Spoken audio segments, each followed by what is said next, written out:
Simon & Schuster Audio presents Order of Darkness, Book 2, Stormbringers, by Philippa Gregory. Read by Nicola Barber.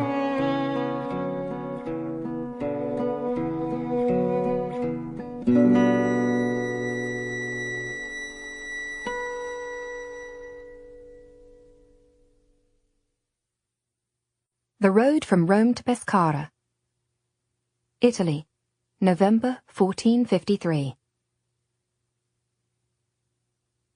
The 5 travellers on horseback on the rutted track to Pescara made everyone turn and stare. From the woman who brought them weak ale in a roadside inn, to the peasant building with a hewn stone wall by the side of the road, to the boy trailing home from school to work in his father's vineyard. Everyone smiled at the radiance of the handsome couple at the front of the little cavalcade, for they were beautiful, young, and, as anyone could see, falling in love. "But where's it all going to end, do you think?" Freeze asked Ishrak, nodding ahead to Luca and Isolde as they rode along the ruler straight track that ran due east toward the Adriatic coast. It was golden autumn weather, and though the deeply scored ruts in the dirt road would be impassable in winter-time, the going was good for now. The horses were strong, and they were making excellent time to the coast. Freeze, a square-faced young man with a ready smile, only a few years older than his master, Luca, didn't wait for Ishrak's response. "He's head over heels in love with her," he continued. "And if he had lived in the world and ever met a girl before, he would know to be on his guard. But he was in the monastery as a skinny child, and so he thinks her an angel descended from heaven. She's as golden-haired and beautiful as any fresco in the monastery. It'll end in tears. She'll break his heart." Ishrak hesitated to reply. Her dark eyes were fixed on the 2 figures ahead of them. "Why assume it will be him who gets hurt? What if he breaks her heart?" she asked. "For I have never seen Isolde like this with any other boy, and he will be her first love too. For all that she was raised as a lady in the castle, there were no passing knights allowed, and no troubadours came to visit, singing of love. Don't think it was like a ballad, with ladies and chevaliers and roses thrown down from a barred window. She was very strictly brought up. Her father trained her up to be the lady of the castle, and he expected her to rule his lands. But her brother betrayed her and sent her to a nunnery. These days on the road are her first chance to be free in the real world. Mine too. No wonder she's happy. And anyway, I think that it's wonderful that the first man she meets should be Luca. He's about our age, the most handsome man she's ever met. He's kind, he's really charming, and he can't take his eyes off her. What girl wouldn't fall in love with him on sight?" "There is another young man she sees daily," Freeze suggested. "Practical, kind, good with animals, strong, willing, useful, and handsome. Most people would say handsome, I think. Some would probably say irresistible." Ishrak delighted in misunderstanding him, looking into his broad, smiling face and taking in his blue, honest eyes. "You mean Brother Peter?" She glanced behind them at the older clerk who followed, leading the donkey. "Oh no, he's much too serious for her, and besides, he doesn't even like her. He thinks the 2 of us will distract you from your mission." "Well, you do!" Freeze gave up teasing Ishrak and returned to his main concern. "Luca is commissioned by the Pope himself to understand the last days of the world. He's been sent out with a mission to understand the end of days. If it's to be the terrible day of judgment tomorrow, or the day after, as they all seem to think, he shouldn't be spending his last moments on earth giggling with an ex-nun." "I think he could do nothing better," Ishrak said stoutly. "He's a handsome young man, finding his way in the world, and Isolde is a beautiful girl, just escaped from the rule of her family and the command of men. What better way could they spend the last days of the world than falling in love?" "Well, You only think that because you're not a Christian, but some sort of pagan, Freeze returned roundly, pointing to her pantaloons under her sweeping cape and the sandals on her bare feet. And you lack all sense of how important we are. He has to report to the Pope for all the signs that the world is about to end, for all the manifestations of evil in the world. He's young, but he is a member of a most important order, a secret papal order. She nods. I do so often lack a sense of how very important men are. You do right to reproach me. He heard at once the ripple of laughter in her voice, and he could not help but delight in her staunch sense of independence. We are important, he insisted. We men rule the world, and you should have more respect for me. Aren't you a mere servant? She teased. And you are a what? He demanded. An Arab slave? A scholar? A heretic? A servant? Nobody seems to know quite what you are. An animal like a unicorn, said to be very strange and marvellous, but actually rarely seen and probably good for nothing. Oh, I don't know, she said comfortably. I was raised by my dark-skinned, beautiful mother in a strange land to always be sure who I was, even if nobody else knew. A unicorn indeed, he said. She smiled. Perhaps. You certainly have the air of a young woman who knows her own mind. It's very unmaidenly. But of course, I do wonder what will become of us both, she conceded more seriously. We have to find Isolde's godfather's son, Count Vladislav, and then we have to convince him to order her brother to give back her castle and lands. What if he refuses to help us? What shall we do then? However will she get home? Really, whether she's in love with Luca or not is the least of our worries.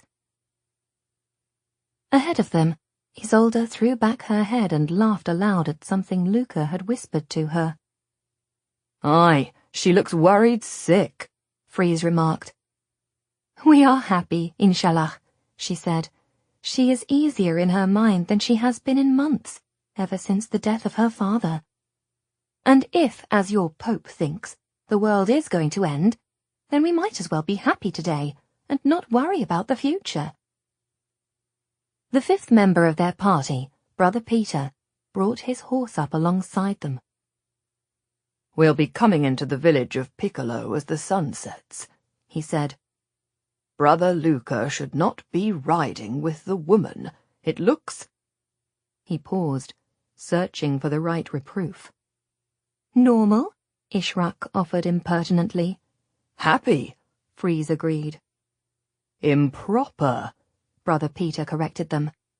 At best, it looks informal, and as if he were not a young man promised to the church. He turned to Ishraq. Your lady should ride alongside you, both of you with your heads down and your eyes on the ground, like maidens with pure minds, and you should speak only to each other, and that seldom and very quietly. Brother Luca should ride alone, in prayer, or with me, in thoughtful conversation. And anyway, I have our orders. At once, Freeze slapped his hand to his forehead. The sealed orders, he exclaimed wrathfully. Any time we are minding our own business and going quietly to somewhere, a pleasant inn ahead of us, perhaps a couple of days with nothing to do but feed up the horses and rest ourselves, out come the sealed orders, and we are sent off to inquire into God knows what. We are on a mission of inquiry, Brother Peter said quietly. Of course we have sealed orders, which I am commanded to open and read at certain times. Of course we are sent to inquire. The very point of this journey is not, whatever some people may think, to ride from one pleasant inn to another, meeting women, but to discover what signs there are of the end of days, of the end of the world. And I have to open these orders at sunset today, and discover where we are to go next, and what we are to inspect. Freeze put 2 fingers in his mouth and made an ear-piercing whistle. At once, the 2 lead horses, obedient to his signal, stopped in their tracks. Luca and Isolde turned round and rode the few paces back to where the others were halted under the shade of some thick pine trees. The scent of the resin was as powerful as perfume in the warm evening air. The horses' hooves crunched on the fallen pine cones, and their shadows were long on the pale sandy soil. "New orders," Freeze said to his master Luca, nodding at Brother Peter, who took a cream-coloured manuscript, heavily sealed with red wax and ribbons, from the inside pocket of his jacket. To Brother Peter he turned and said curiously, "How many more of them have you got tucked away in there?" The older man did not trouble to answer the servant. With the little group watching, he broke the seals in silence and unfolded the stiff paper. He read, and they saw him give a little sigh of disappointment. "Not back to Rome," Freeze begged him, unable to bear the suspense for a moment longer. "Tell me we don't have to turn round and go back to the old life." He caught Ishrak's gleam of amusement. "The inquiry is an arduous duty," he corrected himself quickly. "But I don't want to leave it incomplete. I have a sense of duty, of obligation." "You'd do anything rather than return to the monastery and be a kitchen lad again," she said accurately. "Just as I would rather be here than serving as a lady companion in an isolated castle. At least we are free, and every day we wake up and know that anything could happen." "I remind you, we don't travel for our own pleasure," Brother Peter said sternly, ignoring their comments. "We are commanded to go to the fishing village of Piccolo, take a ship across the sea to Split, and travel onward to Zagreb. We are to take the pilgrim's road to the chapels of St. George and of St. Martin at Our Lady's Church outside Zagreb." There was a muffled gasp from Isolde. "Zagreb!" A quick gesture from Luca as he reached out for her and then snatched back his hand, remembering that he might not touch her, betrayed him too. "We travel on your road," he said, the joy in his voice audible to everyone. "We can stay together." The flash of assent from her dark blue eyes was ignored by Brother Peter, who was deep in the new orders. "We are to inquire on the way as to anything we see that is out of the ordinary," he read. "We are to stop and set up an inquiry if we encounter anything that indicates the work of Satan, the rise of unknown fears, the evidence of the wickedness of man, or the end of days." He stopped reading and refolded the letter, looking at the 4 young people. "And so it seems, since Zagreb is on the way to Budapest, and since the ladies insist that they must go to Budapest to seek Count Vladislav, that God himself wills that we must travel the same road as these young ladies."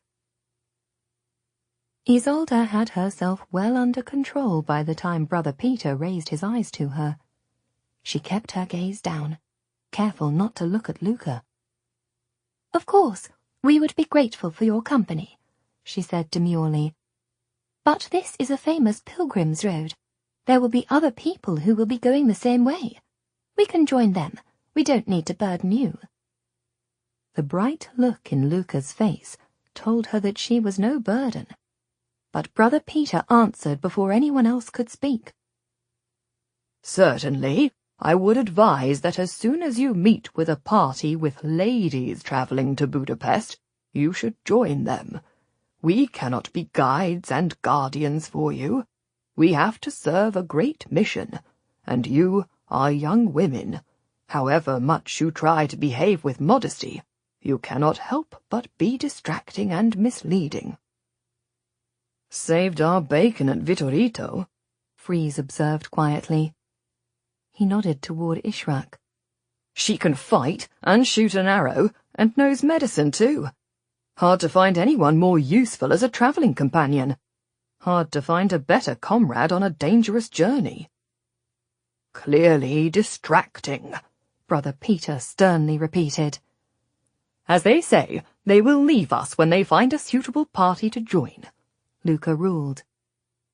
His delight that he was to be with Isolde for another night, and another after that, even if it was only a few more nights, was clear to everyone, especially to her.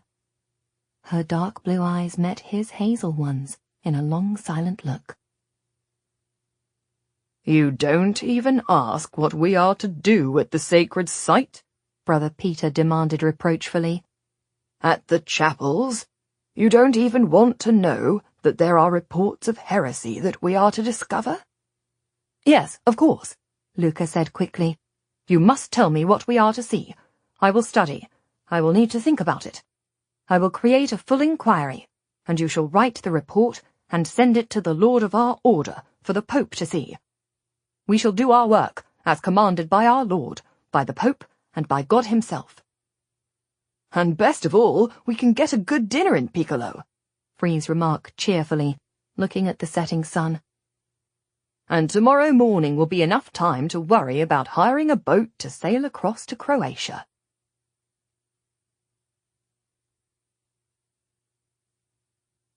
Piccolo, Italy, November 1453. The little fishing village was ringed on the landward side by high walls, pierced by a single gate that was officially closed at sunset. Freeze shouted up for the porter, who opened the shutter to stick his head out of the window and argue that travellers should show respect for the rules, and might not enter the village after the curfew bell had been tolled, and the village gates closed for the night. The sun's barely down, Freeze complained. The sky is still bright. It's down, the gatekeeper replied. How do I know who you are? Because, since it's not darkest night, you can perfectly well see who we are, Freeze replied. Now let us in, or it will be the worse for you. My master is an inquirer for the Holy Father himself. We couldn't be more important if we were all cardinals.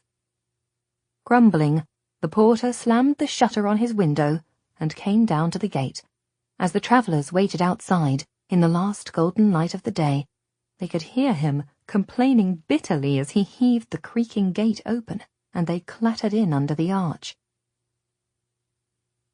The village was no more than a few streets running down the hill to the quay. They dismounted once they were inside the walls, and led the horses down the narrow way to the quay side, going carefully on the well-worn cobblestones. They had entered by the west gate, but the perimeter wall ran all around the village, pierced by a little bolted doorway on the high north side and a matching door to the south. As they picked their way down to the harbour, they saw, facing the darkening sea, the only inn of the village, with a welcoming door standing wide open and bright windows twinkling with candlelight. The 5 travellers led their horses to the stable yard, handed them over to a lad, and went into the hallway of the inn.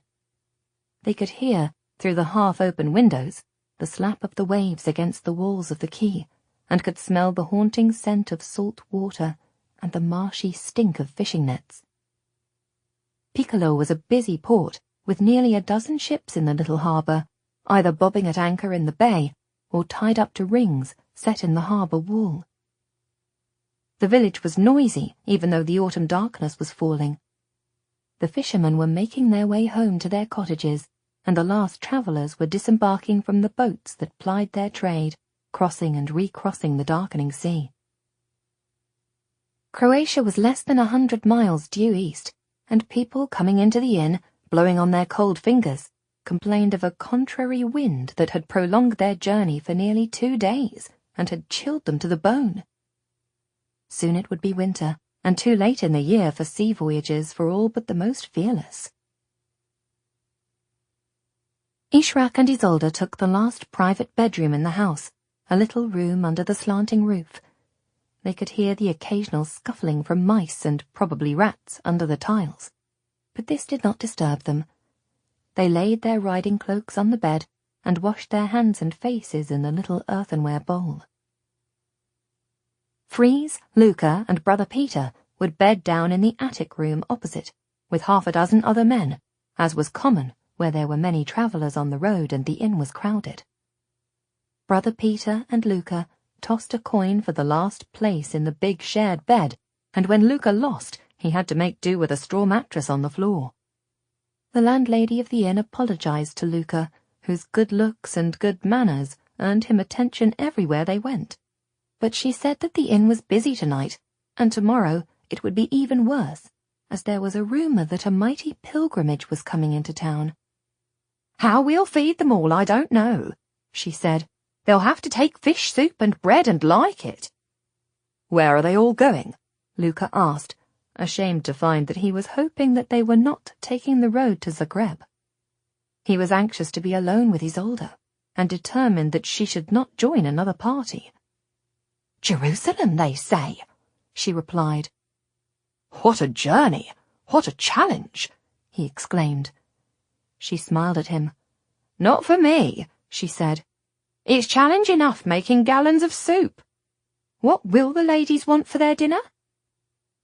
Freeze, who sometimes served their dinner and sometimes ate with them, depending on the size of the inn and whether they needed help in the kitchen, was sent into the private dining room by the landlady and took his place with his friends at the table.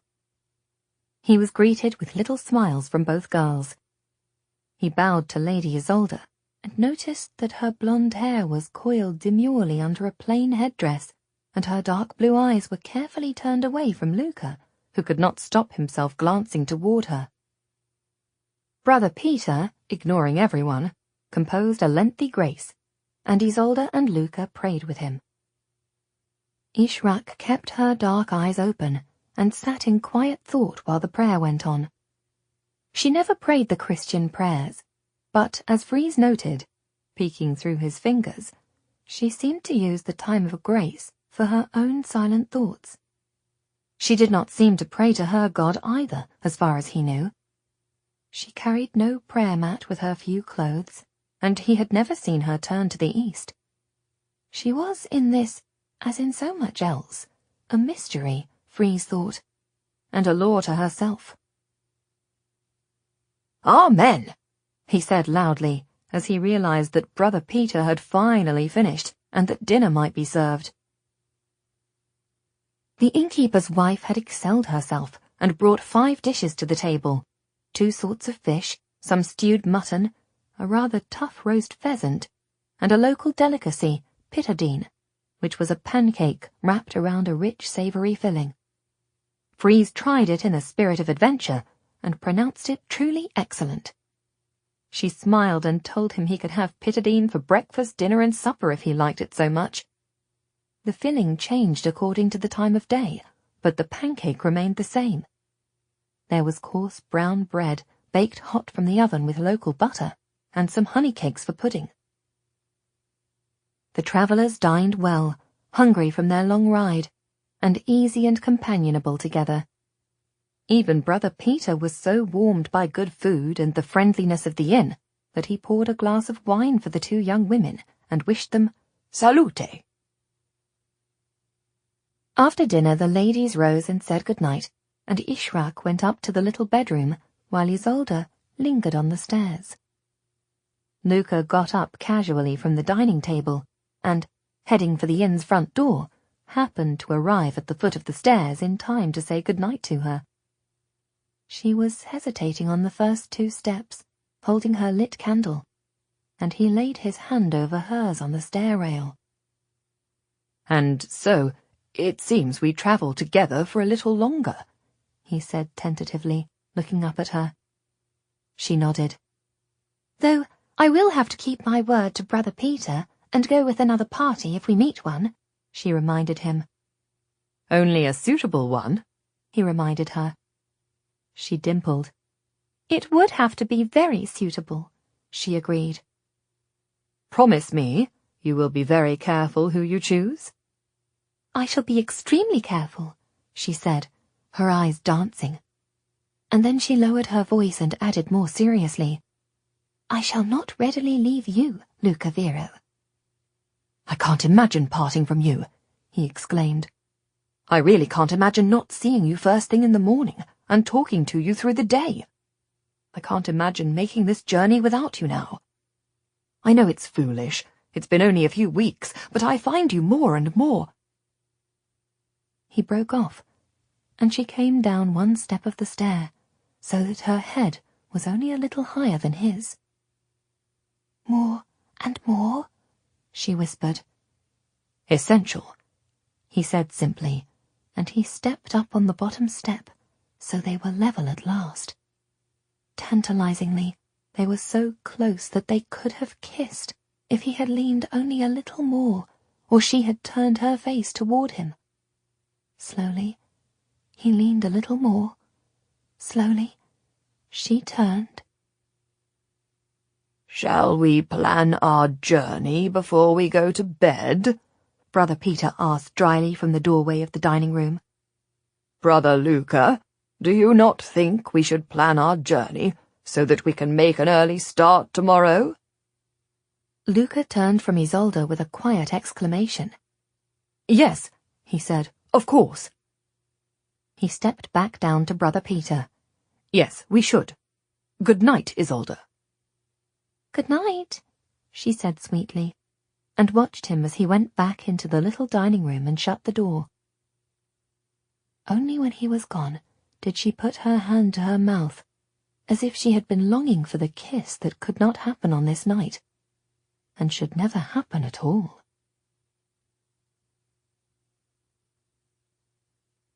In the morning, the quayside was alive with noise and bustle. The boats that had been put out at sea since dawn were jostling for position in the port.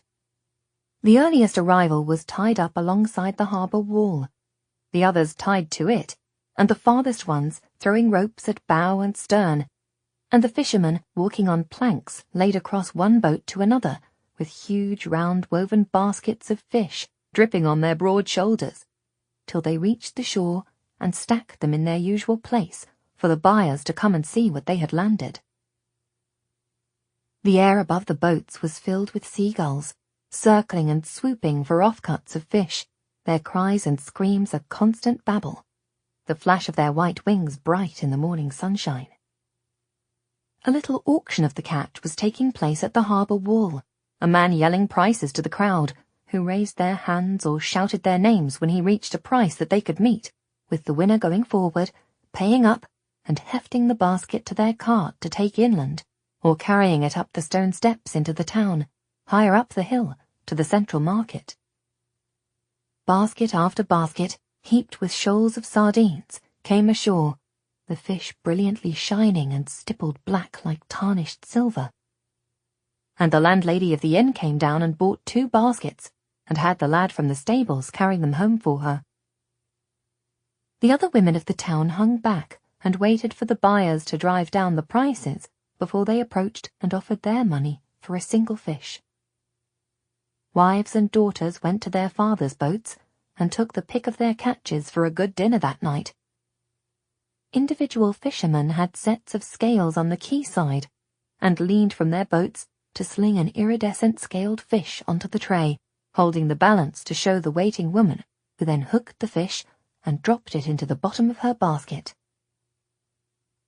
Sleek cats wound their way around the legs of the buyers and sellers alike, waiting for the fish to be gutted and cleaned, and scraps dropped down to them. In the sky above, the seagulls still wheeled and cried, the cold sunlight of the early morning shining on them as brightly as on the dazzling scales of the fish, as if the air, the land, and the sea were all celebrating the richness of the ocean, the courage of the fishermen, and the rich, profitable trade of Piccolo.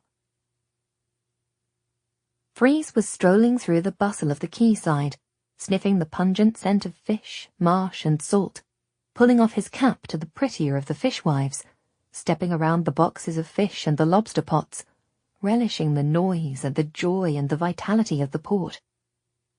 He revelled in being far from the quiet solitude of the monastery as he made his way through the crowd to find a ship that would take them due east to the port of Split. He had spoken to one master already and wanted to find another to compare the price. "Though I don't doubt they'll have seen me coming and fixed the price already," he grumbled to himself. "A party on the road from Rome, 2 beautiful ladies and an inquirer of the church, bound to put the price up, not to mention Brother Peter's long face. I myself would charge double for him for the sheer misery of his company."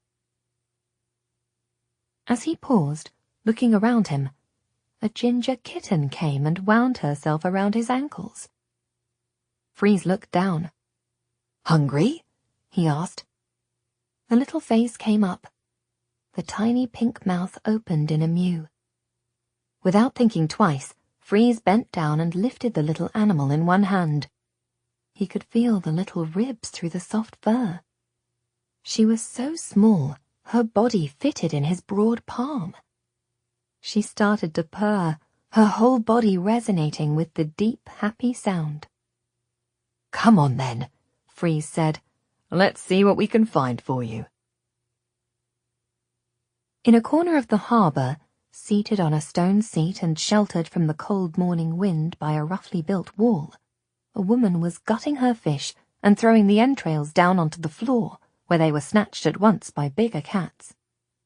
"Too big for you," Freeze remarked to the kitten. "You'll have to grow before you can fight for your dinner there." To the woman he said, "Bless you, sister. Can I have a morsel for this kitten here?" Without raising her head, she cut a little piece off the tail and handed it up to him.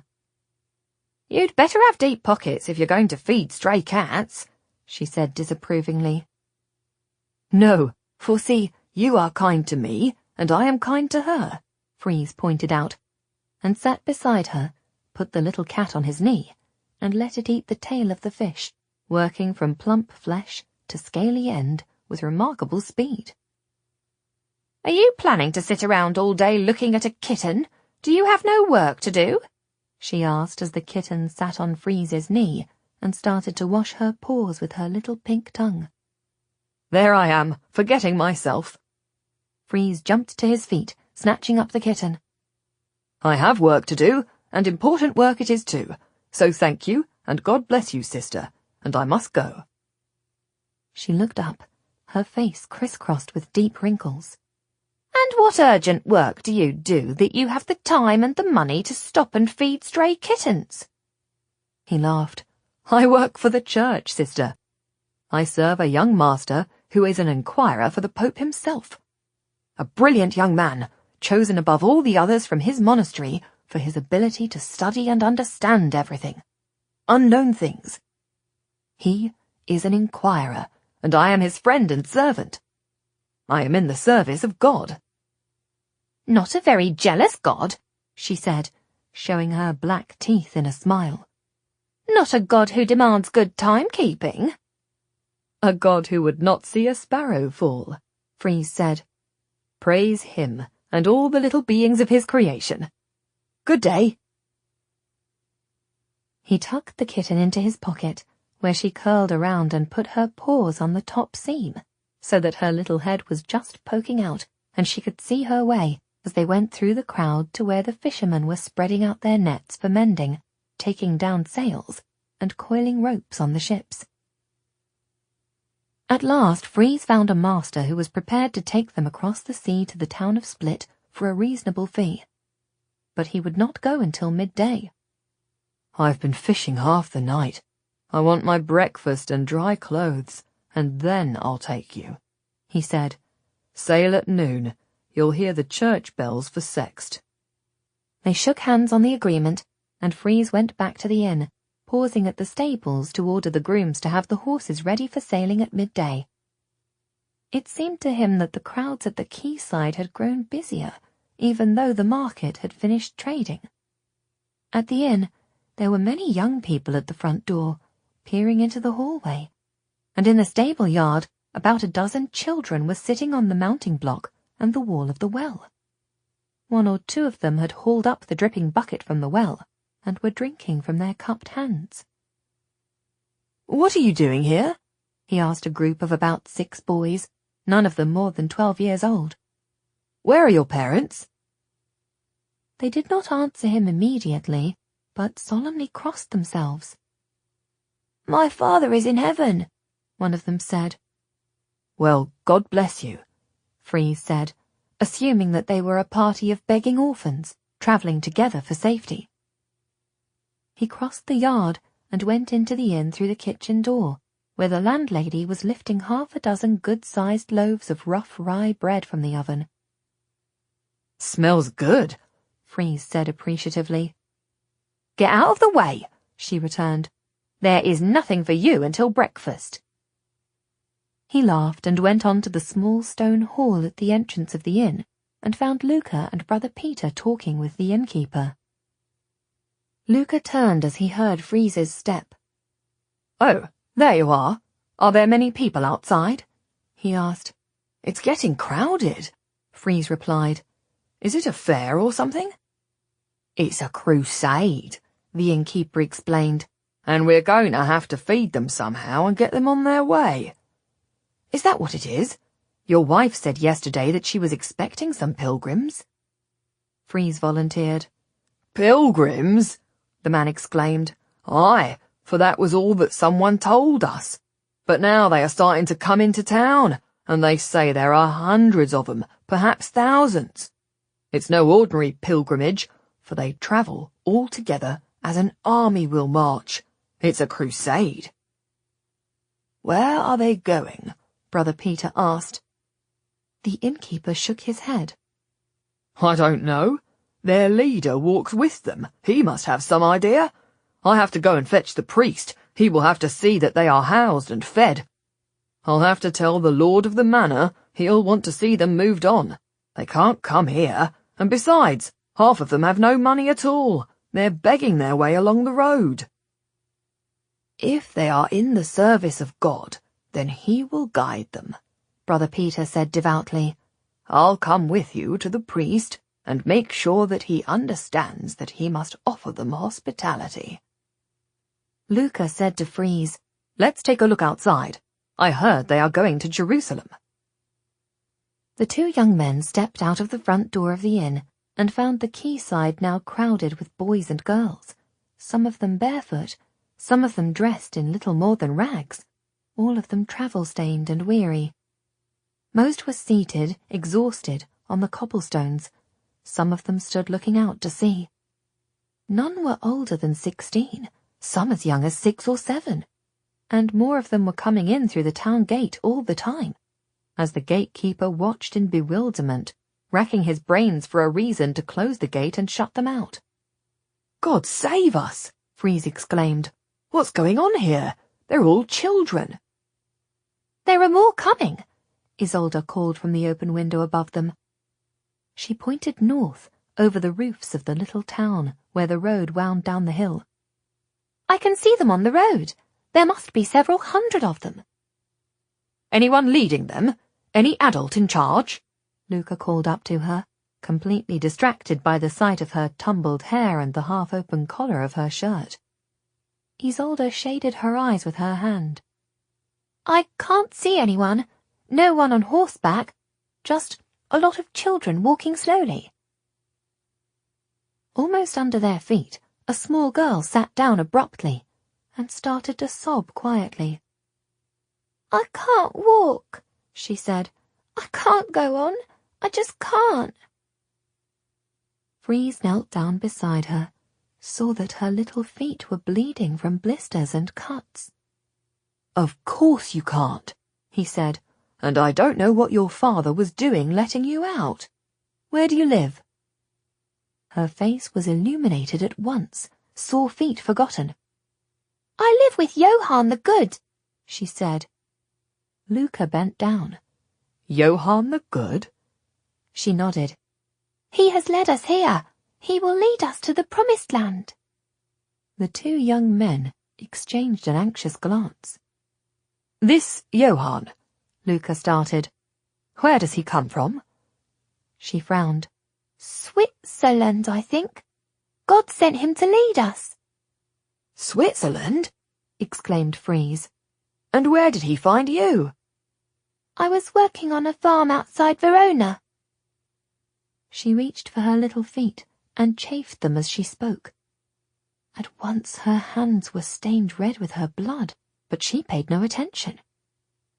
Johann the Good and his followers came to the farm to ask for food and to be allowed to sleep in a barn for the night. But my master was a hard man and drove them away. I waited till he was asleep, and then my brother and I ran away after them. Your brother's here? Freeze asked, looking round. You have an older brother? Someone to look after you? She shook her head.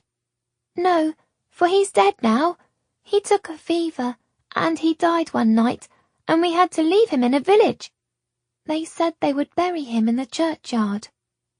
Freeze put a firm hand on Luca's collar and pulled him back from the child. What sort of fever? He asked suspiciously. I don't know. It was weeks ago. Where were you? What was the village? I don't know. It doesn't matter. I am not to grieve, for I will see my brother again when he rises from the dead. Johann said that he will meet us in the promised land, where the dead live again and the wicked burn. Johann said that the dead will rise? Luca asked. Rise from their graves, and we will see them? Freeze had his own question. So who takes care of you, now that your brother is dead? She shrugged her thin shoulders, as if the answer must be obvious. God takes care of me, she said. He called me, and he guides me. He guides all of us. And Johann tells us what he wants. Luca straightened up. I'd like to speak with this Johann, he said. The girl rose to her feet, wincing with the pain. There he is, she said simply, and pointed to a circle of young boys who had come through the town gate all together and were leaning their sticks against the harbour wall and dropping their knapsacks down on the cobbles. Get Brother Peter, Luca said shortly to Freeze. I'm going to need him to take notes of what this lad says. We should understand what is happening here. It may be a true calling. Freeze nodded and put a gentle hand on the little girl's shoulder. You stay here, he said. I'll wash your feet when I get back and find you some shoes. What's your name? Rosa, she said. But my feet are all right. God will heal them. I'll help him, Freeze said firmly. He likes a bit of help. She laughed, a childish giggle at his impertinence. He is all-powerful, she corrected him gravely. Then he must get extra help all the time, Freeze said with a warm smile to her. Luca stood watching the child pilgrims as Freeze jogged up the narrow street from the quayside to the market square, where the church stood, raised above the square by a flight of broad steps. As Freeze went upward, 2 at a time, the door of the church above him opened, and Brother Peter came out. Luca needs you, Freeze said shortly. He wants you to take notes as he speaks to the youth who leads the pilgrims. They call him Johann the Good. An inquiry? Brother Peter asked eagerly. For sure, something strange is going on. Brother Peter followed Freeze back to the quayside to find it even more crowded. Every moment brought new arrivals through the main gate of the town and through the little gate from the north. Some of them were children of 9 or 10, some of them were young men, apprentices who had run from their masters, or farm boys who had left the plough. A group of little girls trailed in last, holding hands in pairs, as if they were on their way to school. Luca guessed that at every halt the smaller, weaker children caught up with the others, and sometimes some of them never caught up at all. Brother Peter spoke to Luca. The priest is a good man and has money to buy food for them, and the monastery is baking bread, and the brothers will bring it down to the market to give to them. It seems to be a pilgrimage of children, led by a young man, Luca said. I thought we should question him. Brother Peter nodded. He might have a calling, he said cautiously. Or he might have been tempted by Satan himself to steal these children from their parents. Either way, the Lord of our order would want to know. This is something we should understand. We should inquire into it. He says that the dead will rise, Luca told Brother Peter. The rising of the dead was a key sign of the end of days, when the graves would give up their dead and everyone would be judged. Brother Peter looked startled. He is preaching of the end of days? Exactly, Luca said grimly. Which one is he? That one, called Johann, Luca said, and started to make his way through the weary crowd to the boy who stood alone, his head bowed in prayer. The little girl called him Johann the Good. There were so many children coming through the gate and down to the quayside now that Luca could only wait and watch as they passed. He thought there were about 700 of them in all, most of them exhausted and hungry, but all of them looking hopeful, some of them even inspired, as though driven by a holy determination to press on. Luca saw Freeze take the little girl called Rosa to the inn's kitchen to bathe her feet, and thought that there must be many little girls like her on the march, barely able to keep up, with no one looking after them, driven by an unchildlike conviction that they were called by God. It could be a miracle, Brother Peter said uncertainly, struggling through the sea of young people to get to Luca's side. I have seen such a thing only once before. When God calls for a pilgrimage and his people answer, it is a miracle. But we have to know how many there are, where they are going, and what they hope to achieve. They may be healers, they may have the sight, they may have the gift of tongues, or they might be terribly misguided. My Lord will want to know about their leader and what he preaches. Johann the Good, Luca repeated. From Switzerland, she said. That's him, there. As if he felt their gaze upon him, the young boy waiting at the gate as his followers went past raised his head and gave them a brilliant smile. He was about 15 years old, with long blonde hair that fell in untidy ringlets down to his shoulders. He had piercing blue eyes, and was dressed like a Swiss goatherd, with a short robe over thick leggings laced crisscross, and strong sandals on his feet.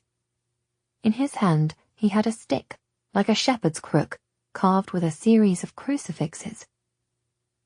As they watched, he kissed a cross, whispered a prayer, and then turned to them. God bless and keep you, masters, he said.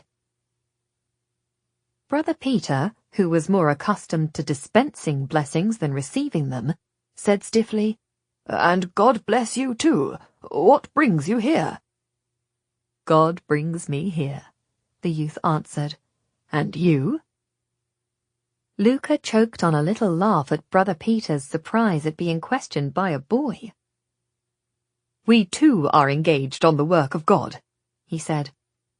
Brother Peter and I are inquiring into the well-being of Christendom. We are commissioned by the Holy Father himself to inquire and report to him. The end of days is upon us, the boy said simply. Christendom is over. The end of the world has begun. I have seen the signs. Does the Holy Father know that? What signs have you seen? Luca asked. Enough to be sure, the lad replied. That's why we are on our journey. What have you seen? Luca repeated. Exactly what? Johann sighed, as if he were weary of miracles. Many, many things. But now I must eat and rest, and then pray with my family. These are all my brothers and sisters in the sight of God. We have come far. and we have farther still to go." "We would like to talk with you," Brother Peter said. "It is our mission to know what things you have seen. The Holy Father himself will want to know what you have seen. We have to judge if your visions are true." The boy nodded his head as if he were indifferent to their opinions. "Perhaps later. You must forgive me, but many people want to know what I have seen and what I know, and I have no interest in the judgments of this world. I will preach later. I will stand on the steps of the church and preach to the village people. You can come and listen if you want." "Have you taken holy orders? Are you a servant of the church?" Brother Peter asked. The boy smiled and gestured to his poor clothes, his shepherd's crook. "I am called by God. I have not been taught by his church. I am a simple goatherd. I don't claim to be more than that. He honored me with his call, as he honored the fishermen and other poor men. He speaks to me himself," the boy said simply. "I need no other teacher." He turned and made the sign of the cross over some children who came through the gate, singing a psalm, and gathered around him to sit on the stone cobbles of the quay, as comfortably as if they were in their own fields. "Wouldn't you like to come into the inn and break your fast with us?" Luca tempted him. "Then you can eat and rest and tell us of your journey." The boy considered them both for a moment. "I will do that," he said. He turned and spoke a quick word with one of the children nearest to him, and at once they settled down on the quayside and unpacked their knapsacks and started to eat what little they were carrying, a small bread roll and some cheese. The other children, who had nothing, sat dully where they were, as if they were too tired for hunger. "And your followers?" Luca asked him. "God will provide for them," the youth said confidently. Luca glanced toward Brother Peter. "Actually, the priest is bringing food for them. The abbey is baking bread," Brother Peter told him rather stiffly. "I see you are not fasting with them." "Because I knew that God would provide," Johann confirmed. "And now you tell me he has done so. You invite me to breakfast, and so God provides for me. Why should I not trust him and praise his holy name?" "Why not indeed?" Brother Peter said glacially, and led the way to the dining room of the inn.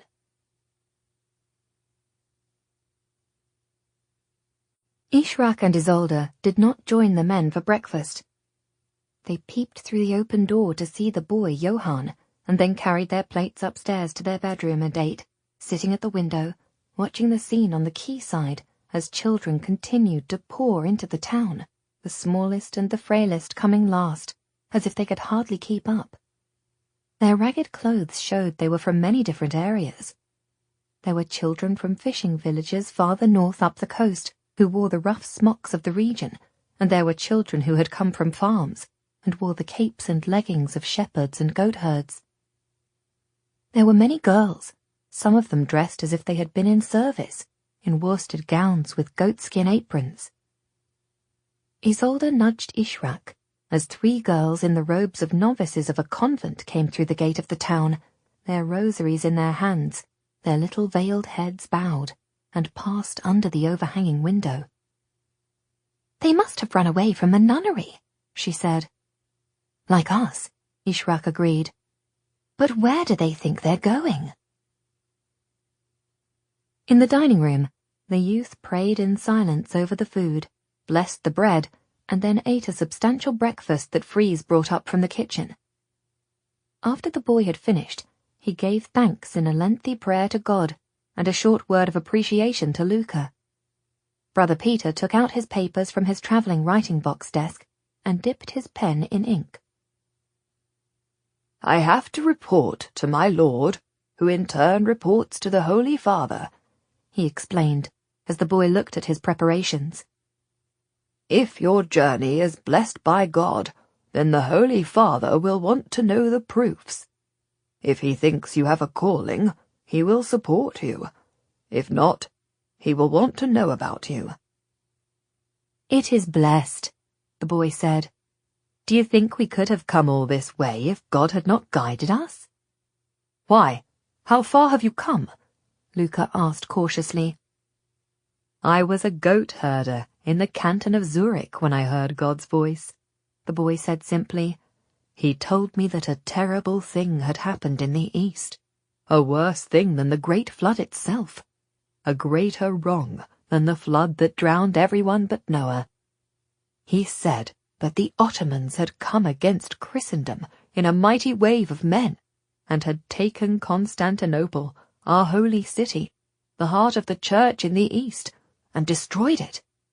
Did I hear right, or no?" "You did," Luca said. "but any passing peddler could have told you so. It happened in May this year." But it was not a passing peddler who told me so, for I was up in the hills with my goats. Every dawn I left the village and took the goats up the paths to the higher fields, where the grass grows fresh and sweet. Every day I sat in the fields with them and watched over them. Sometimes I played my pipe, sometimes I lay on my back and watched the clouds. When the sun sat in the top branches of the silver birch tree, I ate the bread and cheeses that my mother had tied into a cloth for me. Every evening, as the sun started to go down, I brought my flock safe home again and saw them into my neighbours' fields and stables. I saw no one, I talked to no one. I had no companion but an angel.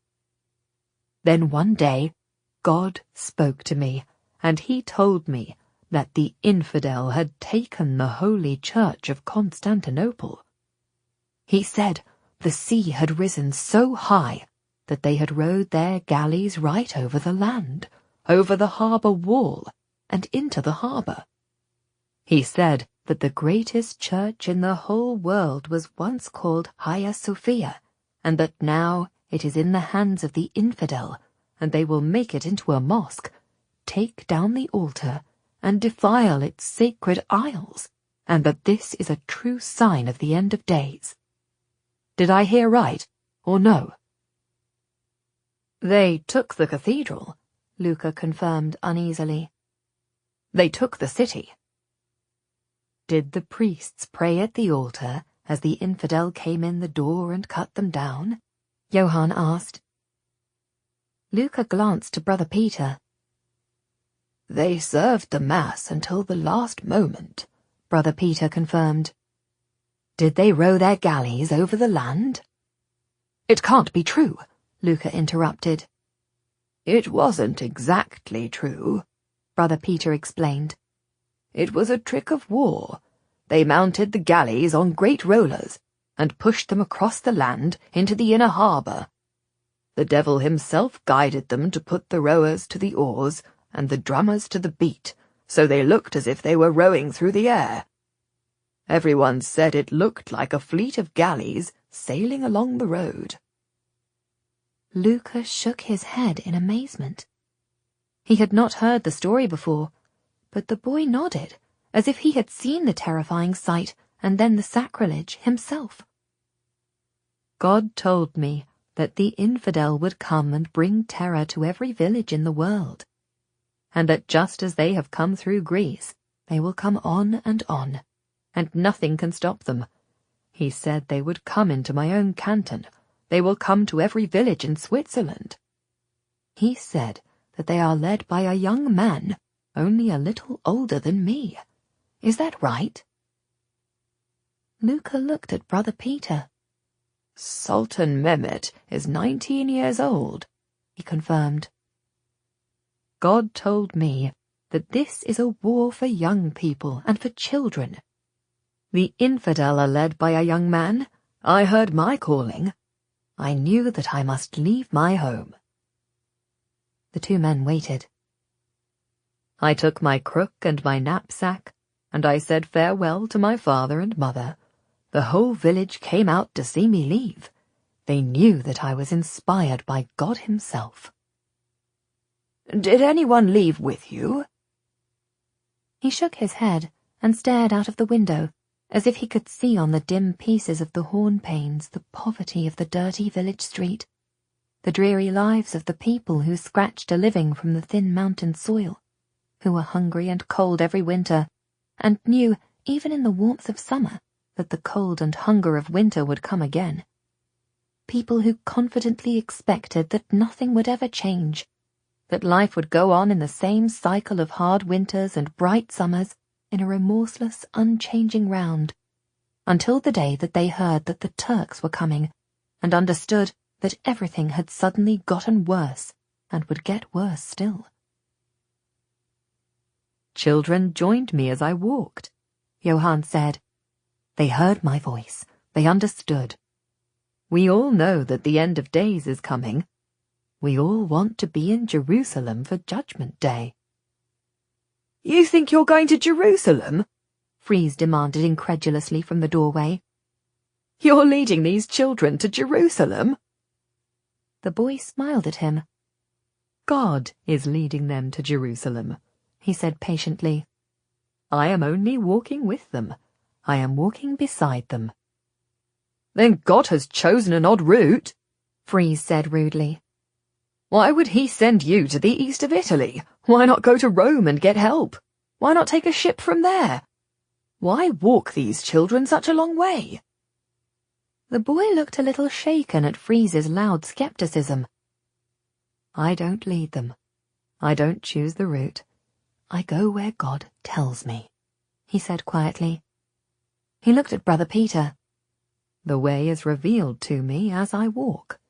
Who is this man questioning me? This is Brother Luca's servant, Brother Peter said irritably. You need not answer his questions. He has no part in our inquiry. Oh, beg pardon for interrupting, I'm sure, Freeze said, not sounding sorry at all. But am I to give your leavings out at the door?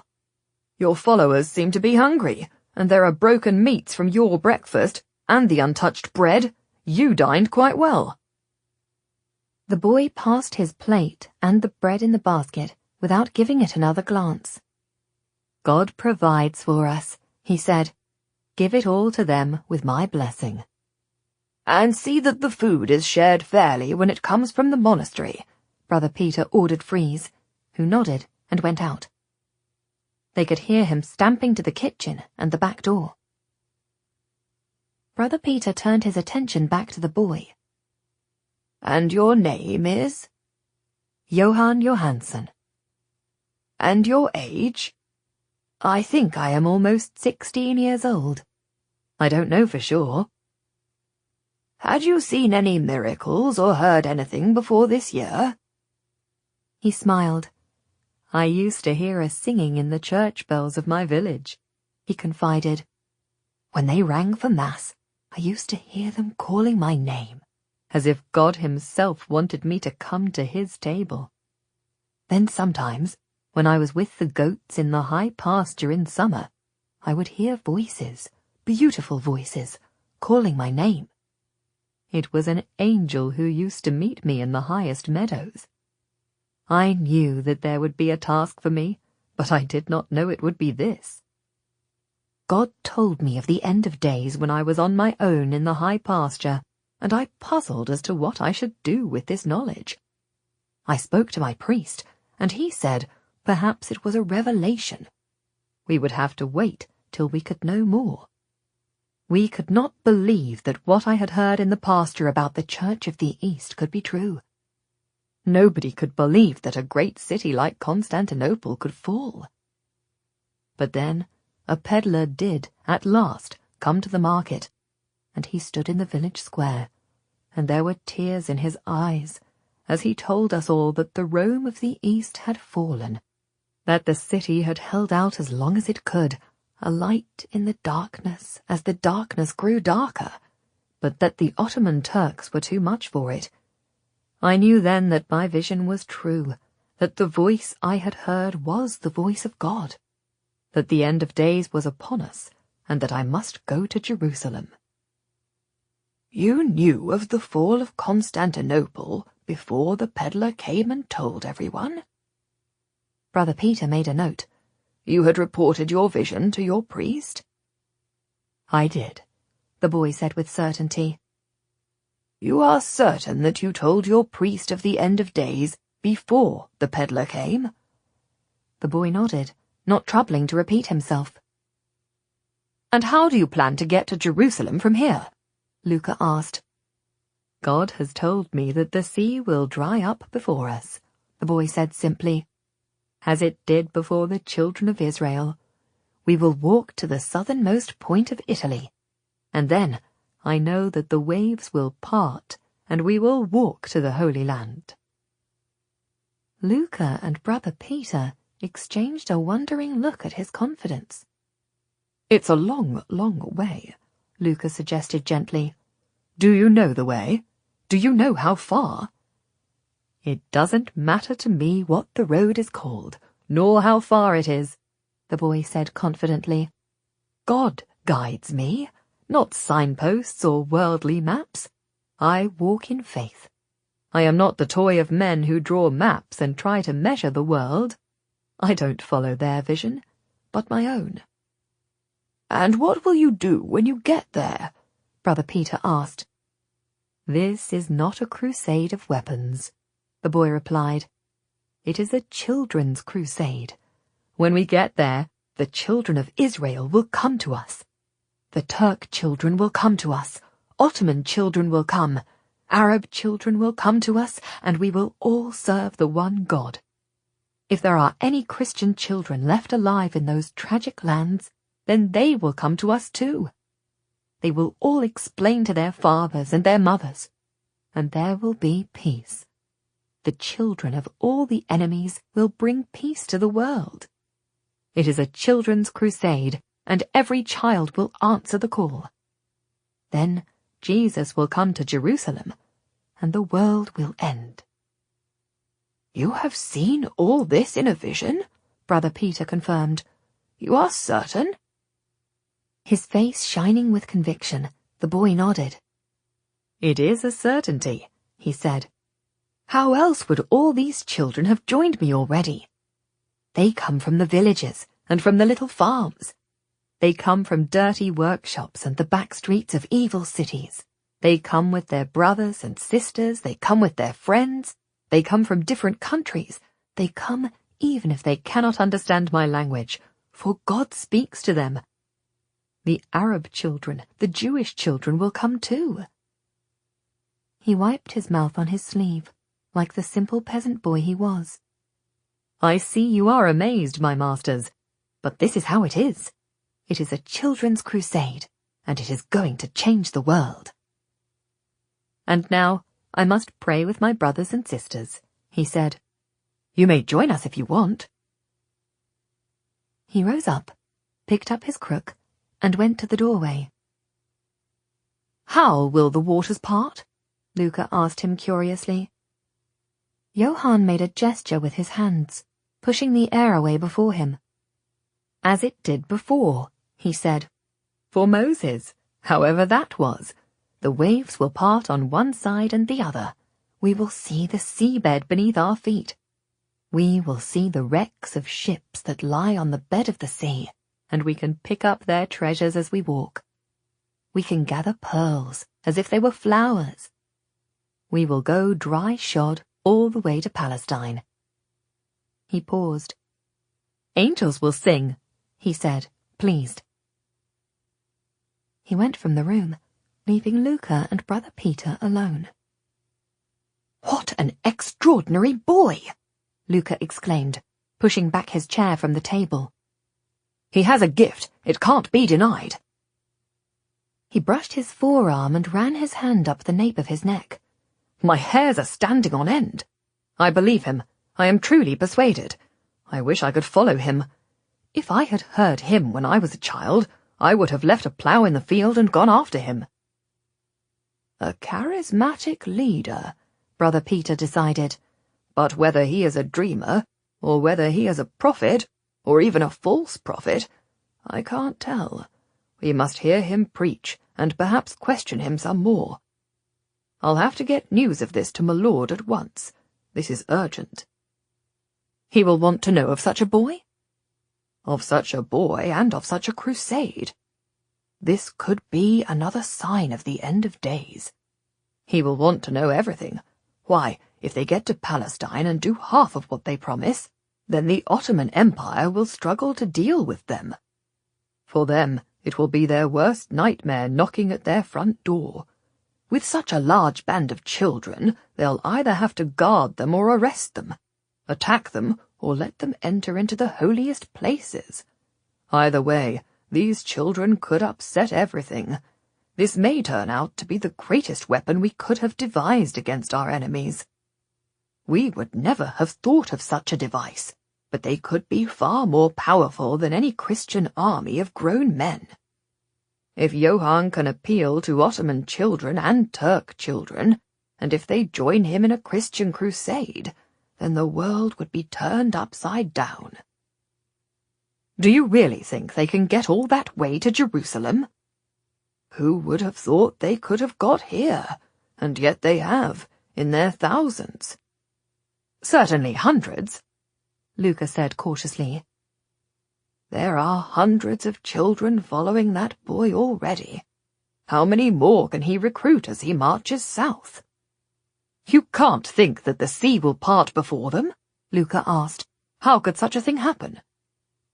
Do you believe that the Red Sea parted for the children of Israel? The older man put to him. I have to believe it. The Bible is clear that it did. To question it would be heresy. Then why should such a miracle not happen again?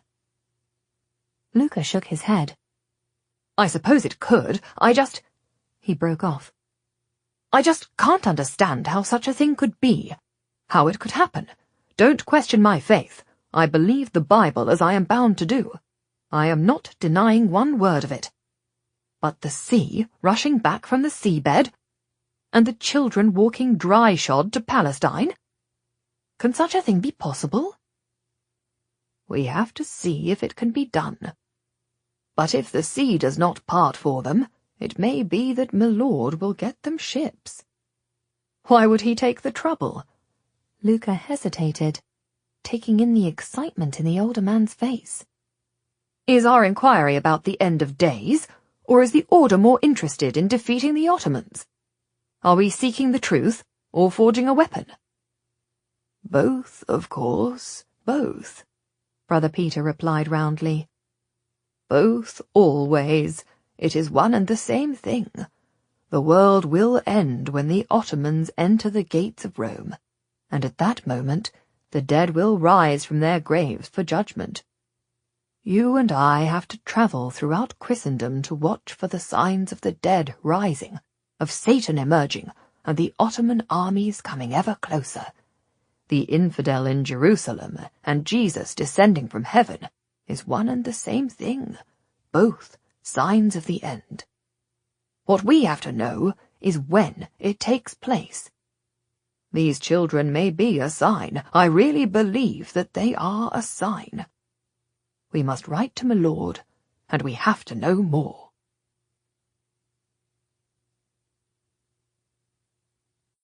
Luca tapped on the door of Isolde's room, and she opened it wide when she saw him. I can't stay, he said, but I wanted to warn Ishraq. The dark girl appeared behind Isolde. Me? Yes. You've seen the children coming into town. They're a crusade. Hundreds of children, perhaps more. They're heading south, on their way to Jerusalem to defeat the Ottomans. We've seen them from the window. They look exhausted. Yes, but they are very sure that they are on their way to Palestine, a mighty crusade, and a sign of the end of days. They know of the sack of Constantinople by the Ottomans. If you go down into the streets at all, you must not wear your Arab dress. They might turn on you. I don't know what they would think. I should not wear Arab dress. Am I not to wear my own clothes? Am I to deny my heritage? Not while the children's crusade is here. Wear what Lady Isolde wears for now.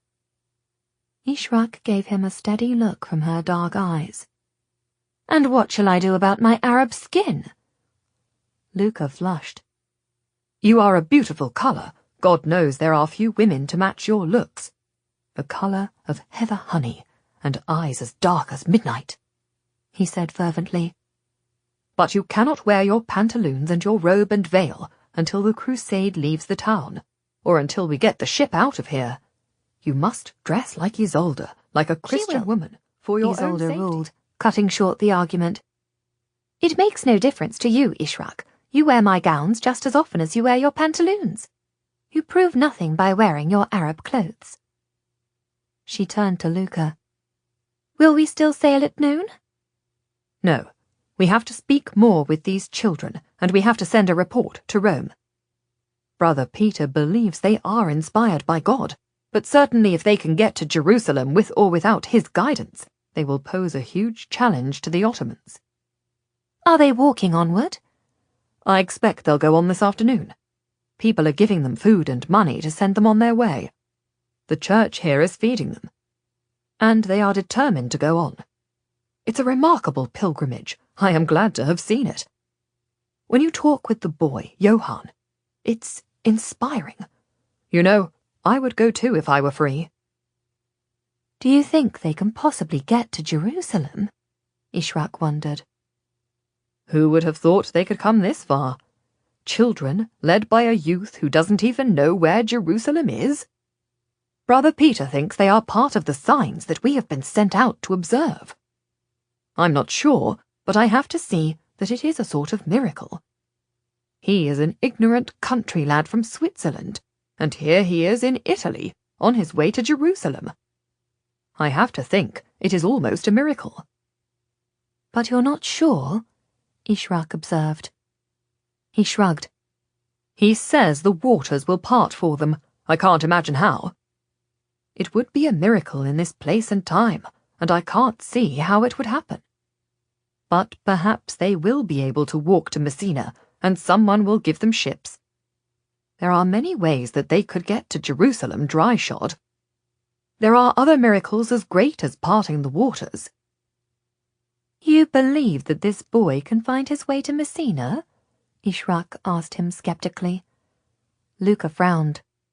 It's not your faith, he said defensively. I see that you would not believe these pilgrims. You would think them fools, led by a charlatan. But this boy Johann has great power. He knows things that he could only have learned by revelation.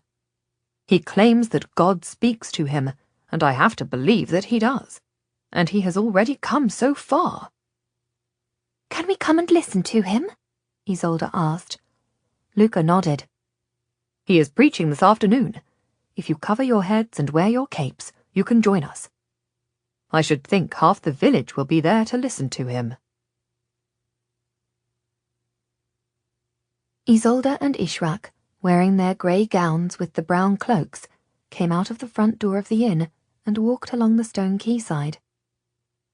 Most of the fishing ships were moored in the harbour, bobbing on the quiet waves, the men ashore mending their nets or coiling ropes and patching worn sails. The two girls ignored the whistles and catcalls as the men noted the slim, caped figures and guessed that there were pretty faces under the concealing hoods. Isolde blushed and smiled at a shouted compliment, but Ishrak turned her head in disdain. You need not be so proud. It's not an insult, Isolde remarked to her. It is to me, Ishrak said. Why should they think they can comment on me? They turned up one of the narrow alleyways that led up the hill to the market square and walked below criss-cross lines of washing strung from one overhanging balcony to another. A few old ladies sat on their doorsteps, their hands busy with mending or lace-making, and nodded at the girls as they went by. But most of the people were already in the market square to hear Johann preach. Isolde and Ishrak passed the bakery, with the baker coming out and closing up shop for the day, his face and hair dusted white with flour. The cobbler next door sat cross-legged in his window, a half-made shoe on his anvil, looking out at the gathering crowds. The next shop was a ship's chandler's, the dark interior a jumble of goods from fishing nets to cork floats, fish knives and rowlocks, screws by the handful, nails in jars, blocks of salt and barrels. Next door to him was a hatter and milliner doing poor trade in a poor town. Next to him, a saddler. The girls went past the shops with barely a glance into the shadowy interiors, their eyes drawn to the steps of the church and to the shining fair head of the boy who waited, cheek against his simple crook, as if he were listening for something. Before him, the crowd gathered, murmuring quietly, attentively. Behind him, in the darkened doorway of the church, stood Brother Peter, Luca, and Freeze beside the village priest. Many of the fishermen and almost all the women and children of the village had come to hear Johann the Good preach, but Isolde noticed that some of the older children were absent. She guessed they had been sent to sea with their fathers, or ordered to stay at home. Not every family wanted to risk its children hearing Johann preach. Many mothers regarded him as a sort of dangerous piper who might dance their children out of town, never to be seen again. Some of them called him a child stealer who should be feared, especially by mothers who had only one child. The children of the crusade had been fed on a mean breakfast of bread and fish. The priest had collected food from his parishioners, and the people of the market had handed out the leftovers.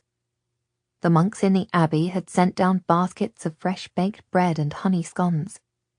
Clearly some of the children were still hungry, and many of them would have been hungry for days.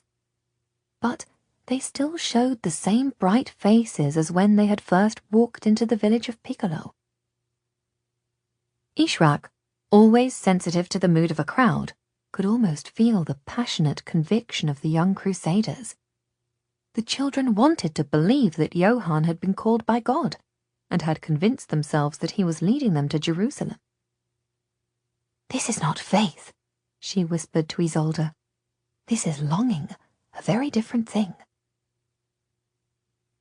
"You ask me why we should walk all the long, long way to the Holy Land?" Johann started suddenly, without introduction, without telling them to listen, without a bidding prayer or calling for their attention. He did not even raise his voice. He did not raise his eyes from the ground, nor his cheek, which was still resting thoughtfully against his shepherd's crook. Yet the hundreds of people were immediately silent and attentive. The round-faced priest in the grey, unbleached robes of the Cistercian order, who had never in all his life seen a congregation of this size, lowered his gaze to the doorstep of his little church. Brother Peter stepped slightly forward, as if he did not want to miss a word. "I will tell you why we must go so far," Johann said quietly. "Because we want to. That's all. Because we choose to do so. We want to play our part in the end of days. The infidel has taken all the holy places into his keeping. The infidel has taken the greatest church in Constantinople, and the Mass is celebrated no more at the most important altar in the world. We have to go to where Jesus Christ was a child, and we have to walk in his footsteps. We have to be as children who enter the kingdom of heaven.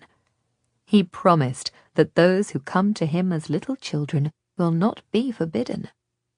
We, his children, will go to him, and he will come again, as he promised, to judge the living and the dead, the old and the young. And we will be there, in Jerusalem. We will be the children who will enter the kingdom of heaven. Do you see?" "Yes," the crowd breathed. The children responded readily at once. But even the older people, even the villagers who had never heard this message before, were persuaded by Johann's quiet authority. "Yes," they said. Johann tossed his head so his blonde ringlets fell away from his face. He looked around at them all. Luca had a sudden disconcerting sense that Johann was looking at him with his piercing blue eyes, as if the young preacher knew something of him, had something to say especially to him.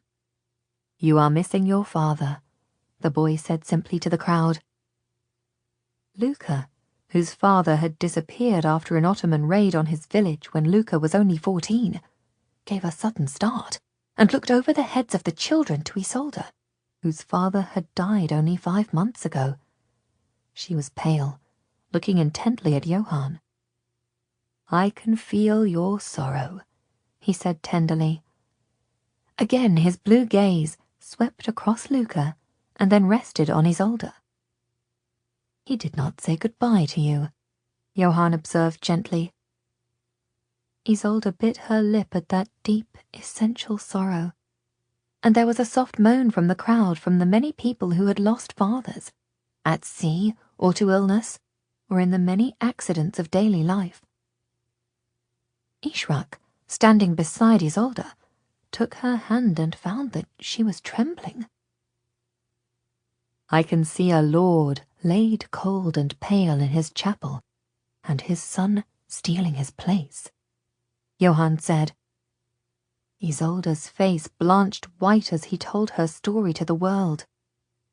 "I can see a girl longing for her father, and him crying her name on his deathbed. But they kept her from him, and now she can't hear him." Luca gave a muffled exclamation and turned to Brother Peter. "I didn't tell them anything about her." "Nor I." "Then how does he know this?" "I can see a bier in a chapel alone," Johann went on. "But nobody mourns for the man who has gone." There was a sob from a woman in the crowd who fell to her knees. Isolde stood like a statue, listening to the young man describing the loss of her father. "I can see a daughter driven from her home and longing to return." Isolde turned to Ishrak. "He is speaking of me." "It seems so," Ishrak cautiously responded. "But this could be true of many people." "I see a girl whose father died without her at his side, whose brother stole her inheritance, who longs, even now, to be back in her home, to see her father again," Johann said, his voice low and persuasive. "And I have good news for you, good news. I see this young woman, her heart broken by her loss, and I can tell you that she will return. She will return and take her place again." Isolde clutched at Ishrak's steady hand. "He says I will return." "And I see more," Johann went on. "I can see a young man, a young boy and his father lost at sea. Oh, I can see that boy waiting and waiting on the quayside and looking for the sails of a boat that never comes home." A muffled sob from one youth in the huge crowd was repeated all around the people. Clearly, Johann saw truly. Many people recognized themselves in his vision. Someone cried out for the blessing of God on a fatherless family, and one woman was comforted, softly weeping for her father, who would never come back from the sea. "This is an easy guess in a port," Ishrak muttered to Isolde, and got a burning look in reply. "I see a boy, a youth, learning that his father has been taken by the infidels themselves. They came at night in their terrible galleys and stole away his father, his mother, and everything they owned. And that boy wants to know why. That boy wants to know how. That boy will spend the rest of his life asking questions." Freeze, who had been with Luca in the monastery when the abbot had called him out of chapel to tell him that there had been an Ottoman slaving raid and his mother and father were missing, exchanged one level look with Luca. "Odd," was all he said. "A youth who has lost his father without explanation will ask questions for all his life," Johann stated. Luca could not take his eyes from the young preacher. It was as if the boy was describing him, as if he knew Luca at the deepest level. "I can answer his questions," the boy reassured the crowd, his voice sweet, as if he were quite entranced. I can answer that boy who asks, 'Where is my father? Where is my mother?' God will tell me the answers. I can tell you now that you will hear your father. I can tell you how to hear his voice." He looked over toward Isolde, who was hidden among the village women, all dressed alike, with her hood completely covering her shining blonde hair. "I can tell you how to claim your inheritance and sit in your father's chair where he wants you to be. I can tell you how to return home." A little cry broke from Isolde, and Luca checked himself from moving toward her. "Come with us," the boy said quietly. "Come to Jerusalem, where the dead will rise, and your fathers will meet you.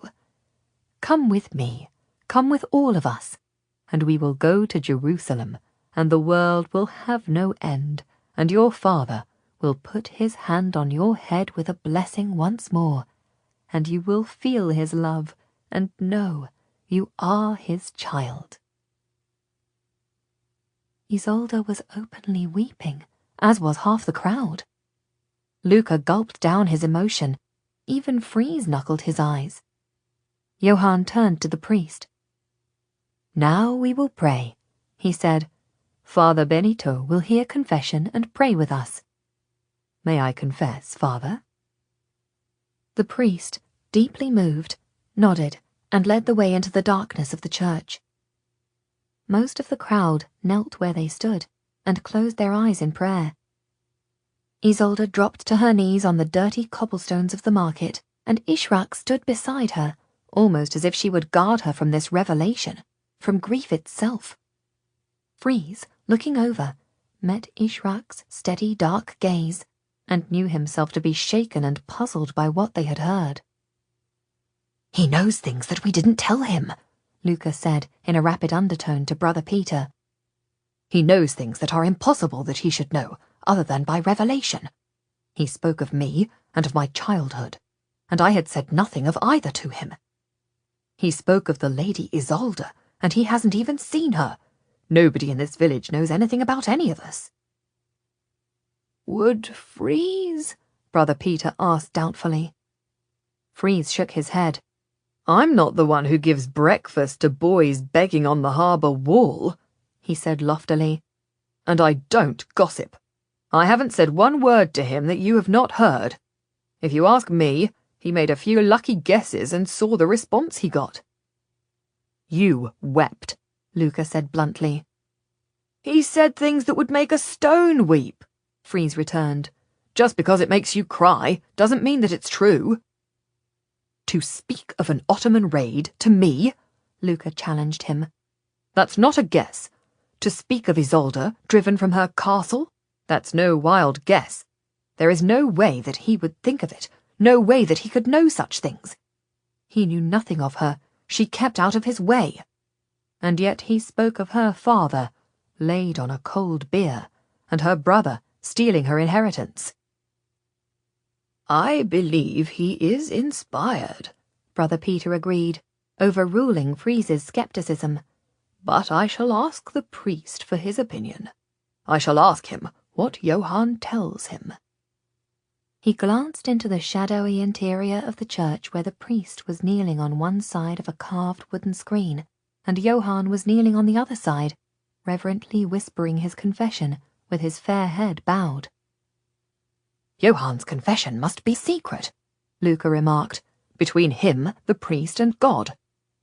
Brother Peter nodded. "Of course. But Father Benito is allowed to give me an impression. And as soon as I have spoken with him, I shall send our report to Rome. Whether the boy is a visionary or a fraud, I should think that my lord will want to help this. It could be very important. It is a crusade of its own making, a rising up of the people. It's much more powerful than the lords ordering their tenants to war. It is the very thing that the Pope has been calling for and getting no response. It could change everything.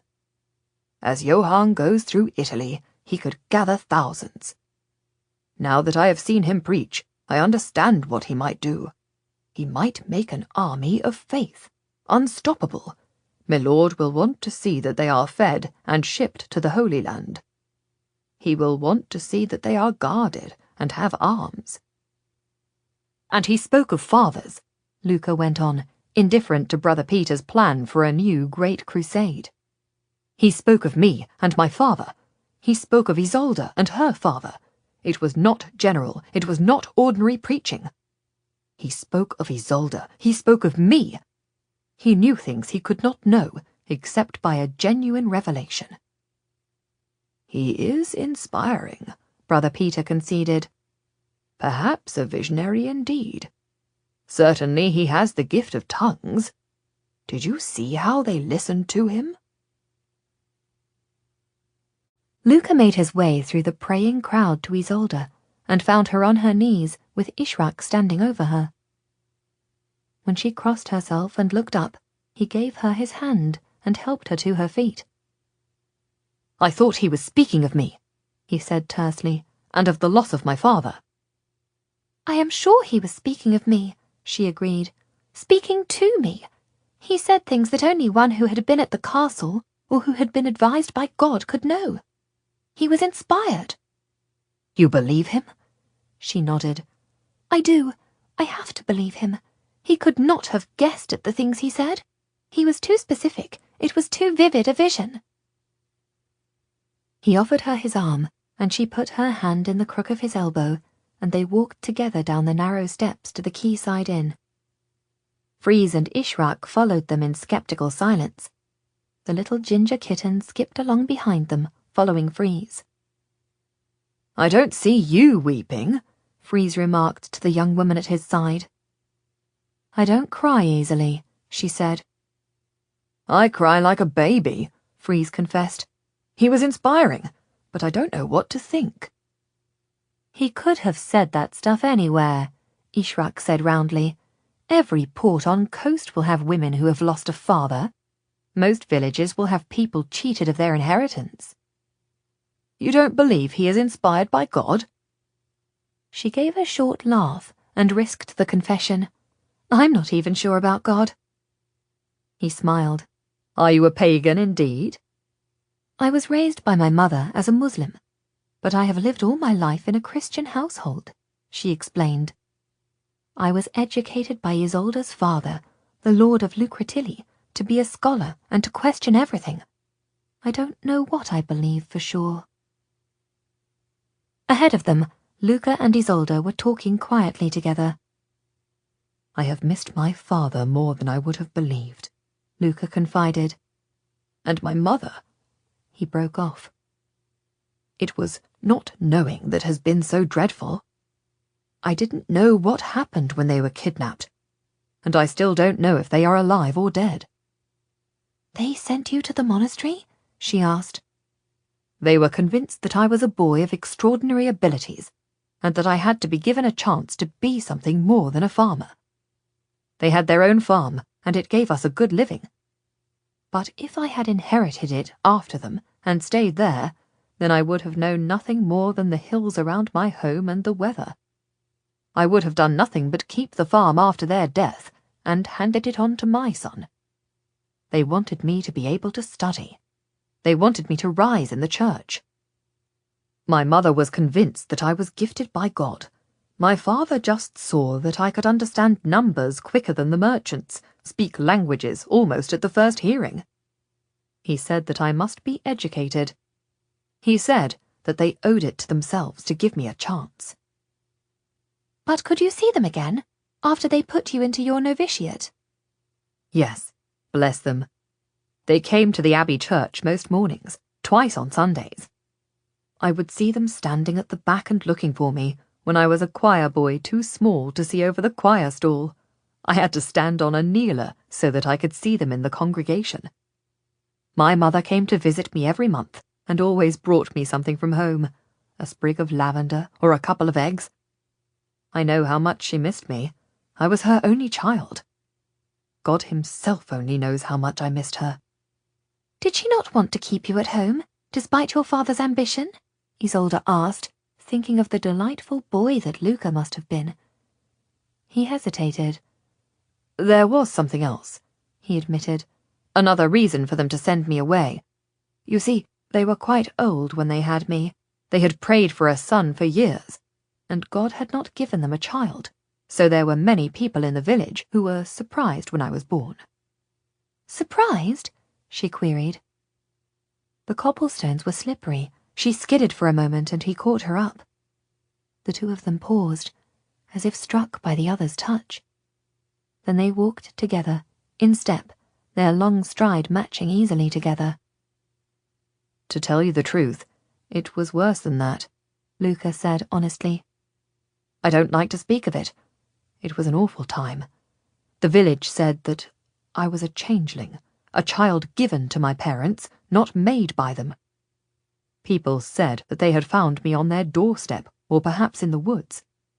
People called me He could not bring himself to say the word. A fairy child? She asked, her voice very low, conscious of his painful embarrassment. He nodded, as if he were confessing to a crime. There's no shame in that, she said stoutly. People say the most ridiculous things, and ignorant people long to believe in magic rather than an ordinary explanation. We were shamed, he admitted. There was a wood near to our house, on our own land, that they called a fairy wood. They said that my mother had gone there, desperate to have a child, and that she had lain with a fairy lord. They said that she gave birth to me and passed me off to my father as a mortal boy. Then, when I grew up and could learn languages and understand numbers in the blink of an eye, they all said that it proved that I had wisdom beyond the making of mortals. Isolde's face was filled with pity as she turned to the handsome young man. People can be so cruel. They thought you the child of a fairy lord? He turned his head away and nodded in silence. And so your parents sent you away, just because you were such a clever boy, because you were gifted, because you were so good-looking? I thought then that it was a curse and not a gift, he admitted. I used to stand beside my father when he was seated by the fire, and he would put his arm around me and take coins from his pocket and ask me to calculate the value if he spent half of them, if he spent a third, if he put half out at interest and earned 15% but lost the other half. And always I was right. I could just see the answers, as if written on the air. I could see the numbers as if they were shining with colours, and he would kiss my forehead and say, "My boy, my clever boy."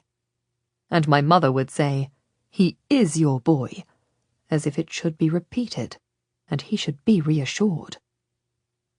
And then, one summer, strangers came to the village, a travelling troupe of Egyptians, and I went down to see them with the other village children, and I heard them speaking among themselves.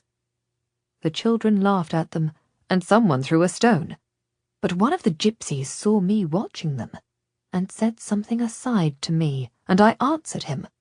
I had their language in a moment, the very moment that I heard it. That was the end of it, really. Next morning we found a thick ring of salt all around the farmhouse, and a horseshoe at north, south, east, and west.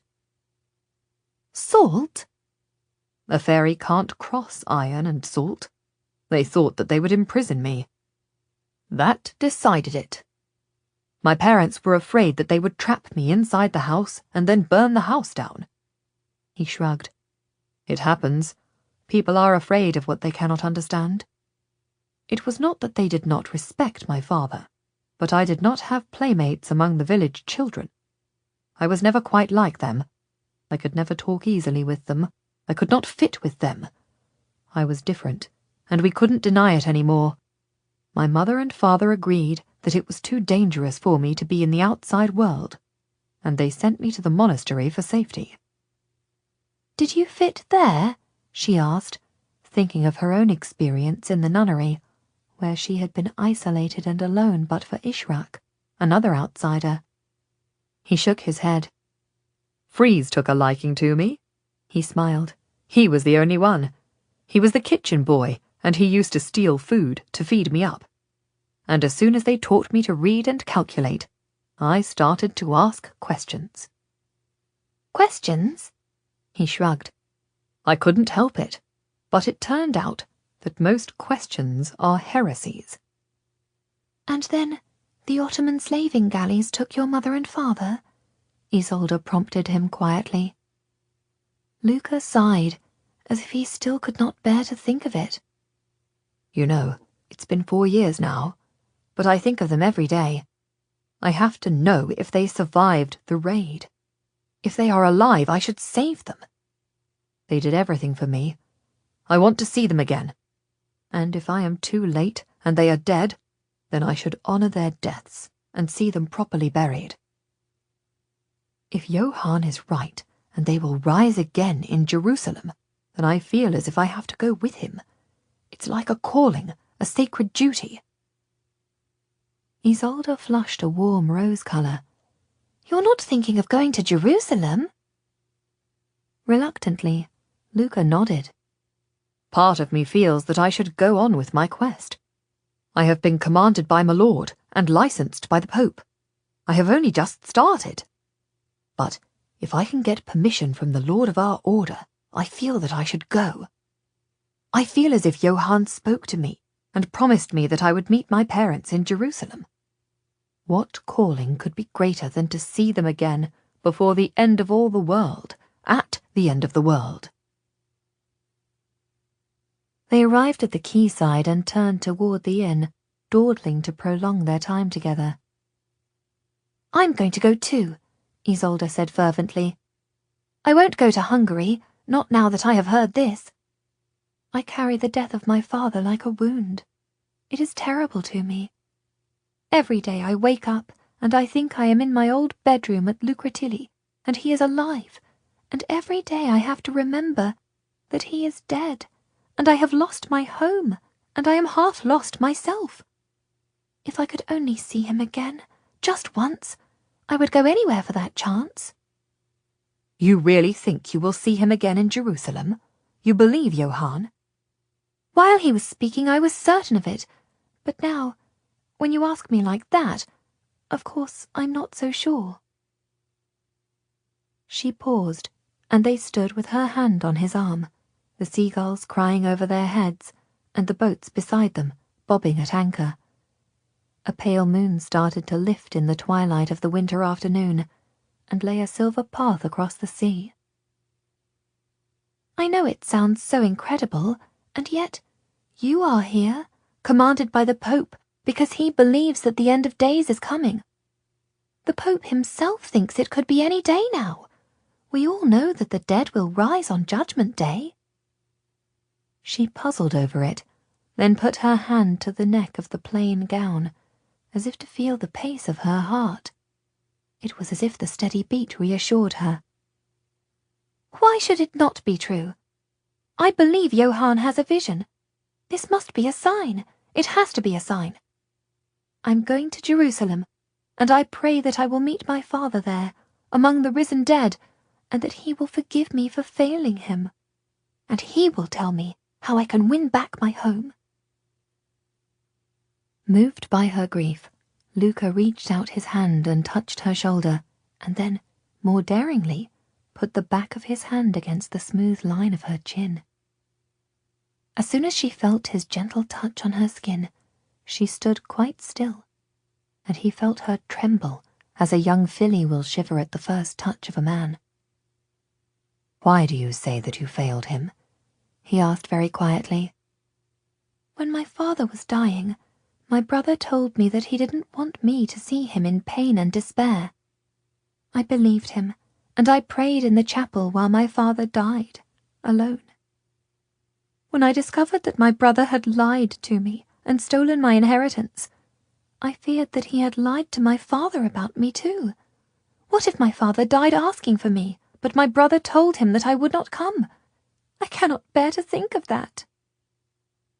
Her voice was choked with tears. She cleared her throat. Why did you trust your brother? Luca asked Isolde gently. Why did you not defy him at once?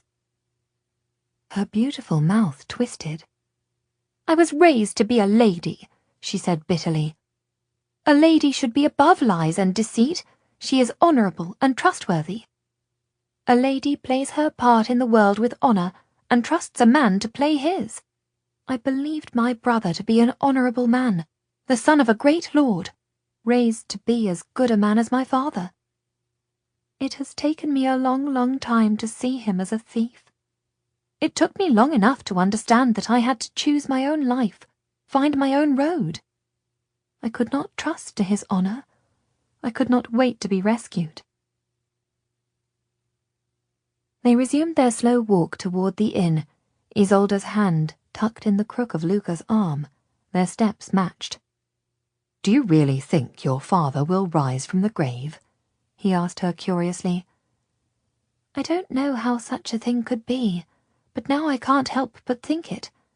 How could Johann look at me and describe my father? How could he speak of a cold beer in a chapel if he was not seeing, with the eyes of God, my own father's beer in our cold chapel? He must know the unknown things, see things that we are blind to.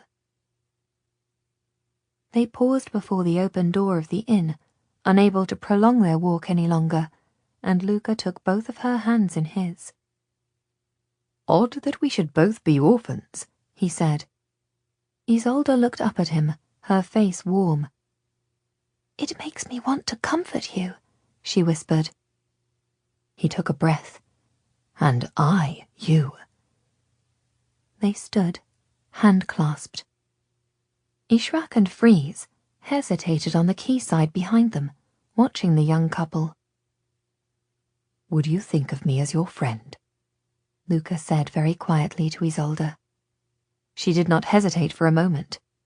We're both alone in the world, she said. I would like to have a friend who could be constant, as my father was, patient as he was, faithful as he was. "I'd want a friend that I could be proud of," Luca said quietly. "Perhaps I'll never be able to take you to meet my mother. Perhaps my mother has been dead for many years. But I would like to think that I could have taken you to meet my mother, and she would have liked you." He broke off, suddenly remembering his vows. She felt him almost snatch his hands away from their warm, mutual hold. "Of course, I cannot think of anything more than friendship. I am in the early stages of the priesthood. I am going to be a priest, a celibate priest." Only in the early stages, Isolde whispered. Not yet sworn. Luca looked at her as if she tempted him. "I am not yet sworn," he confirmed. "I am not bound by my word. It was my intention to join the priesthood before—" He broke off, before he could be tempted to say, "before you."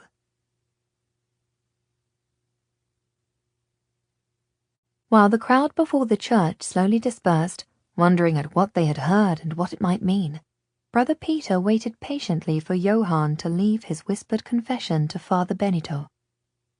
After a little while, the young man stood up, crossed himself, nodded respectfully to the priest, and then walked across the church to kneel in silent prayer on the chancel steps, his head resting against the thickly carved rood screen that protected the mystery of the altar from the congregation.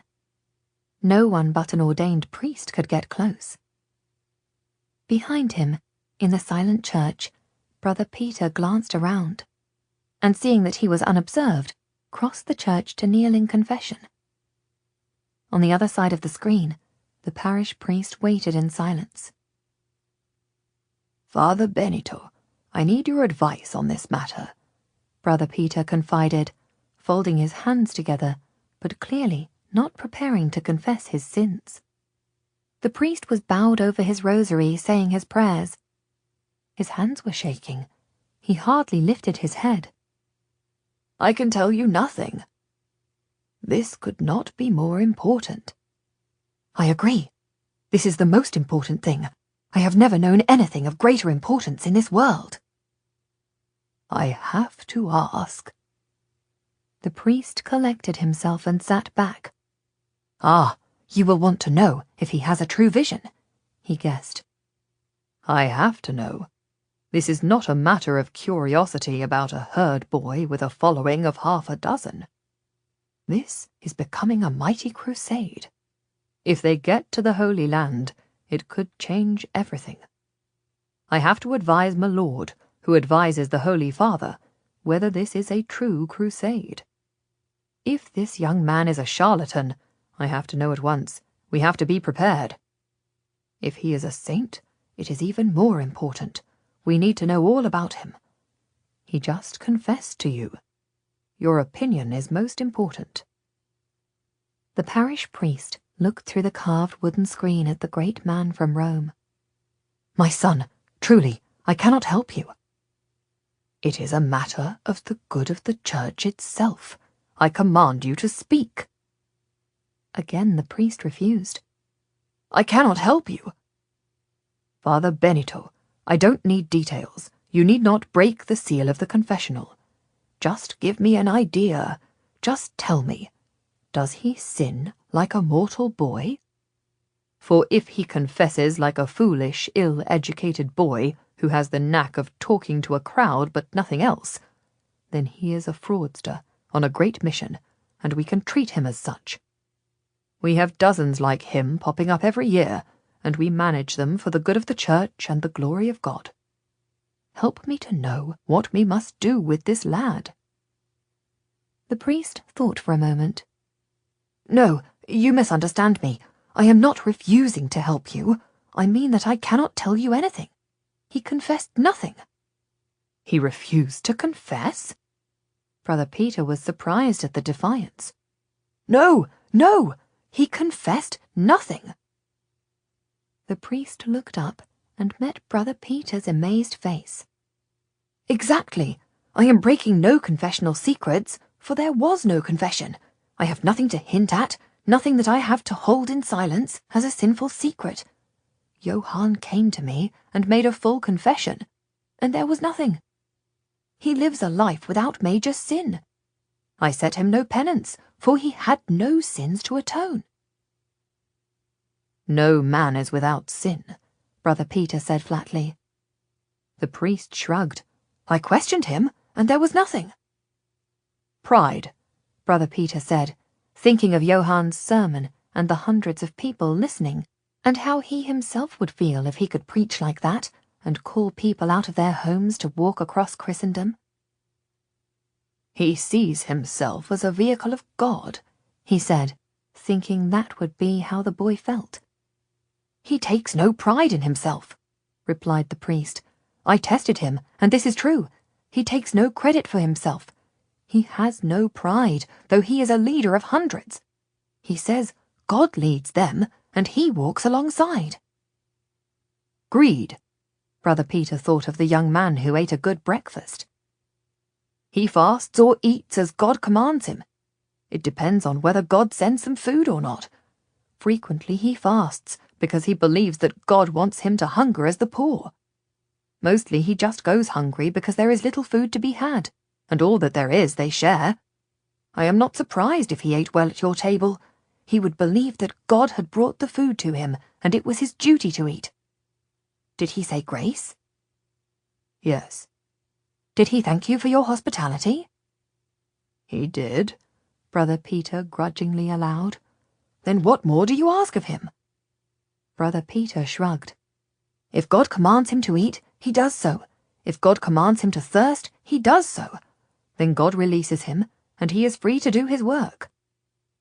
Does he take the children? Does he call them away from their parents when they should stay at home? Could we call him a thief? Does he covet followers? He says he does the will of God. I asked him about the children. He says that since he was called by God, his sins have emptied out of him, so he is a vessel, not a man. He holds only God's will, not the sins of man. I asked him specifically, and he answered with conviction. He convinced me. I think that he may be a saint in the making. In all my years of hearing confessions, I have never spoken to a young man who opened his life to me, and it was a clean page. I never would have expected this. It is beyond the dreams of a priest. Lust, Brother Peter said, thinking of the usual confessions of young men. "He says he is a virgin, and I believe him." Brother Peter's head was spinning. Can this be true? A pure young man? An innocent? "Brother, I believe in him. If he will allow me, if the bishop will give me leave, I am going with him." "You?" "I know, I must seem ridiculous. I am a comfortable parish priest, grown plump and lazy in good living. But this boy knows that the end of days is coming. He told me some of the signs. They are all as the Bible predicts them. He has not been taught what to say. It has been revealed to him. He says we must be in Jerusalem if we hope to be saved. I believe God has told Johann of the end of days. I will close up my house and go with the children's crusade to Jerusalem if I am allowed.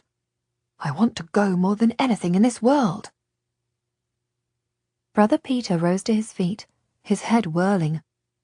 "I must send my report," he said. "Tell them," the priest urged him. "Tell them in Rome that a miracle is happening right here and now. A miracle in this little town before us, worldly fools.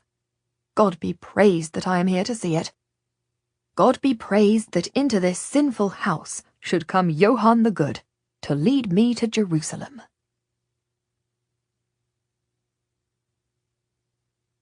Brother Peter and Luca wrote the report together, while Freeze found a stable lad willing to undertake the long ride to Avezzano. "You'll take the old Roman road," Freeze explained to the lad, who had been summoned into the dining room to take the precious letter. "It's clear enough. You can't miss your way." "When you get there, you must go to the church of St. Paul and ask for the parish priest," Brother Peter told him.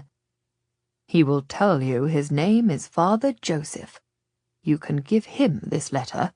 He will send it on." Luca watched Brother Peter double-fold the letter and light a taper at the dining-room fire. From his little writing box, Brother Peter took a stick of sealing wax and held it to the flame, dripping the scarlet wax in 3 separate pools on the fold. While the wax was still warm and soft, he took a sealing ring from a cord around his neck and pressed it into the hardening wax. It left the image that Luca had seen tattooed on the arm of the man who had recruited him into the secret order. It was a drawing of a dragon eating its tail. "You will wait," Brother Peter told the round-eyed lad, who looked at these preparations as a man might watch an alchemist make gold. "You will wait that night, and the next day. You will stay in the church house, and they will give you food and a bed. In the evening, you will go to the church again, see Father Joseph, and he will give you a letter to bring to me. You will take it, keep it safely, bring it to me without reading it. Do you understand?" "The boy can't read," Freeze said, "so you're safe enough in that. Us servants know nothing. He won't read your secrets. He would not dream of breaking your seal. But he understands what you're saying. He's a bright enough boy." Reluctantly, Brother Peter handed the letter to Luca, who paused for only a moment to study the seals, and then passed it to the boy, who knuckled his forehead in a sort of rough salute and went out. "What does it mean?" Luca asked. "That seal? I saw it on the arm of the man who recruited me to the order." "It is the symbol of the order that you know as the Order of Darkness," Brother Peter replied quietly. He waited till the door had closed behind Freeze, and then he rolled up the sleeve of his robe to his shoulder and showed a faded version of the design, tattooed over his upper arm. He looked at Luca's shocked face. "It's pale because I have worn it for so long," he said. "I entered the order when I was younger than you. I swore to it, heart and soul, when I was little more than a boy."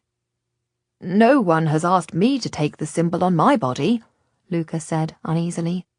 "I don't know if I would." "You're an apprentice," Brother Peter replied. "When you have held enough inquiries and learned enough, when you are wise enough and thoughtful enough, then they may invite you to join the order." Who will invite me?"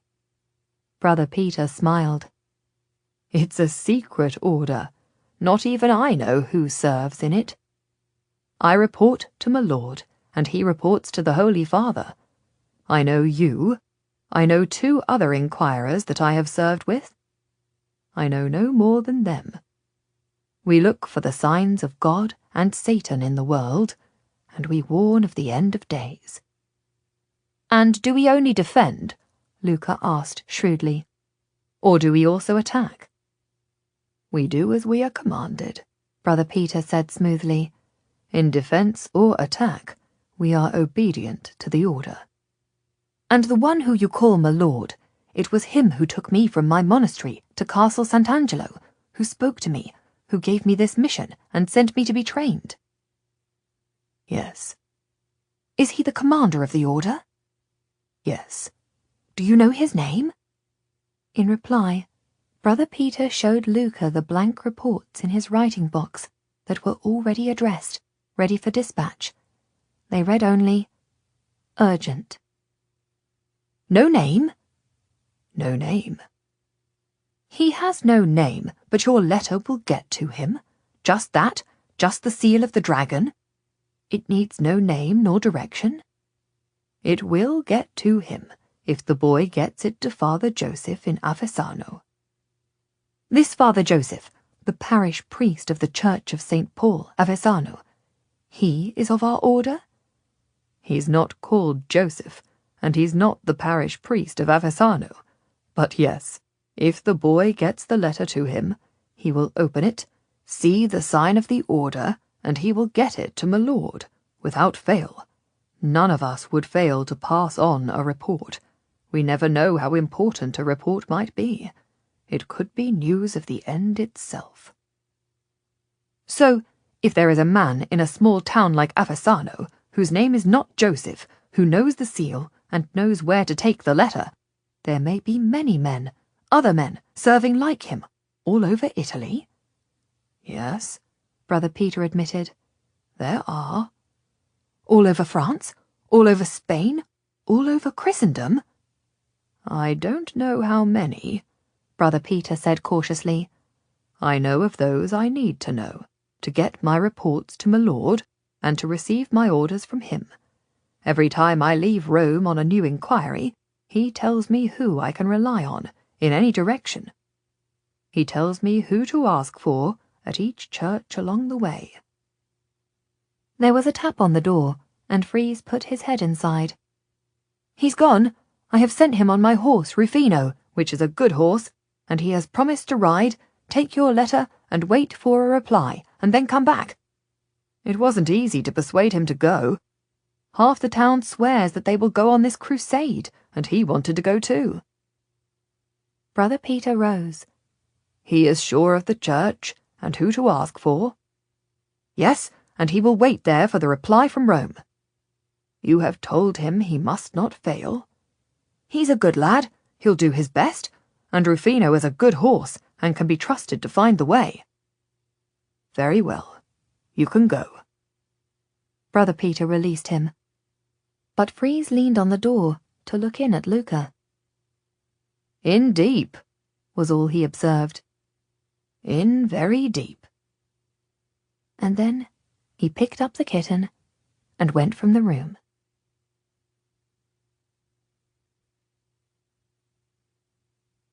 Inspired by Johann the Good, the people who had come into the little town for the market went back to their villages and farms and spoke of him to their friends and neighbours. The next day, hundreds more people came into Piccolo, bringing food and wine and money for the children's crusade and to hear Johann preach. Once again, he stood on the doorstep of the church and promised them all that if they would come with him to Jerusalem, they would walk again with the people they had loved and lost. These were people who had been orphaned young, who had lost their firstborn children.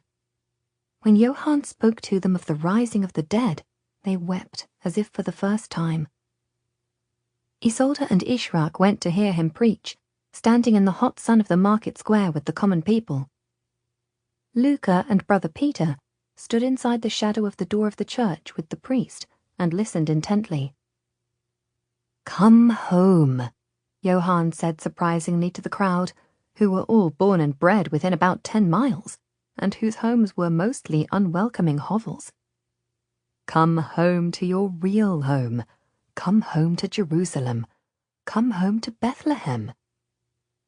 He seemed to look toward Ishraq, who was dressed as modestly as a lady on a pilgrimage, her cape shielding her face, a gown down to her ankles, and strong riding boots hiding her brown feet with the silver rings on her toes. Come home to Acre, those of you who were born with the taste of milk and honey. Come back to where your mother first opened her eyes. Come to your motherland. Ishraq swallowed and turned to look at Isolde. Can he mean me? She whispered. Does he really mean that Acre, the beautiful Arab city, is my true home? I can hear your mother calling you, he said simply. I can hear her calling you from across the sea. A woman from the crowd called out, I can hear her! I can hear Mama! When we get to Jerusalem and the Lord puts out his hands for us, that will be the end of sorrow. That will be the end of grieving. Then shall the orphan find his mother, and the girl know her father. He glanced toward Ishraq. Then shall the girl who has lived all her life among strangers be with her people again. You will be warmed by the sun that you saw first when your eyes first opened. You will taste fruits of your homeland. How can he know? Ishraq whispered to Isolde. How can he know that I was born in Acre? How can he know that my mother promised me that one day we would go home? He must hear the voice of God. I have doubted him, but this must be a true revelation. Around the two young women, people were crying and pressing forward, asking the young man about their families. One woman begging him to tell her that her son, her lost son, was in heaven and she would see him again. He put out his hand so that they did not jostle him, and the people at the front of the crowd fell to their knees and linked arms before him, as if he were an icon to be carried through the crowd at shoulder height on a saint's day. Come with us, he said simply. Come and see for yourself on that wonderful day of judgment, when your children, your father, and... His bright blue gaze went to Ishraq. Your mother, take your hand and welcome you to your home. Ishraq stepped forward as if she could not help herself, as if she were in a dream. My father? She asked. My mother? They are waiting for you, Johann said, speaking only to her with a quiet certainty, which was far more convincing than if he had shouted, as most preachers did. The ones that you loved and lost are waiting for you. The father whose name you don't know, the mother who died without telling you, she will be there. She will tell you then. You will see them together, and they will smile at you, their daughter. We will all rise up together. Now, he said quietly, I am going to confess and pray. God bless you. Without another word, he turned into the doorway of the church, and Brother Peter and Luca stepped back to let him inside, and the priest Father Benito went to kneel with this most surprising prophet.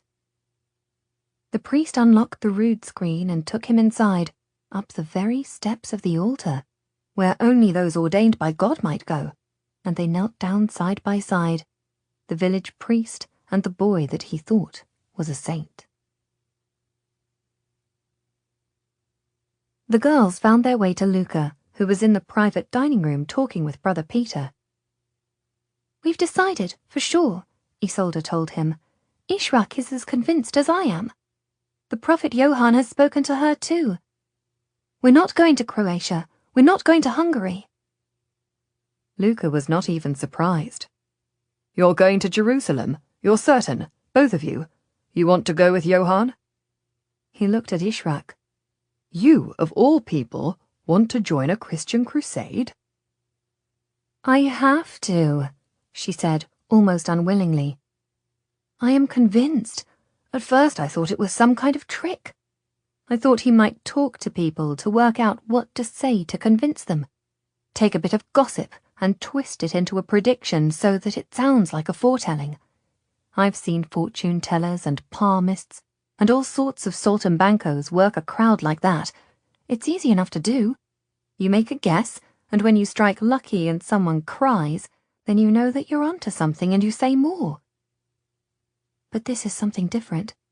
I believe he has a vision. I believe he knows. He has said things to Isolde. And today he said things to me that no one in this town knows. He spoke of me in a way that I don't even acknowledge to myself. It's not possible that it could be a lucky guess. I think he must have a vision. I think he sees true. She looked down, not meeting his questioning eyes, and cleared her throat. He spoke of my mother, she said quietly. She died without telling me the name of my father. She died speaking of Acre, her home, my birthplace. He knew that too. We believe he has a true vision, Luca confirmed. Brother Peter and I have reported it to Rome. We're waiting for the reply, and I have asked if we may go with him. You have? Isolde breathed. He spoke to me too, Luca reminded her. He spoke of my father, of his kidnap by the Ottoman slavers. Nobody knows about that but the people I have told. Freeze and yourself, but no one else. Freeze spoke of it once to Brother Peter, but no one in this village knows anything about us, except that we are travelling together on a pilgrimage and that I am authorized by the Holy Father. He can have learned nothing else from kitchen door gossip, so he must have some way of knowing about us that is not of this world. I have to assume that it is as he says, that he is guided by God. No questions? Ishrak asked him with a little smile. Inquirer, I thought you always had questions. I thought you were a young man who could not help but question. I have many, Luca gave a little laugh. Dozens. But from all I have seen, for the moment, I believe Johann. I take him on trust. I, too, Brother Peter said. The answer should come from Rome the day after tomorrow. I think they will command us to go with the children's crusade and help them on their way. Ishrak's eyes were shining. He said that I should go home, she said. I have never thought of the Holy Land as my home. I was taught to call Lucretili my home, but now, suddenly, everything looks different. You won't be different? Isolde asked her, speaking almost shyly. You won't change with me, even if you find your family in Acre? Never, Ishrak said simply. But to be in my mother's country, and to hear her language, to feel the heat of the sun that she told me about, to look around and see people with skin the colour of mine, wearing clothes like mine, to know that somewhere there is my family, my mother's family. Perhaps even my father is there. He spoke to you as if you were a Christian, and would see the last day like the rest of us, Brother Peter observed. My mother would have said that we were all people of the book, she replied. We all worship the same God, Jews, Christians, and Muslims. We all have the one God, and we only have different prophets. Your mother would be very wrong, Brother Peter told her gently, and what you say is heresy. She smiled at him. My mother was a woman from Acre, in a country where Jesus is honoured as a prophet, but where they are certain he is not a god. She was with me in Granada, in a country of Christians, Jews, and Muslims. I saw with my own eyes the synagogue next to the church, next to the mosque, and the people working and reading and praying alongside each other. They called it the conviviencia, living alongside each other in harmony, whatever their beliefs. For the enemy is not another person who believes in a god. The enemy is ignorance, and people who believe in nothing and care for nothing. You should know that by now, Brother Peter.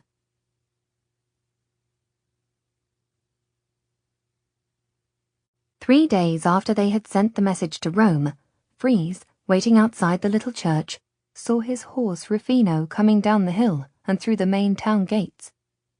He called his name, and the horse put his head up and his ears forward at Freeze's voice, whinnying with pleasure, and went toward him. Freeze took the reins and led the horse down the steep steps to the quayside inn. In the stable yard, he helped the weary lad from the saddle, took the sealed letter from him, and tucked it inside his jerkin. "You've done well," he said to the lad, "and you've missed nothing here. There's been a lot of praying and promising and some planning, but the children's crusade is still in town, and if your ma will let you, and I would have thought she would forbid you, you can still march out with them. So go and get your dinner now. You've been a good boy."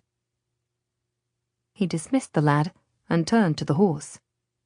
"Now, let's settle you," he said tenderly to his horse, taking the reins and leading the tired animal into the stall himself.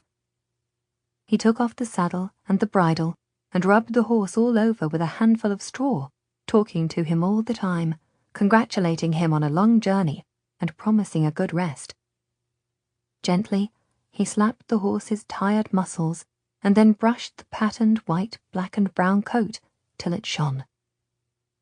When he had made sure that the animal had a small feed, with hay and water for the night, he lifted the ginger kitten from where she was sleeping in the manger and went to the inn. "Here's your reply," he said, handing the sealed letter to Luca, who was sitting in the dining room with Brother Peter. The two men had been studying prophecies together, the manuscripts that they had brought with them in carefully rolled scrolls, and a bound Bible spread out on the dining room table before them. In the seat by the window, catching the last of the evening light, the two girls were bent over their sewing, working in silence. Luca broke the seals and spread out the letter on the table so that he and Brother Peter could read it together. Freeze and the girls waited. "He says we can go," Luca announced breathlessly. "My Lord says that we can go to Jerusalem with Johann." The two girls gripped each other's hands. "He says that I must observe Johann's preaching and—" He broke off, the excitement draining from his face. "He says I must watch him for heresy or crime, examine everything he says and report it to the bishop wherever we are if I think he says something that is outside the church's teachings. I must question him for signs that he has made a pact with the devil and watch him for any ungodly acts. If I see anything suspicious, I must report him at once to the church authorities, and they will arrest him." He turned to Brother Peter. "That's not an inquiry, that's spying." "No, see what my Lord says." Brother Peter pointed to the letter. "It is part of our usual inquiry. We are to travel with him and look for the light of God in all that he does, ensure that his mission is a true one, watch him for any signs that he is a true prophet of the end of days. If we see any trickery or falsehood, we are to observe it and report it. But if we think he is hearing the voice of God and doing his bidding, we are to help him and guide him. The Holy Father himself will send money and arms to help the children get to the Holy Land. He says we are to guide them to Bari, where he himself will see that there will be enough ships to take us to Rhodes.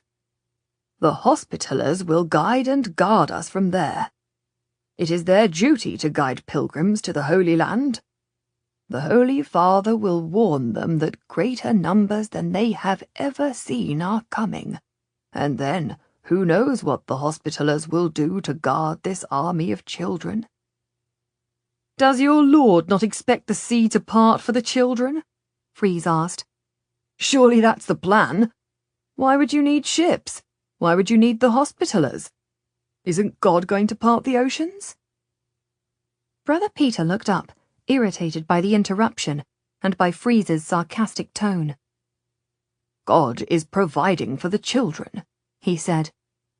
"If a miracle takes place, we are to report it, of course."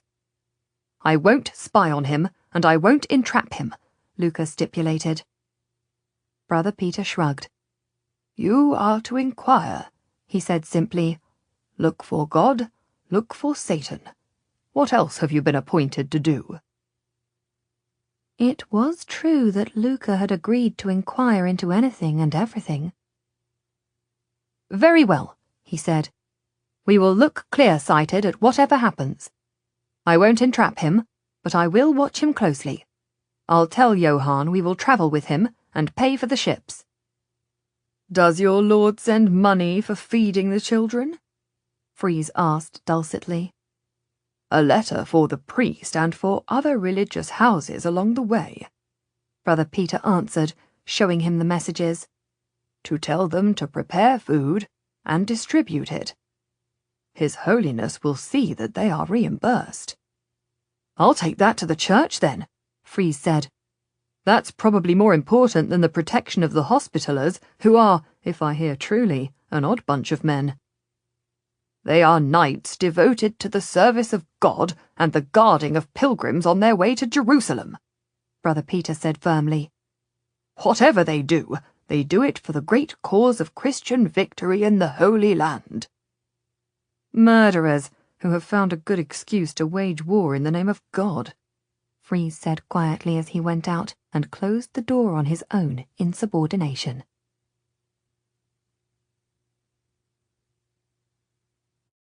Luca found Johann sitting on a wooden mooring post on the quayside, looking out to sea. May I speak with you? He asked. Of course. Johann smiled his sweet smile. I was listening to the waves and wondering if I could hear God.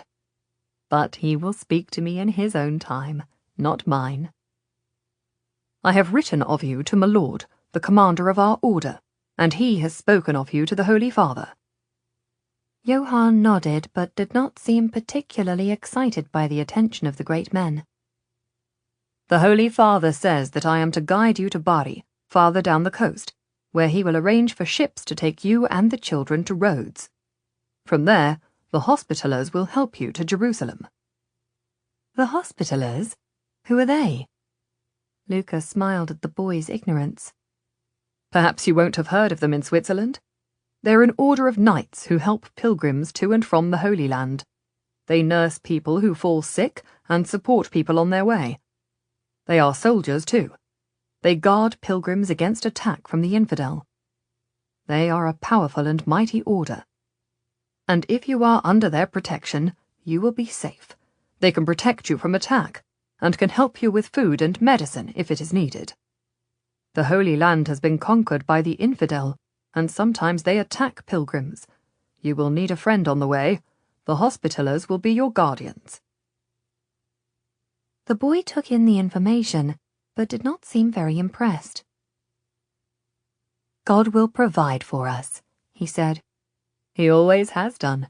We need no help but his, and he is our friend. He is the only guardian we need. Yes, Luca agreed. And perhaps this is his way to help you, with his holy order of Hospitallers. Will you let me guide you to Bari, and we can all go on the ships that the Holy Father will send for us? It's a long way to the Holy Land, and better for us all if there are good ships waiting for us and the Hospitallers to guard us. Johann looked surprised. We are not to walk all the way? We are not to wait for the seas to part? My lord says that the Holy Father suggests this way, and he has sent me letters that we can show at holy houses, abbeys and monasteries all along the way, and at pilgrims' houses, and they will feed the children. And so God provides, Johann observed, as he promised he would. Are you coming with us all the way to Jerusalem, Luca Vero? I would like to do so, if you will allow it.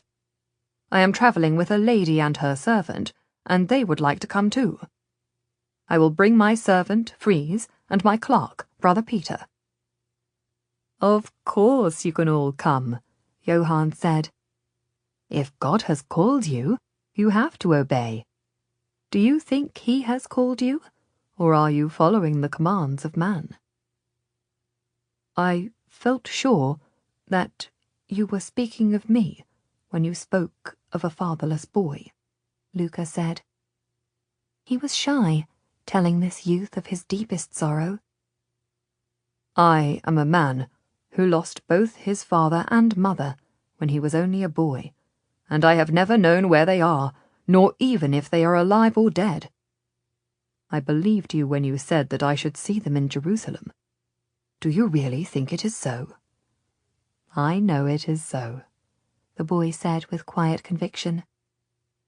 "Then I hope I can help you on the journey, for I am certain that it is my duty as their son that I should come with you." "As you wish, brother." "And if you have any doubts about your calling," Luca said, feeling like a Judas, tempting the boy to betray himself, "then you can tell me. I am not yet a priest. I was a novice when I was called from the monastery to serve in this way. But I can talk with you and advise you." "I have no doubts," Johann said, gently smiling at him. "The doubts are all yours, Brother Luca. You doubted your calling to the monastery, and now you doubt your mission. You doubt your instructions, you doubt the Lord of your order, and you doubt even the words you speak to me now. Don't you think I can hear the lies on your tongue, and see the doubts in your mind?" Luca flushed at the boy's insight. "I had no doubts when I heard you speak. I had no doubts then. My father was taken by the slavers when I was only 14. I longed to see him again. My mother was taken too. Sometimes I dream of them, and the childhood that I had with them. Sometimes even now I cannot bear that they are lost to me, cannot bear to think that they may be suffering. I was helpless to save them then. I am helpless now."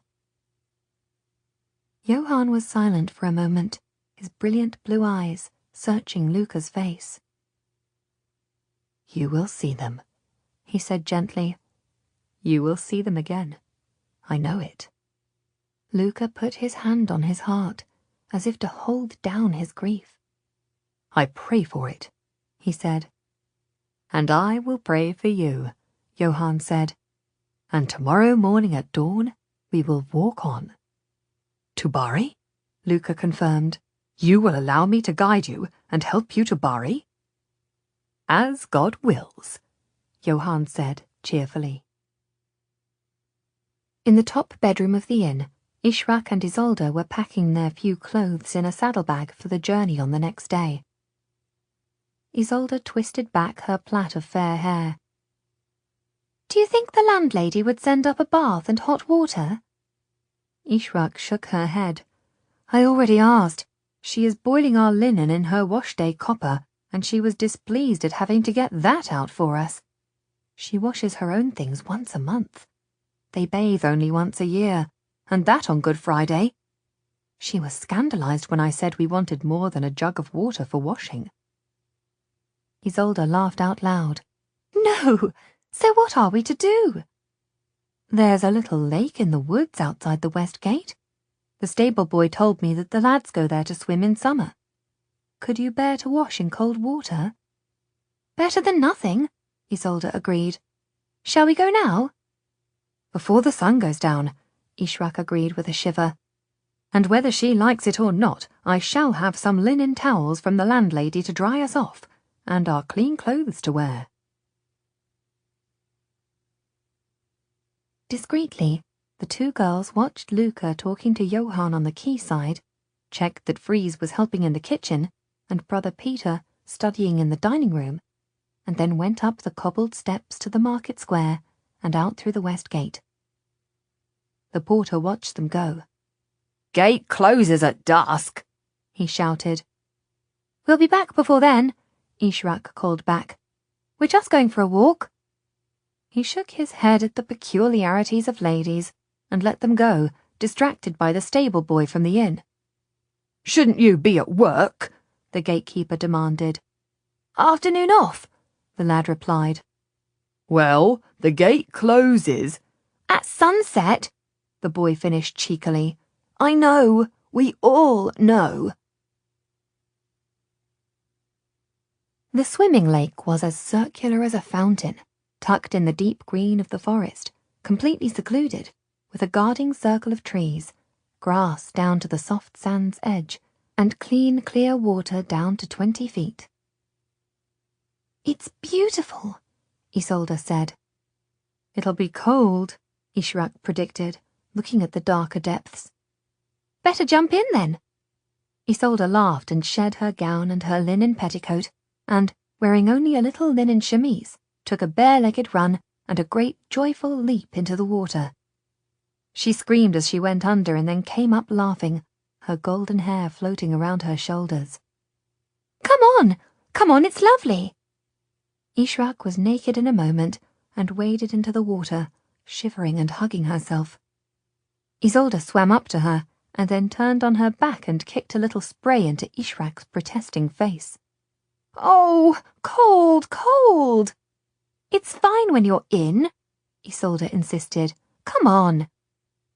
She took her friend's hands and pulled her in deeper. Ishrak gave a little scream at the cold and then plunged in, swimming swiftly after Isolde, who turned and splashed away as fast as she could. They played like a pair of dolphins, twisting and turning in the water until they were breathless and laughing, and then Ishrak went to the side of the pool where they had left their clothes and gave Isolde a bar of coarse lye soap. "I know," she said at Isolde's little disappointed sniff, "but it's all they had, and I have some oil for our hair." Isolde stood knee-deep in the water and lathered herself all over, and then, passing the soap to Ishrak, lowered herself into the clean water and then stepped out of the pool. She stripped off her wet chemise and wrapped herself in the linen towel, then held a towel for Ishrak, who, washed and rinsed, came out too, teeth chattering. Warmly wrapped, they combed their wet hair and smoothed the rose-perfumed oil from scalp to tip, and then Isolde turned her back to Ishrak, who twisted her golden locks into a plait, and then turned her own back so Isolde could plait Ishrak's dark hair into a coil at the nape of her neck. "Elegant," Isolde said with pleasure in her own handiwork. "Wasted," Ishrak pointed out, as she threw on her dress and pulled the hood of her cape over her head. "Whoever sees me?" "Yes, but at least we know we are clean and our hair plaited," Isolde said. "And we are making a long journey tomorrow, and who knows when we will be able to wash again." "I hope it's hot water next time," Ishrak remarked, as they took up their little bundles and set off down the road. "Do you remember, in Granada, the Moorish baths with hot steam and hot water and heated towels?" Isolde sighed. "And in the women's bath-houses, the old lady who scrubs you with soap and rinses you with rose water, and then washes your hair and oils it and combs it out?" Ishrak smiled. "Now that is civilized." "Perhaps in Accra?" Isolde asked. "In Accra for sure," Ishrak smiled again. "Perhaps our next bath will be a proper Moorish bath in the Accra bathhouse."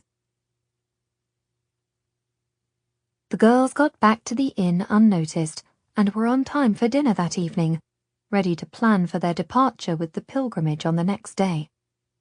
Luca was clear that he could not ride while children walked, could not bring himself to be mounted high on an expensive horse while Johann led everyone else on foot. He was going to walk alongside them to Bari.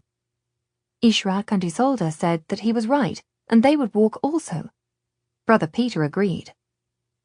Only Freeze pointed out that it was too far for the young women to walk without exhaustion and discomfort, that if they travelled alongside the pilgrimage, they would have to stop and eat where the children ate, and that would mean food would be scarce and poor.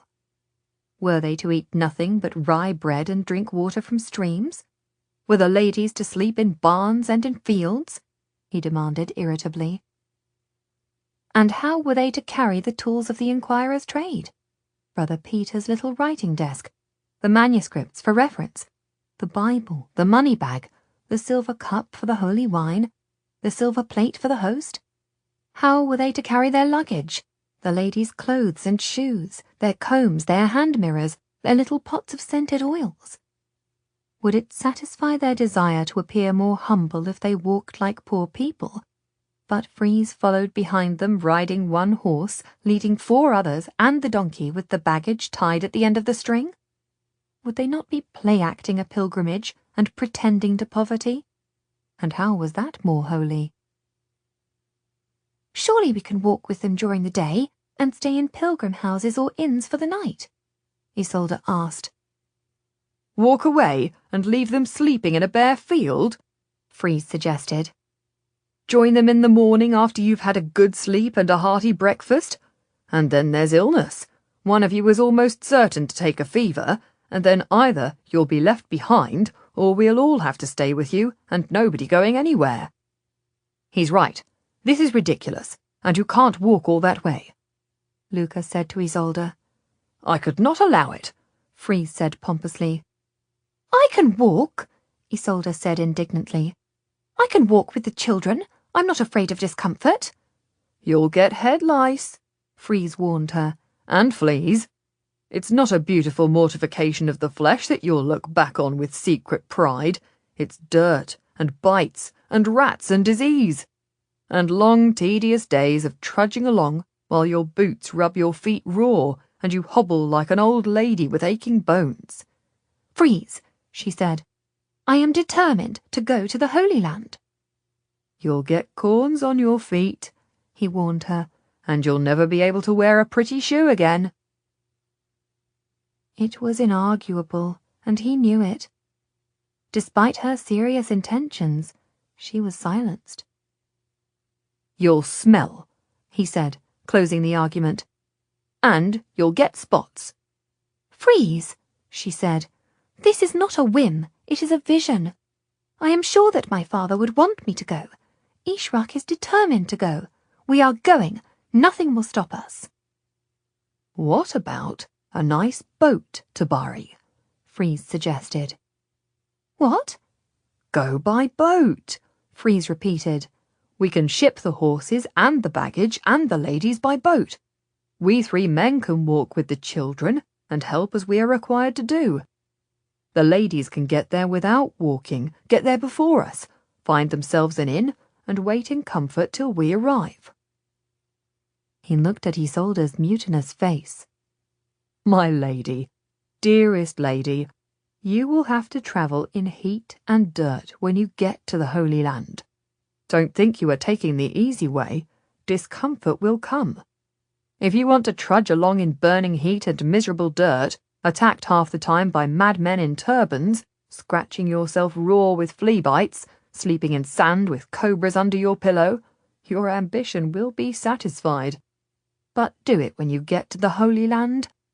There's no particular merit in walking on rough ground in Italy. Actually, Brother Peter intervened, if the ladies were to be at Bari first, then they could make sure that the ships were waiting for us. We'll be, 3 days on the road, perhaps 4? He turned to the 2 of them. If you were willing to go ahead, I could give you the papal letters of authorization, and you could get the food ready for the children and make sure there were enough ships. It would be very helpful. You would be helping the pilgrimage, not escaping the walk, Luca said to Isolde. This is important. I don't know, she hesitated. Perhaps they can't do it alone, Freeze said. I could go too. Perhaps I had better accompany them. Luca gave him a long, narrow gaze from his hazel eyes. You go by boat as well?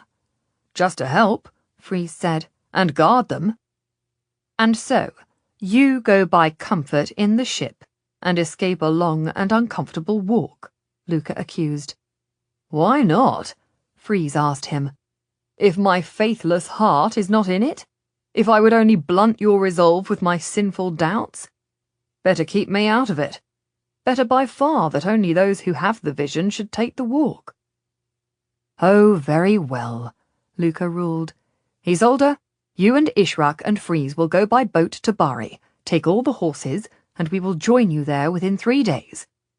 Freeze, you will keep the girls safe, and you will find ships that will take the children to Rhodes, agree a price, and take the papal letter of credit to the priest and to the moneylenders." "I want to walk," Isolde demurred. "I don't," Ishrak said frankly.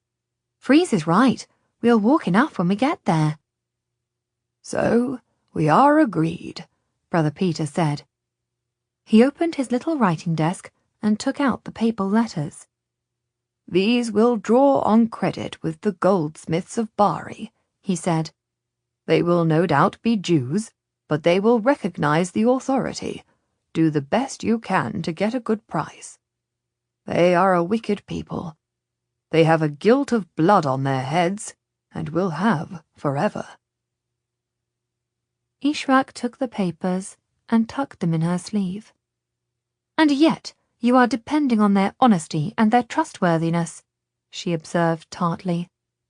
"You are sending them letters and expecting them to give you credit on that alone. You know that they will understand the authorization, and they will lend you money. That's hardly wicked. I would have thought it was very obliging. The Pope himself is trusting them. They are doing the work that you allow them to do. They are doing it with care and good stewardship. I don't see why you would call them wicked." "They are heathens and infidels," Brother Peter said firmly. "Like me," she reminded him.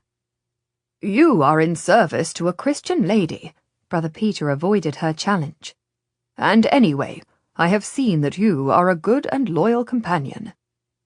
"Like the women of my race," she pressed. "Like the other infidels." "Perhaps," he said. "We'll know more when we have landed in the Holy Land." Isolde gave a little shiver of joy. "I can't imagine it." Ishrak smiled at her. "Me neither."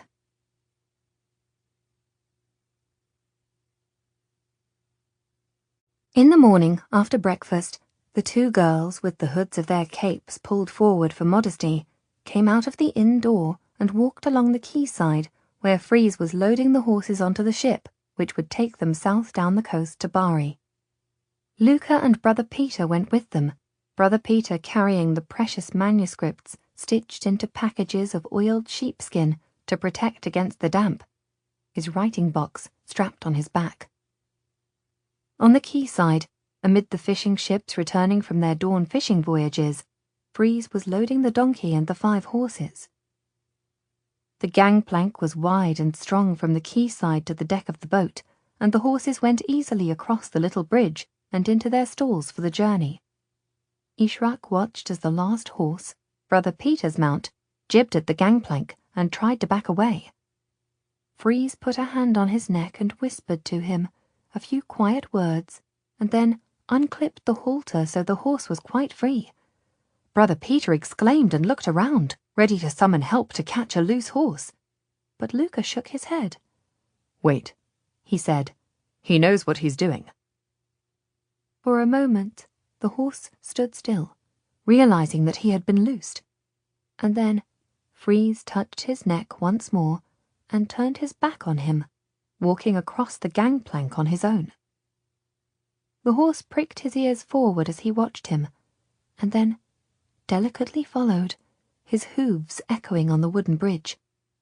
When he came freely onto the deck, Freeze patted him with a few words of quiet praise, and then clipped the rope on again and led him into the stalls in the ship. "They love him," Luca remarked, coming beside the 2 young women. "They really do. All animals trust him. It's a gift. It's like St. Francis of Assisi." "Does he have a kitten in his pocket?" Ishrak asked, making Luca laugh. "I don't know. I wouldn't be surprised." "I think he has been feeding a stray kitten and carrying her around," she said. "I moved his jacket from the dining room chair last night, and she squeaked." Isolde laughed. "She's a ginger kitten. He found her days ago. I didn't know he still had her." Freeze came back off the boat. "There's a little cabin and a cooking brazier," he told the girls. "You should be comfortable enough, and the weather is supposed to be good, and we will be there in a few hours. We should get into port at about dinner time." "Shall we go aboard?" Isolde asked Luca. The master was on the ship, shouting orders, the sailors ready to let go the ropes. The children of the crusade idly watched the preparations. God bless them, Isolde said earnestly, 1 foot on the gangplank, her hand in Luca's grasp. And God bless you too, Luca. I will see you in Bari. In just a few days' time, he said quietly to her. It's better that you travel like this, although I will miss you on the road. I won't fail you. I shall see you there soon. Cast off, the master shouted. All aboard. Brother Peter handed his box of manuscripts and his precious writing case to Freeze to take into the little cabin. Isolde turned to go up the gangplank, when she felt the quayside suddenly shake beneath her feet. For a moment, she thought that a ship had knocked against the quay and shaken the great slabs of stone, and she put out her hand and grasped the gangplank's end beam. But then the shake came again, and a deep, low rumble, a noise so massive and yet hushed that she snatched Ishrak's hand for fear and looked around. At once, there was an anxious slapping on the side of the quay as 1,000 little waves rippled in, as if blown by a sudden gale, though the sea was flat calm. The children on the quayside jumped to their feet as the ground shook beneath them. The younger ones cried out in fear. Help me! Help me! What was that? Isolde asked. Did you hear it? That terrible noise? Ishrak shook her head. I don't know. Something strange. I know that my Redeemer lives, Johann called out. Everyone turned to look at him. He was quite undisturbed. He spread his arms and smiled. Do you hear the voice of God?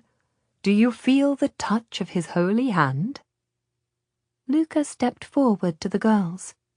Better go back to the inn, he started. Something is wrong.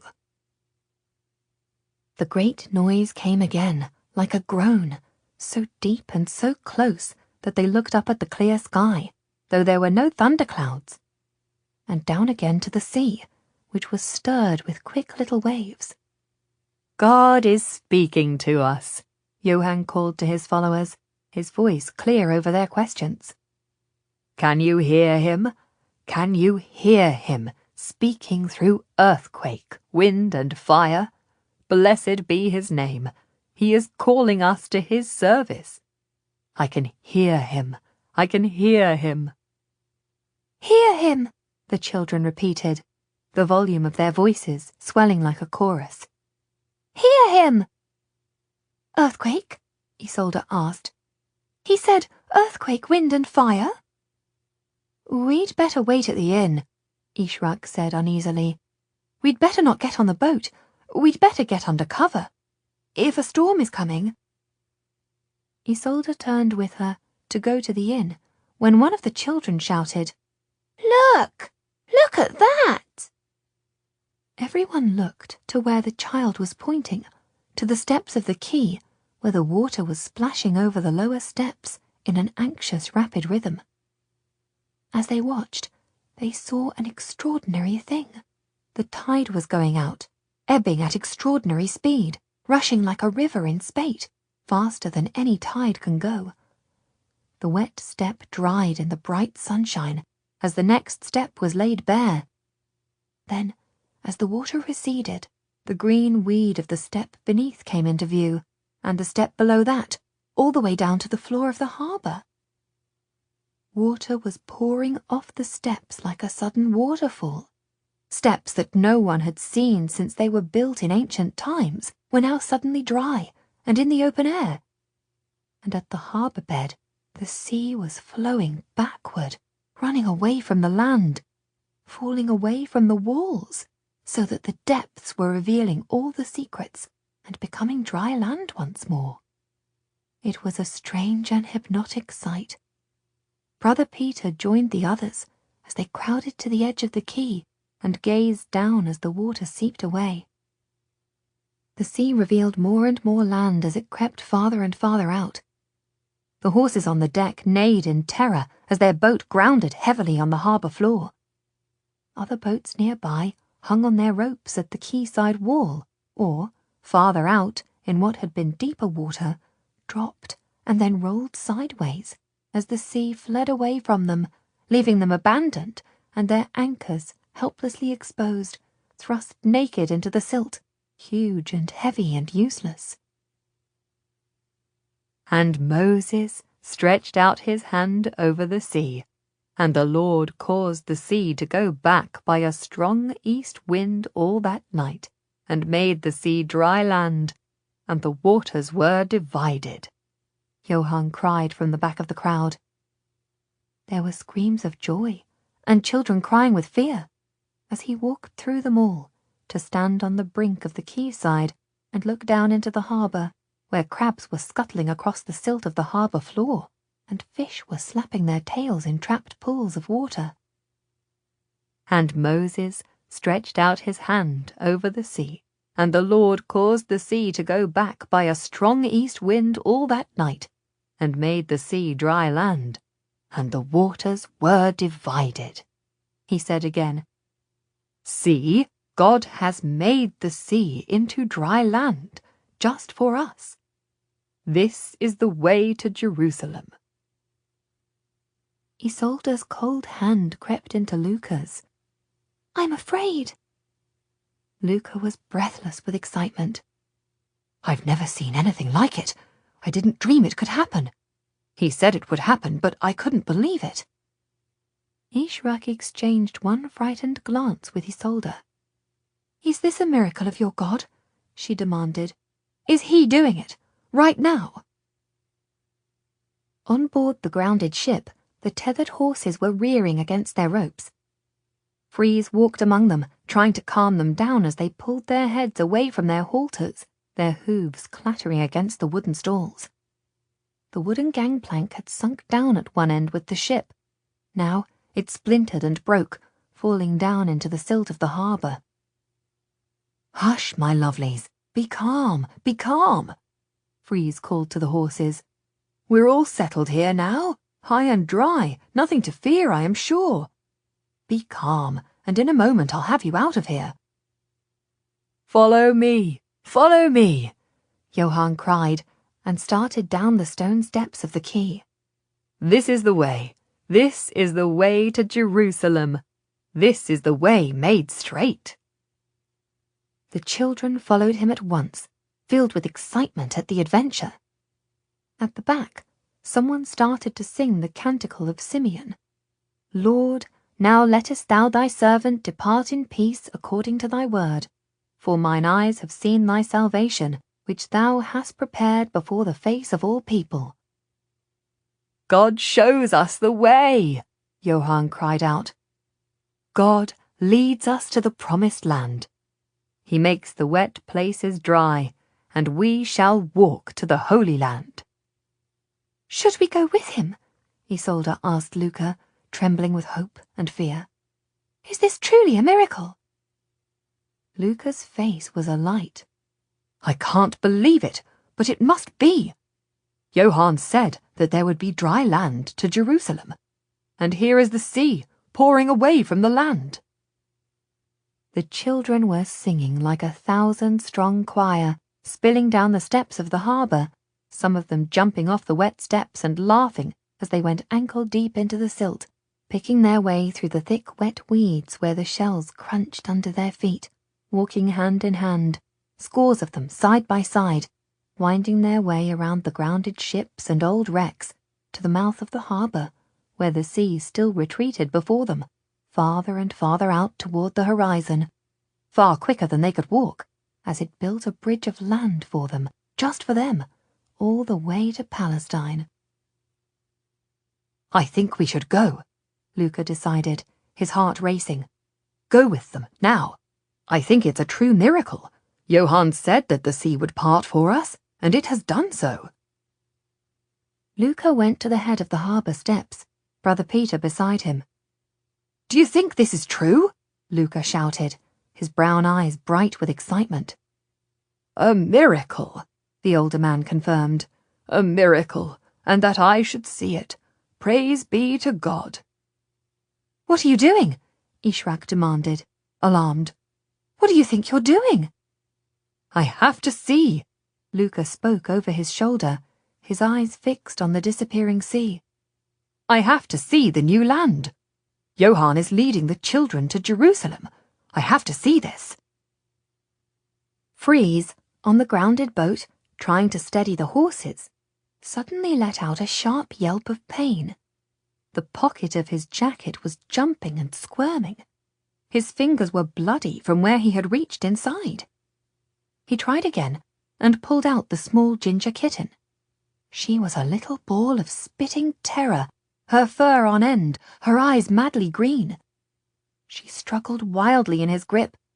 He let her drop to the deck, and she bounded away, agile as a monkey, up the straining mooring rope to the quayside, racing for the inn.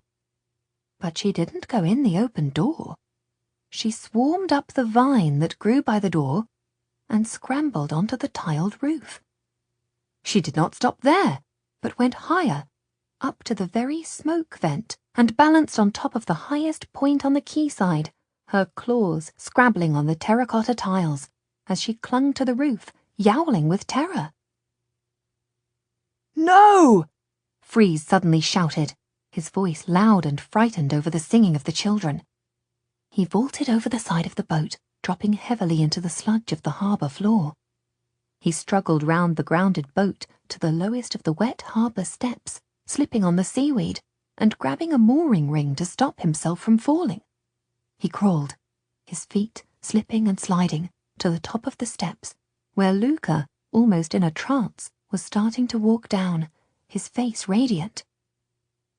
Freeze barreled into him, grabbed him round the waist, pushing him back to the quayside, and thrust him bodily toward the inn. "I want to see." Luca struggled against him. "Freeze, let me go. I'm going. I'm walking." "It's not safe. It's not safe," Freeze babbled. "The kitten knows. The horses know. God help us all. Something terrible is going to happen. Get into the inn. Get into the attic. Get onto the roof if you can. Like the kitten. See the kitten? The sea is going to turn on us." "It's parting," Brother Peter argued, standing his ground. "You can see. Johann said that it would part for him, and he would walk to Jerusalem. He's going. The children are going. We're going with him." "No, you're not." Freeze pushed Luca roughly toward the inn, slapping him on his shoulders in frustration. "Take Isolde," he shouted into Luca's bright face, shaking his shoulders. "Take Ishraq, or they'll drown before your eyes. You don't want that, do you? You don't want to see the waters come back and sweep Isolde away?" Luca woke as if from a dream. "What? You think the sea will come back?" "I'm sure of it," Freeze shouted. "Get them to safety. Get them out of here. Save the girls. Look at the kitten." Luca shot one horrified look at the kitten, which was still clinging to the topmost point of the roof, spitting with fear, and then grabbed Isolde's hand and Ishraq's arm and hurried them both into the inn. Isolde would have held back, but Ishraq was as frightened as Freeze, and dragged her onward. "Come on," she said. "If it's a miracle, then the sea will stay dry. We can follow later. Let's get inside. Let's get up to our bedroom. We can look from the window. Come on, Isolde." Freeze saw they were on their way to safety, and turned back and ran down the stone steps to the damp floor of the harbour, his boots churning in the deep mud. "Come back," he shouted to the children. "Come back. The sea will turn. That's not the way." They were singing so loudly, in such happy triumph, that they did not even hear him. "Come back," Freeze yelled. He started to run after them, slipping on the silt and the weeds, splashing doggedly through the puddles of seawater in his big boots. The slowest children at the back turned when they heard him, and paused when they saw him coming, waving his arms and shouting. "Go back," Freeze commanded them. "Go back to the village." They hesitated, uncertain what they should do. Go back, Freeze said urgently. "The sea will turn. It will wash into the harbour again." Their blank faces showed that they could not understand him. Their whole conviction, their whole crusade, was pressing them onward. Johann had promised them this miracle, and they believed that it was happening then and there. All their friends, all their fellow pilgrims were convinced. They were singing as they walked, farther and farther toward the harbour mouth, where the receding sea shone white as it rushed away southward. They all wanted to go together. They could see their road unfolding before them. "Sweetmeats!" Freeze said desperately. "Go to the inn. They are giving away free sweets." Half a dozen children turned and started to go back to the quayside. "Hurry!" Freeze shouted. "Hurry, or they'll all be gone. Run as fast as you can."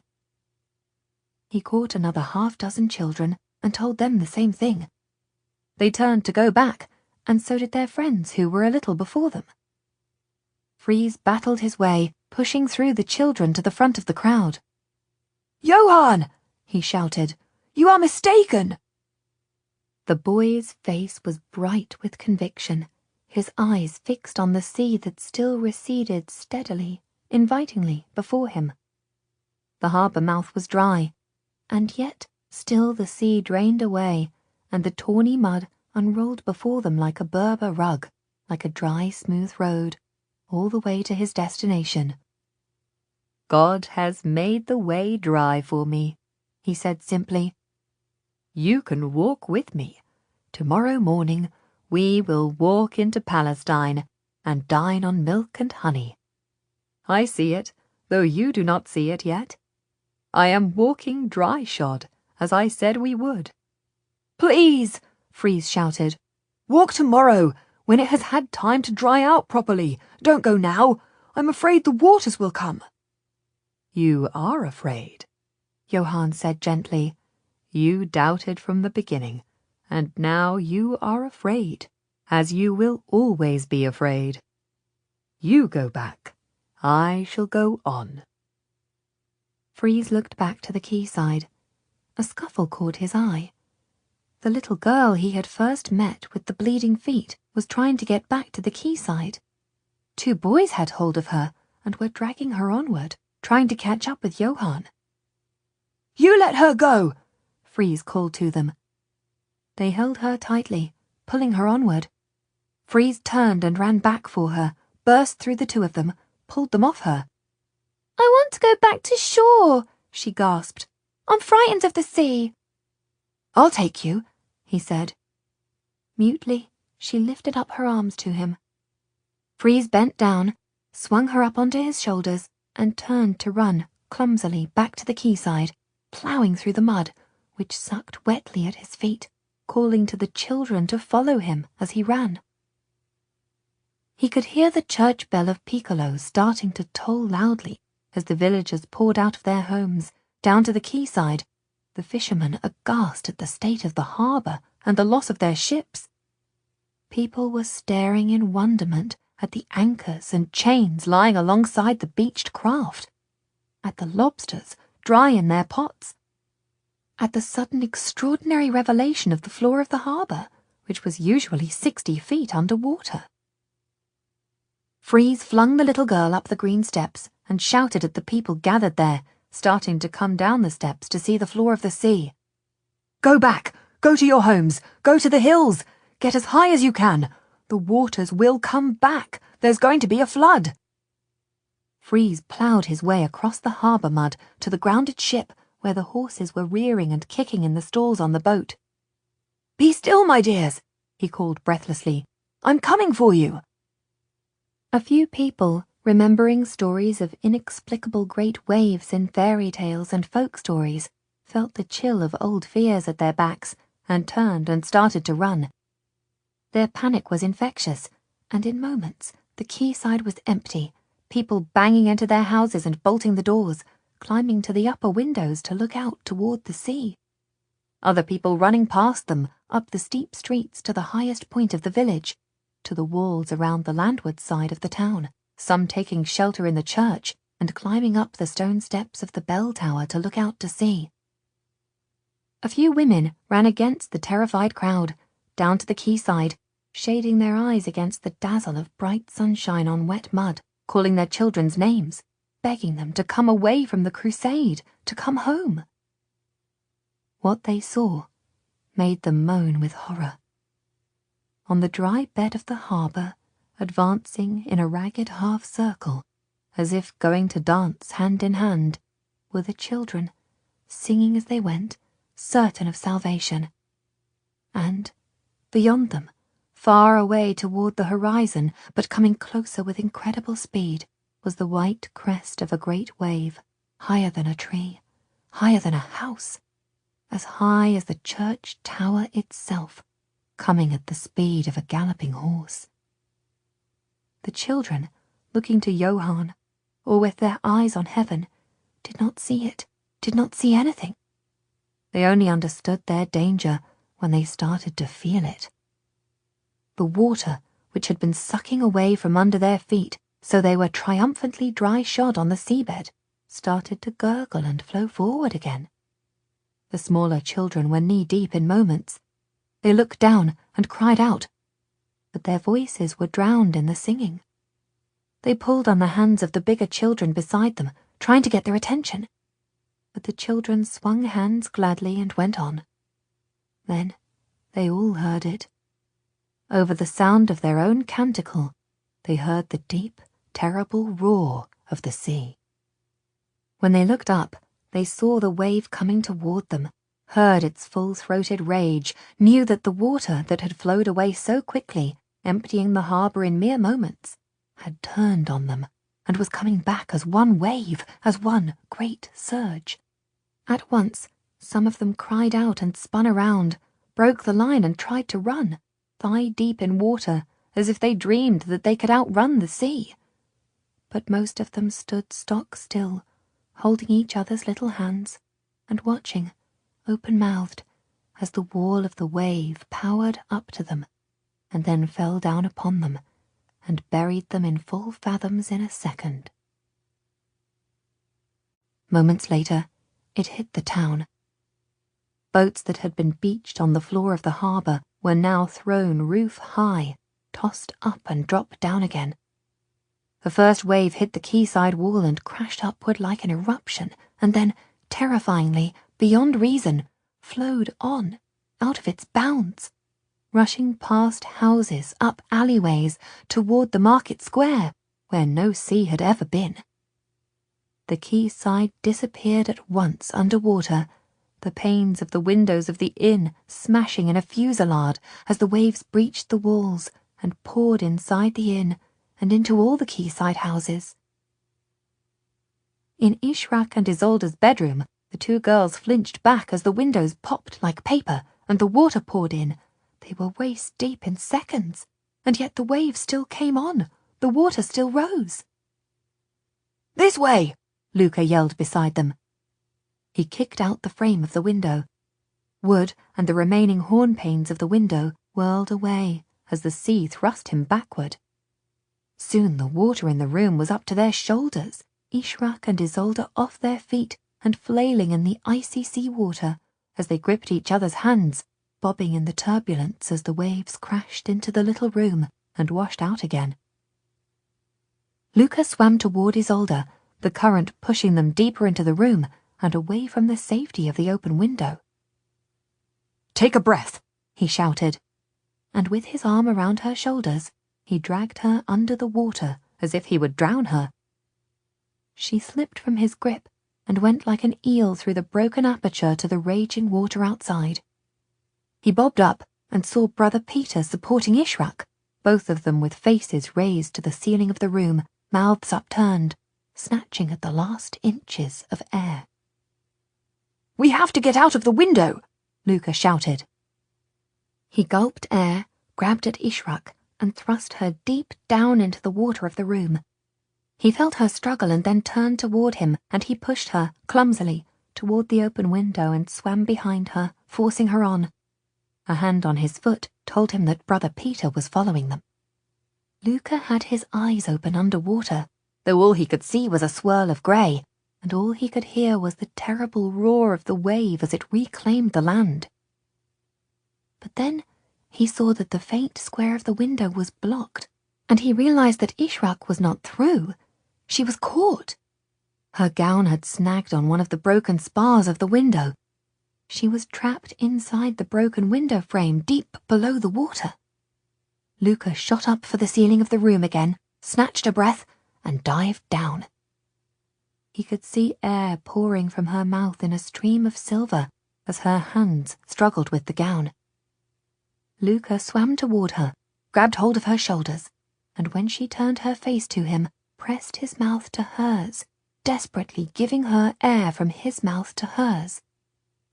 For a moment they were locked together, gripping like lovers as he breathed into her lungs, and then he kicked up to the ceiling again, snatched at a breath, his lips against the roof beams, then he dived down again.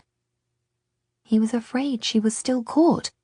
Then he saw her shrug, like a snake sloughing a skin, like a beautiful mermaid, and she was out of her gown, and her chemise was a flash of white, and she escaped through the hole of the window and was outside, leaving her gown waving in the flood like a drowned ghost.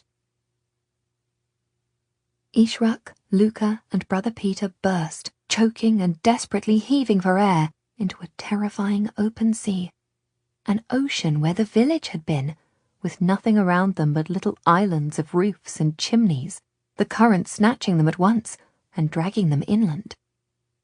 "Take my cloak!" came a scream from above.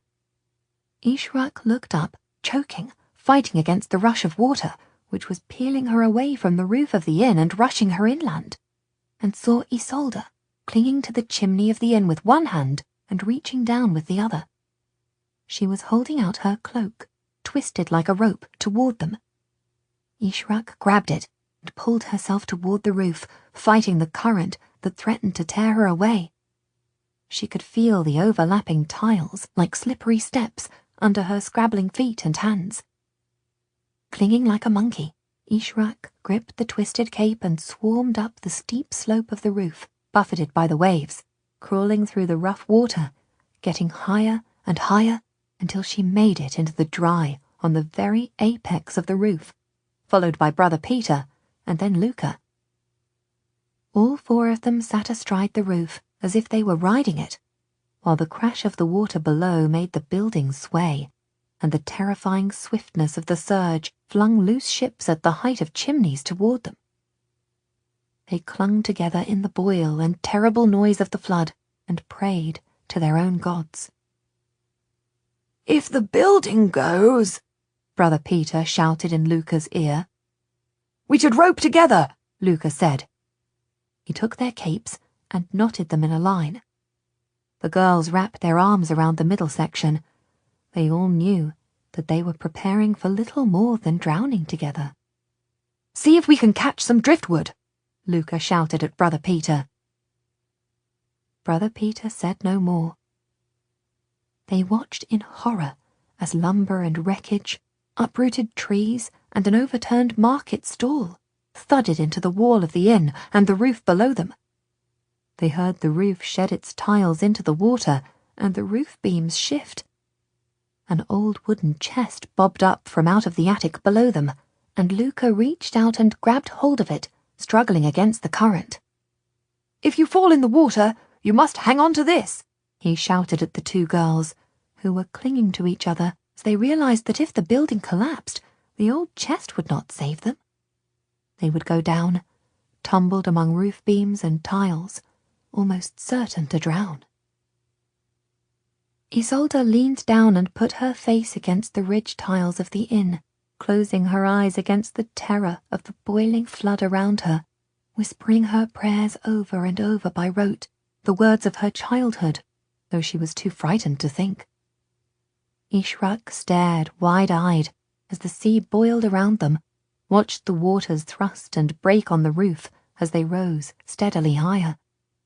She looked at Luca and at Brother Peter, watched Luca struggling to hold the wooden chest balanced on the roof, and saw that it might support her and Isolde, but that the men would be lost. She gritted her teeth and watched the rising water, trying to measure its height as it broke against the roof, each time coming a little closer to them.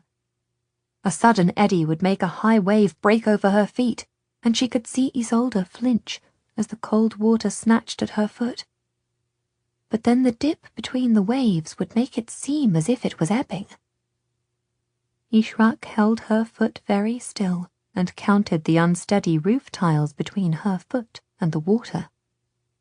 She glanced over at Luca and saw that he was doing the same thing. Both of them were desperately hoping that the wave was at its full height, that the flood had run inland and was now steadying. Both of them trying to calculate the rise of the waters to know how long before they would be hopelessly engulfed. Luca met her eyes. "It's still rising," he said flatly. She nodded in agreement and pointed. "It's 2 tiles below me now, and before it was 3. "It will be over the roof in an hour," Luca calculated. "We'll have to be ready to swim." She nodded, knowing that it was a death sentence, and crept a little closer to Isolde. And then, slowly, after what felt like long hours, the waters started to become still. The sea, coiling and recoiling like a wild river around the town, flowed through ancient streets, spat out of hearths, swirled through windows, gurgled in chimneys. But the incoming roar of the wave fell silent. The groan of the earth was finished and the water steadied, 1 tile below Ishrak's bare foot. Somewhere, all alone, a bird started to sing, calling for its lost mate. "Where's Freeze?" Luca suddenly asked. The group's slowly dawning relief at their own escape suddenly turned into nauseous fear. Luca, still clenching his knees on the sides of the roof, raised himself up and shaded his eyes against the bright sunshine. He looked out to sea, and then down to the quayside. "I saw him running out toward the children," he said. "He turned some of them back. They got into the inn-yard," Isolde replied in a small voice. "I saw that." "He turned around," Brother Peter said. "He was coming back in, carrying a little girl." Isolde let out a shuddering sob. "What happened?" she asked. "What just happened?" Nobody answered her. Nobody knew. Luca tied his cloak to the chimney and, using it to steady himself like a rope, climbed down the steeply sloping roof, kicking his booted feet in between the displaced tiles. He looked down. The water level was falling now as the sea flowed away. It was below the window of the girls' room. He held on to the end of the cloak and got his feet onto the sill of their smashed window. "Climb down to me," he said. "I'll help you in." Brother Peter gripped Isolde's hands and lowered her down the rope of capes toward Luca, who held tight to her legs, her waist and her shoulders as she scrabbled over him and dropped into the room, knee-deep in floodwater. Ishrak followed, naked but for her linen chemise. Brother Peter came last. The girls' bedroom was draining fast, the water sluicing through the gaps in the floorboards to the room below as the water level all over the village dropped and the sea drained out of houses, down the higher streets, and gurgled in drains and watercourses. "You'd better stay here," Luca said to Ishrak and Isolde. "It may be bad downstairs." "We'll come," Isolde decided. "I don't want to be trapped in here again." Ishrak shuddered at the wet chaos that had been their room. "This is unbearable." They had to force the door. Luca kicked it open. It was crooked in its frame as the whole house had shifted under the impact of the wave. They went down the stairs that were awash with dirt and weed and debris and dangerously slippery underfoot. The whole house, which had smelled so comfortingly of cooking and wood smoke and old wine only a few hours ago, was dank and wet, and filled with the noise of water rushing away, and of loud dripping, as if it were an underwater cave and not an inn at all. Ishrak shuddered and reached for Isolde. "Can you hear it? Is it coming again? Let's get outside." Downstairs was even worse. the ground floor chest deep in water. They held hands to wade through the kitchen and out into the yard. Isolde had a sudden horror that she would step on a drowned man, or that a dead hand would clasp round her foot. She shuddered, and Luca looked around at her. "Are you sure that you wouldn't rather wait upstairs?" "I want to be outside," she said. "I can't bear the smell." Outside, in the stable yard, was the terrible sight of drowned horses in their stalls, their heads lolling out of the stables where they had gasped for air. But the innkeeper was there, miraculously alive. "I was on the top of the haystack," he said, almost crying with relief. "On the very top, chucking down some hay, when the sea came over my yard wall, higher than my house, and just dropped down on me like an avalanche. Knocked me flat, but knocked me down on the hay. I breathed in hay while it battered down on me, and then it tore me to the stable roof, and when I stopped swimming and put down my feet, I was on an island. God be praised, I saw fishing ships sail over my stable yard, and I am here to say it." "We were on the roof," Ishrak volunteered. "The sea came rushing in." "God help us all. And the little children?" "They were walking out to sea," Isolde said quietly. "God bless them and keep them." He did not understand. "Walking on the quayside?" "Walking on the harbour floor. They thought the sea had parted for them. They walked out toward the wave as it came in." The sea went out, as Johann said it would, and then came in again, Luca said grimly. They were all silent for a moment with the horror of it. "They swam?" "I don't think so," Luca said. "Some of them came back," Ishrak said. "Freeze sent some of them back. Did you see them?" The innkeeper was stunned. "I thought they were playing a game. They ran through the yard. I shouted at them for disturbing the horses. They were kicking and rearing in their stalls. I didn't know. Dear God, I didn't know. I didn't understand what they were shouting, or why the horses were so upset." "Nobody knew," Isolde said. "How could we?" "Did Freeze come in with the children?" Luca demanded. "Not that I saw. Have you seen my wife?" the man asked. They shook their heads. "Everyone will be at the church," the innkeeper said. "People will be looking for each other there. Let's go up the hill to the church. Pray God that it has been spared, and we find our loved ones there." They came out of the yard of the inn and paused at the quayside. The harbour was ruined. Every house that stood on the quayside was battered, as if it had been bombarded, with windows torn away, doors flung open, and some roofs missing, water draining from their gaping windows and doors. The ships, which had been anchored in the port, had been flung up and down on the wave, some washed out to sea, some thrown inland to cause more damage. The iron ring on the quay where their ship had been tied was empty, its ropes dangling down into the murky water. The gangplank had been washed far away, and their ship and the horses, and Freeze, were gone. Where it had grounded on the harbour floor was now an angry swirl of deep water. It was unbelievable that this had ever been dry, even for a moment. "Freeze!" Luca cupped his hands to his mouth and yelled despairingly into the harbour, toward the town and back over the sea again. There was no answering shout, only the terrible agitated slapping of the sea, washing too high against the harbour wall, like a familiar dog which has risen up and savaged terribly, and now settles back down again. The church was a scene of families greeting each other, others crying and calling over the heads of the crowd for missing children.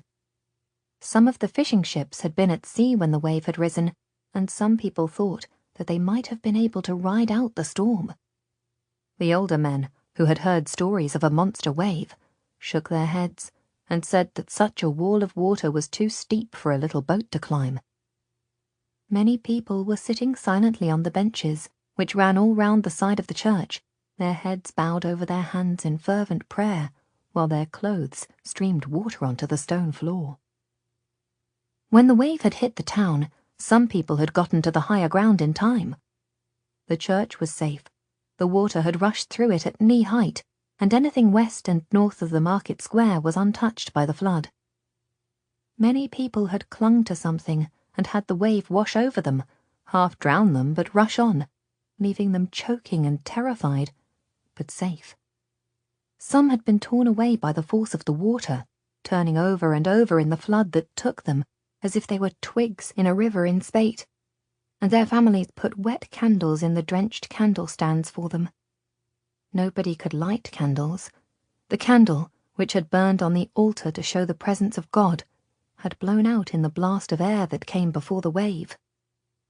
The church felt desolate and cold without it, God-forsaken. Luca, desperate for something to do to help restore the village to normal life, went to the priest's house and took a flint and, finding some dry stuff in a high cupboard, lit a fire in the kitchen grate so that people could come and take a candle flame or taper and spread the warmth throughout the shaken village. He took a burning taper into the church and went behind the rude screen to the altar to light the candle. "Send Freeze back to me," he whispered as the little flame flickered into life. "Spare all your children. Show mercy to us. Forgive us for our sins, and let the waters go back to the deep. But save Freeze. Send my beloved Freeze back to me." Brother Peter seated himself in the church before the damp church register and started a list of missing persons to post on the church door. Every now and then a bedraggled child would come to the door, and his mother would fall on him and snatch him up and bless him and scold him in the same breath. But the list of missing people grew in Brother Peter's careful script, and no one even knew the names of the children on their crusade.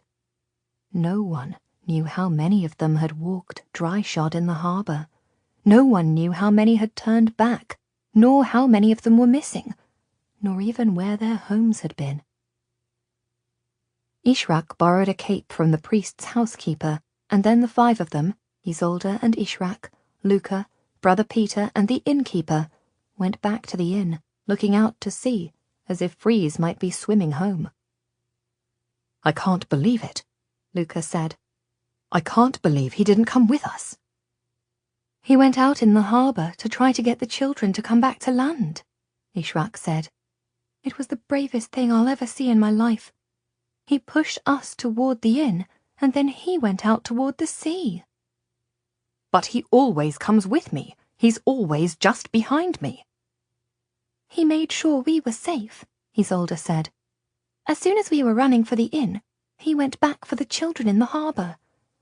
"I can't think how I let him go. I can't think what I was doing. I really thought that the sea was going out, and I would walk with them. And then everything happened so fast. But why would he not come with me? He always comes with me." "God forgive me that I did not value him," Brother Peter said quietly to himself. "He did the work of a great man today." "Don't talk of him as if he's drowned," Isolde said sharply. "He could have climbed up high like we did. He could be on his way back to us right now." Luca put his hand over his eyes. "I can't believe it," he said. "He's always with me. I can't get rid of him. That's what I always said." They stood for a moment on the quayside, looking at the empty sea. "You go on," Luca said. "I'll come in a moment." At the inn, they found the innkeeper's wife in the kitchen, furiously throwing buckets of muddy water from the stone-flagged kitchen into the wet stable yard outside. "Where the hell have you been?" the innkeeper demanded of her, instantly angry. "In my laundry room," she shouted back. "Where else would I be? Where else do I ever go when there is trouble? Why didn't you look for me? The door was jammed and I was locked in. I'd still be in there if I hadn't broken it down.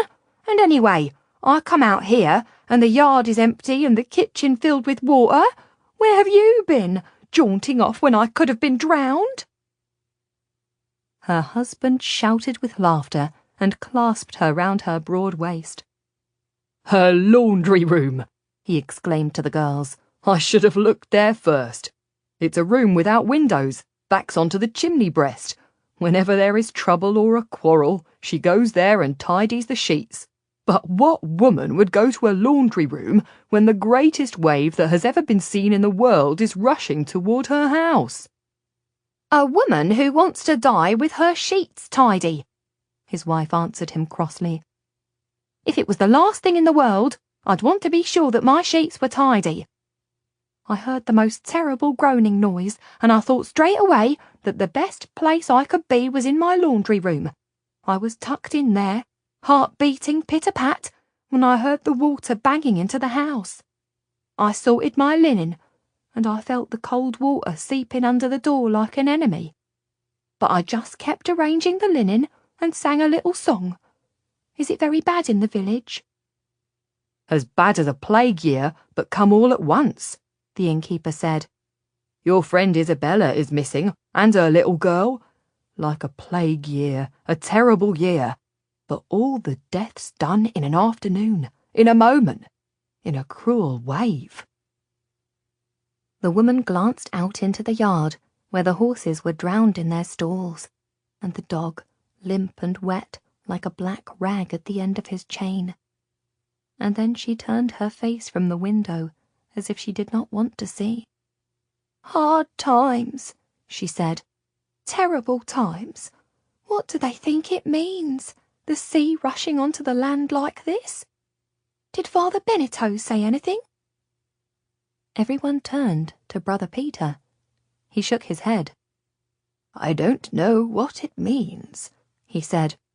"I thought I was witnessing a miracle, the parting of the waters. Now, I think I saw the work of Satan. Satan in his terrible power, standing like a wall of water between the children of God and Jerusalem." "Perhaps," Luca said, coming in the kitchen door. "Or perhaps it was neither good nor evil. Perhaps it was just another thing that we don't understand. It feels like our punishment for sin is to live in a world that is filled with things that we don't understand and ruled by an unseen God. I know nothing. I can't answer you. I am a fool in a disaster, and I have lost my dearest friend in the world." Quietly, Isolde reached out and took his hand. "I'm sure everything will be all right," she said helplessly. "But how could a loving God ever take Freeze?" he asked her. "How could such a thing happen, and in only a moment, when he saved us and was going to help others? And how shall I live without him?" As darkness fell, they got the fire lit in the kitchen, and they took off some of their wet clothes to be dried before it. Most of their goods, their clothes, the precious manuscripts and the writing desk had gone down with the ship. The innkeeper's wife found an old gown for Ishrak and belted it around her narrow waist with a rope. "I have your mother's jewels safely sewn into my chemise," Ishrak whispered to Isolde. She shook her head. "Rich in a flood is not rich at all, but thank you for keeping them safe." Ishrak shrugged. "You're right. We can't hire another Freeze, not if I had the jewels of Solomon." People from the village who had been washed out of their homes came to the inn and ate their dinners at the kitchen table. There was a cheese that someone had been storing in a high loft, and some sea-washed ham from the chimney.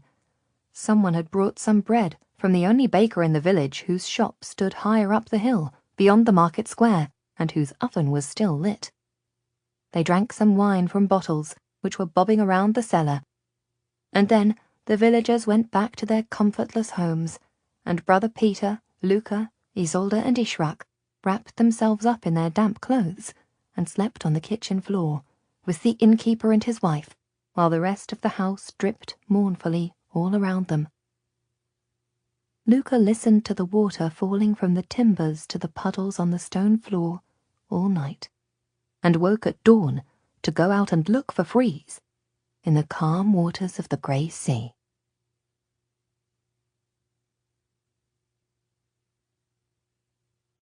All morning, Luca waited on the quayside, continually starting up when a keg or a bit of driftwood bobbed on the water and made him think it was Freeze's wet head swimming toward home.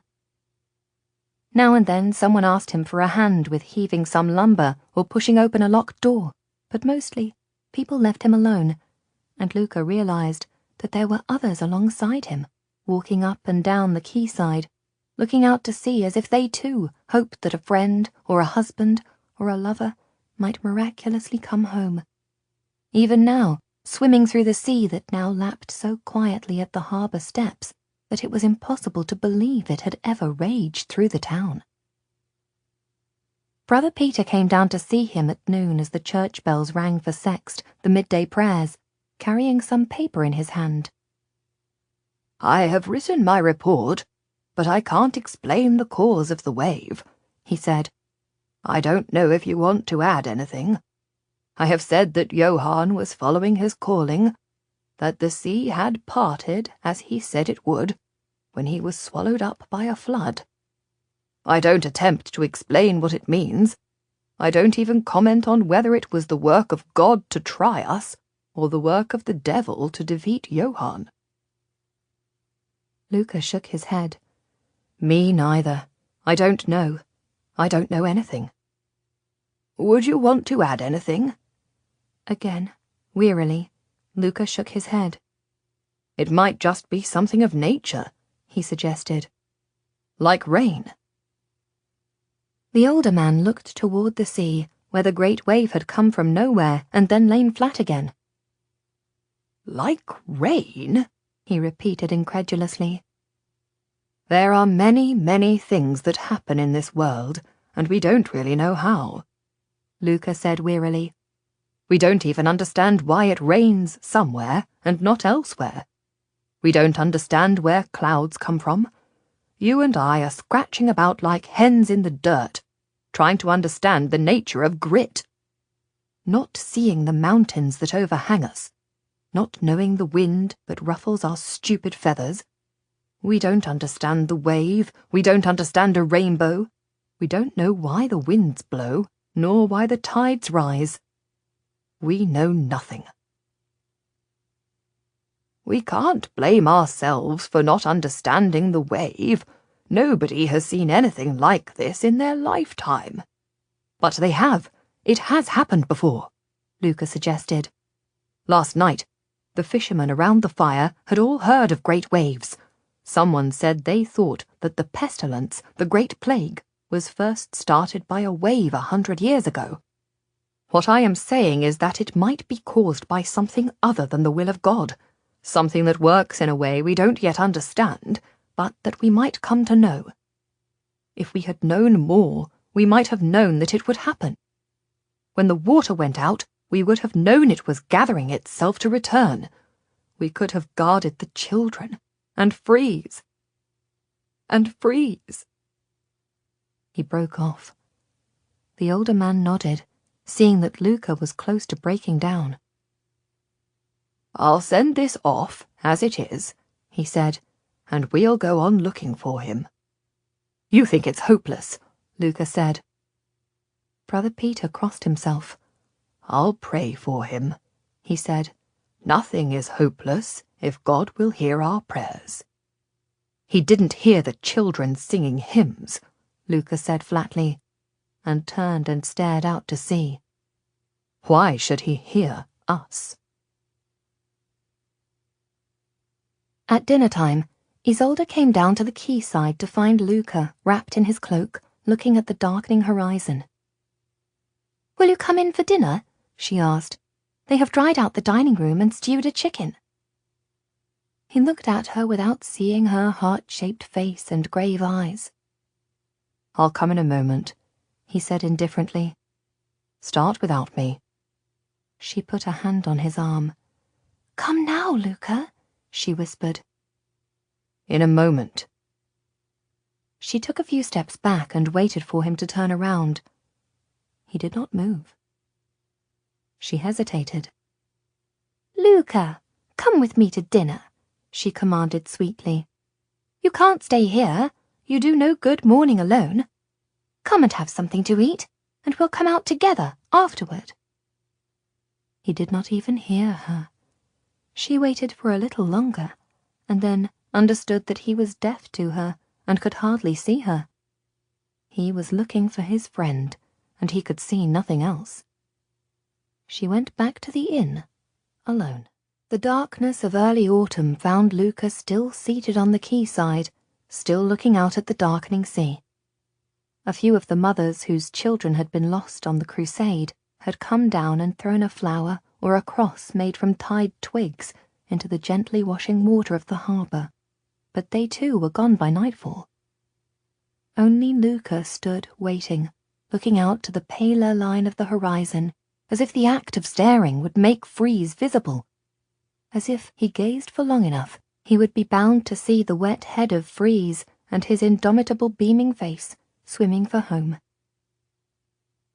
The church clock chimed for matins. It was midnight. You fear you have lost him, as you lost your mother and father, a cool voice said behind him, making him swing around. Ishrak was standing in the shadows, her head uncovered, her dark hair in a plait down her back. You believe that you failed them, that you failed even to look for them, so you are looking for Freeze, hoping that you will not fail him. I was not even there when they were taken, he said bitterly. I was in the monastery. I heard the bells started to toll, the warning tocsin that rang in the village when they saw the galleys of the slaving ships approaching. We hid the holy things in the monastery, and we locked ourselves into our cells and prayed. We spent the night in prayer. When we were allowed to go out, the abbot called me from the chapel and told me he was afraid that the village had been attacked. I ran down to the village and across the fields to our farmhouse, which was a little way out toward the river. But I could see from a long way off that the front door was banging open, the house was empty, all the things of value were gone, and my mother and father disappeared. They came like a wave from the sea, Ishrak observed, and you did not see them take your parents, nor do you know where they are now. Everyone says they are dead, Luca said blankly, just as everyone thinks Freeze is dead. Everyone I love is taken from me. I have no one, and I never do anything to save them. I lock myself into safety or I run like a coward. I save myself, I save my own life, and then I realize that my life is nothing without them. Ishrak raised a finger as if she would scold him. Don't pity yourself, she said. You will lose all your courage if you wallow in sympathy for yourself. He flushed. I am an orphan, he said bitterly. I had no friend in the world but Freeze. He was the only person in my life who loved me, and now I have lost him to the sea. And what do you think he would say, she demanded, if he saw you here like this? Luca's mask of sorrow suddenly melted, and he found he was smiling at the thought of his lost friend. Colour rushed into his cheeks, and his voice choked. He would say, "There's a good inn and a good dinner, let's go and eat. Time enough for all this in the morning." Ishrak stood waiting, knowing that Luca's heart was racing with grief. A cry broke from him, and he turned to her, and she opened her arms to him. He stepped toward her, and she held him tightly, her arms wrapped around him as he wept with great heaving sobs on her shoulder. She said nothing at all, but just held him, her arms wrapped around him in a hug as strong as a man's, rocking him gently as he wept, broken-hearted for the loss of his friend.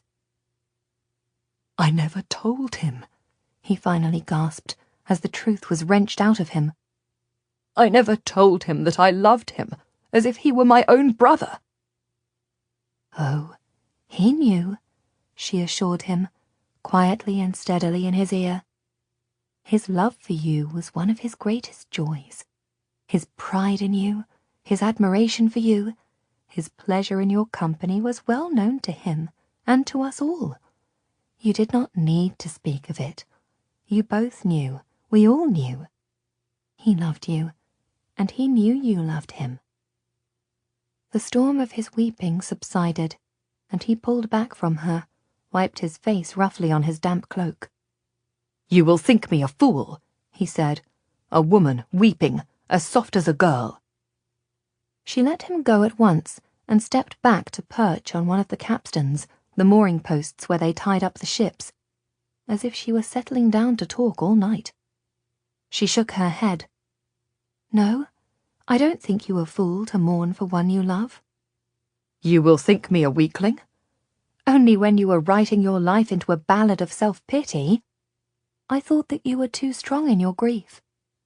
You can't bring him back to life by your determination.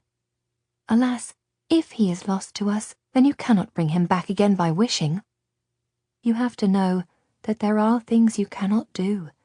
You have to let him go. Perhaps you will have to let your parents go too." "I can't bear to think that I will never see any of them again." "Perhaps the task of your life is to think the unthinkable," she suggested. "Certainly, your mission is to look at the unknown and try to understand it.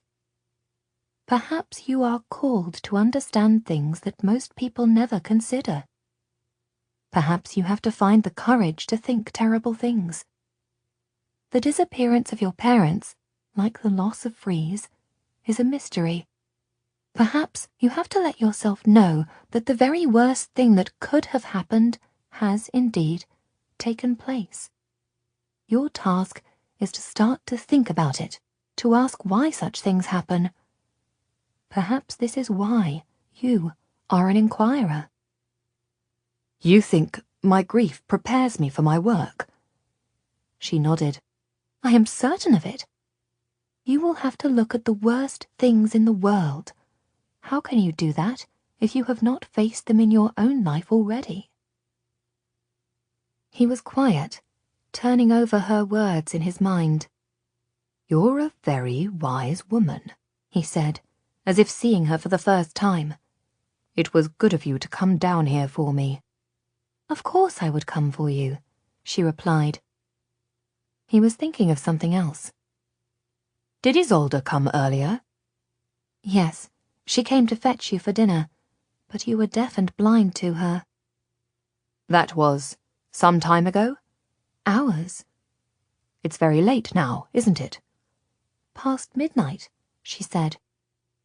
She rose and came close to him, as if she would touch him again. "Luca." She said his name very quietly. "Did Isolde ask you to come for me?" he asked. "Did she send you to me?" A rueful smile flickered across her face, and she took a careful step back from him. "Is that what you would wish?" He made a little gesture. "I dare not hope that she is thinking of me, and today she has seen me act like a fool, and yesterday like a coward. If she thought of me at all before now, she will not think of me again." "But she is thinking of you, and of Freeze," Ishrak claimed. "She and Brother Peter are at church now, praying for him and for you." She considered him. "You know that you will serve your love of him best if you come back to the inn now, and take your grief like a man, and live your life in such a way that he might be proud of you?" She could see him square his shoulders, and knew she had brought him to himself. "Yes," he said, "you are right. I should be worthy of him." Together they turned for the inn. At the doorway, where a torch burned, set in the wall beside the door, its yellow flickering light reflected in the wet cobbles beneath their feet, he stopped and turned to her. He took her face in both his hands and looked into her dark eyes. Without fear or coquetry, she stood still and let him hold her, slowly closing her eyes as she turned her face up to him. She felt a sense of belonging to him, as if it were natural to stand, face to face, all but embracing. Luca breathed in the scent of her hair and her skin, and put a kiss between her eyebrows, where a child would be signed with the sign of the cross at baptism. Ishraq felt his kiss where her mother used to kiss her, on the third eye, where a woman sees the unseen world, and she opened her dark eyes and smiled at him as if they understood each other. Then they went quietly into the inn together. The next day was a Sunday, but nobody thought that they should rest for the Sabbath. The lower half of the town was a mess of wreckage and filth. Luca helped in clearing up the village. His teeth gritted as he shifted piles of wood and rubble and found, among the roof beams and broken spars, the bodies of some of the drowned children. Reverently, Luca and the other men used an old door as a stretcher and carried the little corpses 2 at a time up to the church and laid them down in a side chapel. The light was burning on the altar as the midwives of the village washed the bodies and prepared small shrouds. Luca prayed over the lost children, and then went up to the cliff just outside the village walls, where they were making a new graveyard for the drowned, as there was not enough space for them to be laid all together in the old churchyard. Luca helped the men digging the graves in the hard soil, swinging a pick, and felt a sense of relief when he stripped off his shirt and worked in his breeches, sweating with the hard labor against the unyielding earth under the bright, unforgiving sun. Ishraq brought him some ale and some bread at midday, and saw the grimness of his face and the tension in his broad shoulders. "Here," she said shortly. "Rest for a moment. Eat, drink." He ate and drank without seeing the food. "How could I be so stupid as to let him go?" he demanded. "Why didn't I make sure that he was behind us? I just assumed he was there. I didn't think twice." Just then, a little girl limped up to the makeshift wall that they had built around the little graveyard. "Where's the other man?" she asked. The 2 of them started as if they had seen a ghost. It was the little girl with the bleeding feet that they had seen on the very first day. The little girl that Freeze had carried back through the mud of the harbour just before the wave had struck. "He told me to run back to the inn for sweetmeats," she said accusingly. "I'm here to tell him he's a liar. There were no sweets. The kitchen was empty, and there was a terrible noise. It frightened me so much that I ran up the hill, and when I looked behind, the sea was chasing me. I ran and ran. Where's the man? And where's Johann the Good and the other children?" "I don't know where the man is right now," Luca said, his voice a little shaky. "We haven't seen him. He went out in the harbour to try to get all you children back to high ground, away from the sea. That's why he lied to you about sweets. He wanted you to get to safety. Then the great wave came. But he can swim. Perhaps he is swimming now. Perhaps your companions and Johann have been washed in somewhere and are walking back right now. We're hoping for them all." Her little face trembled. "They're both gone?" she asked. "They're all gone? The sea took them? What am I to do now?" Luca and Ishraq were silent for a moment. Neither of them had any idea what this little girl should do. "Well, anyway, come with me to the inn, and we'll get you some food and something to wear and some shoes," Ishraq said. "Then we'll think what would be the best for you." "He saved you," Luca said, looking at her little white face, trembling on the edge of tears. "We'll care for you for his sake, as well as for your own." "He lied to me," she complained. "He said there were sweets, and there was a great wave, and I could have drowned." Luca nodded. "He did it to save you," he repeated, "and I am afraid that it is he who is drowned." She nodded, hardly understanding, and then took Ishraq's proffered hand and walked down the hill to the village with her.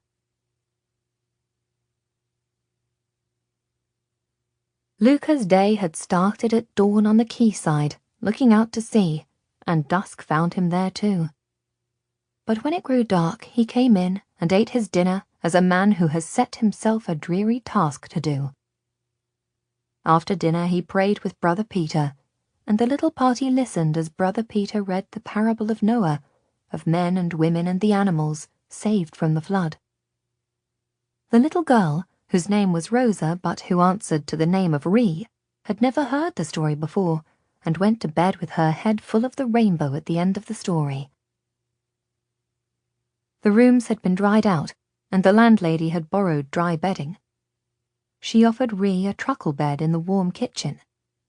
The 4 travellers, so conscious that they were missing one, that they should be 5, went to their beds early. The inn was filled with people who had come in from villages to the north of Piccolo, who had lost their children to the crusade, and hoped that they had been saved from the wave. The murmur of their quiet talking, and some of the mothers crying, went on all night. Brother Peter and Luca took a share in the big bed of the men's room, but Luca spent the night gazing blankly at the ceiling, not sleeping at all. Isolde and Ishrak went to their bedroom and plaited each other's hair in unhappy silence. "I keep thinking about him," Isolde started, "and how sweet and funny he was." "I know." They had no nightgowns, so they hung their robes on the post of the bed and prepared to sleep in their linen shifts.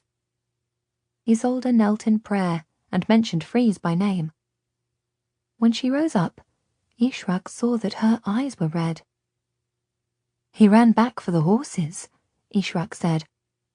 "When he heard them crying and neighing, he knew that something bad was happening.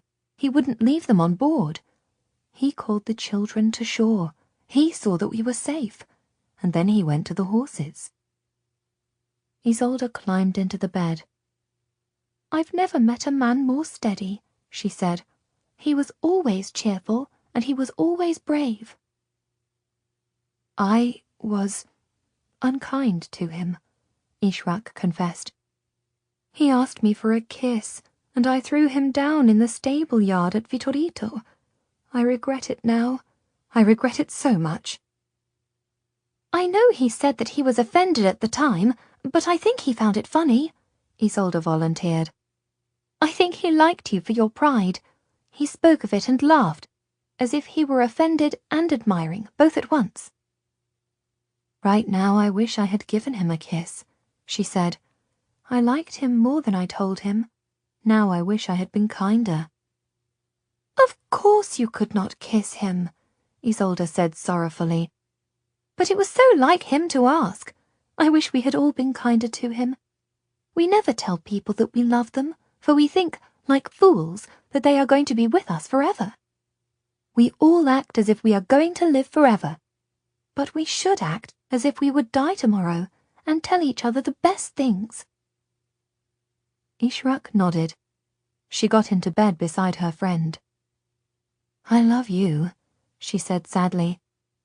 "And at least we have always said good night like sisters." "I love you too," Isolde replied. "Do you think you can sleep?" "I just keep thinking of the wave, that terrible wave. I keep thinking of him out in the water, under the water. I keep thinking that if he is drowned, what difference does it matter if I sleep or not? If he is drowned, what would it have mattered if I kissed him or not?" They lay in silence until Isolde's quiet breathing told Ishrak that she had fallen asleep. She turned in the bed and closed her eyes, willing herself to sleep too. But then her dark eyes suddenly snapped open, and she said aloud, "The kitten!" "What?" Isolde murmured sleepily, but Ishrak was already out of bed, pulling her cape over her shift, stepping into her slippers. "I have to get the kitten." "Go to sleep," Isolde said. "She's probably tucked up warm in the hayloft. You can get her in the morning." "She's not in the hayloft. I'm going now." "Why?" Isolde asked, sitting up in bed. "You can't go now. It's dark." "There's a ladder in the men's room," she said. "They were mending the roof beams today. There's a ladder from their room that goes through the beams and up to the roof." "Why?" "Because the kitten's still up there." "She's almost certainly gone. She'll have gotten herself down when the roofer was up there." "What if she hasn't?" Ishrak rounded on her friend. "Almost the last thing I saw Freeze do was lift that kitten out of his pocket, and it was when she ran for the roof that he knew of the danger. She warned us we should make sure she's safe." "She didn't know what she was doing." "But Freeze did. He was kind to her, just as he was kind to everyone, to every animal. I'm going to get the kitten down. He wouldn't leave her there till morning." "Ishrak!" Isolde cried out, but the girl was already pulling on her cape, opening the ill-fitting bedroom door, crossing the little landing, and opening the door of the men's room. Ishrak heard the snoring of several men and grimaced at her own embarrassment. "I am sorry," she said clearly into the darkened room, "but I am going to walk through this room and go up that ladder." "Is that a lass?" came a hopeful, sleepy inquiry. "Wanting some company? Want a little kiss and a cuddle, bonny lass? Want a little company?" "If anyone touches me," Ishrak went on in the same courteous tone, closing the door behind her and stepping carefully into the dark room, "I will break his hand. If two of you try it together, I will kill you both, just so you know." "Ishrak?" asked Luca, shocked from sleep. "What the hell are you doing?" He rose up out of the darkness, naked but for his breeches, and they met at the foot of the ladder. "Fetching the kitten," she said. "Leave me alone." "Are you mad? What kitten?" "Freeze's kitten," she said. "The one he had in his pocket." "She'll have gotten herself down." "I'm going to see." "In the middle of the night?" "I only just remembered her," she confessed. "Oh, for God's sake!" Luca was suddenly furious with her, worrying about a kitten in a town filled with parents who had lost their children.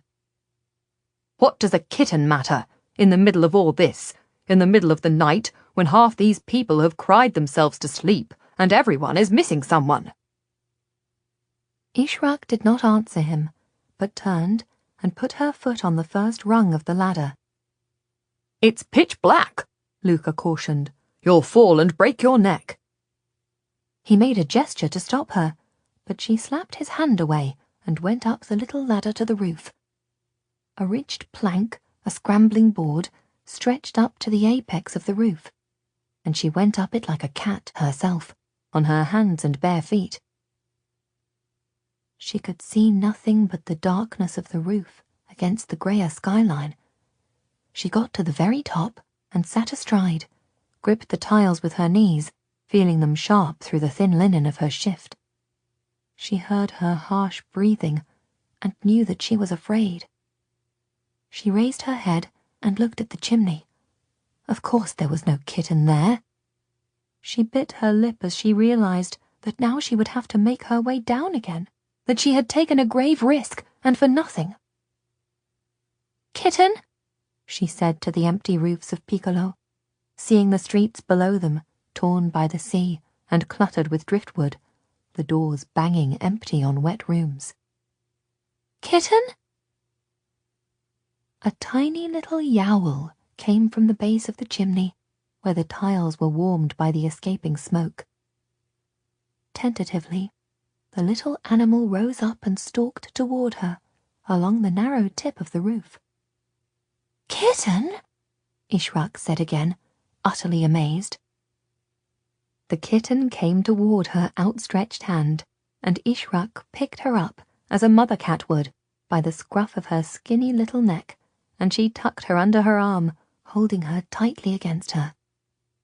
A muffled mew told her that the kitten was uncomfortable but safe, as she crouched down on the roofer's board and went down again till her questing feet found the ladder and then went one rung after another, through the hole in the roof and into the darkened room, and felt Luca's hands on her waist, and he lifted her down, and she was safe inside the room with his arms around her.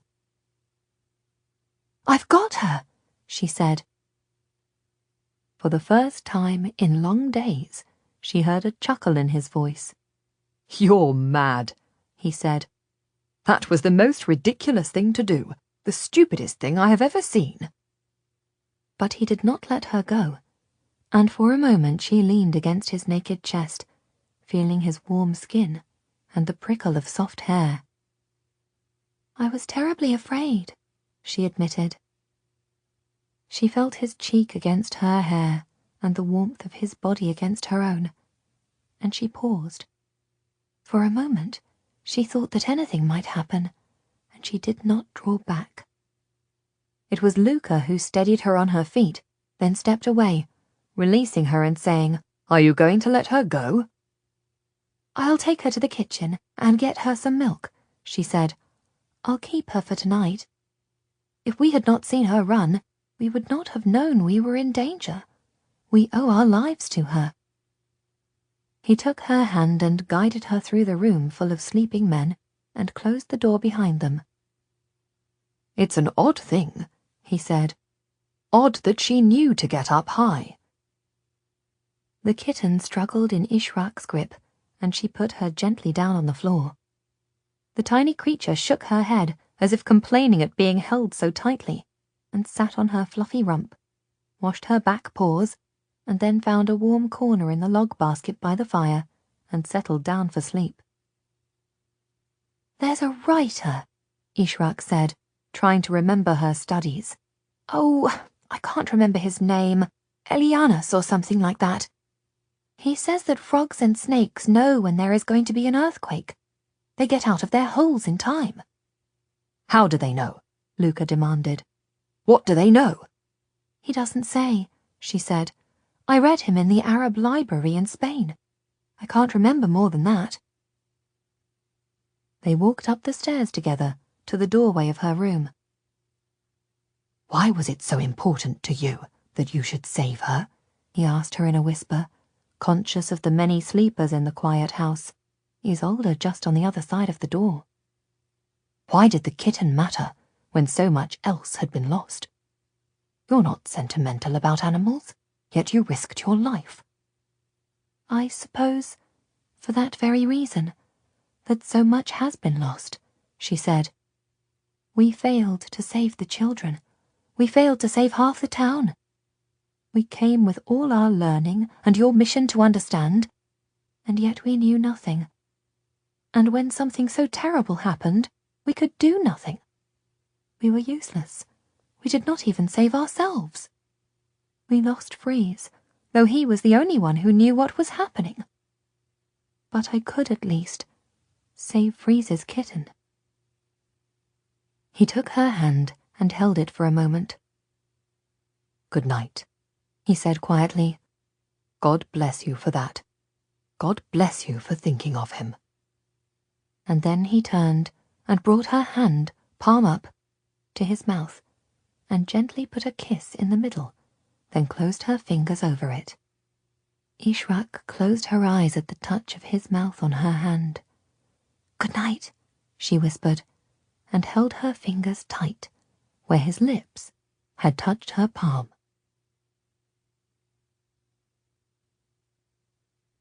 In the morning, the four of them, with Ree trailing behind Isolde at a faithful trot, went to the church where they helped the harassed priest and clerk to write out descriptions of children who were missing, to post on the lich gate of the little church.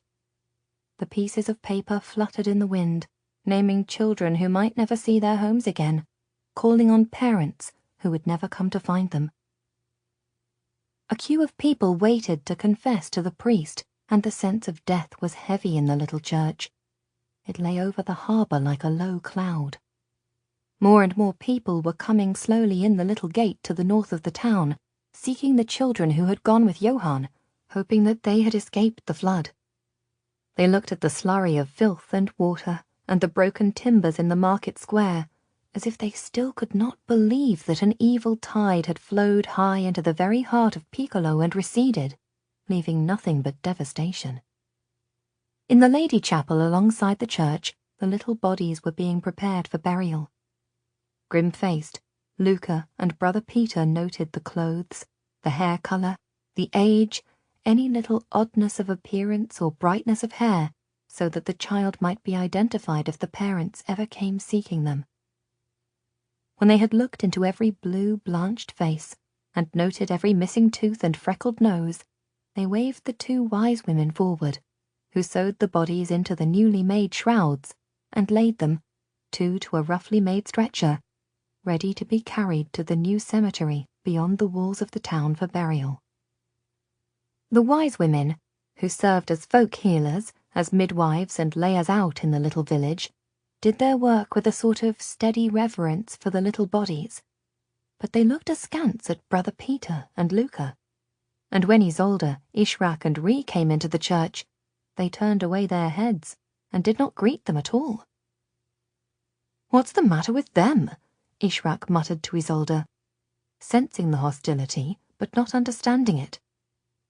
"They'll be grieving," Isolde suggested. The new cemetery had been made beyond the church, just outside the walls of Piccolo, on newly consecrated ground beyond the north gate.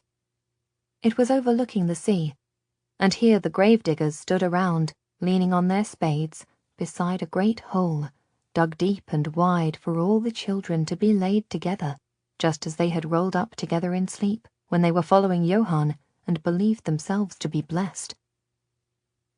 Isolde took one look as the men laid the little shrouded bodies gently in the bottom of the wide trench, and then led Ree to stand behind the priest, where his robes, billowing in the wind from the sea, hid the view of the grave and the little bodies bundled together.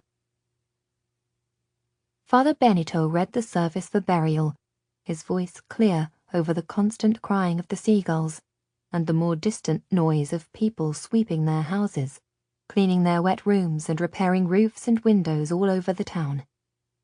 6 people attended the little service, and as they walked away from the gravediggers, filling in the great hole with the dusty soil of the region, the priest promised that he would commission a stone monument to name the children as the pilgrims who walked into the sea. "If you ever come back here, you will see that we have not forgotten them," he said to Brother Peter, "nor our own losses." "Do you know yet how many of the townspeople are missing?" Luca asked quietly. The priest crossed himself. "About 20 people," he said, "and 6 of our own children. It is a terrible blow, but this is a community of people who experience terrible blows very often. In a bad plague year, we would lose that number. If there is a storm that catches the fishermen at sea, we might lose a ship or even 2. 5 or 6 fathers lost at sea, and 5 or 6 families thrown into grief and want. When the Black Death came through here a century ago, the village was emptied, half of them dead in a month. The fields barren of crops because there was no one to plant. The fish spawned in the sea without fishermen. God sends these things to try us. But this week, he has sent us a trial indeed." "A curse on them, not a blessing!" They heard a woman pantingly scream, running up the stone steps, out of the little town gate, and then ploughing breathlessly up the hill toward them, her gown bunched up in her fist, her hair wildly loose, her face ugly with grief. "Let Satan drag them down to hell! You should have thrown their bodies over the cliff, not given them a grave in sacred ground. Curse them all!" "What's this?" The priest spread his arms wide and intercepted her as if she were a runaway horse, halfway up the hill. "What's this, Mistress Ricci? What are you doing running around like this? For shame, Mrs. Ricci. Calm yourself." She glared wildly around. It was obvious that she hardly saw him. "They should be flung in the sea, not buried with rites," she cried. "Beware, they are the Stormbringers. You are honouring our murderers. Demons, every one of them." 6 people, some coming down the hill from the simple funeral, others attracted from inside the village by the noise at the north gate, started to gather around. "Stormbringers?" somebody repeated, a note of fear in their voice. "Stormbringers? Devils, she said flatly. These false children, saying that they were on a crusade. Weren't they Stormbringers all along? Pretending to a holy quest just to trick us. Were they mortals at all, that they appeared here without so much as a father or mother between them? Led by a boy as beautiful as an angel, but with strange sea-green eyes. And we gave them bread and meat and cheese, and they unleashed this horror on us. And now my son is missing at sea, and my husband too, and the Stormbringers have destroyed our peace. And you dare to bless them, and bury them like Christians? Giving them our ground, just as we gave them our own kin? The priest exchanged one anxious glance with Luca. What is she talking about? Luca asked quickly. This is a fishing town, dependent on the sea for their livelihood, dependent on good weather for their safety, Father Benito answered him.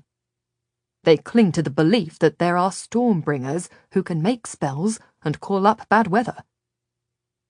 They believe this as a truth? Luca whispered. A literal truth. They think that people can whistle up a wind, bring down a storm? They have seen such things. Father Benito spread his hands. Inquirer, I can tell you on oath, I have seen such things. I saw a woman call up a storm onto the mast of the ship of a man she hated. I saw it with my own eyes. The woman swore a curse on him as his ship sailed from port, and the one deckhand who swam to safety spoke of cold, terrible lights dancing round the mast until the ship went down. We have had a crusade of Stormbringers, God help us, the woman cried out. And then you bury them in holy ground? The priest turned to her. Mistress Ricci, the children were drowned as innocents. They were on a holy crusade. They were singing hymns as they walked out to sea. She shot a pointing finger at Ree. All of them? She demanded, her face twisted with cunning. Were they all drowned, or did some of them cause the wave, but then escape scot-free? Is there not, right here, a little girl who was one of the first into town and begging for bread, and yet she ran through the town ahead of the wave, silent, not warning anyone, and now here she is at the funeral of the others, rejoicing in her work, taunting us? Who is she? And what's she going to do next? Bring down thunder, a plague? Are snakes going to come out of her hair? Frogs from her mouth? Now, that's enough, Isolde commanded quietly, stepping forward to shield the little girl. She's just a child. I am sorry for your grief, Mrs. Ricci, but we have all lost someone we love. We must comfort each other. But who are they? Mrs. Ricci looked from Isolde's sympathetic face to Luca. And how can you be so sure that they are mortal children? All very well for you to say that she is a child, that they were mortal children, but they didn't act like mortal children. They came without parents, from who knows where. Did they not call up the great wave and ride away on it, like the storm people they are? The priest shook his head sorrowfully, raised his hand in blessing and turned away from the angry woman, refusing to answer her questions. He made his way through the little gate into the town, but nothing would discourage Mrs. Ricci, and now the wise women were beside her, staring at Ree and clenching their hands in the gesture against witchcraft. This is ridiculous.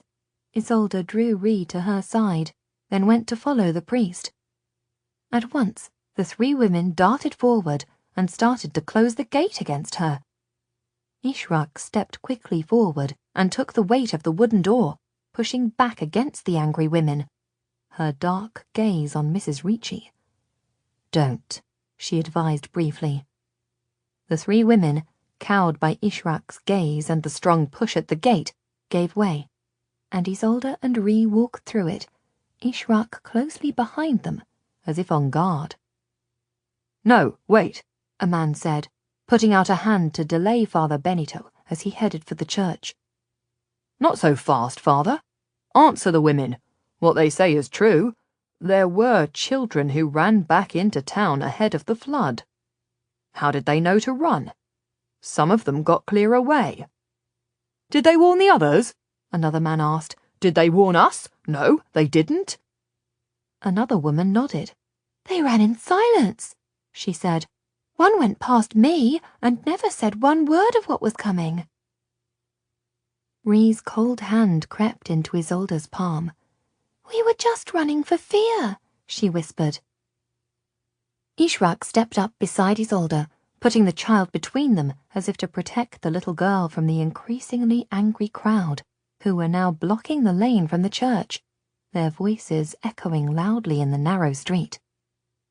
Father Benito went on through them and climbed the steps to the church, turning to see more people join in the crowd from the market square, people coming out of their houses, still dirty from their work of salvage and repair, their faces suspicious and fearful. Did they not tempt our children into the harbour with their promises? Did they not bear false witness and lure us on? And then the wave came. What about their leader, Johann? Have we seen his body? Or did he go sailing back into the clouds, having called up the wave to drown us all?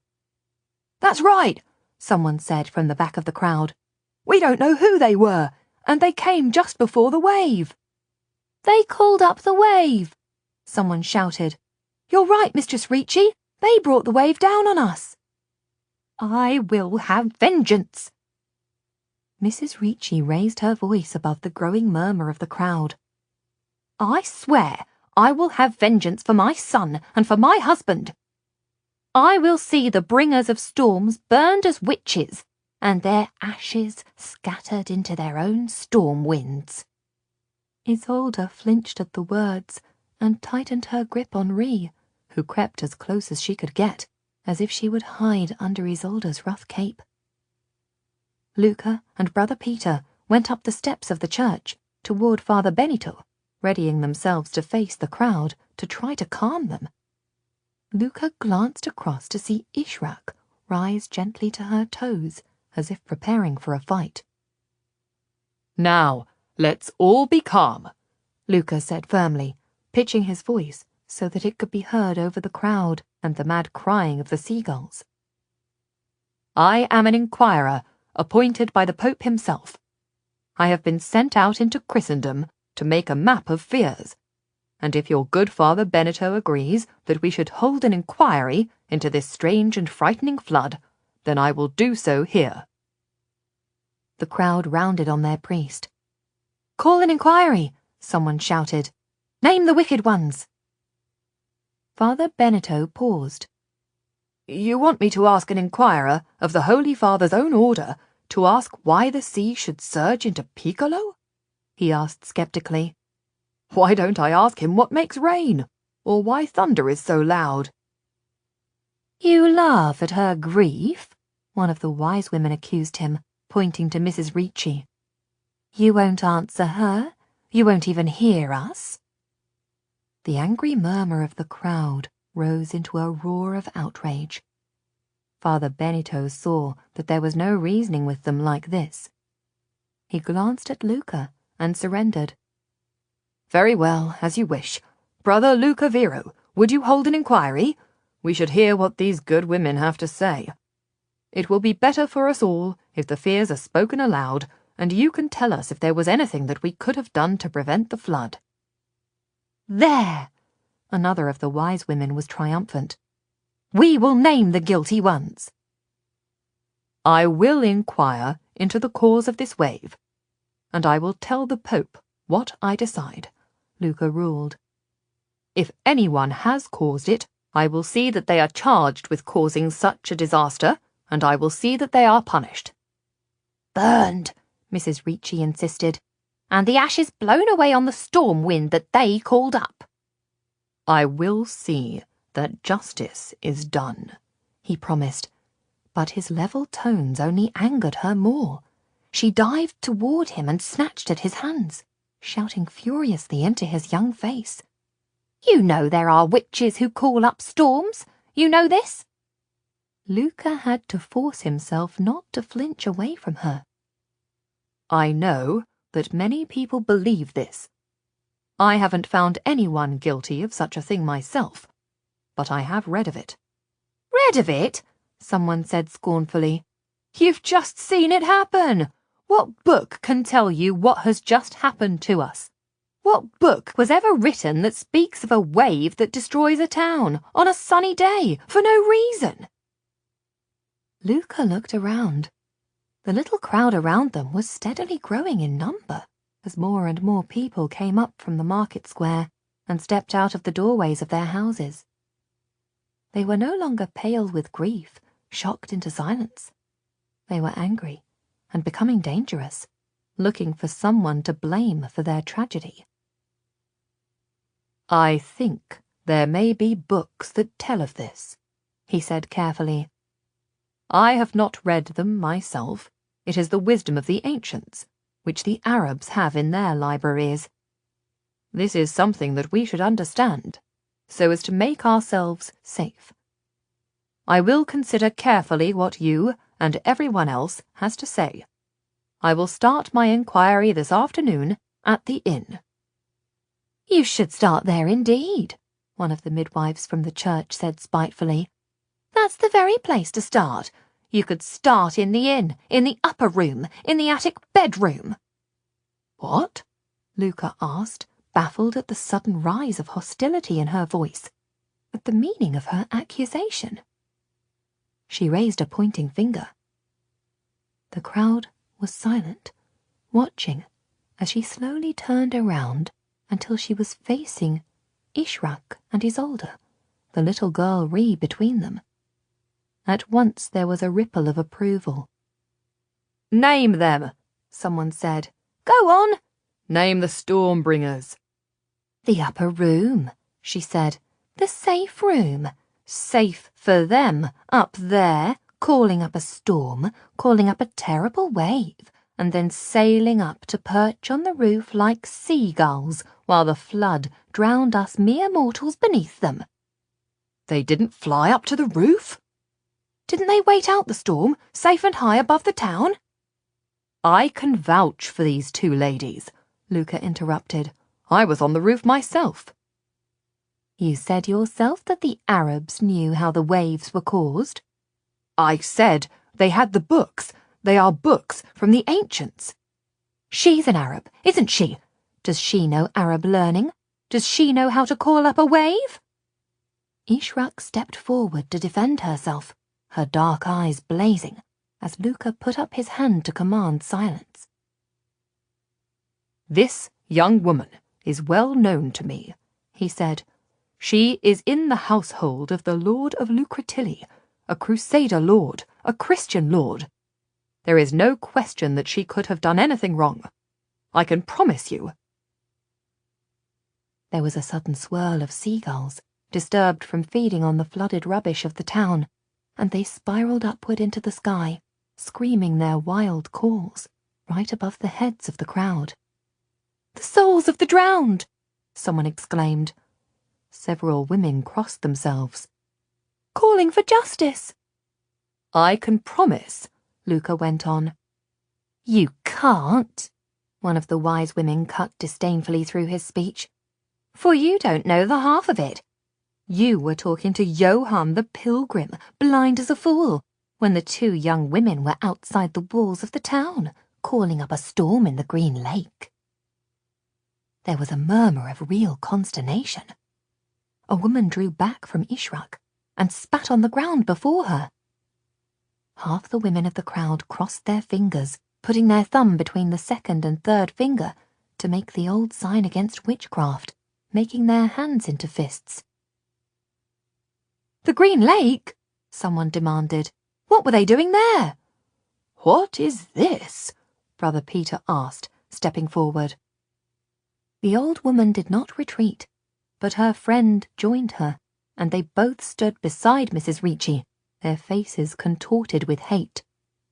We saw them, she said, so loudly that the newcomers at the very back of the crowd could hear every word of her damning accusation. We saw the two young women, dressed so dainty and looking so innocent, slipping out of town as night fell, and coming back all wet in darkness. They went to the Green Lake and summoned a storm at twilight, and the next day the wave came. The young women called the wave up that night, and the next day the bad children led our children into its path. Of course we did not, Isolde burst out, looking round at the pinched, angry faces. You must be mad to think such a thing. Mad? Someone shouted. It is you that are mad to bring such a thing down on us.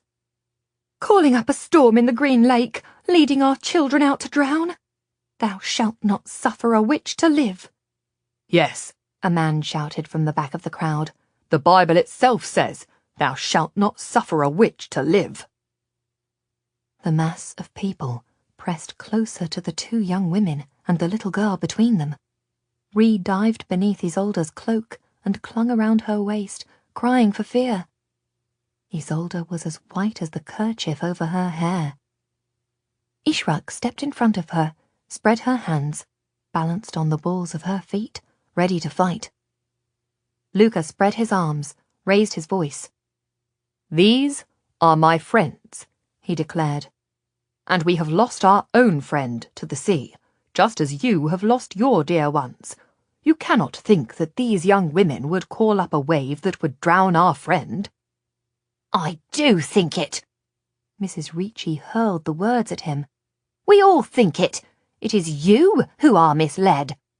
How will you hold an inquiry if you will not ask the most important questions? What were they doing in the lake? Baffled, Luca turned to Isolde. What were you doing in the lake? She flushed red with anger that he should interrogate her before this crowd. How dare you ask me? His temper flared with his fear of the crowd.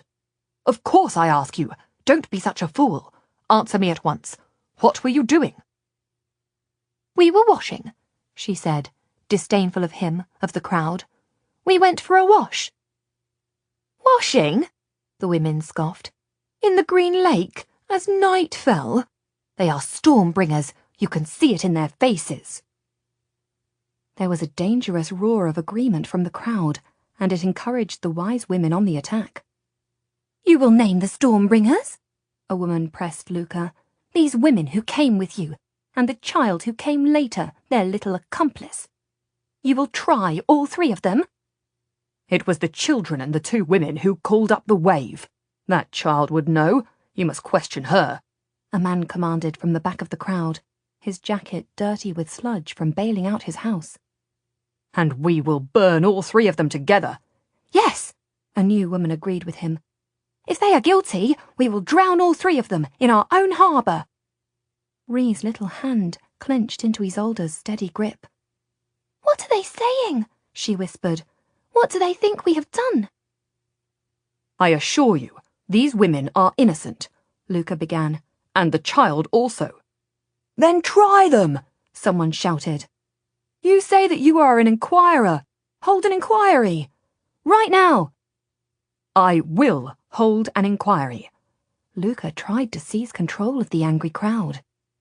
I will hold an inquiry this afternoon, a proper inquiry. Not this afternoon, now!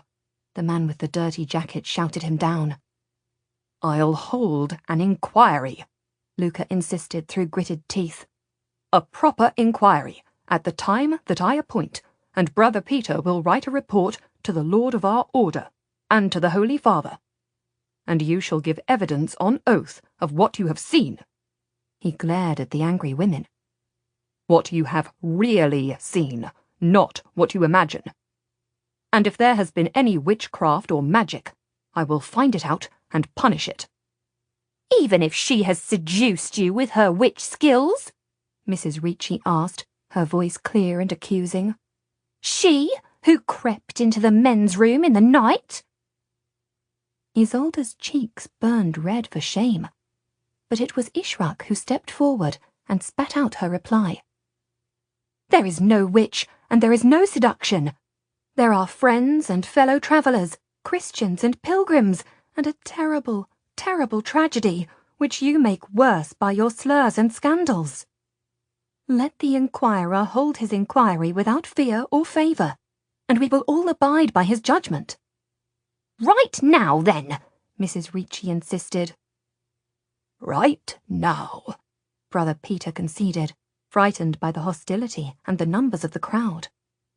We'll go to the inn and meet in the dining room. I'll get some paper and ink from Father Benito.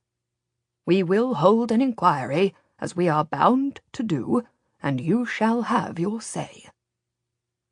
The man in the dirty jacket suddenly lunged, grabbed Luca by the jacket, thrust his big face forward.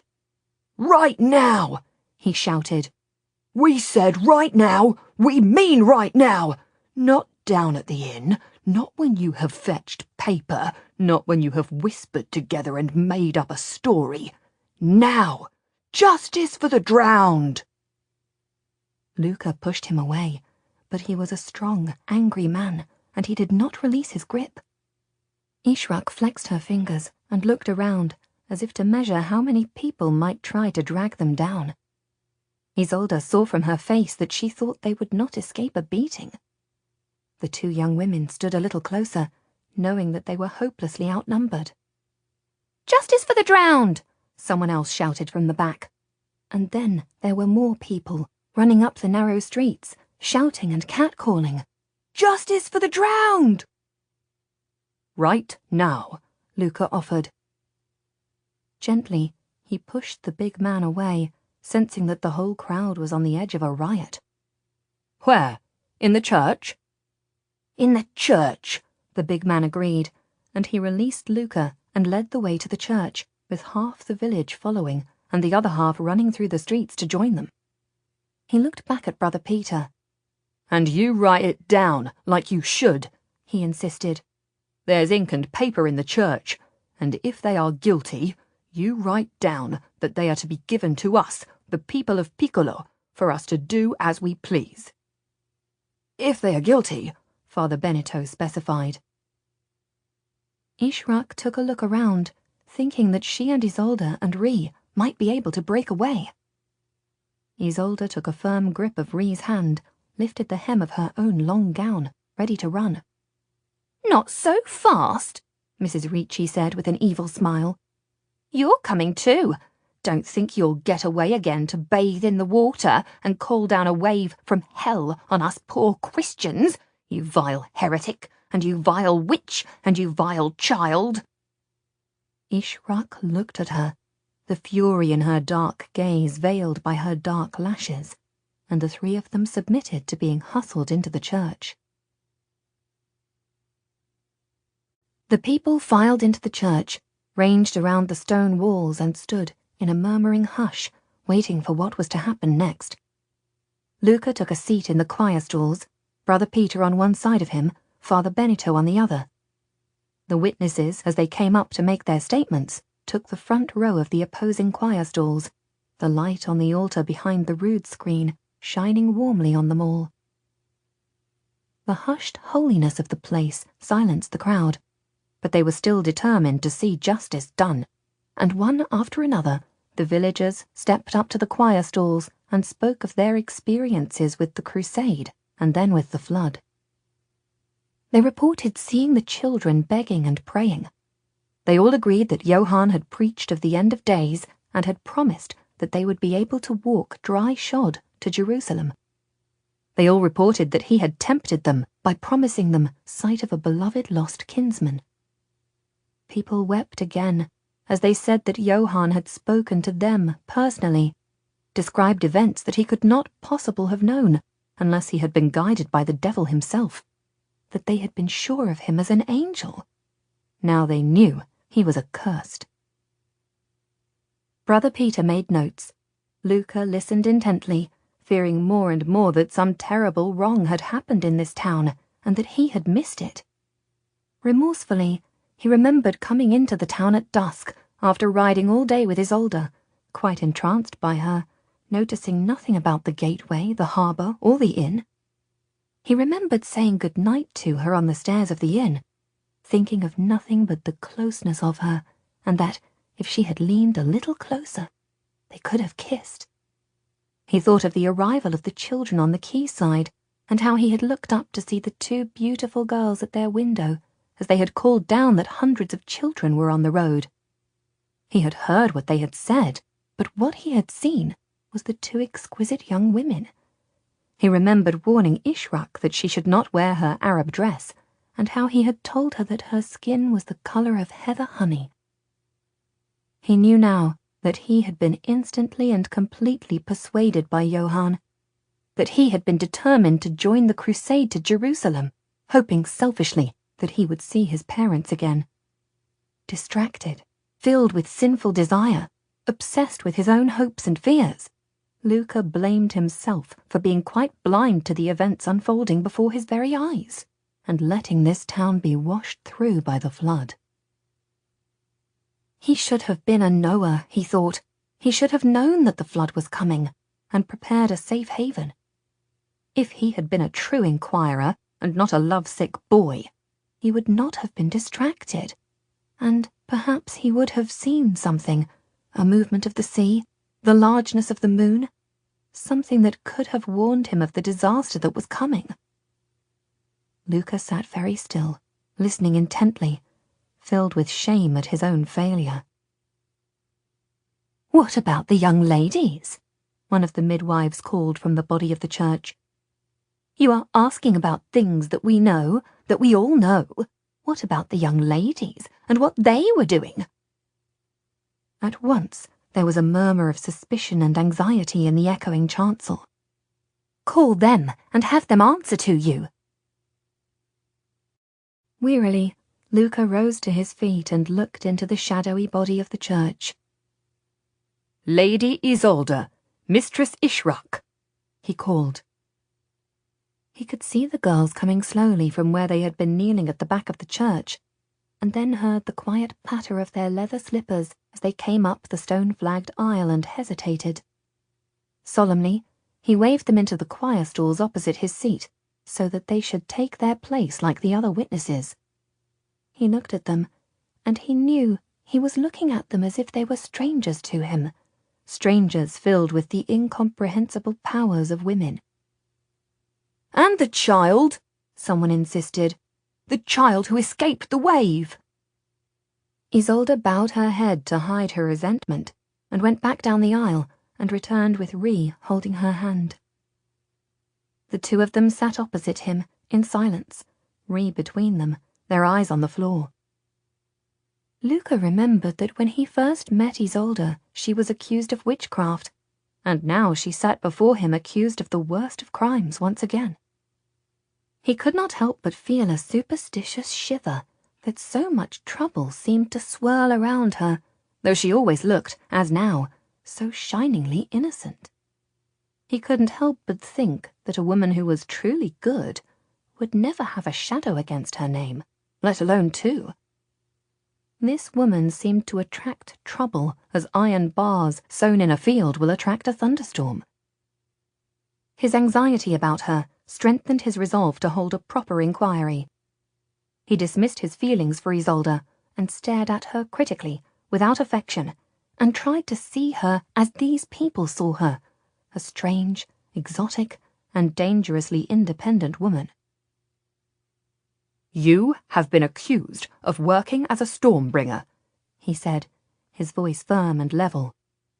"Both of you have been so accused, by people who say that you went out of the town as night was falling to a place called the Green Lake, and that there you called up a storm by splashing and making waves in the lake." The two young women looked at him in utter silence. Luca flushed as he imagined that he saw contempt in their level gaze. "What do you say," he asked them, "to these charges?" "I am bound to put them to you. You are bound to answer." "They are unworthy of an educated man," Ishraq said icily. "They are the fears of fools." There was a buzz, like an angry swarm of bees, at the arrogance of her tone. One of the wise women looked around triumphantly. "Hear how she calls us fools." "Even so," Luca said, irritated. "You will answer, and be advised not to abuse these good people. What were you doing at the lake?" "We went out of the town in the afternoon." Isolde spoke for them both, her voice very clear and steady. "We wanted to wash, and the landlady didn't have hot water for us, nor a bath that we could carry up to our room." "Why would they want to wash in November?" one of the women asked from the centre of the crowd standing before the chancel steps. People murmured in agreement. Ishraq looked around at them scornfully. "The stable lad had told us of a place where boys went swimming," Isolde went on. "So what young lady would go there?" someone demanded. "What young lady would go where the boys go? These must be girls of bad repute, little whores." Isolde gasped at the word and looked at Luca, expecting him to silence the shouts. He said nothing to defend her. "And the gatekeeper says they went out at night." "It was afternoon," Isolde insisted. Luca raised his hand on the groan from the crowd and the single shout, "Liar! Dirty liar!" There was a scuffle at the doorway as the door banged, and the porter from the west gate came into the church. "You tell him!" They pushed him forward till he arrived before Luca, Father Benito, and Brother Peter. "You are?" Brother Peter dipped his pen in the ink. "Porter, gatekeeper Paolo. I saw the women, and I warned them to be back inside the gates before dusk," he said. "Was the sun setting as they left?" Luca asked. "It must have been, for I warned them of the curfew." "What did they say?" "They said they were going for a walk." "Why would they lie?" someone shouted. "If they were going for a wash, why not say that? And they went out as night fell. Why would they do that?" "They went out as night was coming, so that no one could see them calling up a storm in the Green Lake." Luca looked at Isolde and saw defiance in her dark blue eyes. She looked as she did when he first met her, a woman against the world, despite her own desire to live at peace in her home. A woman driven to defiance. A woman with no trust in him nor in any man. A woman at bay. "Tell these people," he said. Suddenly he broke into Latin, confident that she would understand him, but few other people in the church would. "Please, please, my dearest, trust us with the truth. Tell them that you would not call up a storm. Tell them that you are not a Stormbringer. Ishraq too. Just tell them. For God's sake, Isolde, we are all in trouble here. I can only ask you questions. You have to save yourself. Tell them what you are doing." Slowly, Isolde rose to her feet and stepped down from the choir stalls to face the crowded church. "I am no Stormbringer," she said, speaking simply and loudly, so that her words echoed off the stone walls. "I am no witch. I am a woman of good repute and good behaviour. I am a woman who does not obey a father, since my father is dead. Nor do I obey a husband, since I have no fortune, and no man will take me without a dowry. I don't obey my brother, since he is false and faithless. So you see me as I am, a woman without a man to represent her, a woman alone in the world. But none of this makes me a bad woman. It makes me an unlucky one. I am a woman who would not knowingly do a wicked act. I cannot prove this to you. You have to trust me, as you trust your mothers and your wives and your sisters. I have to call on you to think of me with generosity, as a good woman of high repute, raised to be a lady in a castle. And my friend here, Ishraq, was raised beside me almost as my sister. She is the same." Ishraq slowly rose to her feet and stood beside Isolde, as if she were answering to a tribunal on oath. "I am a heretic and a stranger," she said, "but I have done nothing to harm anyone. I did not call up the wave. I don't believe that any mortal has the power to call up a wave like this. I would never have called up a wave to hurt the children, nor you, and I would never have done anything to put our travelling companion, my friend Freeze, in danger. Luca, who had been looking down at his papers, praying that the village people would hear the raw sincerity in Isolde's explanation, suddenly flicked his gaze up to see Ishraq's dark eyes were filling with tears. He was a true friend and a loyal heart. Ishraq's voice was low, choked with tears. I think he wanted to be my sweetheart, and I was such a vain fool that I refused him a kiss. There was a murmur of sympathy in the room from some of the younger women. "Ah, God bless you," one of them said. "And now you've lost him, before you could tell him." I've lost him, Ishraq agreed. And now I'll never be able to tell him that I loved how he laughed at things, and I loved how kind he was to everything, even a kitten, and how he understood things without learning. He was no scholar, but he was wiser than I will ever be. He taught me that you can be wise without being clever. The last thing he did, almost the very last thing on earth that he did, was to send me and Isolde and his friend Luca to safety. That's how we got back to the inn. That's how we knew to get high, up to our room and then to the roof. There was no mystery about it. It was Freeze who had the sense to notice that his kitten was crying for fear, and he saw the kitten climbing up to the roof. He guessed that the water would flow back. And I am grieving for him now. I have lost the dearest sweetheart that a woman might have. I lost him through my own pride and my own folly, and I only knew that he was a fine young man when he sent me to safety and went back himself to save the horses. You have to know that I would never, ever have done anything that would endanger him. You can call me a heretic, you can call me a stranger, but you can't think that I would have put Freeze in the way of a great wave. I would never have hurt him." "Let me through!" A voice from the doorway interrupted, and the crowd parted as the stable boy came in, propelled by the innkeeper, red-faced and furious.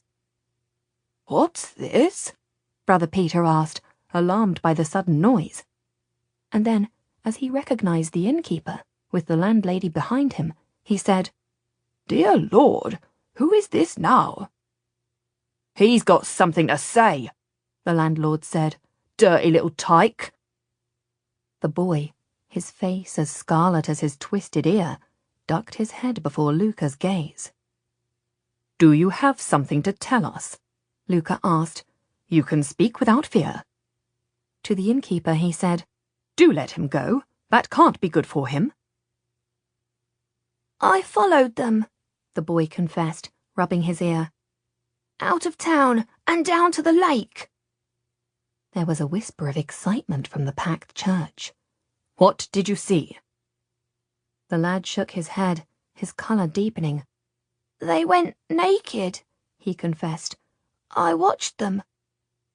Oddly, Luca's colour rose too, burning red in his cheeks, in his ears. "They undressed to swim?" "They swam, and they washed each other with soap. The water was cold. They squealed like little piglets. They washed their hair, they plaited it. Then they got out the water." "Did they do anything?" Luca paused and cleared his throat. "Did they do anything, like making waves in the water, pouring water from a jug? Did they say words over the water? Did they do anything that was not washing and swimming?" "They played about," the boy said. He looked at Luca as if he hoped he would understand. "They swam and splashed and kicked. They were very, "Very?" very bonny." His chin dropped to his chest, his whole body slumped with shame. "I watched them. I couldn't look away. She—" He made a shrugging gesture with his shoulder toward Isolde, as if he did not dare to point a finger. "She wore a shift, but t'other one went naked." He looked up and saw Luca's flushed face. "Stark naked. And she had skin like a ripe peach all over. It was the most beautiful thing I have ever seen. And You will have to confess, the priest interrupted quickly, before the boy could continue his description of Ishrak glowing like a peach, naked in the lake. You have had unclean thoughts. The boy went an even deeper red. He looked imploringly at Luca. So, Bonnie, he said, anybody would have watched. You couldn't look away. Luca dropped his eyes to his papers, conscious of his own guilty desire. Yes, very well, he said shortly. I think we understand that. But at any rate, you saw nothing that made you think they were calling up the wave? They weren't doing that, the boy said flatly. They were just playing about and washing like girls. And anyway, it was the middle of the afternoon. The porter warned them of the curfew? He always warns everyone, the boy said, to a murmur of agreement. He always closes the gate early, and he always opens it late. He never keeps time. He always does just what he wants, and then tells all of us that we are too late or too early. Around the room, testing his sense that the people were satisfied, that he could declare the inquiry over. He saw the angry, spiteful faces of Mrs. Ricci and the two wise women, but he also saw the exhaustion in the other people, who were grieving for the children and the people they had lost, and now felt that they had wasted their time, accusing girls who had done nothing more than walk out of town in the afternoon for a swim. I am satisfied that neither the children of the pilgrimage nor these lady travellers did anything to summon the wave, he said. His words were greeted in silence, and then a sigh of agreement. I shall so report, he said. We agree, Father Benito said, rising to his feet and looking around his flock. This is a sorrow that came upon us for no reason. God forgive us and help us in the future. And the little girl? The landlady asked. She looked to where Isolde was holding Rhee's hand. She is cleared too? How can they all three be cleared? One of the midwives asked irritably. Because they are all three innocent, Luca said sternly. There is no evidence against them. Rhee is innocent of everything, Isolde confirmed to the landlady. Can we find a home for her? She is far from her village and all alone in the world. The villagers nodded and slowly filed from the church, some of them stopping to light a candle for loved ones who were still missing. Luca nodded to Brother Peter. Perhaps give them all a glass of grappa down at the inn, he asked, for goodwill. Brother Peter nodded and whispered the order to the innkeeper, who bustled off with his wife. Brother Peter started to collect up his papers. There was a space and a silence for Luca and the two young women. You're cleared, Luca said to them both. Again? They smiled a little ruefully. We don't seek trouble, Isolde said. It seems to follow you. Ishrak heard the criticism in his voice. If any woman steps outside the common way, then she will find trouble, she said simply. It does follow us. We have to fight it. You are thinking about the wave? Isolde asked Luca as he watched Brother Peter reading through his notes. This is no report, Luca said, frustrated, flicking at the papers with his fingertips. This is nothing. This is a village scandal, a few old women frightening themselves. But the question that they ask is the right one. What caused such a thing? What could make such a great wave happen? I can say that it was not you two washing in a lake, but I can't tell them what it was. And most important, I can't tell them if it could happen again. Could it happen again? Tonight even? Isolde crossed herself at once at the thought of such a terror, and Luca lowered his voice so the people leaving the church would not hear. I have been thinking of this too, and I think it may have been an earthquake, the fall of a mountain or a mighty cliff, perhaps far, far away. Ishrak said surprisingly. Perhaps it caused a wave, just one great wave, as a bowl of water will make waves and spill over if you were to throw a stone into it. Brother Peter rose to his feet and smiled at the prosaic image, typical of a woman who cannot imagine the earth as void and empty, and darkness upon the face of the deep, and the Spirit of God moving over the waters, as the Bible itself describes. "The ocean is not a bowl of water," he corrected her gently. "It does not move with waves because someone throws a stone. It is not rocked in a basin for you to wash dishes in." I am not saying that it is. But small things sometimes work the same way as larger. The wave may have been caused by an earthquake, a great falling of rock, just as you can make a wave in a bowl of water if you throw in a pebble. That's true, Luca said. But what made you think of this? Plato describes the drowning of the country of Atlantis in just such a way, she said. He says that a great earthquake caused a great wave that drowned the island. "Plato?" Brother Peter repeated skeptically. "How has a girl such as you read Plato? I've heard of him, but I've read nothing that he wrote. There are no copies of anything he wrote." No, not that you could read, not translated into Italian.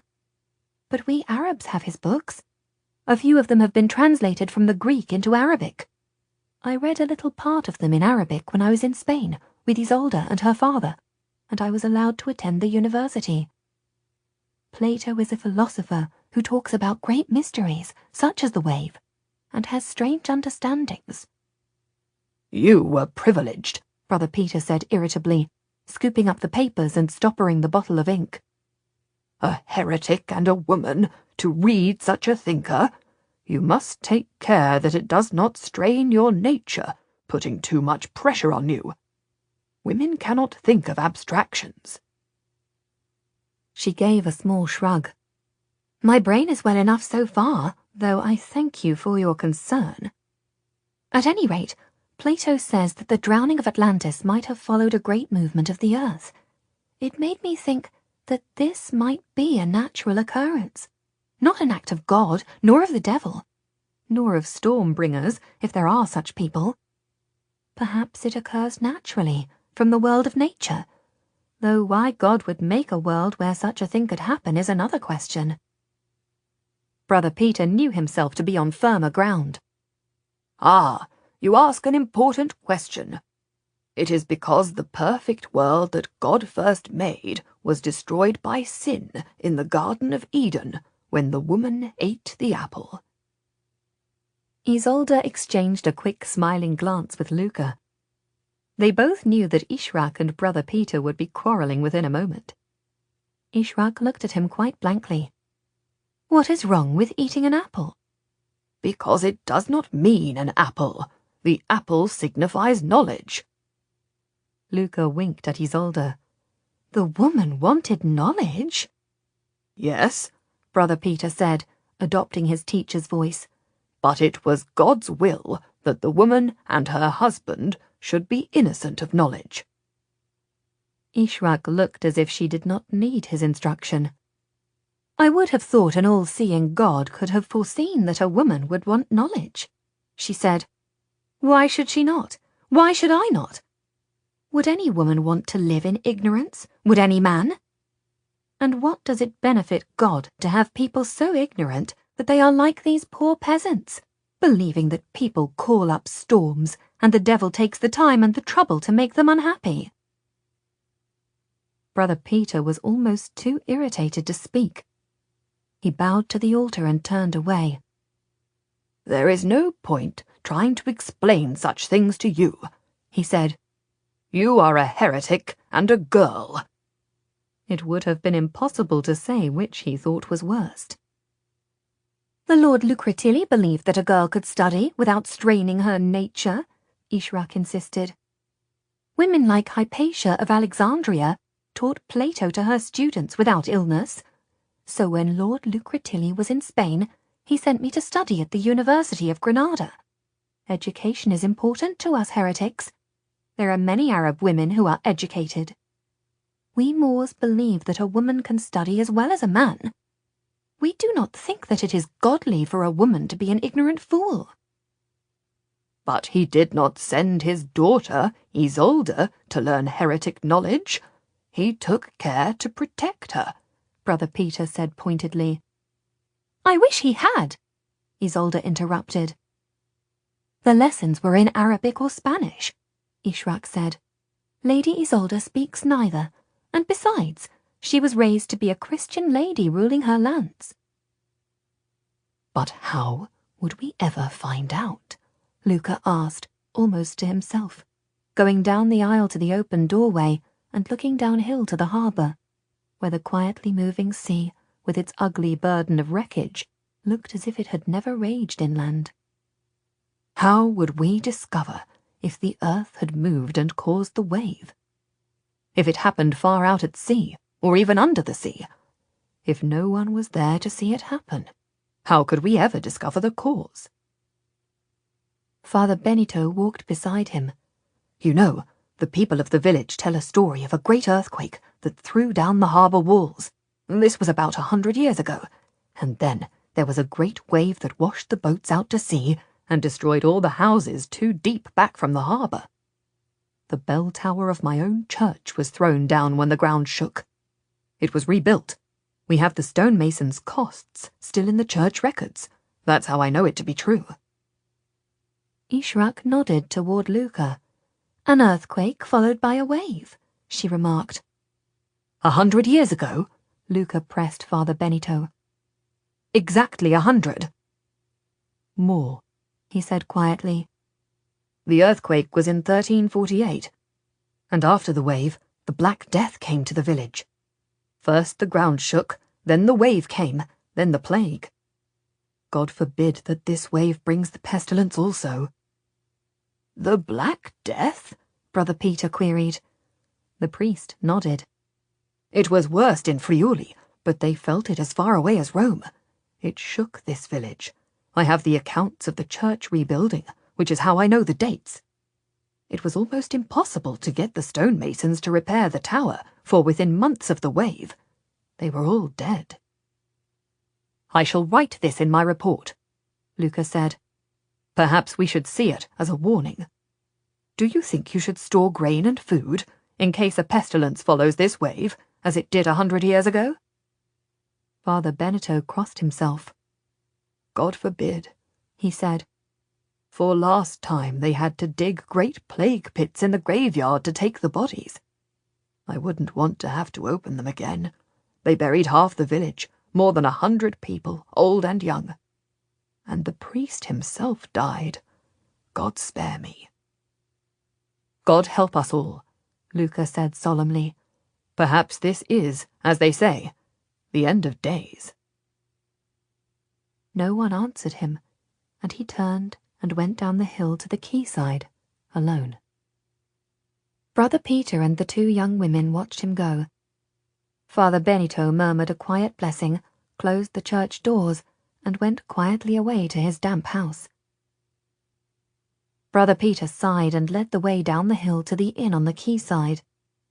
I suppose we had better get a ship and move on, he said.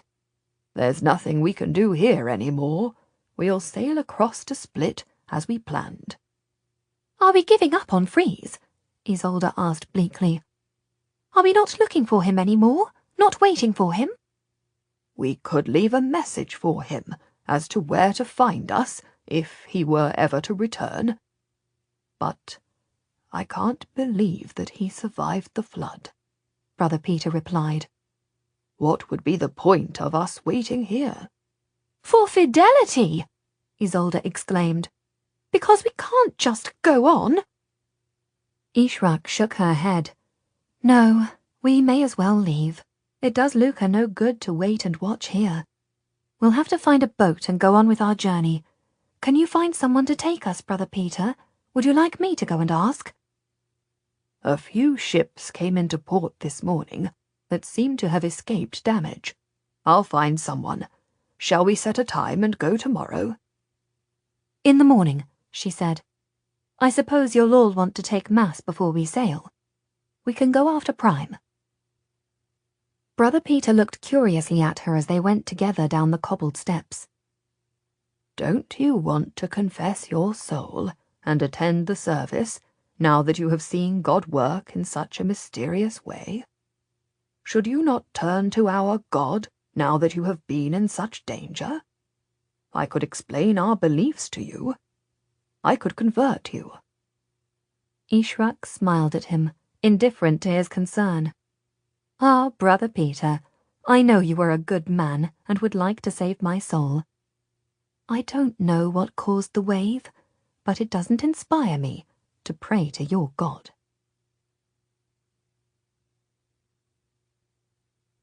Isolde agreed that they should leave the following day, but she could not bring herself to tell Luca. Will you tell him? She asked Brother Peter. I can't bear to do it. He waited until the hour before dinner, while they were all four sitting in the dining room before a smoky fire of damp wood, and then he said quietly, Brother Luca, I think we can do nothing more in this town, and I will send my report tomorrow. I will write that we can find no certain explanation for the wave, though some wild thoughts from pagan and heretical writers have been mentioned. Luca barely raised his head. And I have found a master who will take us on his ship tomorrow. We can go after Prime. We stay, Luca said instantly, at least for a few more days. We have a mission, and there is nothing more to be done here, Brother Peter repeated steadily. We will send your report tomorrow. We can warn my lord and his holiness that we have seen a powerful sign of the end of days. We can warn them that a previous earthquake was followed by a wave that was followed by the pestilence called the Black Death. But we serve no one by waiting here. And, anyway, if a plague is coming, we should leave. Isolde reached out and put her cool hand over Luca's clenched fist as it lay on the table. Luca, she said quietly. He turned to her as if she might have answers to his agonizing questions. I can't go, he said passionately. I can't just sail away from here as if nothing is wrong. I can't just continue on. Freeze came with me. He was following me on this quest. He would never have been here but for love of me. I don't see how to do it without him. If I had been washed out to sea, he would not have left me. He would not have run for his safety and left me behind. He would want you to complete your mission, Isolde said, trying to comfort him. He was so proud of you.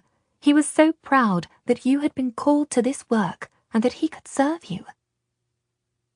At the thought of Freeze's joyful boasting, Luca nearly smiled, but then he shook his head. You must see.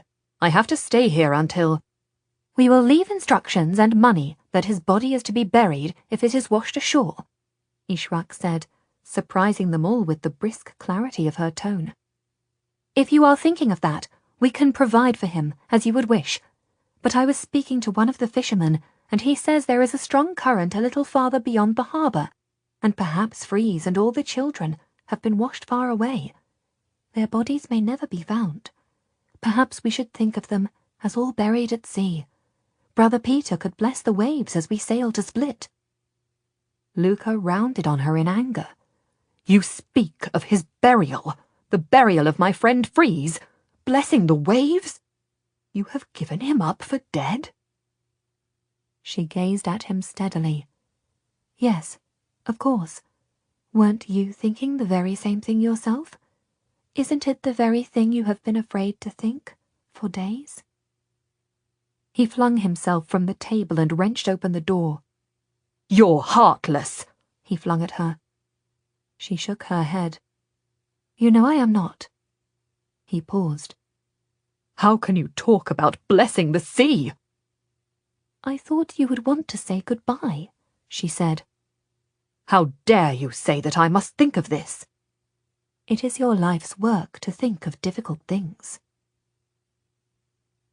Isolde gasped and would have intervened, but she saw the steady way that Ishrak held Luca's angry glare, and she fell silent. Luca's temper burned out as quickly as it had come. He breathed out a shuddering sigh, came back into the room and closed the door behind him, and leaned back against it, as if sorrow had weakened him. "You're right, of course," he said. "You're right. I just don't want it to be true.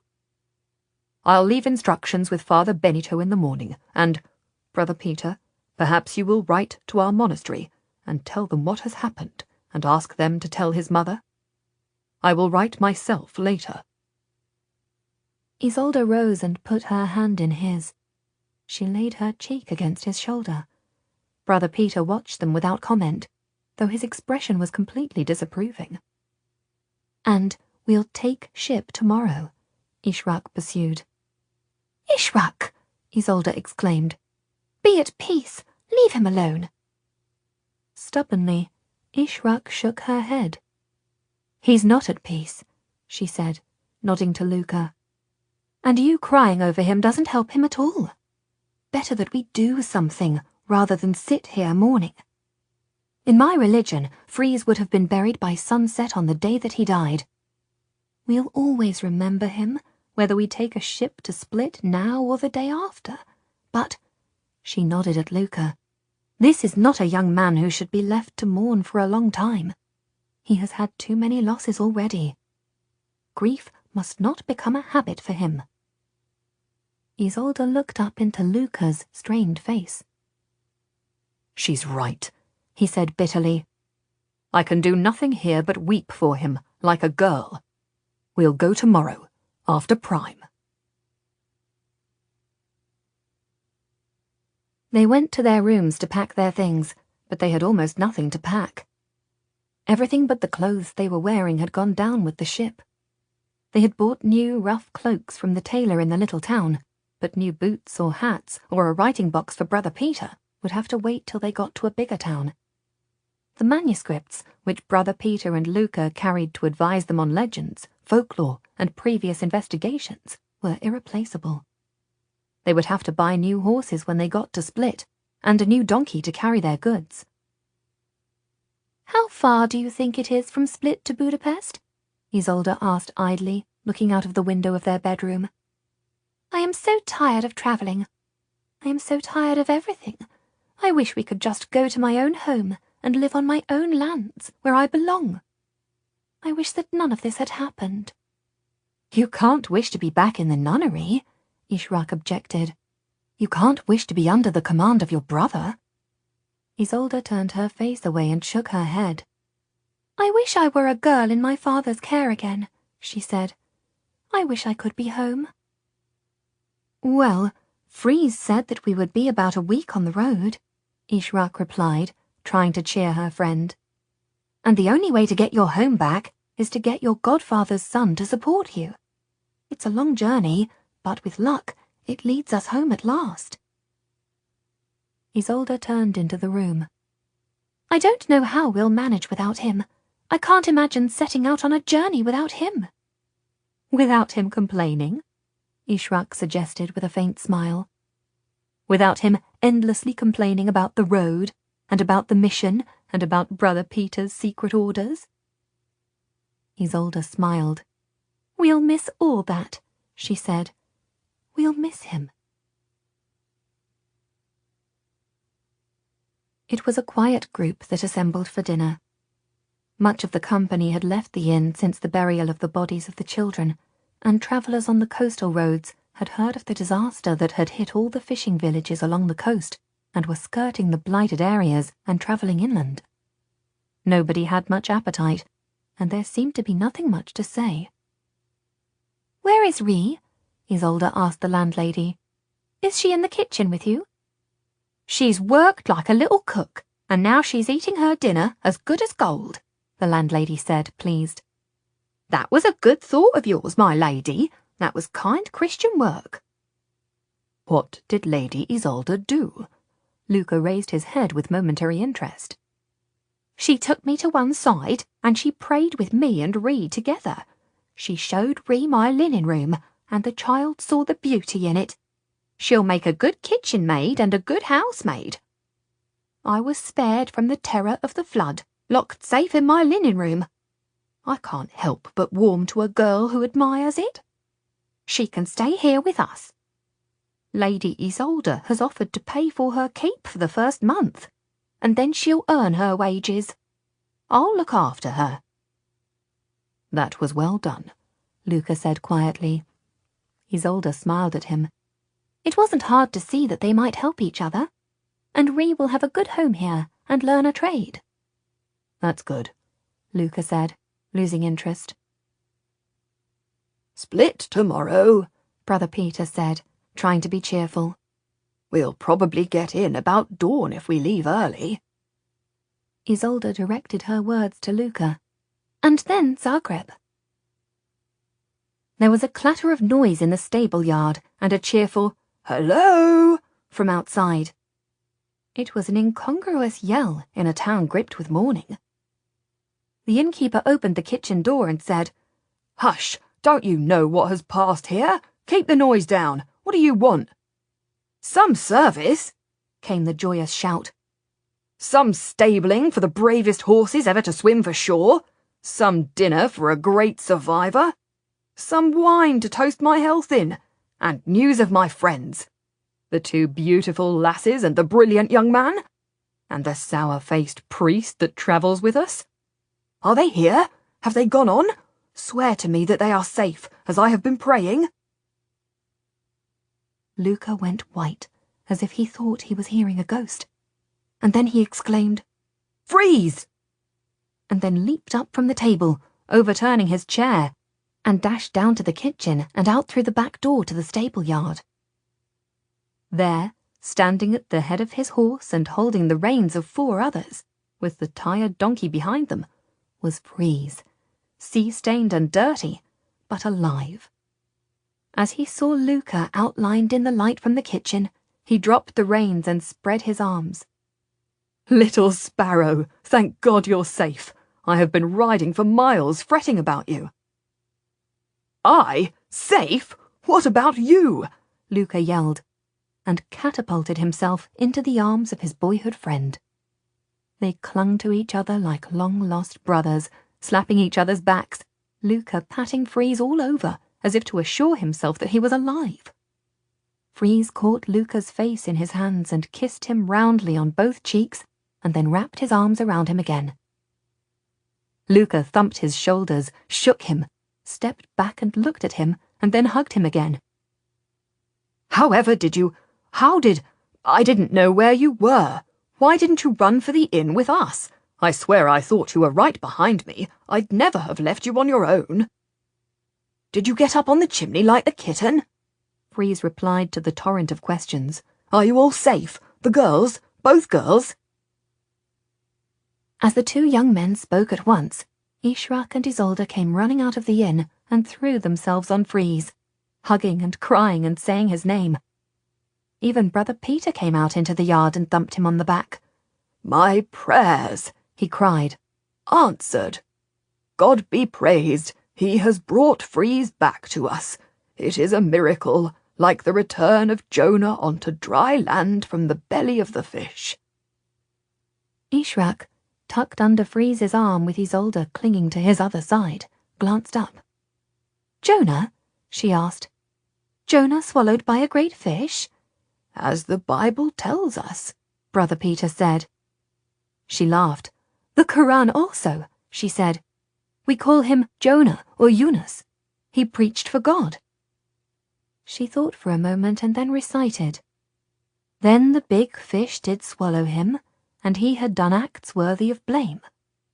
Had it not been that he repented and glorified Allah, he would certainly have remained inside the fish till the day of resurrection." Brother Peter's delight faded slightly. "It's not possible," he said. "He was a prophet for God, our God." "For our God too," Ishrak said, pleased.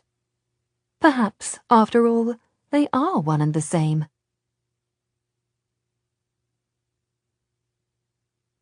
The innkeeper paddled around the waters in his cellar for a special bottle of wine, 2 special bottles, 3, as more and more people came to hear the extraordinary story and drink Freeze's health. Even those who had lost brothers or sons at sea were glad that at least one life had been spared, and his survival gave hope to those who were still waiting. The landlady brought some cheese and chicken to the table, some bread fresh baked in the reheated oven, and half the village piled in to watch the restored Jonah eat his dinner and hear how he had been saved from the terrible destruction. I saw the wave, and I was running for the inn after you when I heard the horses kicking down their stalls on the ship. So I ran back to them. Freeze started. Why didn't you come with us? Isolde scolded him. Because I knew that the little lord would care for you two. But there was no one to care for the horses, he explained. I saw you set off at a run, and I splashed across the harbour to where the boat was stranded. I got on board. Lord, the boat was sitting on the harbour floor, and I thought that I would set them free, let them run away, and catch them later. But as I was trying to get close enough to cut the ropes, talking to them and telling them all would be well, the world made me a liar indeed. For I looked over the shoulder of the horse on the seaward side, and I saw the great wall of water, as high as a house, racing toward us and already in the mouth of the harbour. I had seen it shining like a white wall a long way off, but it came faster than I had dreamed. There was a little groan from the people who had lost their children at the thought of the great wave. I did nothing, Freeze admitted. God knows I was no hero. Worse than that, I ducked down between one horse and another, and I fairly buried my face in Rufino's mane. I was so afraid I didn't want to see what was coming. I thought it was my death coming for me, I don't mind admitting. I could hear a great roar, like a beast coming for me. I closed my eyes and clung to a horse and cried like a baby. I could hear it. Dear God, a noise that I hope I never hear again. A grinding, sliding, screaming noise of the water storming toward me and eating up everything in its path. It hit the little ship like a hammer blow on a wooden box and threw us up in the air like we were a splinter. I had my arms around Rufino's neck like a child crying on its mother's lap. I'm not ashamed to say I was weeping in terror as we went up and up and up. I could feel the moorings tear away, and I could feel the back of the boat stave in, and next thing we were roaring away, boat and horses and me, with the wave rushing us inland, like little ducks on a flood. What could you see? Did you see the children? God bless and keep them. I saw nothing but the sky and the land ahead of us, and then the boiling water like a pan of grey soup, and I heard nothing but the roar of the waters and my own frightened cries. The horses wept in fear too, and the little donkey. We were 7 sorry beasts as we stormed over dry land, the world buckling and folding underneath us. And I thought the world had ended, and it was another great flood, and I, a failed Noah, with none of my kind on board and no preparation done. He paused and nodded at Luca. I really did think it the end of the world, and hoped that somewhere you were safe and taking note. Luca laughed and shook his head as Freeze went on.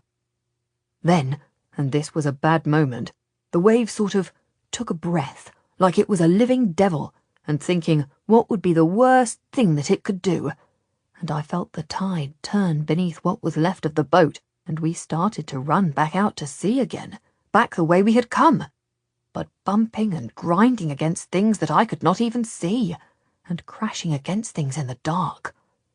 That was a terrible moment. That was as bad as before, worse.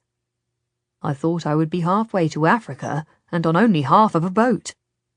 Then the keel caught. I could feel it spin against something, and then it grounded, and I was fool enough to hope that I would step out on dry land, when a rush of water hit us again, and the boat tipped over, throwing us into the sea and into darkness, and everything was rushing around me, and great trees were turning over and over, crashing around my frightened head, and I was never knowing whether I was upward or downward, or simply drowned. I kept tight hold of Rufino, and I felt that he kept tight hold of me, and that we were better when we shared our fears together, When the boat tipped over, I was flung toward his back and gripped on like a child, legs around his belly, arms around his neck, and whispered to him that he had better get us out of danger, for I was no use to man nor beast, being a great coward. When the boat had crashed, it had smashed itself, and so he was freed. All the horses' tethers were free, and I could feel Rufino take great leaps as he swam in the flood. And glory to God, and to the horse in particular, that he bobbed and swam and struggled and neighed out loud as if he was saying his prayers. I clung to him, and sometimes he was washed from under me, and I was clinging to him and swimming beside him. But then I got my legs around him again, and then I felt him struggling in mud, not in water. And then I heard his hooves ring on stone. And though I had no idea where we were, at least I knew we were on land. "Praise be," someone said. "Amen," Isolde replied fervently. "Indeed," Freeze said, "and bless the horse, for I would not have lived through that but for the strength and wisdom of a dumb beast. So you tell me, who is the wiser?" Ishrak could see Brother Peter biting his tongue to stop himself from replying that the horse, any horse, was undoubtedly wiser than Freeze. And then, when we were sure we were on land again, and hoping that the sea was never coming back, I looked around me and found that they had all stayed together, like the sensible beasts they are. Even the little donkey who likes to play the fool had stayed with us. I gathered up their halters, and I climbed back on Rufino without saddle or bridle, and though we were all so weary, I rode a little way uphill, for though I could see the water was seeping away, I was still very afraid of it. As soon as I thought we were high enough and dry enough, I told my 5 horses and the little donkey that we would spend the night and rest and try for Piccolo in the morning. Well, we were farther away than I knew, for we have been walking all this long while back to you, and I've seen many sad sights along the way. Good houses ruined, good fields destroyed by salt, and more drowned animals and good people than I could bear to see. All the villages I passed by are filled with sad people, seeking their own and burying their dead. Everywhere I walked, they asked me, had I seen this child or that woman? And I was sick to my heart that I had to say that I was alone in my ship, like a poor, ill-prepared Noah, and saw no one and nothing from the moment that the great wave came.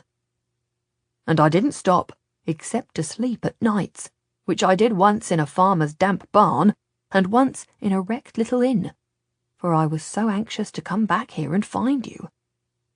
All the way I have tormented myself that the wave was too fast for you, and that I had saved 5 horses and a little donkey, God bless them, but lost the most precious man in the world to me. He looked at Luca. Little sparrow, did you perch all night on the roof? Luca laughed shakily. I have been sick with grief for you. I thought you were dead for sure. Freeze wiped his mouth with the back of his hand. I was a Noah, he said grandly, a Noah of 6 beasts, and all of them geldings, so of no use to anyone. But I did ride my ark in a great flood. If I had not been so weak with fear, I would have been impressed by the adventure. It was the strangest thing, and when I have stopped being so afraid of the memory, it will make a very good story, and I shall tell it at length. And when I have forgotten that I cried like a coward, I shall give myself many good speeches and be the hero of my story. You have it now as it was, before improvements. You have it as a true history and not a poem. I am not yet a troubadour. I am a mere historian. He turned to Isolde. And you, my lady, I have been fretting about you, without your squire at your side to guard you. You were not hurt? She gave him her hand, and he kissed it. "I'm just so very pleased to have you with us again," she said simply. "We have all been praying for you. We had special prayers said for your deliverance, and every day we have been looking and looking out to sea." He flushed with pleasure at the thought of it. "And the horses are well," he assured her. "Shaken, of course, and tired. Oh, they are weary, poor beasts. I doubt they'll go very willingly on board a ship again, but they are fit to travel." He turned to Ishrak. "And you were safe? You got quickly to the inn. I trusted you to see the danger and run. I knew you would understand." She nodded gravely at him. "Safe," she said. "And Brother Peter, I am glad to see you," Freeze volunteered. "And I you." The clerk extended his hand and shook Freeze's hand with unmistakable warmth. "I have been afraid for you on the flood, and I have missed you these last days. I have regretted some hard words that I said to you. I am more glad than I can tell you to see you safe and back with us.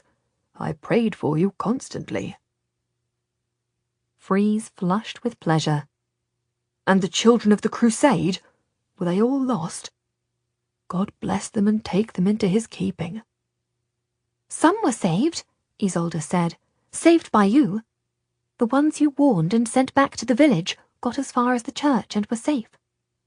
They're travelling home, while the little girl Rosa with the hurt feet, who you sent back, is here and will serve as a kitchen maid at the inn.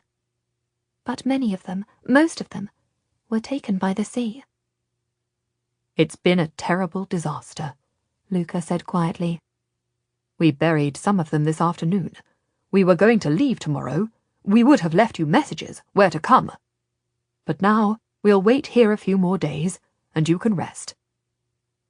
"No, we can go. I can sleep on the ship," Freeze said. "If someone can promise me that such a wave will never happen again. If you promise me that the sea will stay where it ought to be, I'll get on board and sail tomorrow. I think God has sent me a sign that I will not die by drowning." Brother Peter shook his head. "Nobody knows what it means or what caused it," he said, not looking at Ishrak. "So nobody can say if it will ever come again. But it has not happened in this generation, not for 100 years. We can only pray that it never happens again." "Is there no way of knowing?" Freeze asked Luca. "I admit that I'd cast anchor more happily if there was any way of knowing for sure." Luca frowned. "It's the very thing I have been puzzling about," he said. "The horses seemed to know." "They did know," Freeze said certainly. "And the kitten knew too." "And there was a terrible noise, and the sea went out, drained away, before it came in," Luca said. "The wave itself didn't rear up out of nothing." Freeze was thinking out loud. "It was rolling in, as if it might have come from some distance, as if it might even have swelled and grown out at sea. If anyone had been far out at sea, they might have seen it beginning." Luca nodded, and a few people crowded around Freeze to ask more questions, and he answered, pausing only to drink wine, happy to be in the middle of the crowd and the centre of attention. He did not speak again to Ishrak, nor she to him, until almost everyone had gone. Brother Peter was putting his cape around his shoulders to go up the hill to the church for the night service, and Luca, Isolde and Freeze were following him. Ishrak saw them out the front door of the inn, and was closing the door on the cold night air, as Freeze turned back to speak to her. "You were safe?" he asked. "I knew that you would get Isolde out of danger." "I'm safe," she said, "but I was very afraid for you." He beamed. "Afraid? For me? Well, we agree on that. I was afraid for myself." "It was a brave thing to do, to go back to free the horses." He shook his head. "To tell you the truth, I don't think I'd have done it if I'd known the wave was coming so quick. I'm no hero, though I am sorry to say it. Very sorry to have to confess it to you." "I have something for you," she said, smiling. "Hero or not." He waited. From the inner pocket of her cape, she produced the sleepy little kitten. Freeze cupped his big hands, and she put her gently into them. He took the kitten up to his face and inhaled the scent of warm fur as the little thing stretched for a moment and then wound her golden tail over her white nose and snuggled down, clasped in his big hands. You saved her for me? I woke in the night last night, thinking of you and remembering her, and I got out of bed and went up the ladder to the roof in the darkness and fetched her down from the chimney pot. You went up and down the roof in darkness? I should have remembered her before. Was it not dangerous? Nothing like you in the flood. You were thinking of me? Yes, she said frankly. Worrying about me? Yes. Perhaps crying for me a little when nobody was looking? She smiled a little, but she did not look away or pretend to shyness. She made a small nod of assent. I cried for you, and I told the whole village that I was sorry I had been unkind to you. Perhaps you were wishing that you had kissed an honest man when he asked you kindly, and not thrown him down in the mud that time in Vitorito. Again, the tiny nod told him that she had thought very kindly of him, and regretted the missed kiss. You could always kiss me now, Freeze suggested. To his surprise, she did not refuse him, though he had expected her to box his ears for asking.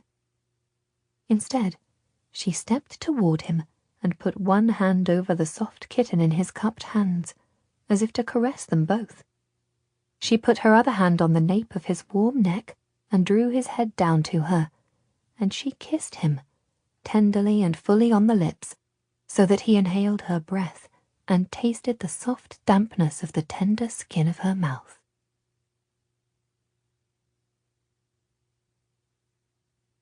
Ishrak waited in their shared room for Isolde to come back from church, and took her cape as she entered, and stood behind her as she sat on the wooden three-legged stool. Ishrak untied the ribbon in Isolde's blonde hair and ran her fingers through the plaits, pulling them loose.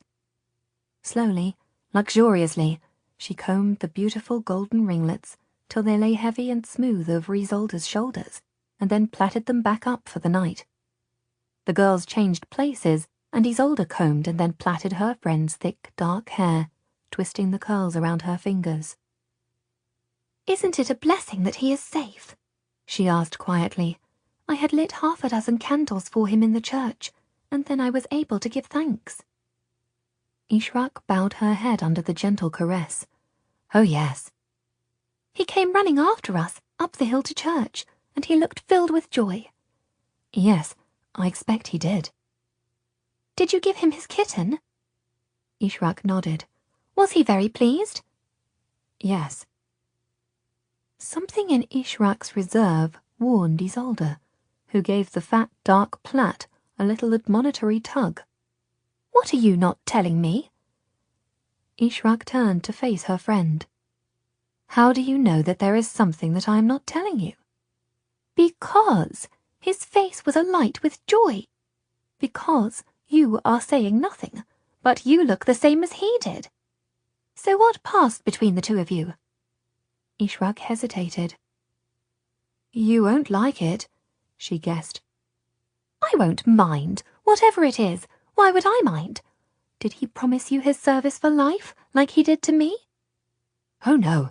He doesn't think of me as a grand lady. He doesn't want to be my squire. He asked me if I was sorry for throwing him down in the mud at Vitorito, and I said I was sorry." "You apologized?" Isolde was amazed. "You never apologize." "Well, I said sorry to him." "Is that all?" "I said I wished that I had kissed him that time and not tripped him up." "Ishrak!" Isolde was playfully shocked. "What a thing to say to him! What can he have thought?" "Oh, that was nothing. He asked me if he could kiss me now." "Well, he was bound to, and I hope you refused him kindly." "Oh," Ishrak said nonchalantly, "I wanted to, so I kissed him."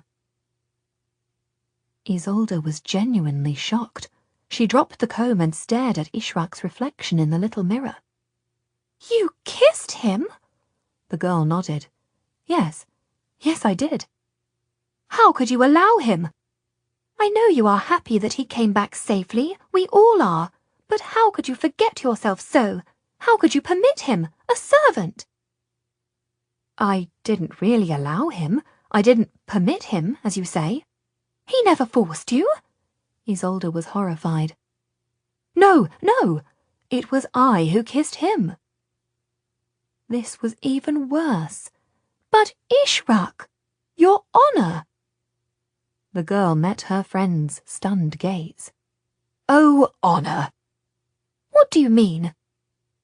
I suddenly thought that nothing mattered more to me than that I had thought him dead, and that I was so happy he was alive. I had thought he was lost, and here he was, just as he had always been. And I was so glad of that, nothing else seemed to matter. Isolde shook her head. If you were so happy for him, you could have given him a favour or a gift. You could have let him kiss your hand. But to lower yourself to kiss him, what about your honour as a lady? I am sick of all this, Ishrak said impatiently. Like in the church today, people doubting our reputation just because we were going to wash where the boys swim. As if all that matters is how a lady behaves around boys. I want my honour to be about me as a person, not me as an object with boundaries and gateways, as if I were a field. Someone can touch my hand, someone can see my face, someone else can't even speak to me. If my honour is a real thing, then it can't depend on whether a man sees my face or touches my hand or kisses my lips. If I am an honourable woman, then I am an honourable woman, like a man is an honourable man, whatever I wear, however I appear. It is about my respect for myself, not how the world sees me, not what events happen. I know that I am an honourable woman. I don't stoop to sin, I don't embarrass myself, I don't do things that I know to be wrong. I know I am a good woman, whether I wear a veil or keep my hair plaited out of sight. I felt that I could, in honour, give him the kiss that he once asked for, and that I wanted to do so. A lady should be untouchable until marriage. Isolde stated the absolute rule that they had both been taught from childhood. Her husband should know that she has known no other man, that no other man has been closer to her than to kiss her hand. He must know that she has felt no desire, permitted no touch. It's not true, Ishrak said roundly. You are a lady, a great lady, and you will make a great marriage with some high lord. But you will have known love, and you will have felt desire. I won't, Isolde insisted. I would never admit to it. But there is more to life than trying to fit inside men's idea of an honourable woman, Ishrak exclaimed. We didn't come away from the castle and then run away from the nunnery to live as if we were still enclosed. Isolde was scandalised.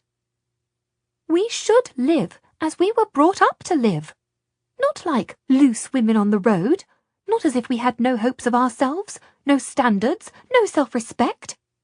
Not me, Ishrak declared boldly. I am out of the castle. I am out of the nunnery. I'm not going to wear a hood any more. I'm not going to wear a veil. I am going to dress as I please and do what I think right, and I am going to kiss who I want, and even lie with someone if I want to. My honour and my pride are in my heart, and not in what the world says. Isolde was genuinely distressed. You can't throw away your reputation, Ishrak. You can't become a loose woman, a shamed woman. Nobody shames me, Ishrak said proudly, but I will choose my own path, and who I love, and who loves me. When we were in church, before Luca, accused of being Stormbringers, we told everyone that we were women of good reputation, Isolde cried out. It was one of the things that saved us. Everyone could see that we wouldn't have gone running after boys to the Green Lake. Everyone knew that we said we were ladies of high regard, of good name. You risk everything if you behave lightly, It's a terrible thing to do. We were saved in the church because the stable lad said that we had done nothing but swim, Ishrak argued. All that about being a lady of Lucretilli might impress a few peasants, but it means nothing. If the boy had not proved that we left the town gate in daylight and gone for a swim, they would have burned us as Stormbringers, whether we were virgins or not. We have to fight for our way in the world. Nobody is going to give us safe conduct because we try to be ladylike. You won't be a fit companion for me, and Luca would be horrified, Isolde stormed. Luca does not want to travel with a girl who has lost her honourable name. He would not tolerate you in his presence if he thought you were dishonoured. He would send you away if he knew you had kissed his servant. No, he wouldn't, for he knows what it is to want someone to hold you, to want the comfort of love. When he was in his sorrow on the quayside, I held him in my arms. What? Isolde nearly screamed. I held him for pity when he was weeping, and I was not shamed. He did not think I was dishonoured. I was not shamed when he kissed me. Isolde gasped. He kissed you? Yes. He was not horrified. He didn't think me dishonoured. He kissed your lips? Isolde's voice was shrill. No, not like that. How could you think such a thing? He kissed me tenderly, gently, on my forehead. How do you mean? Ishrak was irritated. What do you think I mean? He held my face in his 2 hands and he kissed me on my forehead, practically on my hood. I hardly felt it. It was almost on my hood. It can't have been on your hood if you felt it. If it had been on your hood, you would not have known he had done it. So, was it on your forehead or on your hood? What difference does it make? What difference does it make to you? Was it on your forehead? Why would it matter? He's obviously in love with you. I held him in my arms like a sister.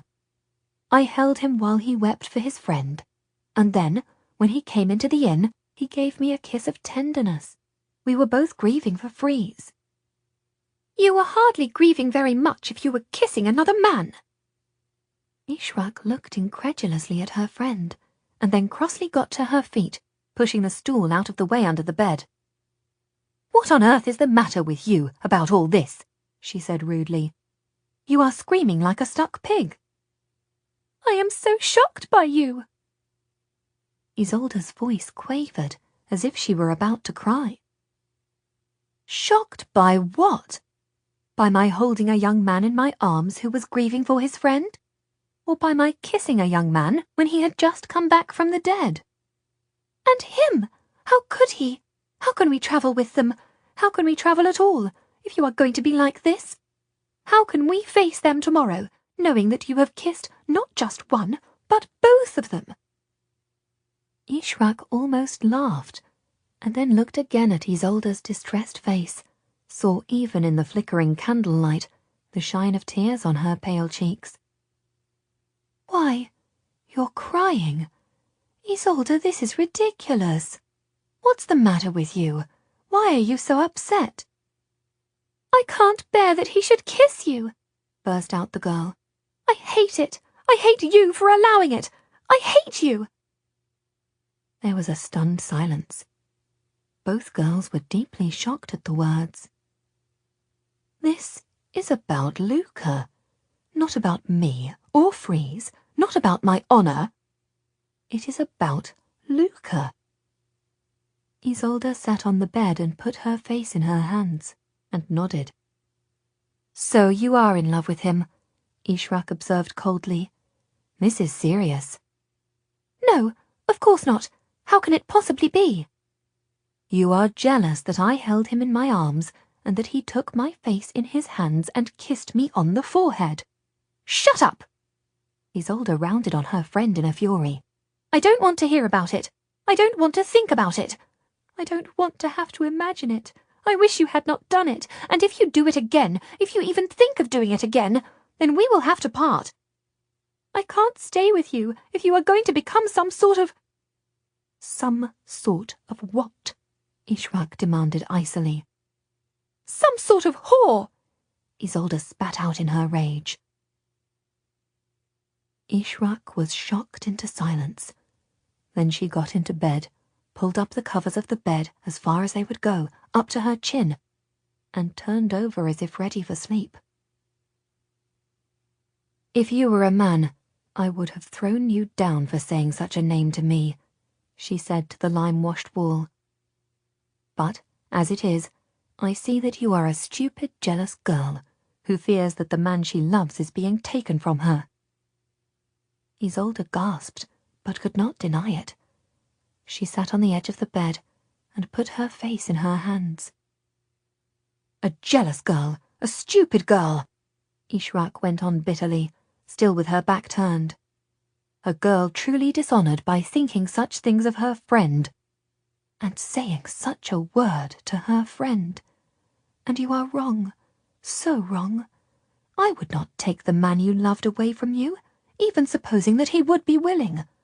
I would not do such a thing to you, for I never forget that we love each other like sisters, and that our love should matter more than what we might feel for a man. A passing man," she said, driving the point home into the silence of the darkened bedroom. "A man that you met just a month ago. A man who is promised to a monastery and to an order and is not free to kiss anyone anyway. A young man who probably cares for neither of us. But you have put your stupid, girlish feelings for him above your love for me. And then you accuse me of being dishonoured. And then you call me a foul name." "You're no sister to me, Isolde, though I have lived my life thinking of you as dearly as a sister.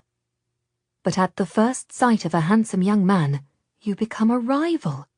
A stupid, rivalrous girl.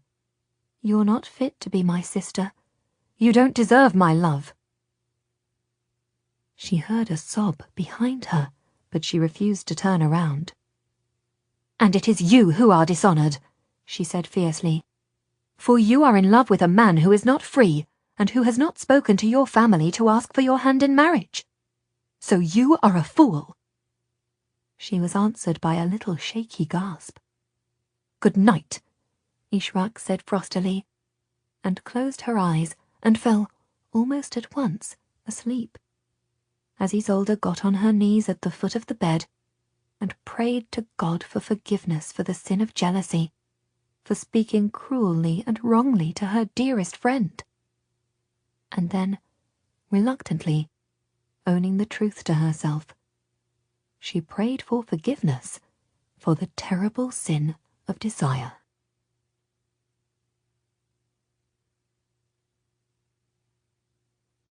In the morning, the two girls were pointedly polite to each other, but hardly spoke at all. Luca and Freeze, in the joy of being reunited, completely failed to notice the icy atmosphere. Brother Peter regarded the young women critically, and thought to himself that they were, like all women, as changeable as the weather, and as inexplicable. He would have thought they would be overjoyed to have the favourite Freeze back with them again, but here they were, sour-faced and silent.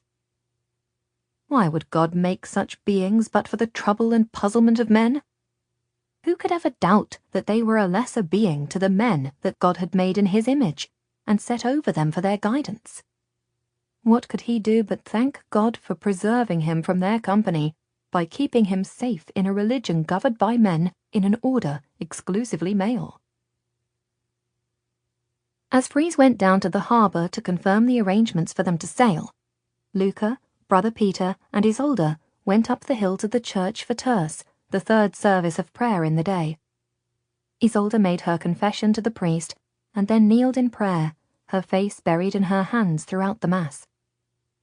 When it was over, and the men had said farewell to Father Benito, she was still kneeling. They left her to follow them and walked back to the inn. Freeze greeted them on the threshold of the inn, his face grave. "We can't take a ship to Split," he said. "I found a man who has just come from there. He'll be the first of many. The town is all but destroyed, the country for miles around laden with broken boats and upturned trees, wrecked houses and drowned barns. The place was hit by a greater wave than us. It is far worse than here. There's no house standing for miles around, and nothing to eat that has not been spoiled with salt water. We can't go to that coast at all." Luca shook his head at himself. "I should have thought of that. What a fool I am. Of course we won't be the only town that had the wave. If the sea moved, then every town on the coast would have been affected." For a moment they could see him furiously thinking. Then he turned to Brother Peter. "If we knew which town was worst affected, then we would know which town was closest to the source of the wave," he said. "If Ishrak is right, and it was like a pebble in a bowl, then the wave is deepest, nearest to where it starts, and gets more and more shallow as it rolls away. If we knew where the wave was greatest, we might at least discover where it came from." "That's true," Brother Peter said. "But—" Suddenly, shockingly, the warning bell of the lookout on the harbour wall started to sound. A single jangling bell, an urgent clangour, terrible for the whole village, terrifying for those on the quayside. "Not again!" Brother Peter exclaimed. "God save us from another wave!" "Where's Isolde?" Freeze demanded urgently. "Where did you leave her?" "At the church," Luca shouted. "Get up there. Get to higher ground." Everyone tumbled out of the inn, the innkeeper among them. "Why are they ringing the tocsin?" Luca demanded of him. "Is it another wave?" "No," the innkeeper said. "Look, see, they're raising the signal." He yelled above the pealing bell so the people clamouring in the yard could hear. "God bless us! It's not a wave, it's a slave galley. That's the bell for the warning. That's the bell that warns of a slave galley. They've raised the signal on the harbour fort. Don't run for high ground. It's not the sea, it's a raid. Take your places. Guardsmen, take your places in the fort."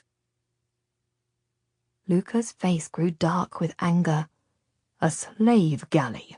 Raiding now, when the people have just lost their children to the sea?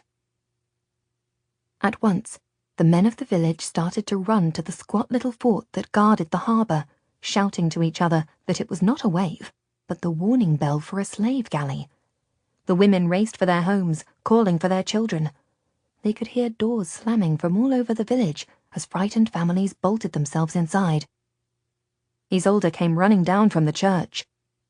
"Father Benito says there is a slave galley coming into port," she said breathlessly. "He saw it from the tower." They crowded into the inn, where the innkeeper was lifting a formidable handgun out of a cupboard with a box of gunpowder. Freeze stepped back from the dangerous-looking instrument. "Won't that be too wet to fire?" "Couldn't I dry it quickly on the fire?" he asked. "No," Freeze said hastily. "No, much better not." Luca turned to the two young women.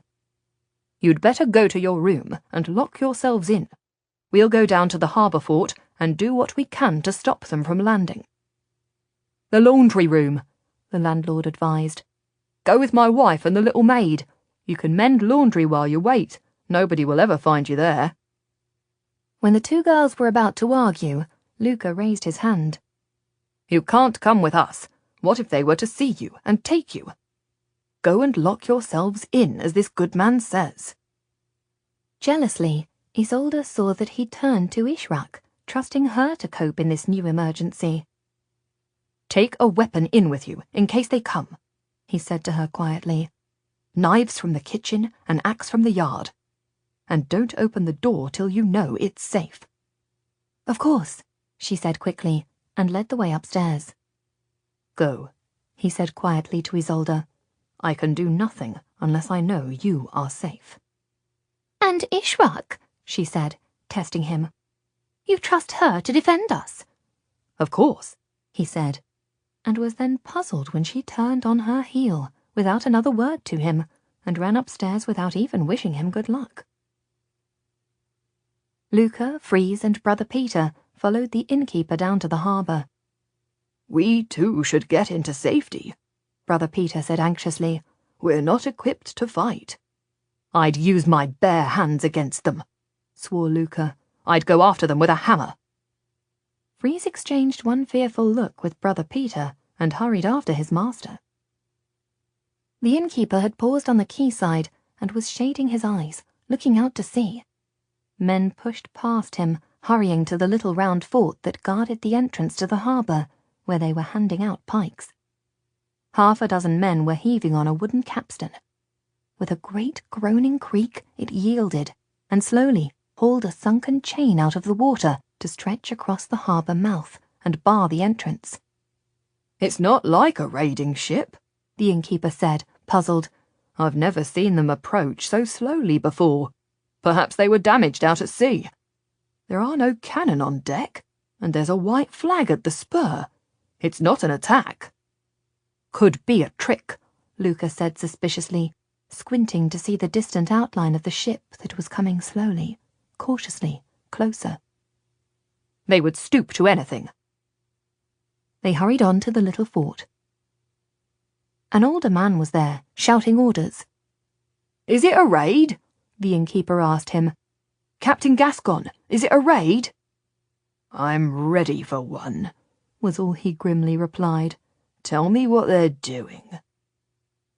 Luca stepped to the edge of the quay and got his first clear sight of the ship that had sailed through his nightmares ever since he had learned that his mother and his father had been captured.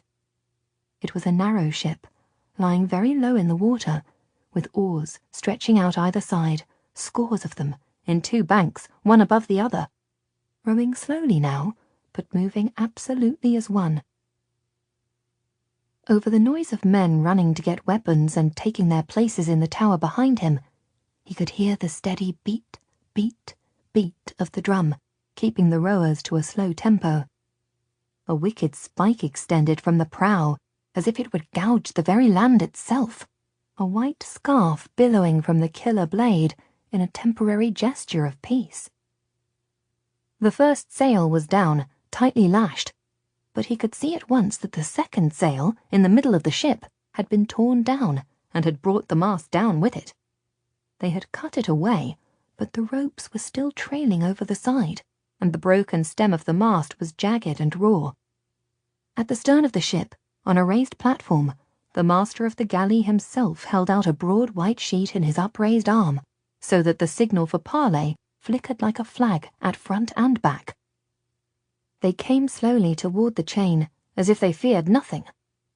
And then, as the rhythm of the drum changed, they did an extraordinary manoeuvre, feathering the oars all together so that the ship moved neither forward nor back, despite the swift inward current, but stayed, rocking in the churned water of the harbour, waiting before the chain, as if they could dream that any town in Christendom would ever willingly admit them. "What are they doing?" shouted the captain, frantically loading the only weapon they had, an old culverin, inside the fort. "Holding still before the chain," Luca replied, "as if they think that we would ever lift it to them." He felt his heart thudding fast at the sight of the ship that was such a terror to every port and riverside village in Europe. Every year the Ottoman slave galleys or the Barbary corsairs took thousands of people into captivity. Whole towns had been abandoned because of the raids, villages destroyed. The slaving raids were a curse and blight on every coast in Europe. They raided from Africa to Iceland, creeping up quiet rivers and inlets at night, falling on isolated farmhouses and stealing people away. Now and then they would sail into a town, steal all the treasures, and burn all the wooden houses to the ground. Families, like Luca's own, had been torn apart by the brutal kidnappings. For Luca, safe in the monastery, the news that his father and his mother had gone missing was worse for him than if he had been told that they had died.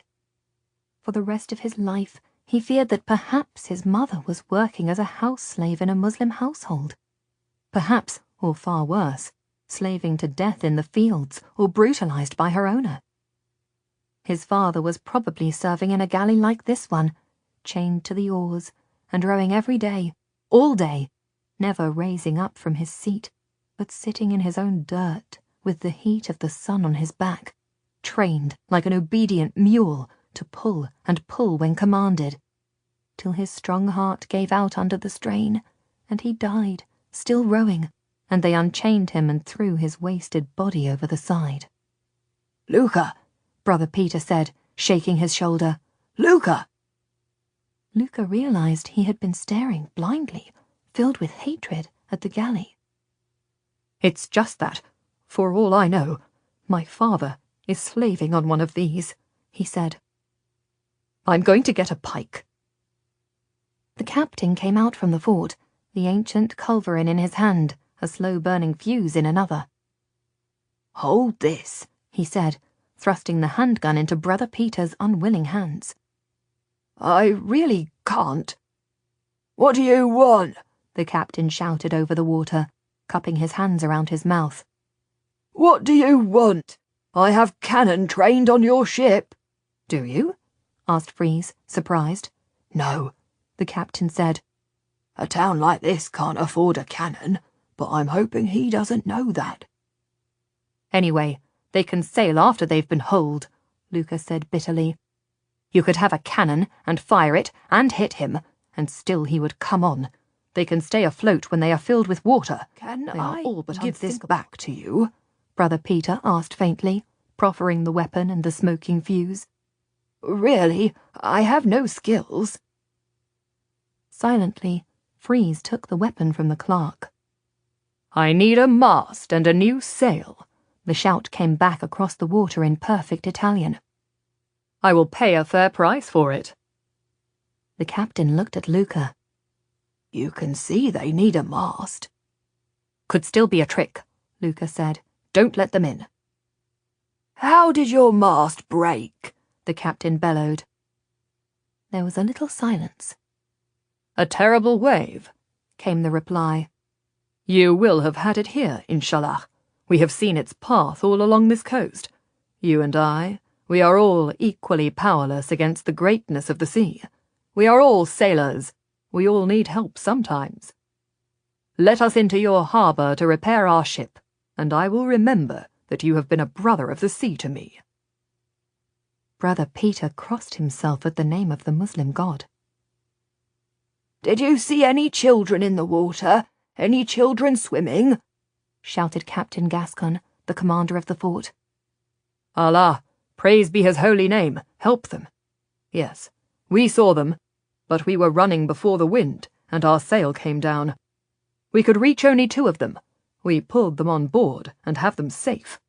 You can have them if you will give us a mast and a sail." "Show them," prompted Luca. "Show them to us," the captain of the fort shouted. The master of the ship bent down and spoke to someone in the waist of the ship. He lifted and half pushed 2 children to stand in the prow. They clung to each other and turned white, frightened faces toward the shore. The captain exchanged one look with Luca. "We've got to get the children back," Luca said. "Why should we help you?" Captain Gascon shouted. "You are our enemy." The master of the ship made a little gesture with his hands, commanding the slaves to keep feathering the oars, holding the galley just clear of the chain, as the drumbeat still thudded. "Because we are all men who have to face the sea," he said simply. "Because we wish to put our enmity aside, since the greater enmity of the sea has been shown to us. If you sell us a mast and a sail, we will pay you well for them, and we will return these children for free." "Would you agree to never come here in war again?" the captain asked. "No raids." The man shrugged his shoulders. "You are not to know, but I'm not a slave-taker. I am on a journey, not raiding. I don't raid anyway." "Can you command that the slaving galleys don't raid our village?" "I can request it of them." "Then swear to me that you will urge the slaving galleys never to come here again." "Not for a year," the man bargained. 10 years, the captain of the fort demanded. 2. 5. Heras, all right, he said in agreement. 5. And instead of payment for the mast, make him release all the slaves from the galley, Luca suggested. The captain hesitated. You don't need money, Luca said. We don't need paying for a mast and a sail. This is a great opportunity. Let some of those poor devils get home to their families. "Do you have any Christians at the oars?" the captain yelled. "Of course. Any Italian men?" A brief shout for help came clearly across the water, and then they could hear the sound of a quick blow. "We may have some," the man at the stern of the galley said cautiously. "Why?" "You must release them all to us, and we will give you mast and sails for free." "I cannot release them all, or we cannot row home," he said reasonably. "You can sail!" Luca shouted, interrupting the negotiations as his anger overcame him. "You can sail with the mast and sails that we will give you. Those men must be freed." He found he was shaking with rage and that he had stepped out of the shelter of the fort. "I'm sorry," he said to the captain, stepping back. "I should not have interrupted." Luca rejoined Freeze. "I can't bear it," he said in an undertone. "My own father might be on that damned ship. That might have been his voice that called out that he was Italian. That might have been him who was struck." "God help him," Freeze said quietly.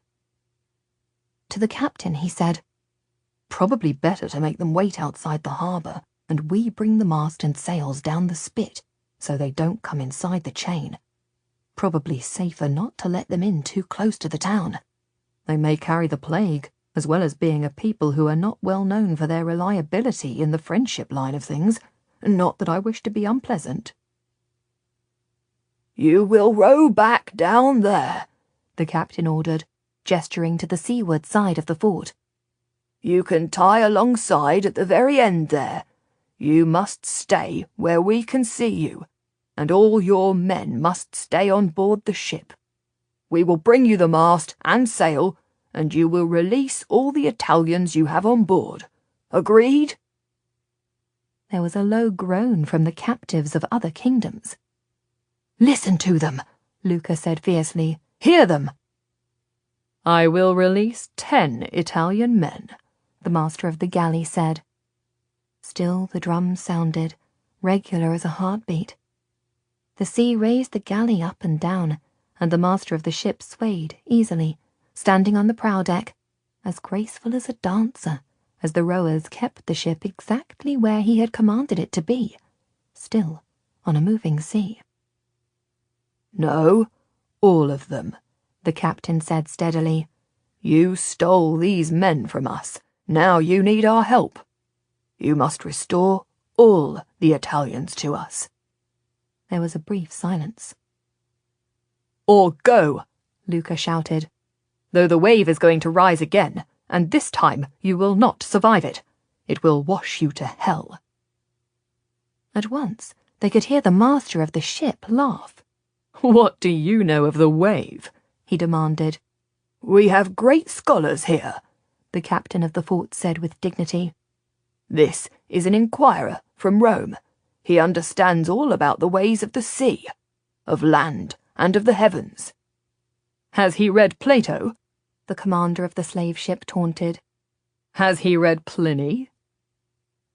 Hopefully, the captain of the fort looked at Luca.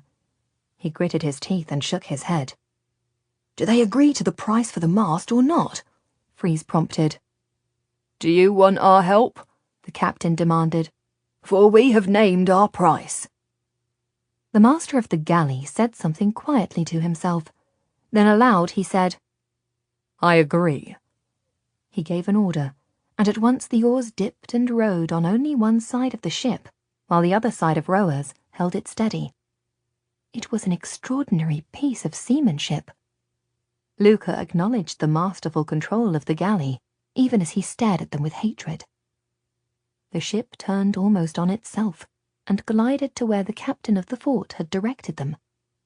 The oars that were beside the quay folded themselves in like a monstrous skeletal wing, so that the craft could come close to shore, and 2 men leaped on shore and took up the ropes, prow and stern. "Go to the sailmaker," the captain ordered his men inside the fort. "Get a lateen sail off him. Tell him we'll all settle up later, and you run to the shipyard and get them to bring a mast down here, as fast as you can. Tell them to hurry. Tell them why. I want those scoundrels back out at sea and away from here as soon as possible. To Luca and Brother Peter he said, Will you come and see that the rowers are freed? I'll come, Luca said. I'll go with him, Freeze added. Brother Peter hesitated. We are travelling with a young woman who is under our protection, he said. She is not obedient to the orders of the church, nor to our command, but she does know languages. I believe she has read, Plato. She may speak their language. It might be useful to have her with us, in case they try to cheat. A Muslim woman? The captain was scandalized. You men of the church are travelling with a heretic? She's slave to the lady we are escorting to her godfather's son, Luca said quickly. Oh, a slave, the captain said. That's all right then. Can you fetch her? It brings her into danger, Luca said quietly to Brother Peter. What if they try to take her? She's enslaved already, the captain said reasonably. Why would you care? And your friend is right. She can listen to their talk and warn us if this is a double cross. I'll fetch her, Freeze offered, handing the culverin to the captain and setting off to the inn at a trot, coming back with Ishrak. She was almost unrecognizable. She had been dressed by the landlady in the clothes of the stable lad. Her long hair was caught up under his floppy hat, and she was wearing his dirty trousers, baggy shirt and jerkin. The hat was pulled so low over her face that there was no way of seeing that she was a beautiful girl. Only her slim ankles showing above the clumsy, heavy shoes betrayed her to anyone who was looking closely. She stood behind Freeze, as if she were a frightened youth. This, the captain said, his idea of a beautiful girl in Luca's private harem disappearing quickly. This, Luca said. To Ishrak he said, Keep right out of the way, and if it goes wrong at all, then run back to the hiding place in the inn. Get yourself to safety, and we will follow. Save yourself before anything else. But listen to what they say. You speak Arabic, don't you? Of course, she said quietly. Warn us if they are pretending to agree with us, but planning something among themselves. The moment you hear them plotting something, just touch my sleeve. I'll be watching for a sign from you. They say that they need our help, but these are devils. Devils! From the shadow of her hat, her dark eyes regarded him. These are my people, she said quietly. These that you are calling devils. These are nothing to do with you. They are devils, he said flatly. They took my father and my mother from their own safe fields, and I don't know where they are now, or even if they are alive. She started to put out her hand to him, and then she remembered Isolde's jealous rage, and tucked both her hands firmly in the jacket pockets. I'm ready, she said. Freeze stood on one side of her, and Luca the other. From the sailmaker's loft came 4 men, carrying a heavy rolled sail on their shoulders. Farther down the quayside, a dozen men carrying ropes slung under a long mast were walking in slow step toward the fort. The captain of the fort came forward to meet them. Are you all carrying knives? He asked. They nodded in silence. Keep them hidden until I give the word, he said. If they keep the peace, then we will too. If anything goes wrong, fall back on the fort. To Ishrak he said, Warn us at once if you suspect anything. She nodded. I understand. He glanced at Luca. Are you ready, Inquirer? Luca nodded, and they led the way past the fort to where the quayside sloped down to the sea, and the galley was held to the harbour wall by 2 waiting men. One of them was a tall, broad man from the coast of Benin, his black face completely impassive, his dark eyes scanning each one of them as they walked toward him. The other was a tall white man, blonde-haired and blue-eyed. The master of the galley stood in the stern of his ship, the drummer beside him. The master was a young man, little more than 18, richly dressed in a pair of wide navy brocade pantaloons, with beautiful red leather short boots. He had a richly embroidered white linen shirt, the sleeves billowing, and a surcoat over the top, encrusted with precious stones. At his side, he wore a belt with a long curved sword, and on his head, strangest of all for Luca, was a tight, small white turban, with a stone and the white floating plume of egret's feathers at the front. His skin was a light brown, his eyes dark, almost black, and squinting now against the bright sky as he looked up at the quay as the Christians arrived, followed by the men carrying the sail and the long mast. He stood like a young man filled with joy in his own strength and confidence, accustomed to command, unbeaten. He was, as even Luca could see at once, dazzlingly handsome. Luca, the captain of the fort, Fries and Ishraq, came to the brink of the quay so that they could see down into the slaving galley. It was a pitiful sight. Every oar had 2 men chained to it, and there were 40, perhaps 50 oars. That was only the first deck. Below the enslaved rowers was another deck with another set of men chained to their oars, dressed in rags, burned brown as dried nuts from the constant blaze of the sun, sitting in their own filth, dully awaiting the order of the pounding drum. Luca gave a horrified exclamation and stepped back, cupping his palm over his nose and mouth against the stench, trying not to retch. "Will you help us to fit the mast?" the master asked. Ishraq listened carefully to his accent, looked from the one man on shore to the other, strained to get a sense of their purpose, to see if there was double-dealing planned here. Unnoticed, she eased her feet out of the ill-fitting shoes. If she was going to have to run or fight, she was not going to stumble. "First, you will release the Italians," Luca said, his anger in every clipped word. "Are you in command here?" the young man asked politely, bowing his head a little. The great ruby in his turban winked in the sunlight. "Are you the one that he said was an inquirer, from Rome?" "I am visiting the town. The commander of the defense is this captain," Luca explained. "You are a traveller?" Luca nodded. "Appointed by the Pope?" "I am a papal inquirer," Luca said, "but it is no business of yours. What are you doing here?" "I have been inquiring too. I take an interest in coastal defences." Ishraq eased toward Luca. "He's a very senior commander," she muttered. "See the ruby in his turban and the jewels in his coat?" "Where are you going to?" Luca asked. "Homeward bound." He showed them a taunting smile. "We call it home now. You called it Constantinople, but we call it Istanbul. Do you know why?"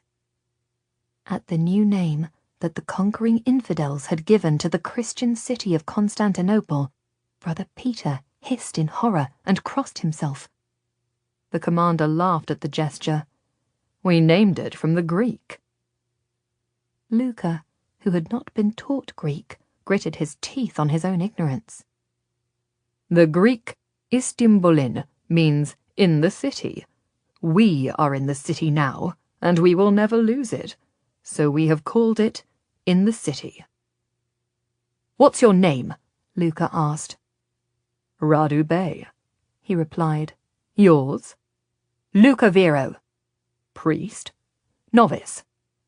"Ah, I know who you are," he said with sudden understanding. "You're one of those commanded to make inquiry for the secret order.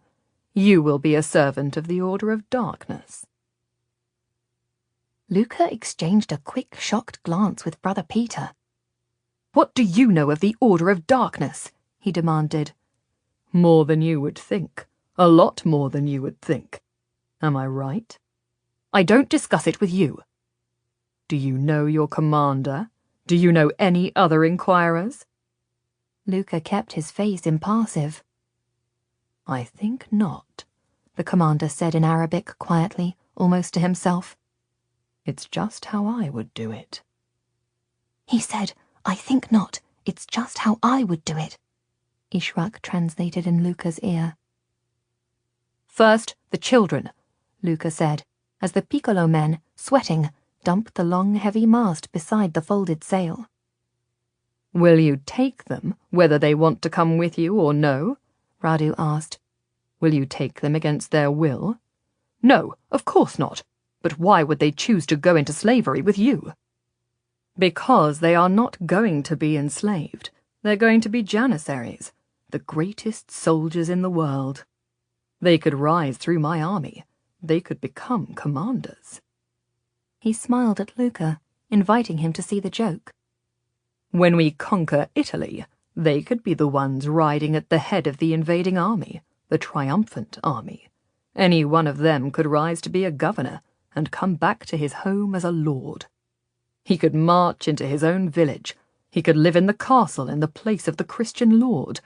They may prefer this future to coming back to plough the fields and scrub out stables for you."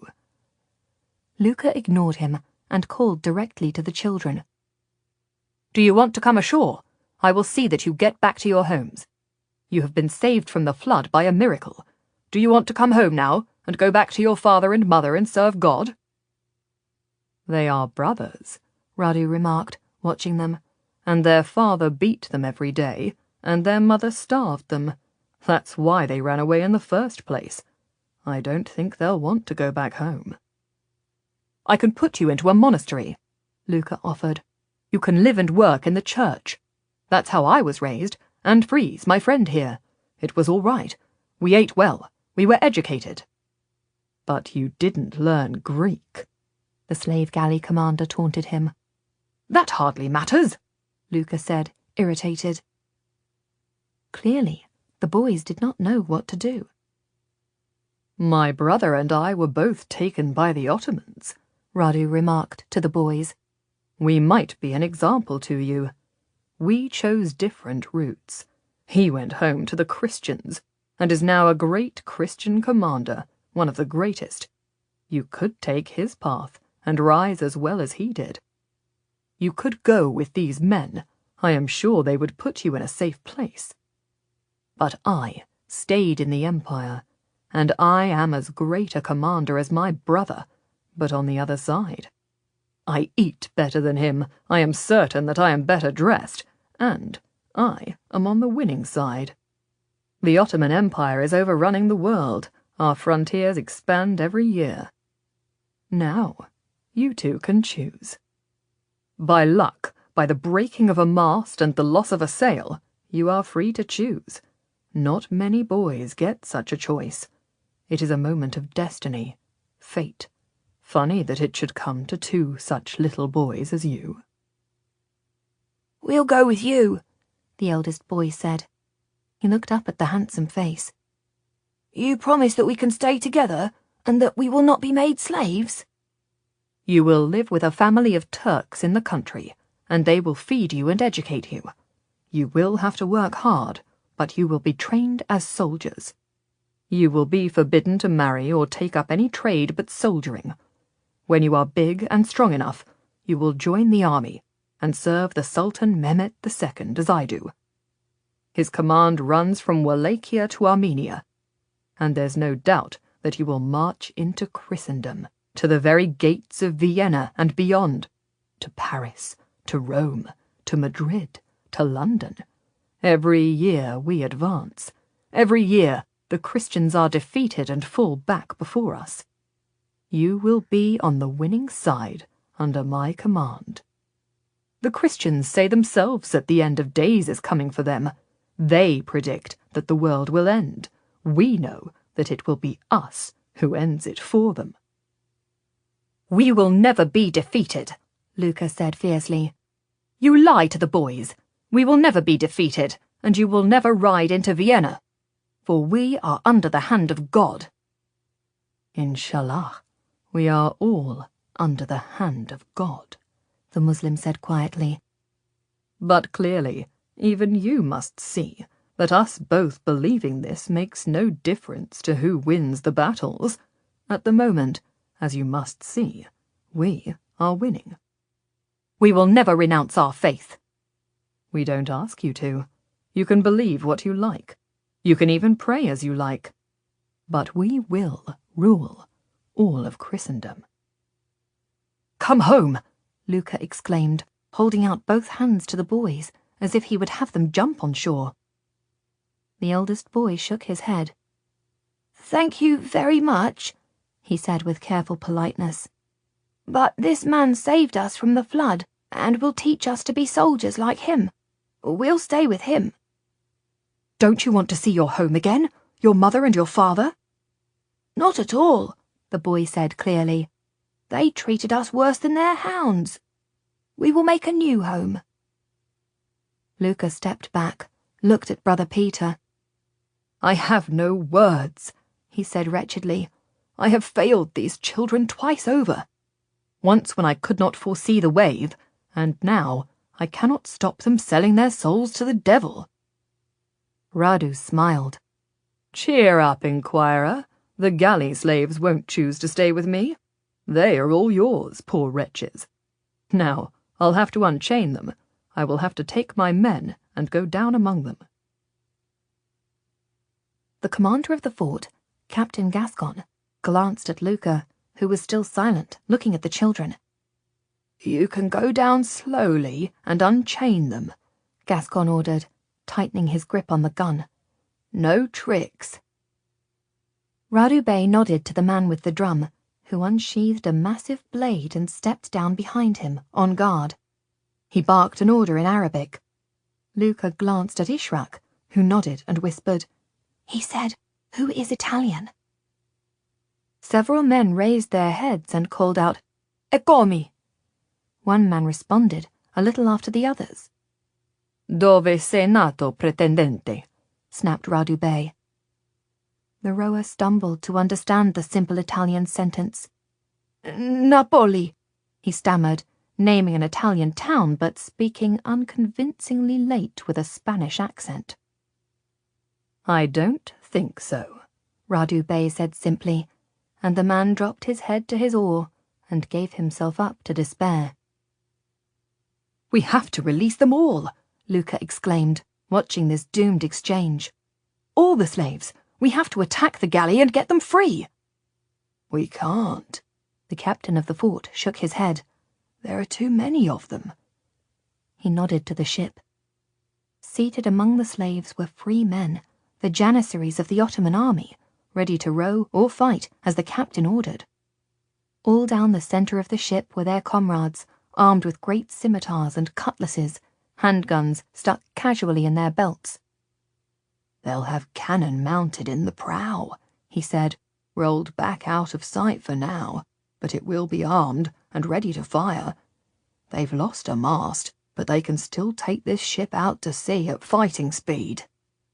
I'll be happy if he just keeps to his word and we get the Italians off without trouble. My father may be enslaved on one of these hellholes, Luca said, anguished. Let's do what we can here today, Freeze advised quietly. See if we can get some men freed, then think about the rest. Radu Bey had been moving steadily and quietly among the ranks of the oarsmen, turning one key and then another. The freed men rose carefully to their feet, wary of the armed men around them, and put their hands on their heads, turning around as they were bid, and walking through their fellows, without looking to either left or right. 7 men from the upper deck went unsteadily up a narrow gangplank to the quayside, and then 3 came up from the lower. As they touched the stone of the quayside, some of them fell to their knees to thank God.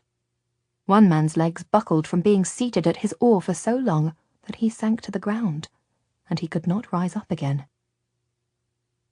Get them away, the captain of the fort said to the men who had brought the sail.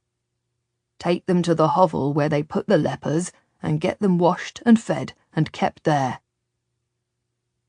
That's my side of the bargain, Radu Bey said, indifferent both to the men crying with relief on the quay and those groaning in the galley.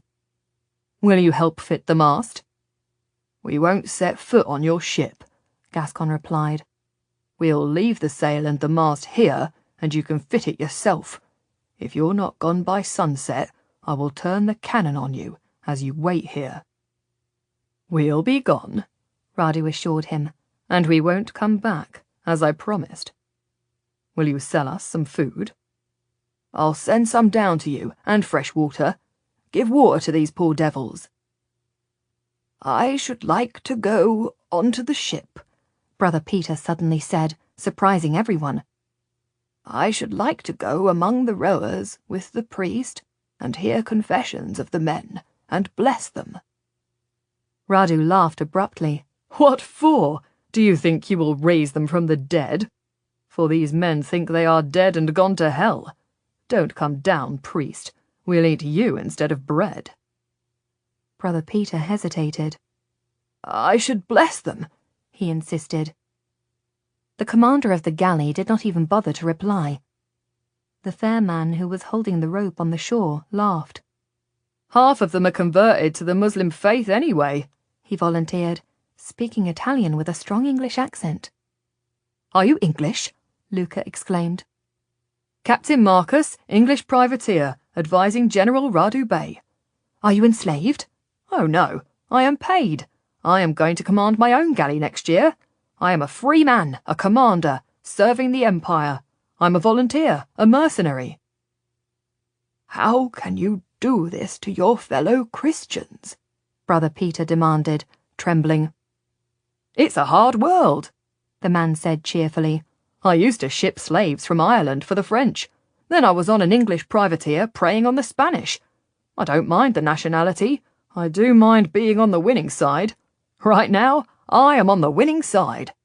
The Ottoman Empire is unstoppable, take my word for it." "I shall send my men on shore for the mast," Radu interrupted, snapping his fingers as half a dozen men came forward and waited for their orders. "Can I come on shore to dine?" Radu spoke directly to Luca. "Will you ask me to dinner?" "You are the enemy of my country and my church and my family," Luca replied. "So, think of me as on parole," Radu Bey suggested. "Why not bring some food and set a table here, and we can dine and talk while they are repairing the ship?" "You'll have to disarm," Luca said, looking at the wickedly curved sword. "Of course. And you have to swear not to kidnap me. We have to dine as friends, and then part as enemies." Luca hesitated. "I know Plato," Radu Bey said temptingly. "Pliny too. I have a manuscript with me that I take everywhere I go. It talks about this coast. It tells of a wave. The ancients knew about this. It's in Arabic, but I'll read it to you over dinner." "It tells of a wave?" Luca repeated. "And it has a map." "I'll get the table set," Luca ruled, tempted beyond bearing at the thought of the ancient learning. "Take care," Gascon whispered to him. "If they know how to tell that a wave is coming, we have to learn the secret." While the servants came out from the inn under Freeze's watchful supervision and set up the trestles and board midway along the quayside, Ishraq went back and released Isolde from the hidden laundry room and told her that Luca was dining with an infidel. "How could he?" Isolde demanded. She peered out of the doorway of the inn to where Luca was standing at the end of the quay, watching Radu strip himself of a small arsenal of weapons and lay them down on the cobblestones. Ishraq hesitated. She could not describe the power and charm of Radu, glittering in his beautiful clothes on the boat that could move so swiftly and powerfully in the water, hold still like a bird of prey, hanging in the water like a peregrine falcon hangs in the air, or fold its oars like wings to come close to the harbour wall, docile as a collar dove. "Luca wants to talk to him," she said. "He wants to know all about Arab learning." "He's walking very close to sin," Brother Peter said, coming upon the girls. "And danger." They watched Radu unsheath the curved blade of his sword and from his belt produce 2 daggers. From a pocket inside his surcoat came the assassin's weapon, a stiletto, and from a holster tied inside his pantaloons, a beautiful miniature handgun. He laid it all on the cobbles at Luca's feet, with an air of quiet pride at the armory he carried. "Will you dine with him?" Isolde asked Brother Peter. "Not I. My conscience would not allow it." "Freeze will serve," Ishrak reassured her. "And he is carrying a knife, and he will be watching all the time." "Why would Luca not just send him away?" Isolde fretted. "An infidel, a slaver." "Because Radu said he had a manuscript," Ishrak answered. "He taunted Luca that he had not read the philosophers. Luca wants to know what caused the wave. Radu says that he knows." "He's prepared to risk his life for this knowledge?" Isolde asked incredulously. "Oh yes," Ishrak said, as if she too thought that knowledge was worth almost any risk. Freeze came quickly down the quayside and saw them at the door, peering out. "I was looking for you," he said to Brother Peter. "The little lord wants you to come and write down all that the infidel lord says. He wants a note of the manuscripts." Brother Peter hesitated. "I won't break bread with such a man." "Nobody is asking you to dine," Freeze said irritably. "He is asking you to be his clerk, to write things down, and since you came with us to be a clerk, since we were forced to travel with you and have you every step of the way because they told him he had to have a clerk, it seems only reasonable that you should be a clerk now. On account of the fact that I can serve dinner and save him from being beheaded by the foreign lord, or poisoned by the foreign lord, or dragged into that damn boat by the foreign lord. But I can't write, so I can't write down the endless lies that the foreign lord says. But you can, and so you should, and so you will." Brother Peter stared stubbornly into Freeze's angry face. "I shall not. I will not be dictated to by an infidel." "You're a clerk," Freeze bellowed. "You are supposed to be dictated to." "I will not sit at his table. Do it standing." "I'll go," Ishrak volunteered. "I can do it." She dived into the inn and came out with paper, a quill pen and an ink pot. "You can't go," Isolde said at once. "I have to. "It's dangerous." "Luca needs me." "And what do I do?" demanded Isolde, irritated beyond bearing. "What am I supposed to do while you are there with Luca? Suddenly you are the only one that can be of any use? When is he going to need me?" "Go to your bedroom window and keep watch for us," Freeze advised. "Watch the sea in case another galley happens to come along, and if you see anything, scream like a banshee. I don't trust them any more than you do." He turned to Brother Peter. "Does your precious conscience allow you to keep watch for us, while we are half a step from danger and you are safe away, yards away, down the quayside?" "Yes, of course." "Then you stand halfway between the inn and the fort, and if you hear her scream, raise the alarm and turn the men out of the fort to help us." Isolde hesitated, longing to be at the table with Ishrak. "Go on," Freeze said. "Ishrak has to come because she speaks the language and she can write, but he'd want to keep you out of the way." "Oh, I know she is quite indispensable." Isolde turned abruptly, without a word to Ishrak, and went up the stairs. Freeze and Ishrak followed the servants carrying baskets of bread and bottles of oil and wine and water. Luca glanced around and saw them coming, then turned his attention to the galley. Radu, now completely unarmed, brought a box covered in oiled pony skin from his ship. He held it before him so that Luca could see there was no trick, and walked toward the table that the servants were setting up. "2 manuscripts," he said quietly. "Only 2. I chose to bring these with me because they are about this coast. I have been sailing along it and comparing what I see to what they saw more than 1,000 years ago. These are copies of ancient writings held in our libraries. We have the greatest libraries in the world, and translators and philosophers working all day, every day." Luca had a sudden pang of envy that he had no teacher and no books to guide him, and that the greatest library he had ever seen had been at his monastery, where they had 3 manuscripts and a Bible chained to a desk. But first, he had to ask Radu something else. "I want to find a man and a woman. I believe they were taken on a slaving raid." Radu started to unwrap the waterproof cover. "Really? Taken recently?" Luca gulped. "Years ago. 4 years ago. My parents." "Do you know what ship was raiding? The name of the commander?" "I don't even know if he took them or killed them." "It's hard to trace people after a long time," Radu said indifferently, "but sometimes it can be done. There are thousands of slaves taken every year, but it can be done. You will want to ransom them, I suppose. You need to speak with Father Pietro in Venice. He buys slaves from us when their families raise the money. He's accustomed to finding people. Every year he buys a few thousand unnamed slaves with money given from your church and returns them to their homes." "He does?" Luca blinked. "I've never even heard of him." "Of course. Someone has to trade between us. We are 2 mighty trading empires. There are all sorts of people coming and going all the time.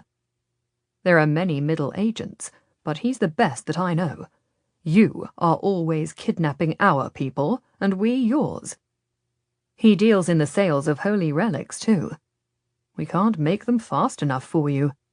You have an unending appetite for human bones, it seems." He laughed. "We could almost think you gnaw on them like dogs.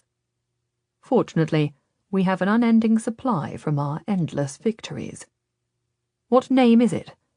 "Vero," Luca said. "My mother and father. Where would I find Father Pietro?" Radu smiled. "On the Rialto, of course. Slaves are a trade like any other. I should think you can buy anything there." He shouted toward his boat. "Anyone heard of a man named Vero?" "Guillaume Vero," Luca prompted. "Guillaume Vero, taken about 4 years ago. Rowers, you can speak." One head went up.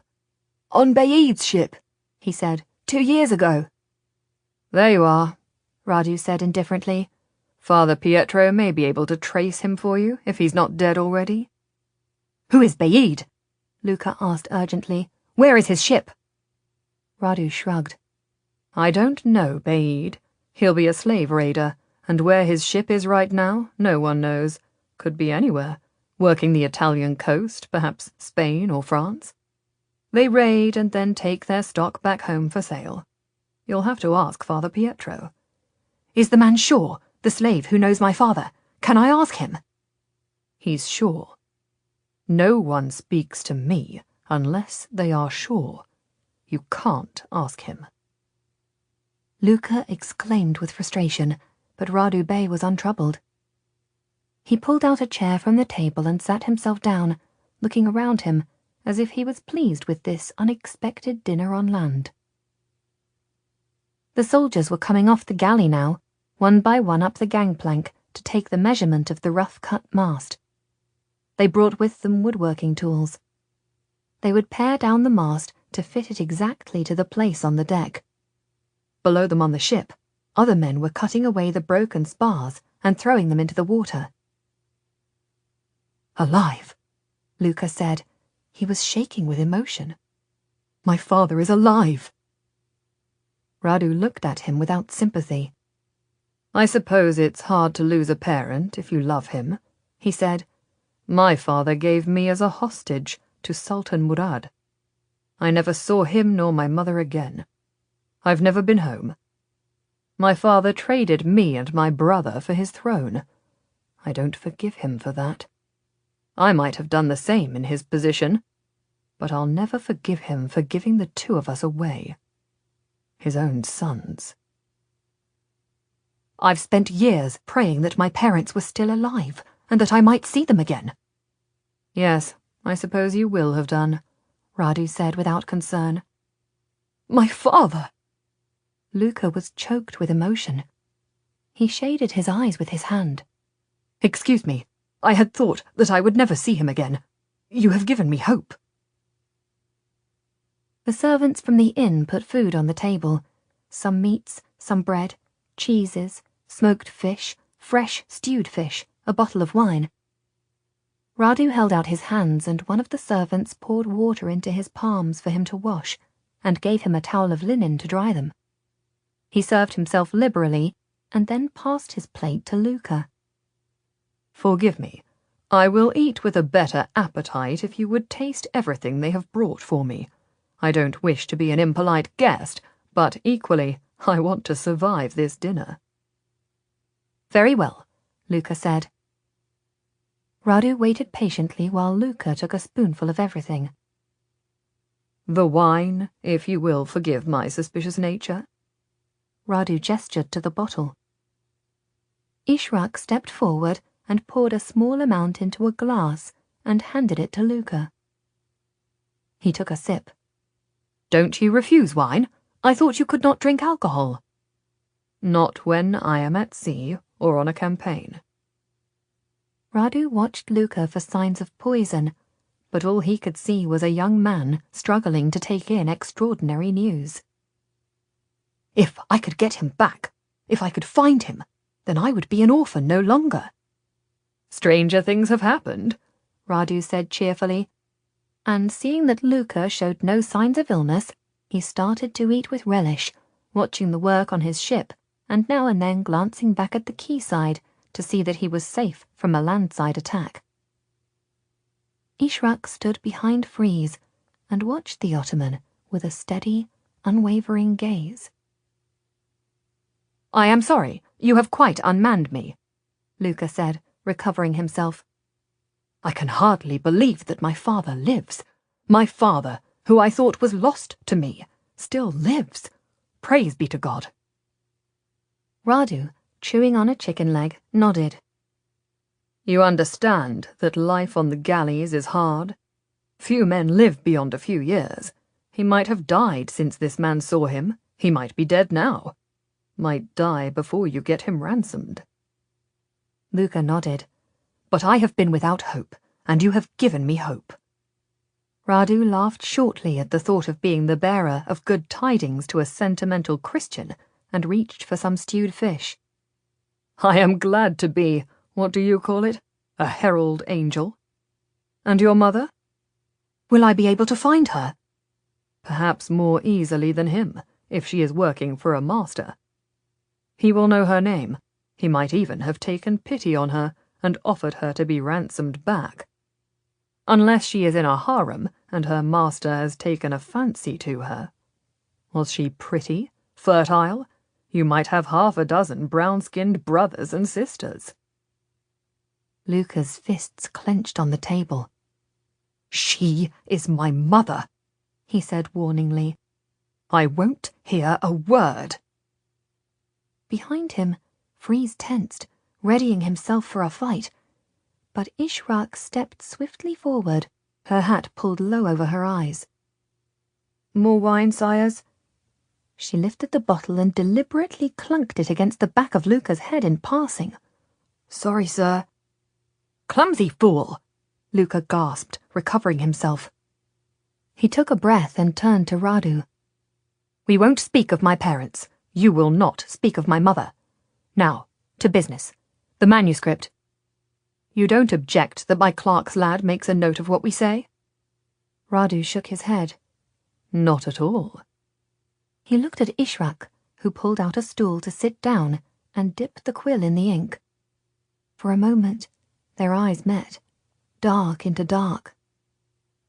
Interesting boy, he said. An Arab? He said a few rapid words in Arabic. Ishrak did not allow herself even a flicker of response, though he had said to her, Are you an Arab boy? Do you want me to free you? Half-caste, Luca said indifferently. The child of a slave. Does he understand Latin? No, Luca said. Only enough to write what I say. That's all he's good for. You should teach him, Radu advised. It's amazing what a bright boy can learn. Were you a bright boy? Radu smiled. My brother and I were more than bright. We were brilliant boys. Our father gave us to the Sultan as hostages for his alliance, and though he did not intend it, he sent us to perhaps the only court in the world where we would be educated by the best in the world. We were raised with Sultan Murad's son, Mehmet. We were taught with him 5 languages, mathematics, geography, philosophy. In short, the meaning of the world and how to describe it. And now... The smallest shadow crossed Radu Bey's face. Ishrak saw it, but nobody else did. My brother went home. He inherited my father's throne and agreed to hold our homelands for the Ottoman Empire, but he was faithless and turned against us. He's overthrown now, in exile, but he'll be gathering an army, I don't doubt, and hoping to hold the frontier against us again.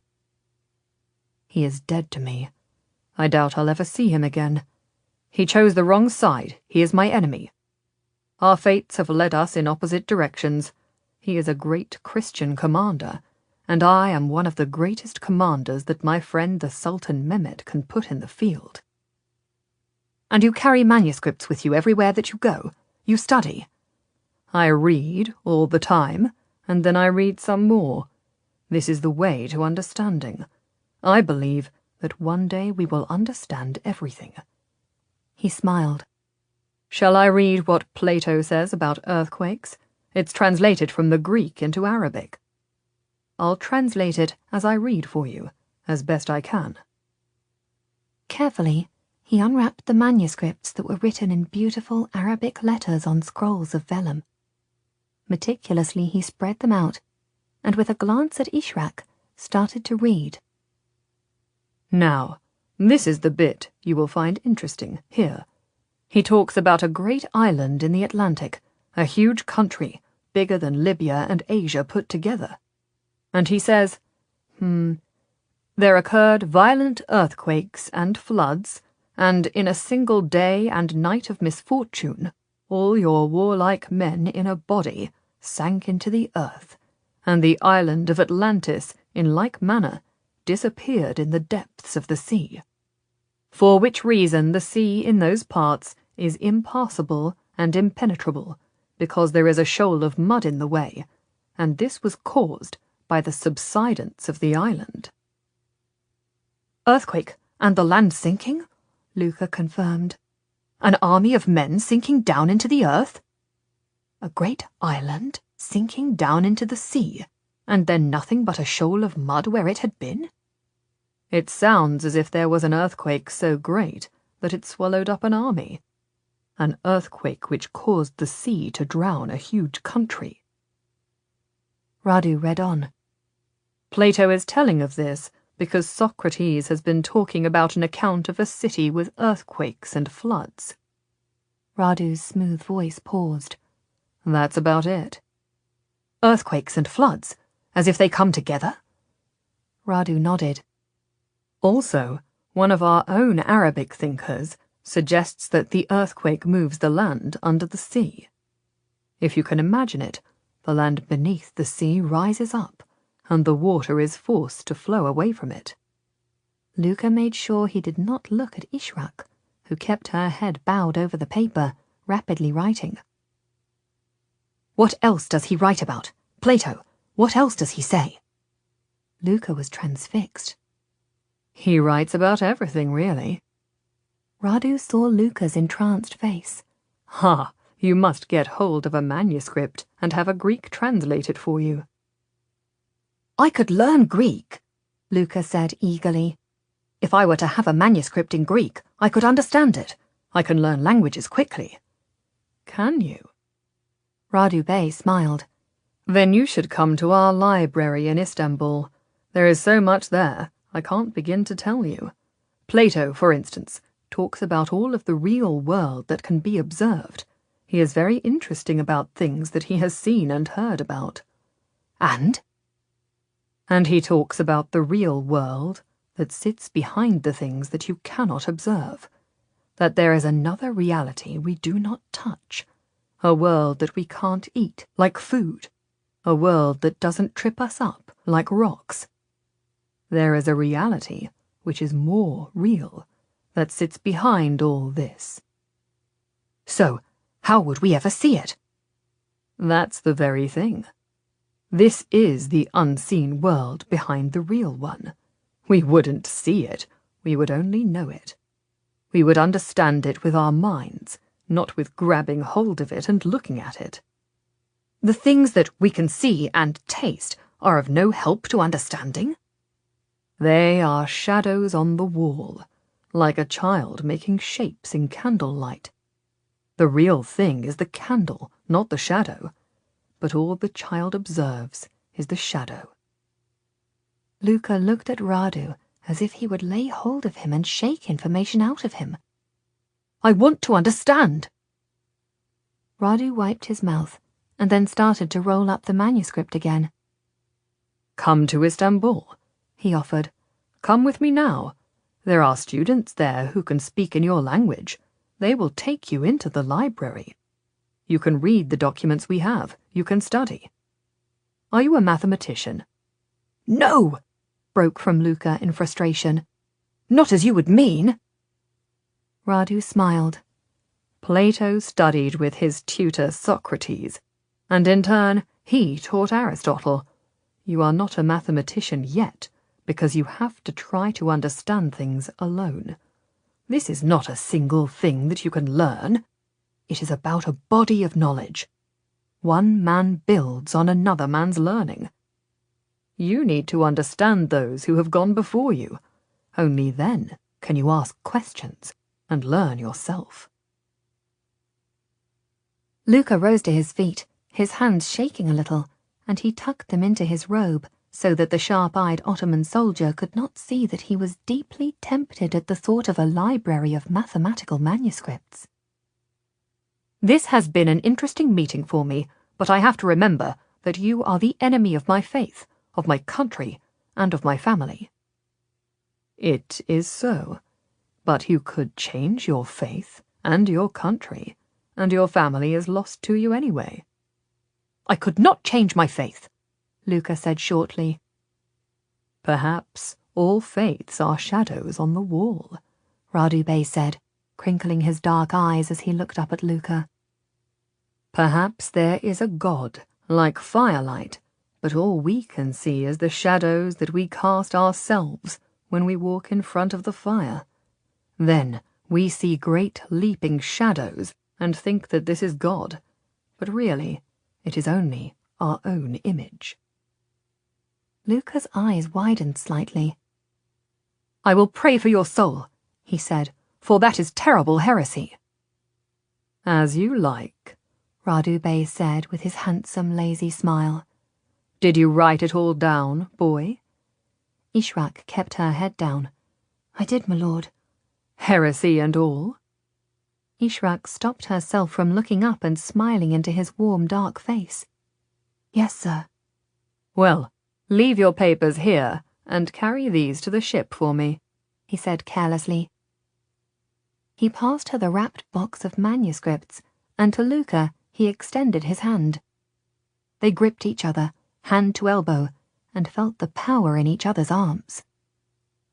You are too good to chase around a failing country, asking ignorant people what is going wrong in their poor lives, Radu said quietly to Luca. You are too intelligent to be employed studying the night terrors of old ladies. I know your commander. He has pledged his life to the wrong side, and he will find the price is too high. He will sell his soul, thinking that he is doing the work of God, but he will find the world changes, and he is left far behind. Come on board with me now, and we will sail for Istanbul, for the libraries, and for the study you can do. Luca released him. I keep faith, he said, a little breathlessly. Whatever the temptation. Oh, as you wish, Radu Bey said gently, turned and walked toward the ship. Ishrak shot a quick glance at Luca, and at his nod followed Radu Bey down the quayside, carrying the box of manuscripts. Quietly, over his shoulder, the Ottoman threw a sentence to her in Arabic. "If you are a slave, I will free you. Come down to the quayside at sunset and jump into the ship, and we will take you away. If you are a girl, as I think, you will be safe. I give you my word. If you are a scholar, no, I know you are a scholar, girl or boy, you should come with me to Istanbul, where you can study." Carefully, she said nothing. "Your master is a fool to choose ignorance over learning," he said. "He chooses to stay with the side that is losing. He chooses to stay with a god who can foresee only the end of days. Will you remember me when you see me again?" Startled, she blurted out in Arabic, "Yes." He turned and smiled at her, his heart-stopping good looks quite dazzling in the midday sunshine. "Remember me well," he said, "and when you see a man who reminds you of me, and I think you will see a man who you would take for my very twin brother, then remember that you are in the most terrible danger, and that you should come to me." "I cannot come to you," she said, recovering herself and speaking in Italian. "Ever. Never." He spread his hands and made her a little smiling bow. "I think there will come a day when you pray to come to me," he said, and took the parcel from her hands and stepped down to the prow of his galley. "Sister mine, these Christians are not half as kindly as they seem. I know this, for I was born and bred by them, and abandoned by them, just as you have been." "I'm not abandoned," she said, suddenly urgent that he should hear her. "Nobody abandoned me." "They must have done," he said. "Your father must have abandoned you, or your mother, for here you are, with skin like honey and eyes like dates, and yet you are in service to a Frange, and you don't acknowledge your people, nor come home with us when we invite you." "I'm with my people," she said stubbornly. "No, you're not. They're Frange, foreign to us." There was a little silence. "You are skilled," he said. "You've been well taught. You walk like a fighter, and you write like a scholar." She said nothing. "You are working for people who think that you are going to hell," he pointed out.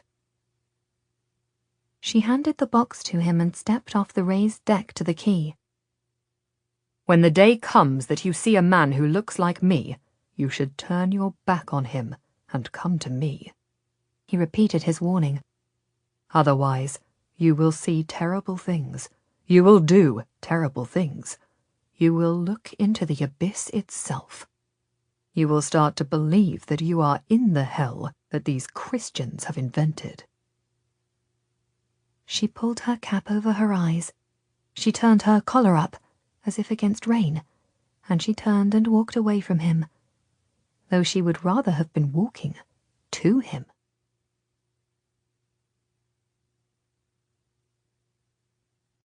The village watched the Ottoman galley all day through the shuttered windows of the quayside houses and from the arrow slits of the fort, as the men planed the mast to fit, set it in the boat, rigged the stays and the sail, and then, finally, as they had promised, cast off at sunset and started to row out past the little fort and the dripping obstacle of the chain. "Stop that ship!" The shout echoed in the narrow streets over the clatter of hooves, as a horse and rider scrabbled down the cobbled steps toward the port. Luca whirled around, on guard against fresh danger. "Stop that ship! In the name of the Holy Father, stop it!" After one moment of hesitation, Luca ran to the fort, waving his arms. "Stop the ship! Someone is coming!" The horse burst from the shadow of the buildings. The rider bent low over his neck as the sparks flew from the horse's hooves, skidding on the stone cobbles. He flung himself to the ground and shouted, "I command you to stop it!" The men spilled out from the fort, demanding to know what the matter was now. The stranger threw himself at Luca, Stop it! That ship is commanded by the greatest enemy to Christendom. How could we stop it? Captain Gascon demanded irritably. It's under sail and they are rowing. We have no way to stop it.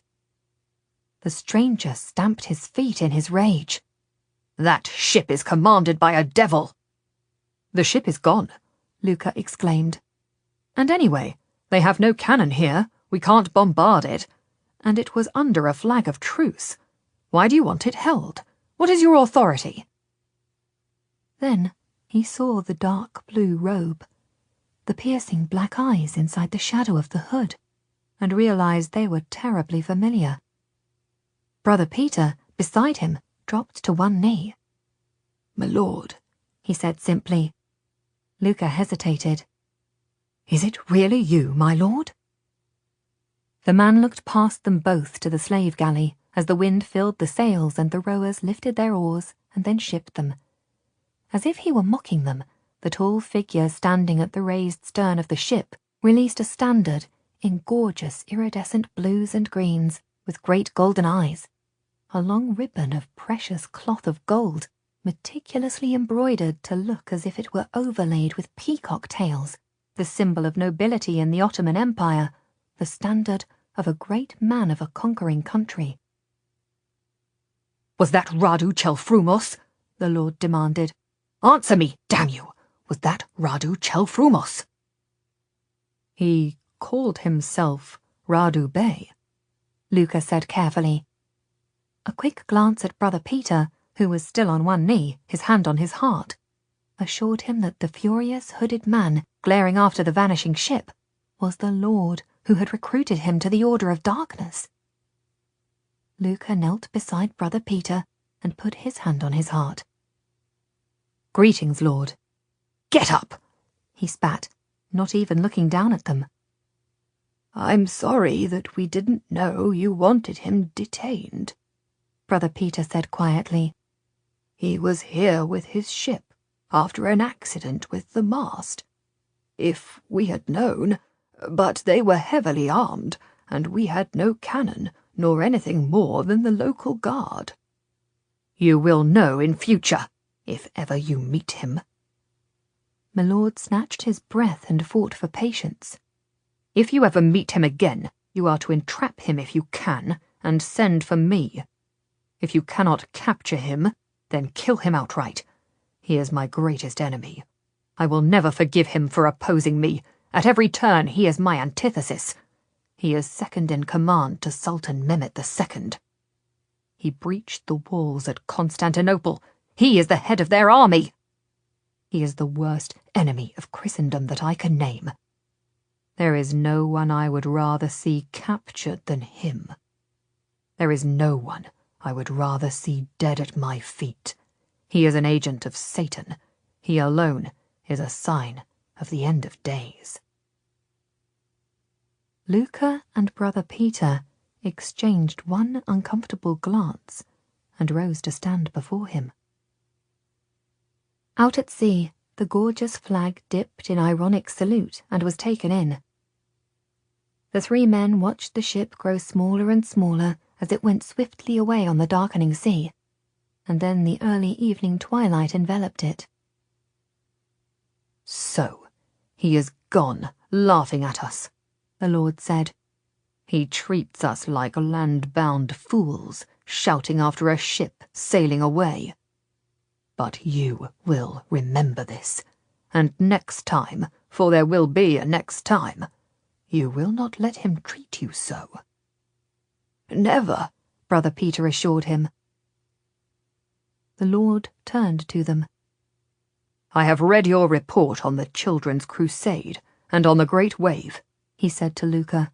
My path crossed with your messenger as I was riding here to see the crusade set out. You can tell me more after dinner. It's a poor inn, Luca warned him. They are still repairing and drying out. No matter. Were you on your way to Split? Luca shook his head. No, my lord. That side of the sea was even worse hit by the great wave than this had been. It's destroyed. We can't go that way. There are people fleeing from there to come here, poor as it is. We were going to write to you for new orders. The Lord paused, thinking. You can go overland, north toward Venice. There's something I want you to look at there. He passed the reins of his horse to Freeze without another word, and turned and went into the inn. Venice, is it now? Freeze asked the horse dourly. Rides in here like one of the horsemen of the apocalypse, and the other three are coming along behind in their own time, and tells us we're going to Venice. Well and good. Well and good. And you and I are nothing but dumb animals, as you know, and I should remember. He stroked the animal's neck, and the big head turned to gently sniff at him. So, do you know what he's planning? Freeze asked conspiratorially. He waited, as if he really thought that the horse might speak to him. Confidential, he said. That's understandable, I suppose. But never tell me that he doesn't confide in you. When the horse was silent, Freeze patted its side and undid the tight girth. Ah, well, a man who keeps a secret from his horse is a secretive man indeed.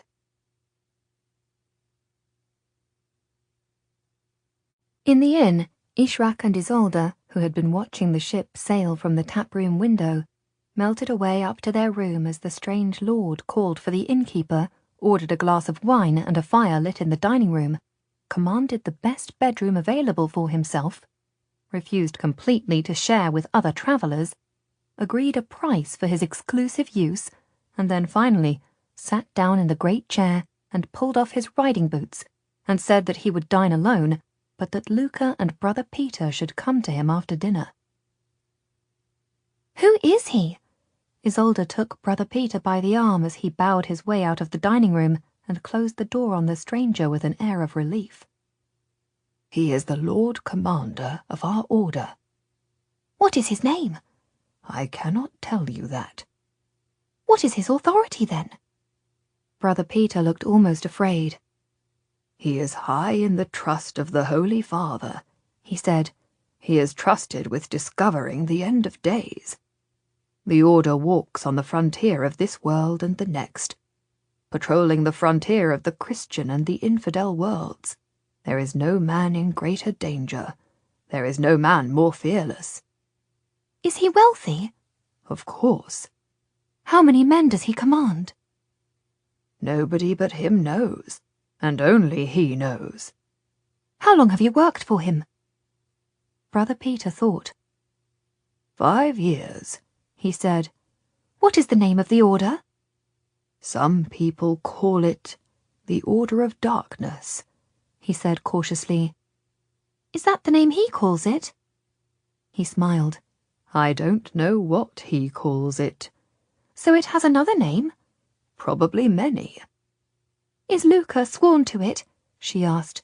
Sworn as a celibate soldier, an inquirer, or whatever it is? Not yet. He paused. You have to serve, you have to prove your worth, and then you are sworn to it, he said. Unaware of what he was doing, he touched his hand to his upper arm. They mark you? She guessed acutely. His hesitation told her that she was right. Show me, she said instantly. He hesitated again. Why would you not show me? Are you ashamed of your loyalty? Of course not, he said, stung. Carefully he rolled up his sleeve, and on his upper arm, inscribed into his flesh in a dark tattoo, he showed her the sign of the order. She was silent as she looked at it, the dragon eating its tail, the symbol of eternity and the suggestion of circularity, a fear that feeds on itself. Is Luca marked like this? Has the Lord had him scarred, too? No, not yet. Will he have to swear himself to the order and then be marked? She asked, knowing the ways that men bind themselves to each other. His silence told her that she had guessed correctly. Brother Peter, I am asking you this in very truth, not as an inquisitive girl, but as a soul in waiting for the Holy Kingdom. As one of the children of God, do you not think that Luca should be free in the world? Don't you think that he should be free to travel and study, and call no man master? Do you not think that he is a special young man, with a purity of vision and a wisdom that should not be bound to any other man? Don't you think that he is gifted, and that he should be free?" He shook his head. "You might think that. You might think that he should be free to study and learn, hone his skills, but these are not ordinary times. If these were ordinary times, I might agree with you, but these are the end of days. The Order may save us from the end of days, or it may guide us through. The Order needs men like Luca. He understands things at first sight. He can calculate with numbers as quickly as most men can form words. He may have the gift of tongues and be able to speak any language. Don't you distract him or try to lead him away. He is vital to the work of the Order. I have seen many inquirers, and never one who understands as quickly and compassionately as Luca Vero. You have asked me many questions, and I have answered you so that I can tell you this. The work of the Order is the saving of the world itself. It could not be more important. The only thing you should do is to help Luca in his work for the Order. Anything else is the work of Satan. Remember it." She bowed her head. He had a moment's fierce joy that she listened to his instruction. "I know there is nothing more important than his work," she said humbly, "and, besides, I don't have any influence over him." Brother Peter nodded and went upstairs to find Luca. Luca and Brother Peter spruced themselves up in the attic bedroom as well they could, given that all the clothes they had were those they were wearing during the flood, or had since bought from the limited stores of the tailor of Piccolo. Luca took his boots down to the kitchen to beg for some oil to polish them. "I'll meet you in the dining room," Brother Peter promised. "It will look better if we arrive after each other than if we go in together. Will you tell our Lord that you spoke with the infidel?" "Why not?" The clerk shrugged. "Clearly my Lord is no friend to him. The moment that he saw him, he called for us to arrest him." "The infidel knew the history of the wave. I had to ask him about it. I had to be able to report what might have caused it." "Will you tell my Lord that I would not come with you to write down what the infidel said?" "If he asks me directly. But I thought you were obeying your conscience. I would have thought you would have been proud to tell him that he refused to speak with his enemy." Again Brother Peter shrugged. There was no way of telling whether he would be commended for his discretion in avoiding the infidel, or condemned for failing to do his duty as Luca's clerk. "This is nothing," Luca asserted. "Whether we spoke to him or we avoided him is nothing to the rest of it. We nearly died. We saw the crusade. We were on our way to Jerusalem, walking on the bed of the sea.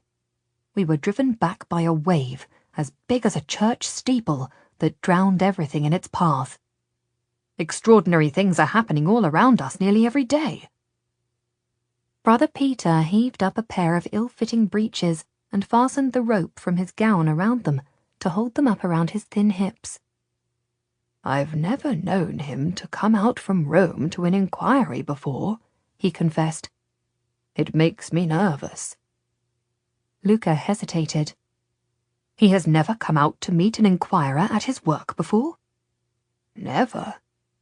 "Why would he come for me?" "That's what I am asking myself."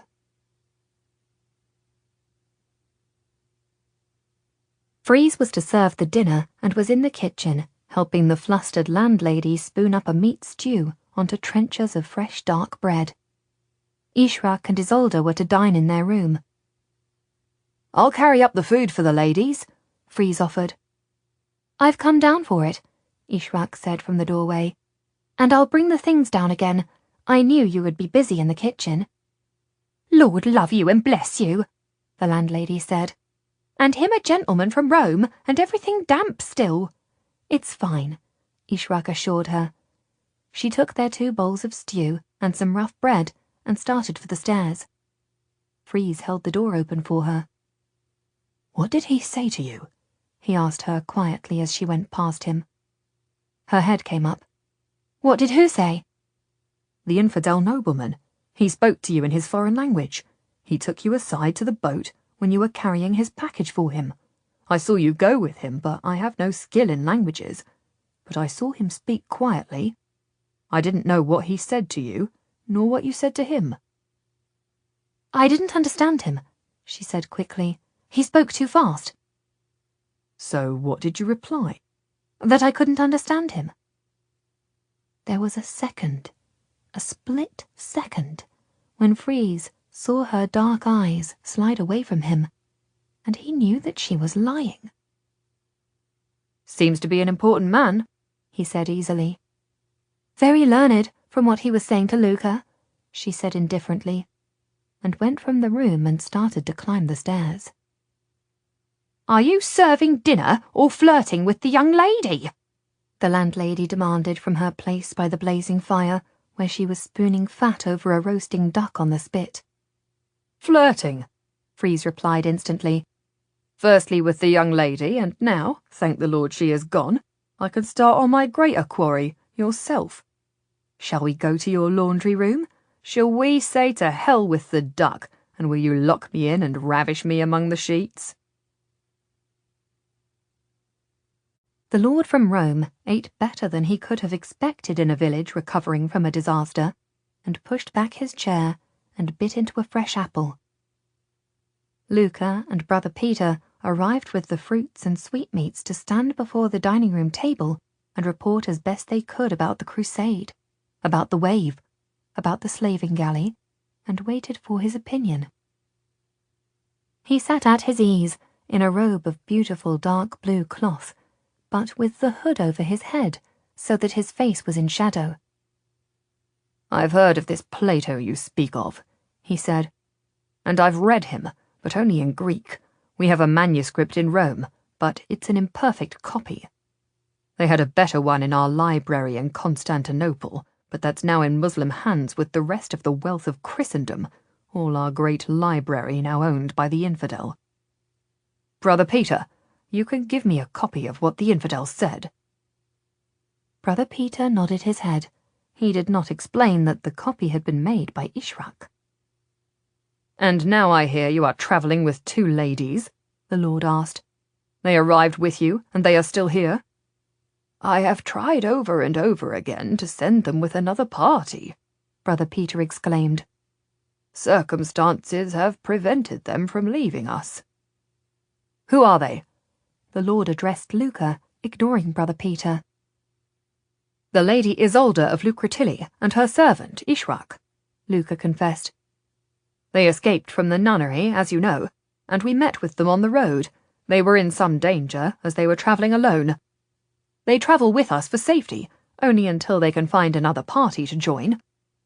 They were very helpful at Vitorito, as I reported, and again here. The Lady Isolde spoke so well that she all but averted a riot by some ignorant people who were making accusations of Stormbringers. And Ishrak is unusually learned. She was very helpful with the infidel ship. She speaks Arabic." The Lord shrugged as if he did not much care about the ladies, but since the light did not penetrate his hood to illuminate his face, Luca could not tell if he approved or not. "That's all right," he said indifferently. "You wrote to me already that the slave is skilled." "She's not a slave, but a free woman," Luca explained. "Half Arab, but raised at the castle of Lucretilli. She speaks languages, and she studied in Spain. The former lord of Lucretilli seems to have planned to train her up as a scholar. He let her read medicine and study Arab documents. She is very skilled in many things, as you will have seen from my report." "What's her faith?" the Lord asked, going to the only question. "She seems to have none," Brother Peter said heavily. "She does not attend church, but I have never seen her pray as a Muslim. She speaks of God with indifference. She may be an infidel, a Muslim, or even some sort of pagan, But she's not Christian. At least, I don't think so." He hesitated and then said the words that would protect her from an inquisition and a charge of heresy. "We consider her as a Moor. She obeys Christian laws. She does not bring herself into scandal. She behaves modestly, like a maid. I can find no fault in her." Luca looked at his newly polished boots and said nothing about Ishrak coming into the men's room in her nightgown and cape, and going up the ladder for the kitten, and coming down again into his arms. "And where are they going? Didn't you write that they were going to Budapest?" "Lady Isolde is the goddaughter of the late Count Vladislav of Wallachia. She wants to ask his son to help her gain her inheritance from her brother.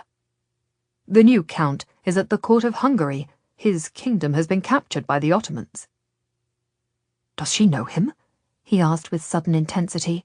"Count Vladislav, the son of the father? Has she ever seen him?" "No, I don't think so." The lord laughed shortly, as if this were amusing news. "How things come about," he said. "Well, they can travel with you if they wish, and if you have no objection. For I want you to go to Venice. That lies on their way, since they can't go to Croatia in the wake of the wave. You can start tomorrow. If anything occurs, or if you hear of anything on your way, you must stop and investigate. But when you get to Venice, there is work for you to do. There are stories of much gold on the market." "Gold?" "In coins, gold coins. It is of interest to me because someone, somewhere, has obviously found gold, a lot of gold, mined it, and is pouring it into the Venice markets. Or perhaps someone has a store of gold that they have found or thieved or released. Either way, this is of interest. Also, the gold appears in Venice in coins, not in bars, which is unusual. So there is a forger there somewhere, tucked away in the Venice ghetto, making very good quality English nobles of all things, from a new source of gold. Beautiful English nobles, with their old King Edward on a ship on one side, and the Rose of England on another. But they're perfect." "Perfect?" He reached inside his robe and brought out a coin. Luca took the heavy gold weight in his hand and turned it over, looking at the beautiful engraving, the handsome rose, and the lettering around the edge. "Notice anything?" "Shiny," Luca said. "Beautiful." "Exactly. It's too heavy and unworn. Nobody's clipped them, nobody's shaved them. They've not been passed around, and half a dozen petty crooks tried to scrape a paring off them. They're all full weight." In the darkness of the hood, Luca could glimpse a small smile. "They're too good for this world," he said, "and that's the very thing of interest to us. Something that is too good for this world."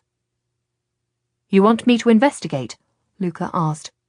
"You want me to look for a forger or a coiner?" "I have reason," the lord said, without explaining it to him. "Get there, mingle with people, buy and sell things, handle the coins, change money, gamble if you have to." Brother Peter raised his head and repeated, "Gamble?" "Yes, go and see the money changers, but make sure that you get hold of a lot of these coins and look at the quality. If there is a forger doing extraordinarily good work, then I want to know. Identify him and then write to me at once. Pass yourself off as a young merchant with money to spend on trade coming in. Talk about taking a share in a ship. Buy things, spread money around, handle a lot of money. Let people know that you are wealthy. Hire a couple of manservants. Take this pair of women with you if they will go. If they will agree to it, pass yourself off as a family thinking about buying a house in Venice. Brother Peter and you can seem as brothers. One of the women, the Lady Isolde, can appear as your sister. Her servant can travel with her. Make up a story, but put yourself in the market for gold coins." "You want us to lie?" Brother Peter confirmed, quite horrified at these instructions. Perform a masquerade, receive forged coins, and gamble with them? Trade? Luca asked. Game? For the greater good, my lord said, without a flicker of discomfort. Let me make sure that I understand, Luca specified.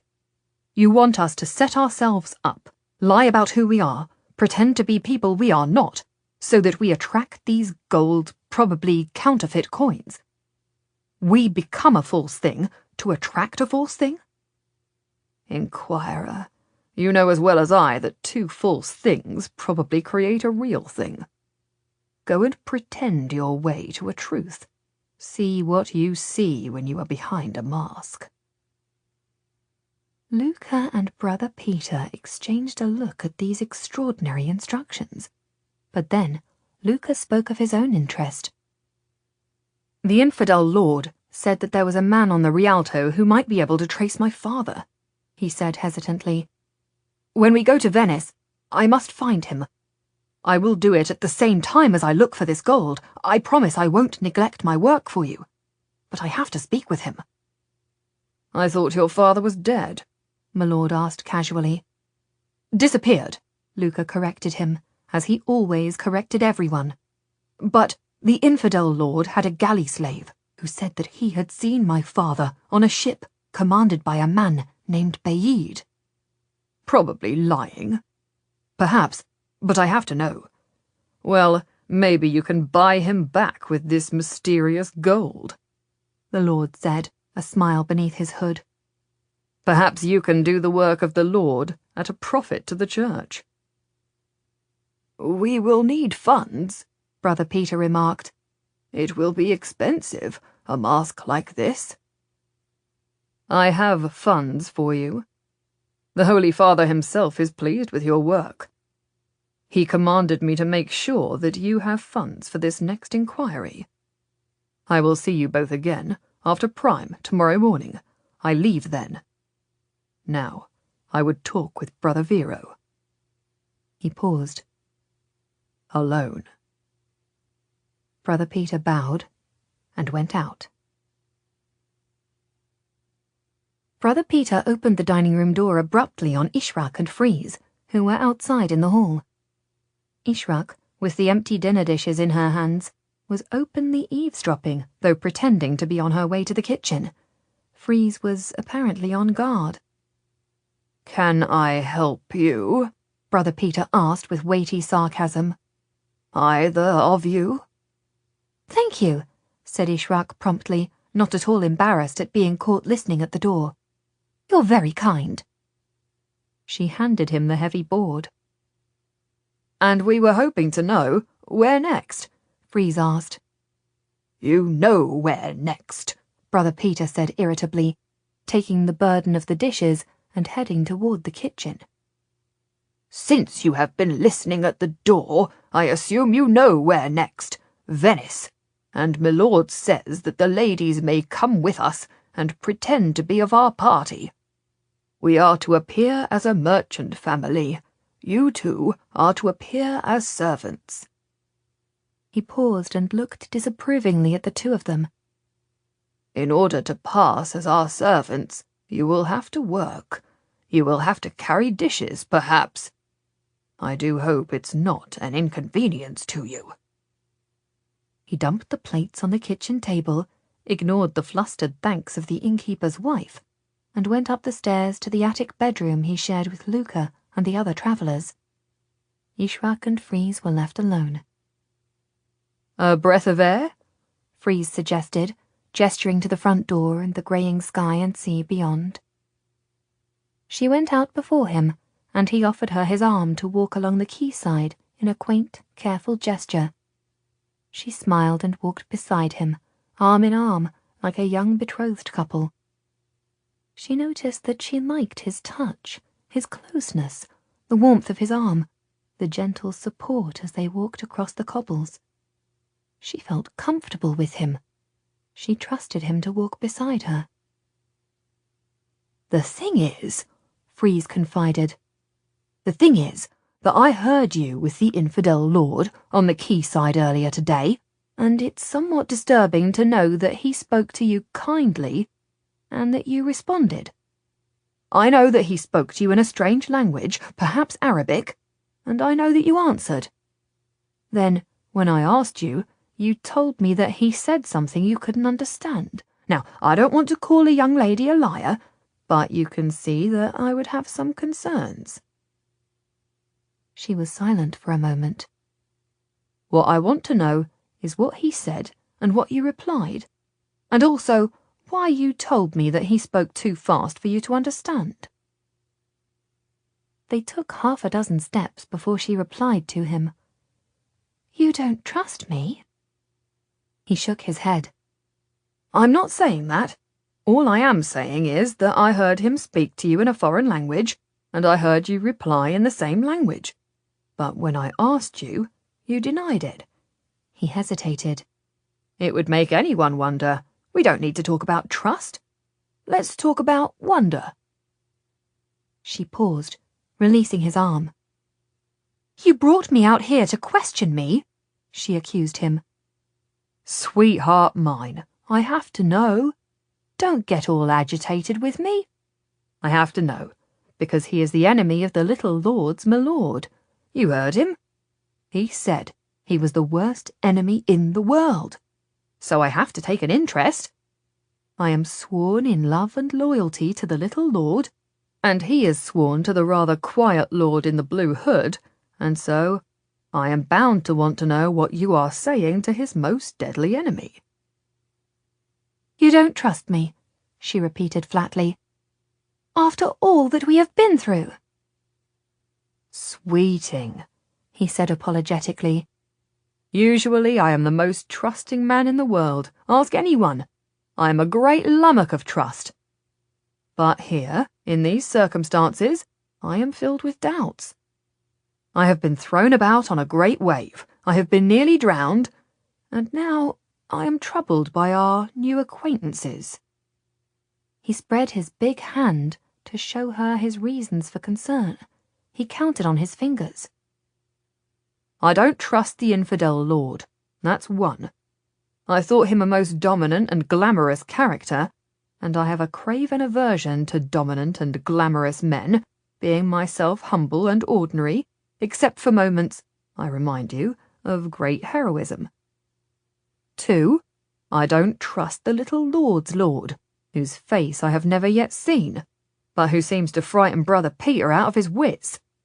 He has the ear of the Pope, and that makes him rather important, and I have an aversion to important men, being myself very humble, except, I remind you, for my moments of greatness. He turns up without warning, and he has the best linen and the best boots I have ever seen. That troubles me, since I don't expect to see a man of the church in the linen of a lord. 3. I don't always trust your lady, given that she is flighty and easily disturbed, and a woman, and so naturally prone to error and misjudgment. And today she has been like a caged wolf. I don't know if you have noticed, but she is not even speaking to you.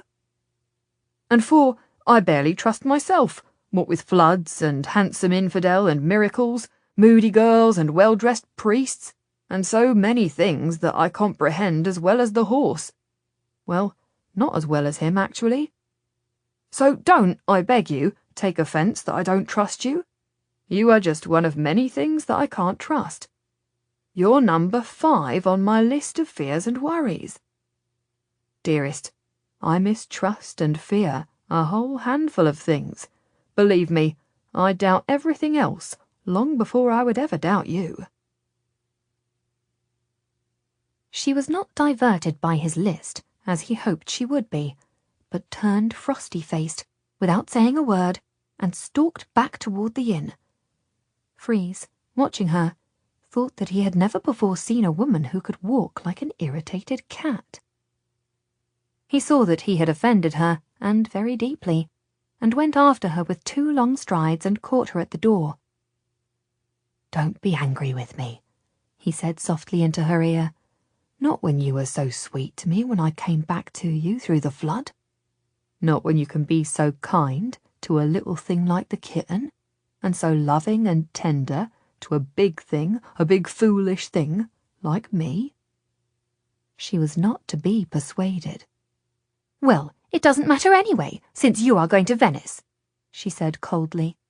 "Perhaps my lady won't want to come with you to Venice. Perhaps we'll go at once to Budapest and leave you. Then you can doubt someone else." "Oh, no," he said quickly, putting his hand in hers to swing her gently round. "Of course it would matter, wherever we were going. But you must come with us to Venice. You can get to Budapest from Venice as easily as from here. And besides, the Lord in the Hood is giving us money to set up a house in Venice. You would like to do that. We shall set out our stall as a prosperous family. Your lady can live as she should, as a lady in a beautiful palace, with lovely clothes for a little while. We can all get a bath in hot water. Think of that. You can buy some lovely clothes. Perhaps we shall make a fortune. Perhaps you will like Venice." "It hardly matters what I like," she said irritably. "It's only ever what she likes." "I know. But you'll make friends again," he counselled gently. "What do you mean?" "You'll make up your quarrel." "We haven't quarrelled. What do you think we are like? We're not stupid girls to have a quarrel over nothing. We have never quarrelled in all our lives. You don't begin to understand us. You don't have any idea about me." "He's a handsome young man," Freeze said gently, showing no sign of his amusement at her indignation. "He's bound to cause a bit of a yowling in the cat basket, bound to set the little kittens scratching at each other." He nearly laughed out loud to see her chin come up and her temper flare in her dark eyes. But then he admired how she caught herself and acknowledged the truth of what he was saying. "Well, we've never quarrelled before," she explained. "The two of you were never on your own with a handsome young man before," he returned. "There was no real cause." She giggled. "You make us sound rather ordinary." "Little cross hens in a hen house," he said comfortably. "Very, very ordinary. But at least you have me to fall back on." "When would I fall back on you?" "When he prefers her to you. When he makes his choice, and it's not you. When you are down to the bottom of the barrel and have to scrape." Again, he saw her colour rise, but she managed to laugh. "Ah, but you swore loyalty to her already. I'm not such a fool that I don't know that everyone always prefers her to me. Everyone always will." "Don't you believe it," he said, tucking her hand in his arm again. "I worship her from afar. I have promised her that she can call on me as her squire. I have offered her my fealty, of course. But you—" She was ready to be offended. "Me? Don't you worship me from afar?" "Oh, no. You, I would bundle up behind the hayrick, lift up your skirts, and see how far I could get."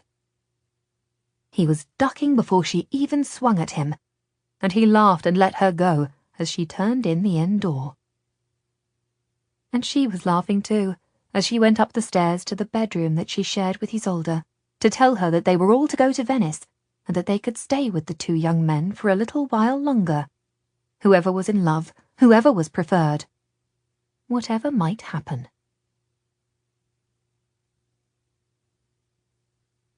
The evening grew steadily darker. Luca and his lord spoke quietly of the cause of the wave, of the learning of the ancients, and of the signs of the end of days, and then Luca left the lord to pray alone and go to his solitary bedroom. In the kitchen the fire was banked down, Freeze dozing before it, seated in a wooden chair with his booted feet cocked on the chimney. He started up when he heard the dining-room door close. "I waited up to see you to bed," he said, rubbing his eyes and yawning. "I think I can get up the stairs safely," Luca remarked. "You don't need to tuck me in." "I know," Freeze said, "but it's so good to be together once more. I wanted to say good night." "Where are you sleeping?" Luca asked. "Our bedroom is packed tight with guests, and my lord won't share." She said I could bed down here, Freeze said, gesturing to the pallet bed of straw in the corner of the kitchen, where the kitten was already fast asleep. I'll be warmer than all of you. Good night. Luca opened his arms and the two young men hugged. Dear God, Freeze, it's good to have you back again. I can't tell you what it means to be safe on dry land and know that you and the girls are safe, Freeze said. I was even glad to see that miserable monk. Luca turned and went quietly up the stairs, and the door creaked, and then there was silence. Freeze shucked off his boots and loosened his belt, gently moved the kitten to one side, and stretched himself out on the pallet. He put his hands behind his fair head and readied himself for sleep. Half asleep, he heard my lord go quietly up to his bedroom and the click as he dropped the latch on his door. The kitten settled herself across Freeze's shoulder, and Freeze fell deeply asleep. He was drifting in and out of pleasant dreams when the tiniest noise jolted him into wakefulness. It was a hiss, like the sound of a sleeping snake, a whisper of cloth. He opened his eyes, but some apprehension of danger warned him to lie completely still. Through the open kitchen door, he could see the darker hallway of the inn, and beyond that, the open front door. Even then, he did not move, but lay watching, and saw two dark silhouettes against the starlit sky. One was a woman. He could see her slight shoulders and her bare feet, the gleam of silver on one toe. The other was a man, completely robed and hooded in black. Freeze recognized at once Luca's lord, who Brother Peter had called my lord, and who had insisted on sleeping alone. It was Ishraq who stood with him, and it was her whisper and the susurration of her chemise under her cape that had woken Freeze. She paused in the doorway, her hand on the lord's arm, and Freeze saw the lord turn his hooded face toward her, but could not hear his reply. Whatever he said, whatever he murmured so quietly that Freeze's straining ears could make out no words, it satisfied the girl, for she released his arm and let him go. He stepped out onto the quayside. Freeze noted that he walked like a dancer. His boots made no sound. He was as quiet as a cat, and he disappeared into the darkness in the next second. The girl stood for a moment longer, looking after him, but as he went from shadow to shadow in the darkness, he disappeared, as if by magic. Carefully, she closed the door, holding her finger under the latch so that it did not make the slightest noise. She turned toward the kitchen.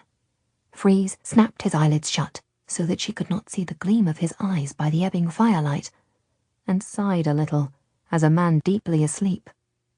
He felt her watching him. By her complete silence, he knew that she was standing still and studying him, and he felt, despite his attraction to her, despite his affection for her, a chill at the thought of those dark eyes looking at him from the darkness, as her companion, her accomplice, went quietly down the quayside on who knew what mission. Then he heard the first stair creak, just a tiny noise, no more than the settling of an old house drying out after a flood, and knew that she had slipped up the stairs, and a little draught of air told him that she had opened and closed her bedroom door. Freeze waited for moments, listening to the silence, knowing that the two of them, the young woman and the Dark Lord, could move as quietly as ghosts. What the hooded lord was doing, speaking to Ishraq, whom he had declared a complete stranger to himself, and then creeping out to the dark quay, he could not begin to imagine. What Ishraq was doing, silently closing the door behind him, acting as his porteress, he could not think. He lay still, turning over treacheries and uncertainties in his mind, and then he sat up in his pallet, pulled on his boots in case of an emergency, and spent the rest of the night dozing in the chair by the fireside, on guard. But against what? He did not know. At some time just before dawn, he thought he was on guard against fear itself, and that he could hear it, quietly breathing at the keyhole.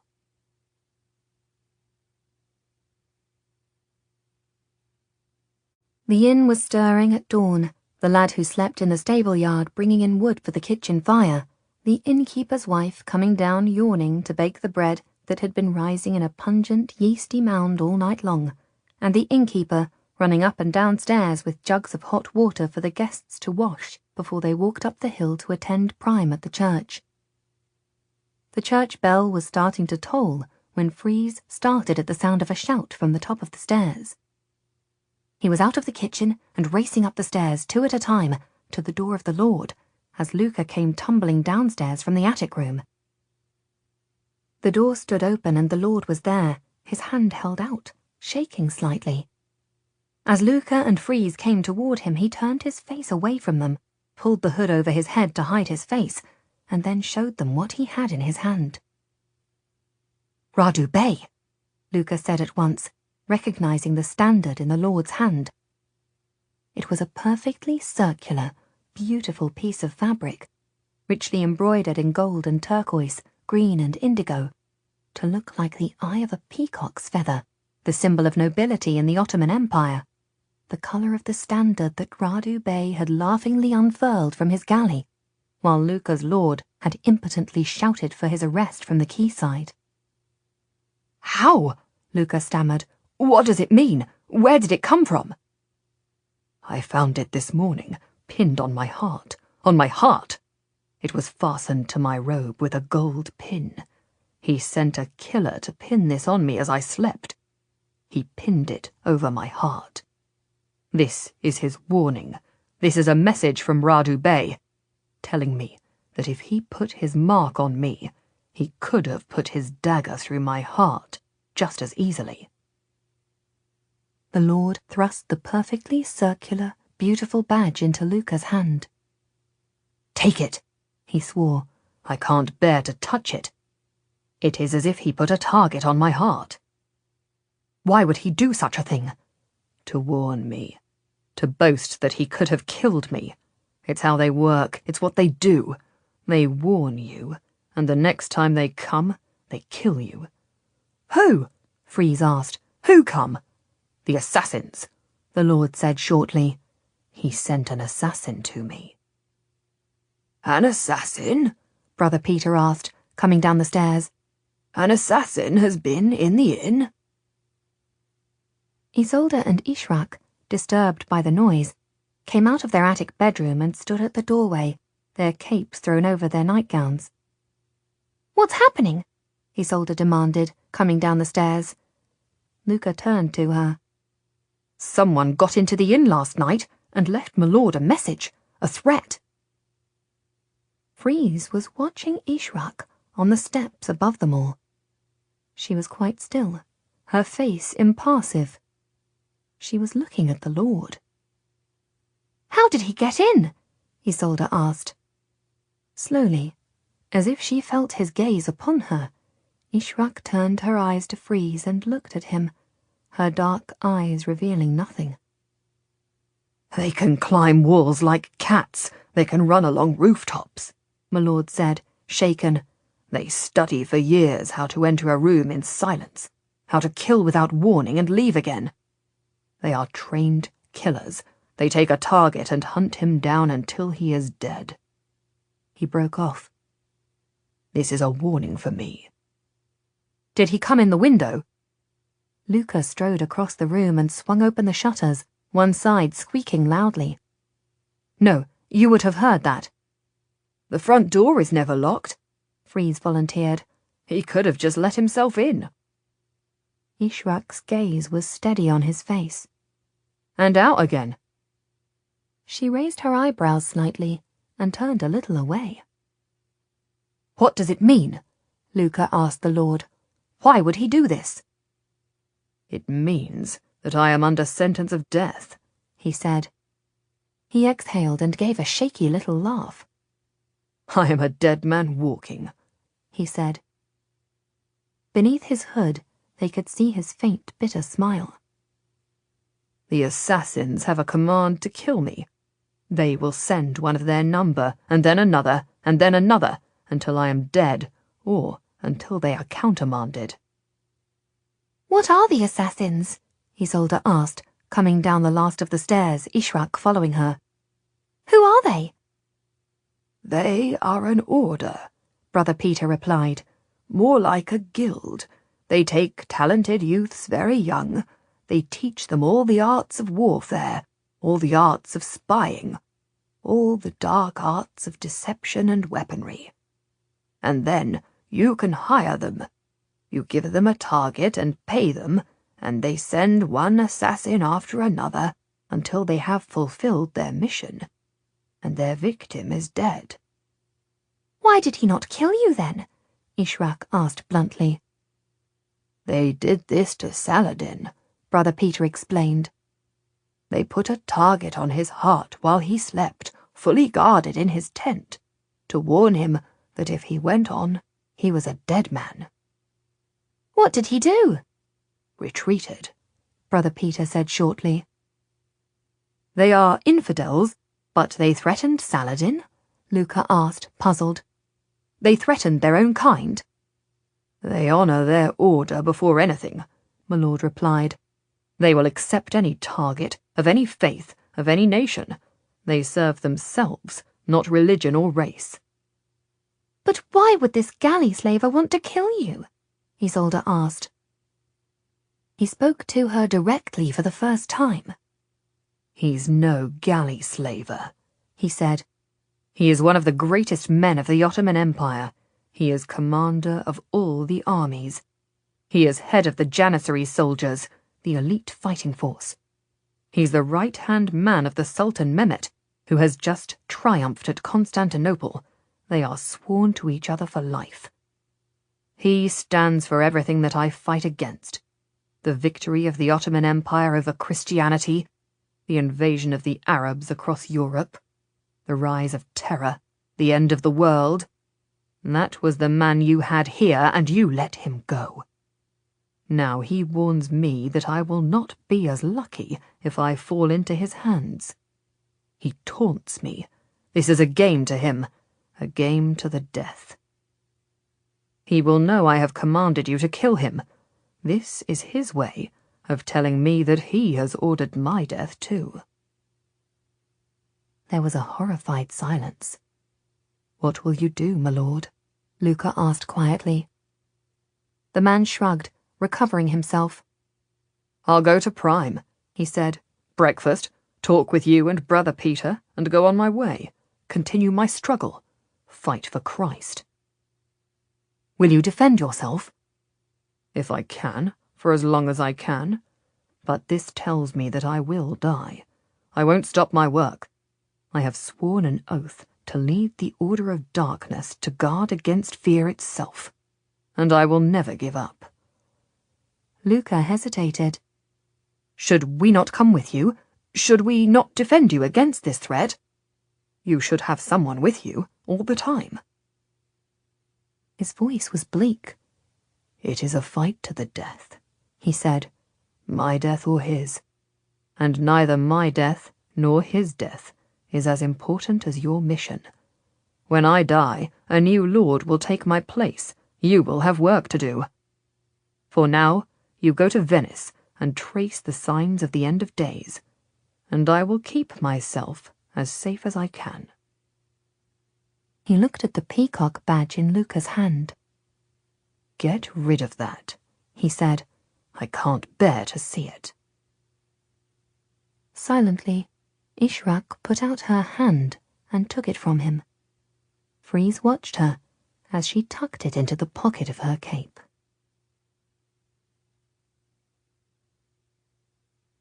The three men and Isolde went up the hill to the church. Freeze saw them go from the inn's doorway as Ishrak started up the stairs to pack their few things, ready to leave. You didn't hear anything in the night, I suppose? Freeze asked her neutrally. She turned on the stair, looked him straight in the face, and lied to him. No, I slept through it all.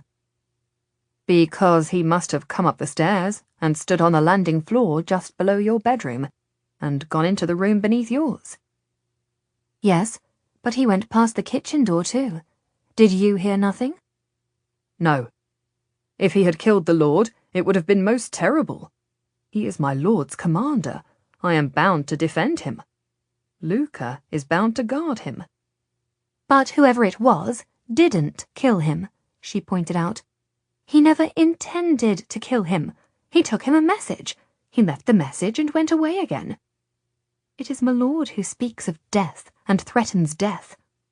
All I saw was a badge from a standard. A message from our enemy? Freeze prompted her. And not any old message. A death threat from our enemy. From your enemy, she said, to the lord of your lord. But I don't know that I like Luca's commander very much.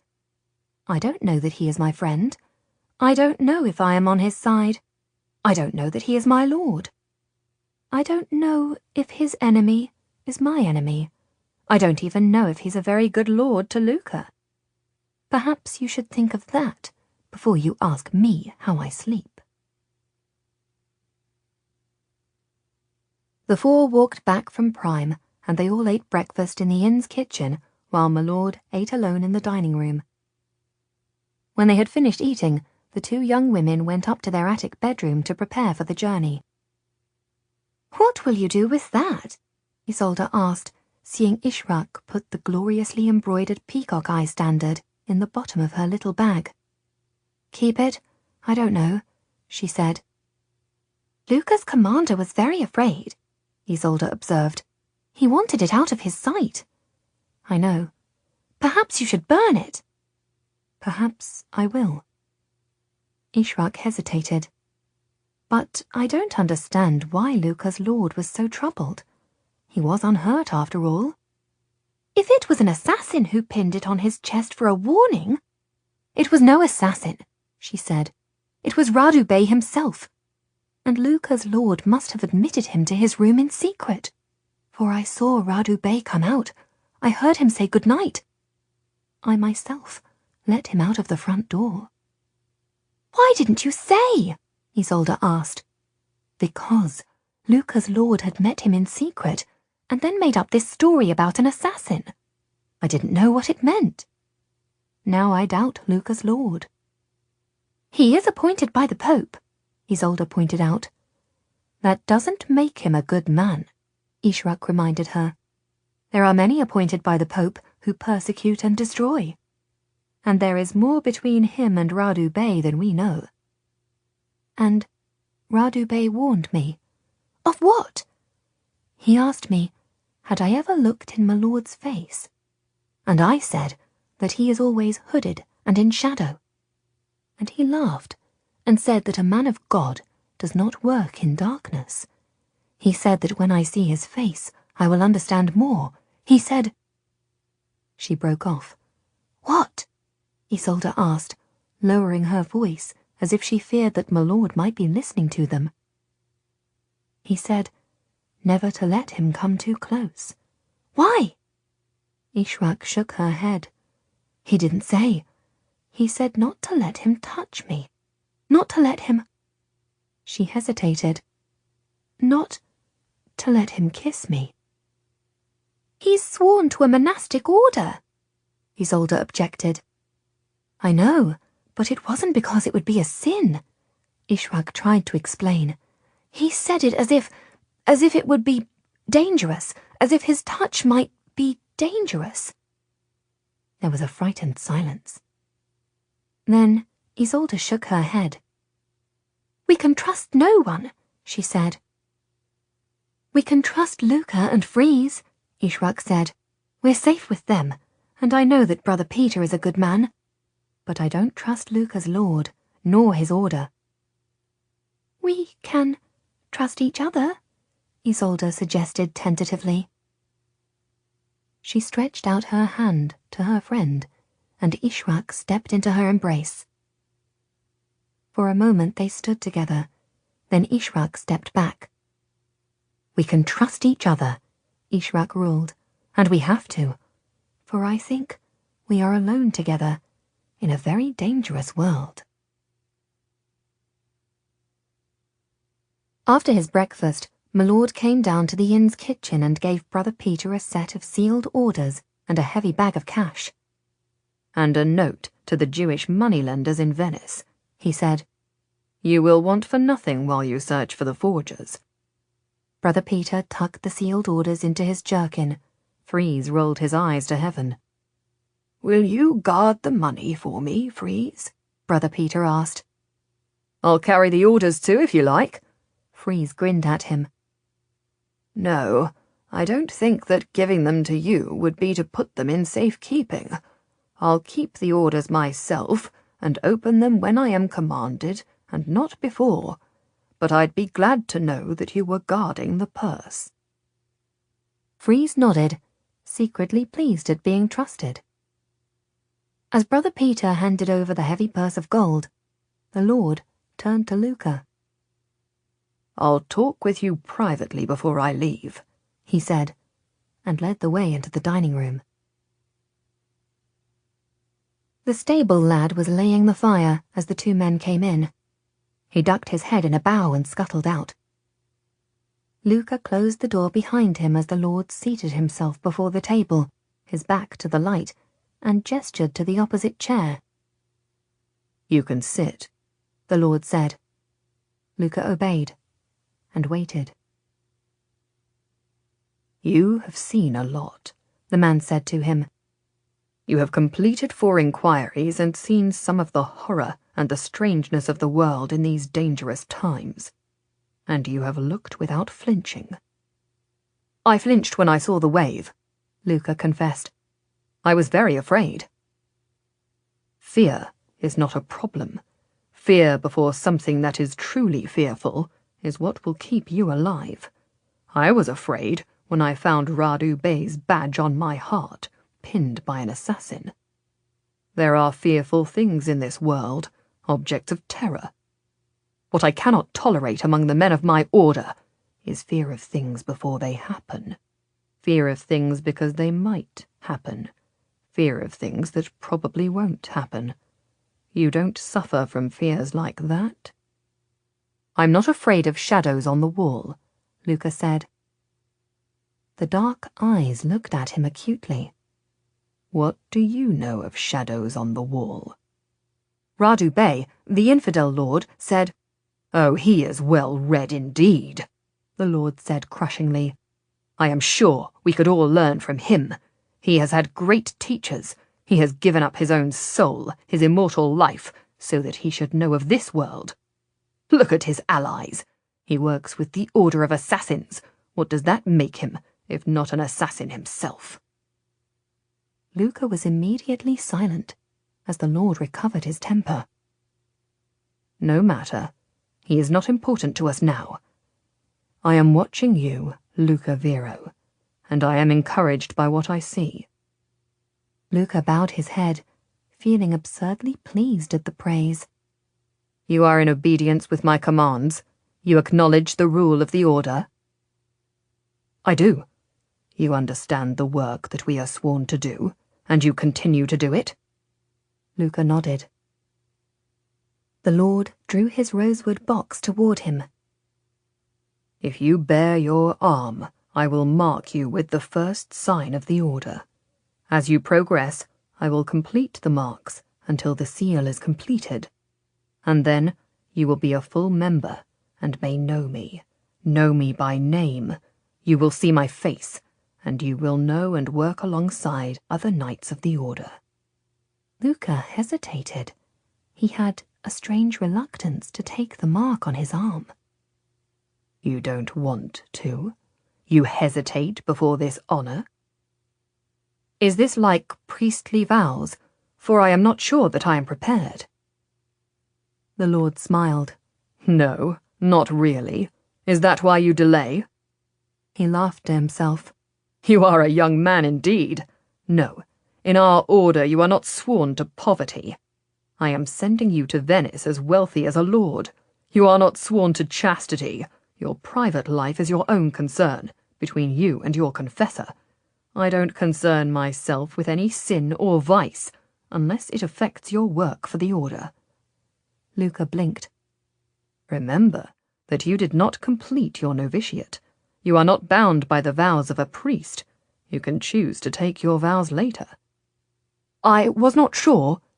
"My order only requires obedience.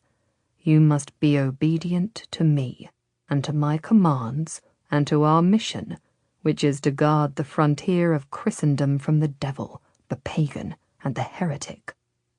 You will be an inquirer and a servant of the Order. How you obey the commandments is between you and your confessor and God. Do you submit to the Order?" "Yes, my lord." Luca bowed his head. There was a small gleam of a smile, and then the hooded figure moved to the newly lit fire and took a taper from the flame. One by one, he lit all the candles in the room and carried each one of them to the table, so that they were shining on Luca as he sat in broad daylight. In the rosewood box, the lord had a set of bronze instruments, like a set of embroidery needles, and a small pot of what looked like black ink. "Bare your arm," he said quietly. Luca rolled back the sleeve of his robe and stretched out his arm. The lord took up a needle, sharp as a stiletto blade. "Whether you find your father or not, you have a family in this order," he said quietly. "Whether you speak with the Muslim lord or not, you have no lord but me. Whether you travel with the woman or not, your heart is given to your work, and to the mapping of fears and the tracing of the end of days. Whatever else you see on your journey, my command is that you look into the very jaws of hell itself and tell me their measurements. Will you do this?" He pressed the point of the needle to Luca's skin, inside the forearm, halfway between the crook of the elbow and the wrist, and Luca recoiled as he saw the blood well up and felt the sharp scratch. "I will," he gasped. He clenched his fist against the pain and watched as again and again the little blade cut and then scratched, opening up the skin, marking him lightly with a tickling sharp pain, making a shape, an unmistakable shape on the pale skin. The pain deepened as the cuts took a form. It was the tail of the dragon, exquisitely drawn by a knife on soft flesh. That was all. The first marks of the Order, the scaly tail outlined in the scarlet of Luca's blood. Luca looked at the drawing in blood, the detail in crimson. Then the lord dropped his hooded head to Luca's soft skin. Luca gasped as the lord's soft mouth came down on his flesh. He felt the prickle of the stubble on his lord's chin and upper lip, erotic as a kiss against his sensitive flesh. He felt the man's teeth nibble the inside of his arm, felt the touch of his warm tongue on his raw skin. Luca felt the blood well into the lord's mouth as he sucked the flowing blood from the little wounds. Then he felt the cool wetness of the man's saliva as the lord raised his head and pulled his hood forward over his face so that Luca only glimpsed his mouth, stained red, and the gleam of his black eyes. Without comment, the lord lifted his head and took a tiny brush, dipped it in the pot of ink, and painted with meticulous accuracy over the lines he had cut, the wounds he had sucked. Then he took a linen napkin from inside the box and pressed it against the red marks, now darkened with black ink. He raised his head and looked into Luca's face. The younger man was pale, and his brown eyes were darkened, his breath quick and shallow. The two of them stood in silence, as if something very strange and powerful had taken place. "There," said the lord quietly. "I have marked you with my symbol. I have tasted your blood. You begin to belong to the Order. You begin to be mine.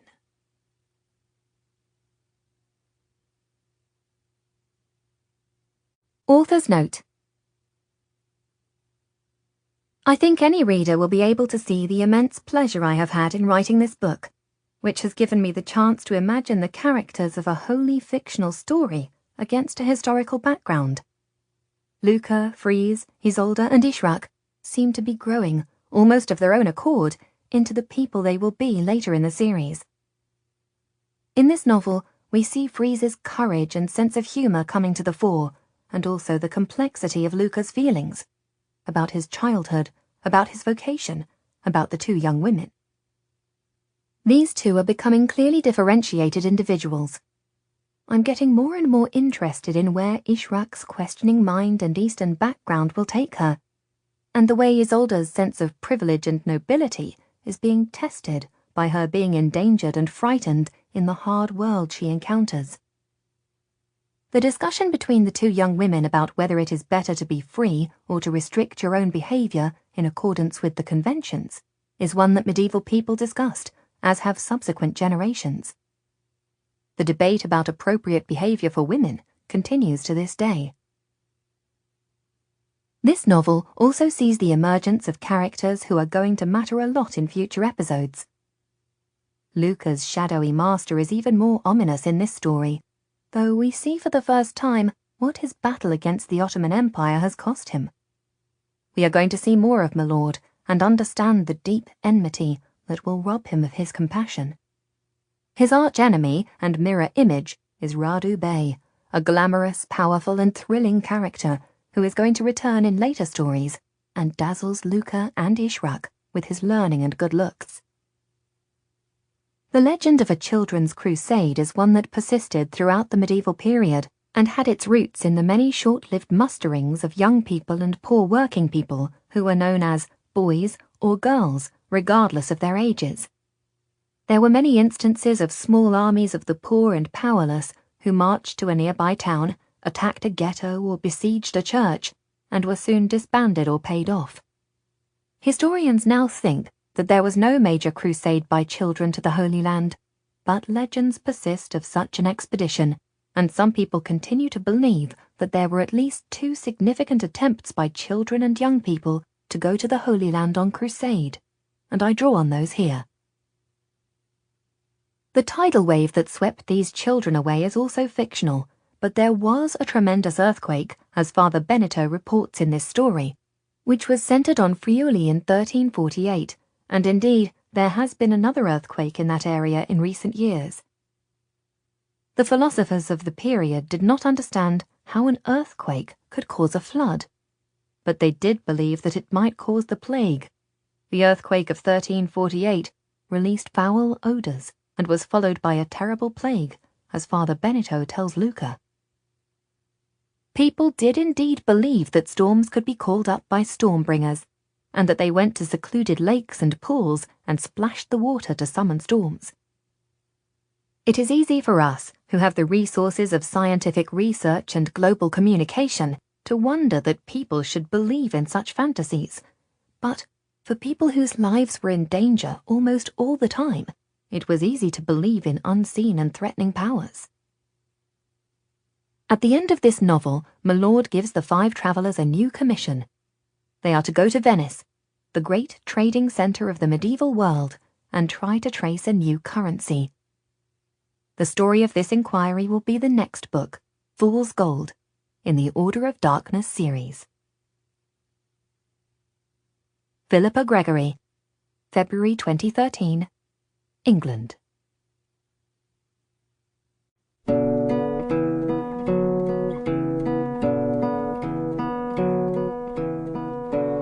Order of Darkness, Book 2, Stormbringers, was written by Philippa Gregory and read by Nicola Barber. The recording engineers were Noriko Okabe and Kevin Mazer. Editing and post-production by Stephen Strassman. The mix engineer was Terry Hogan.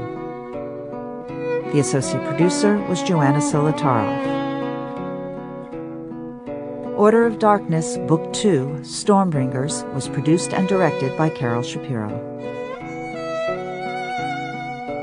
This has been a presentation of Simon & Schuster Audio.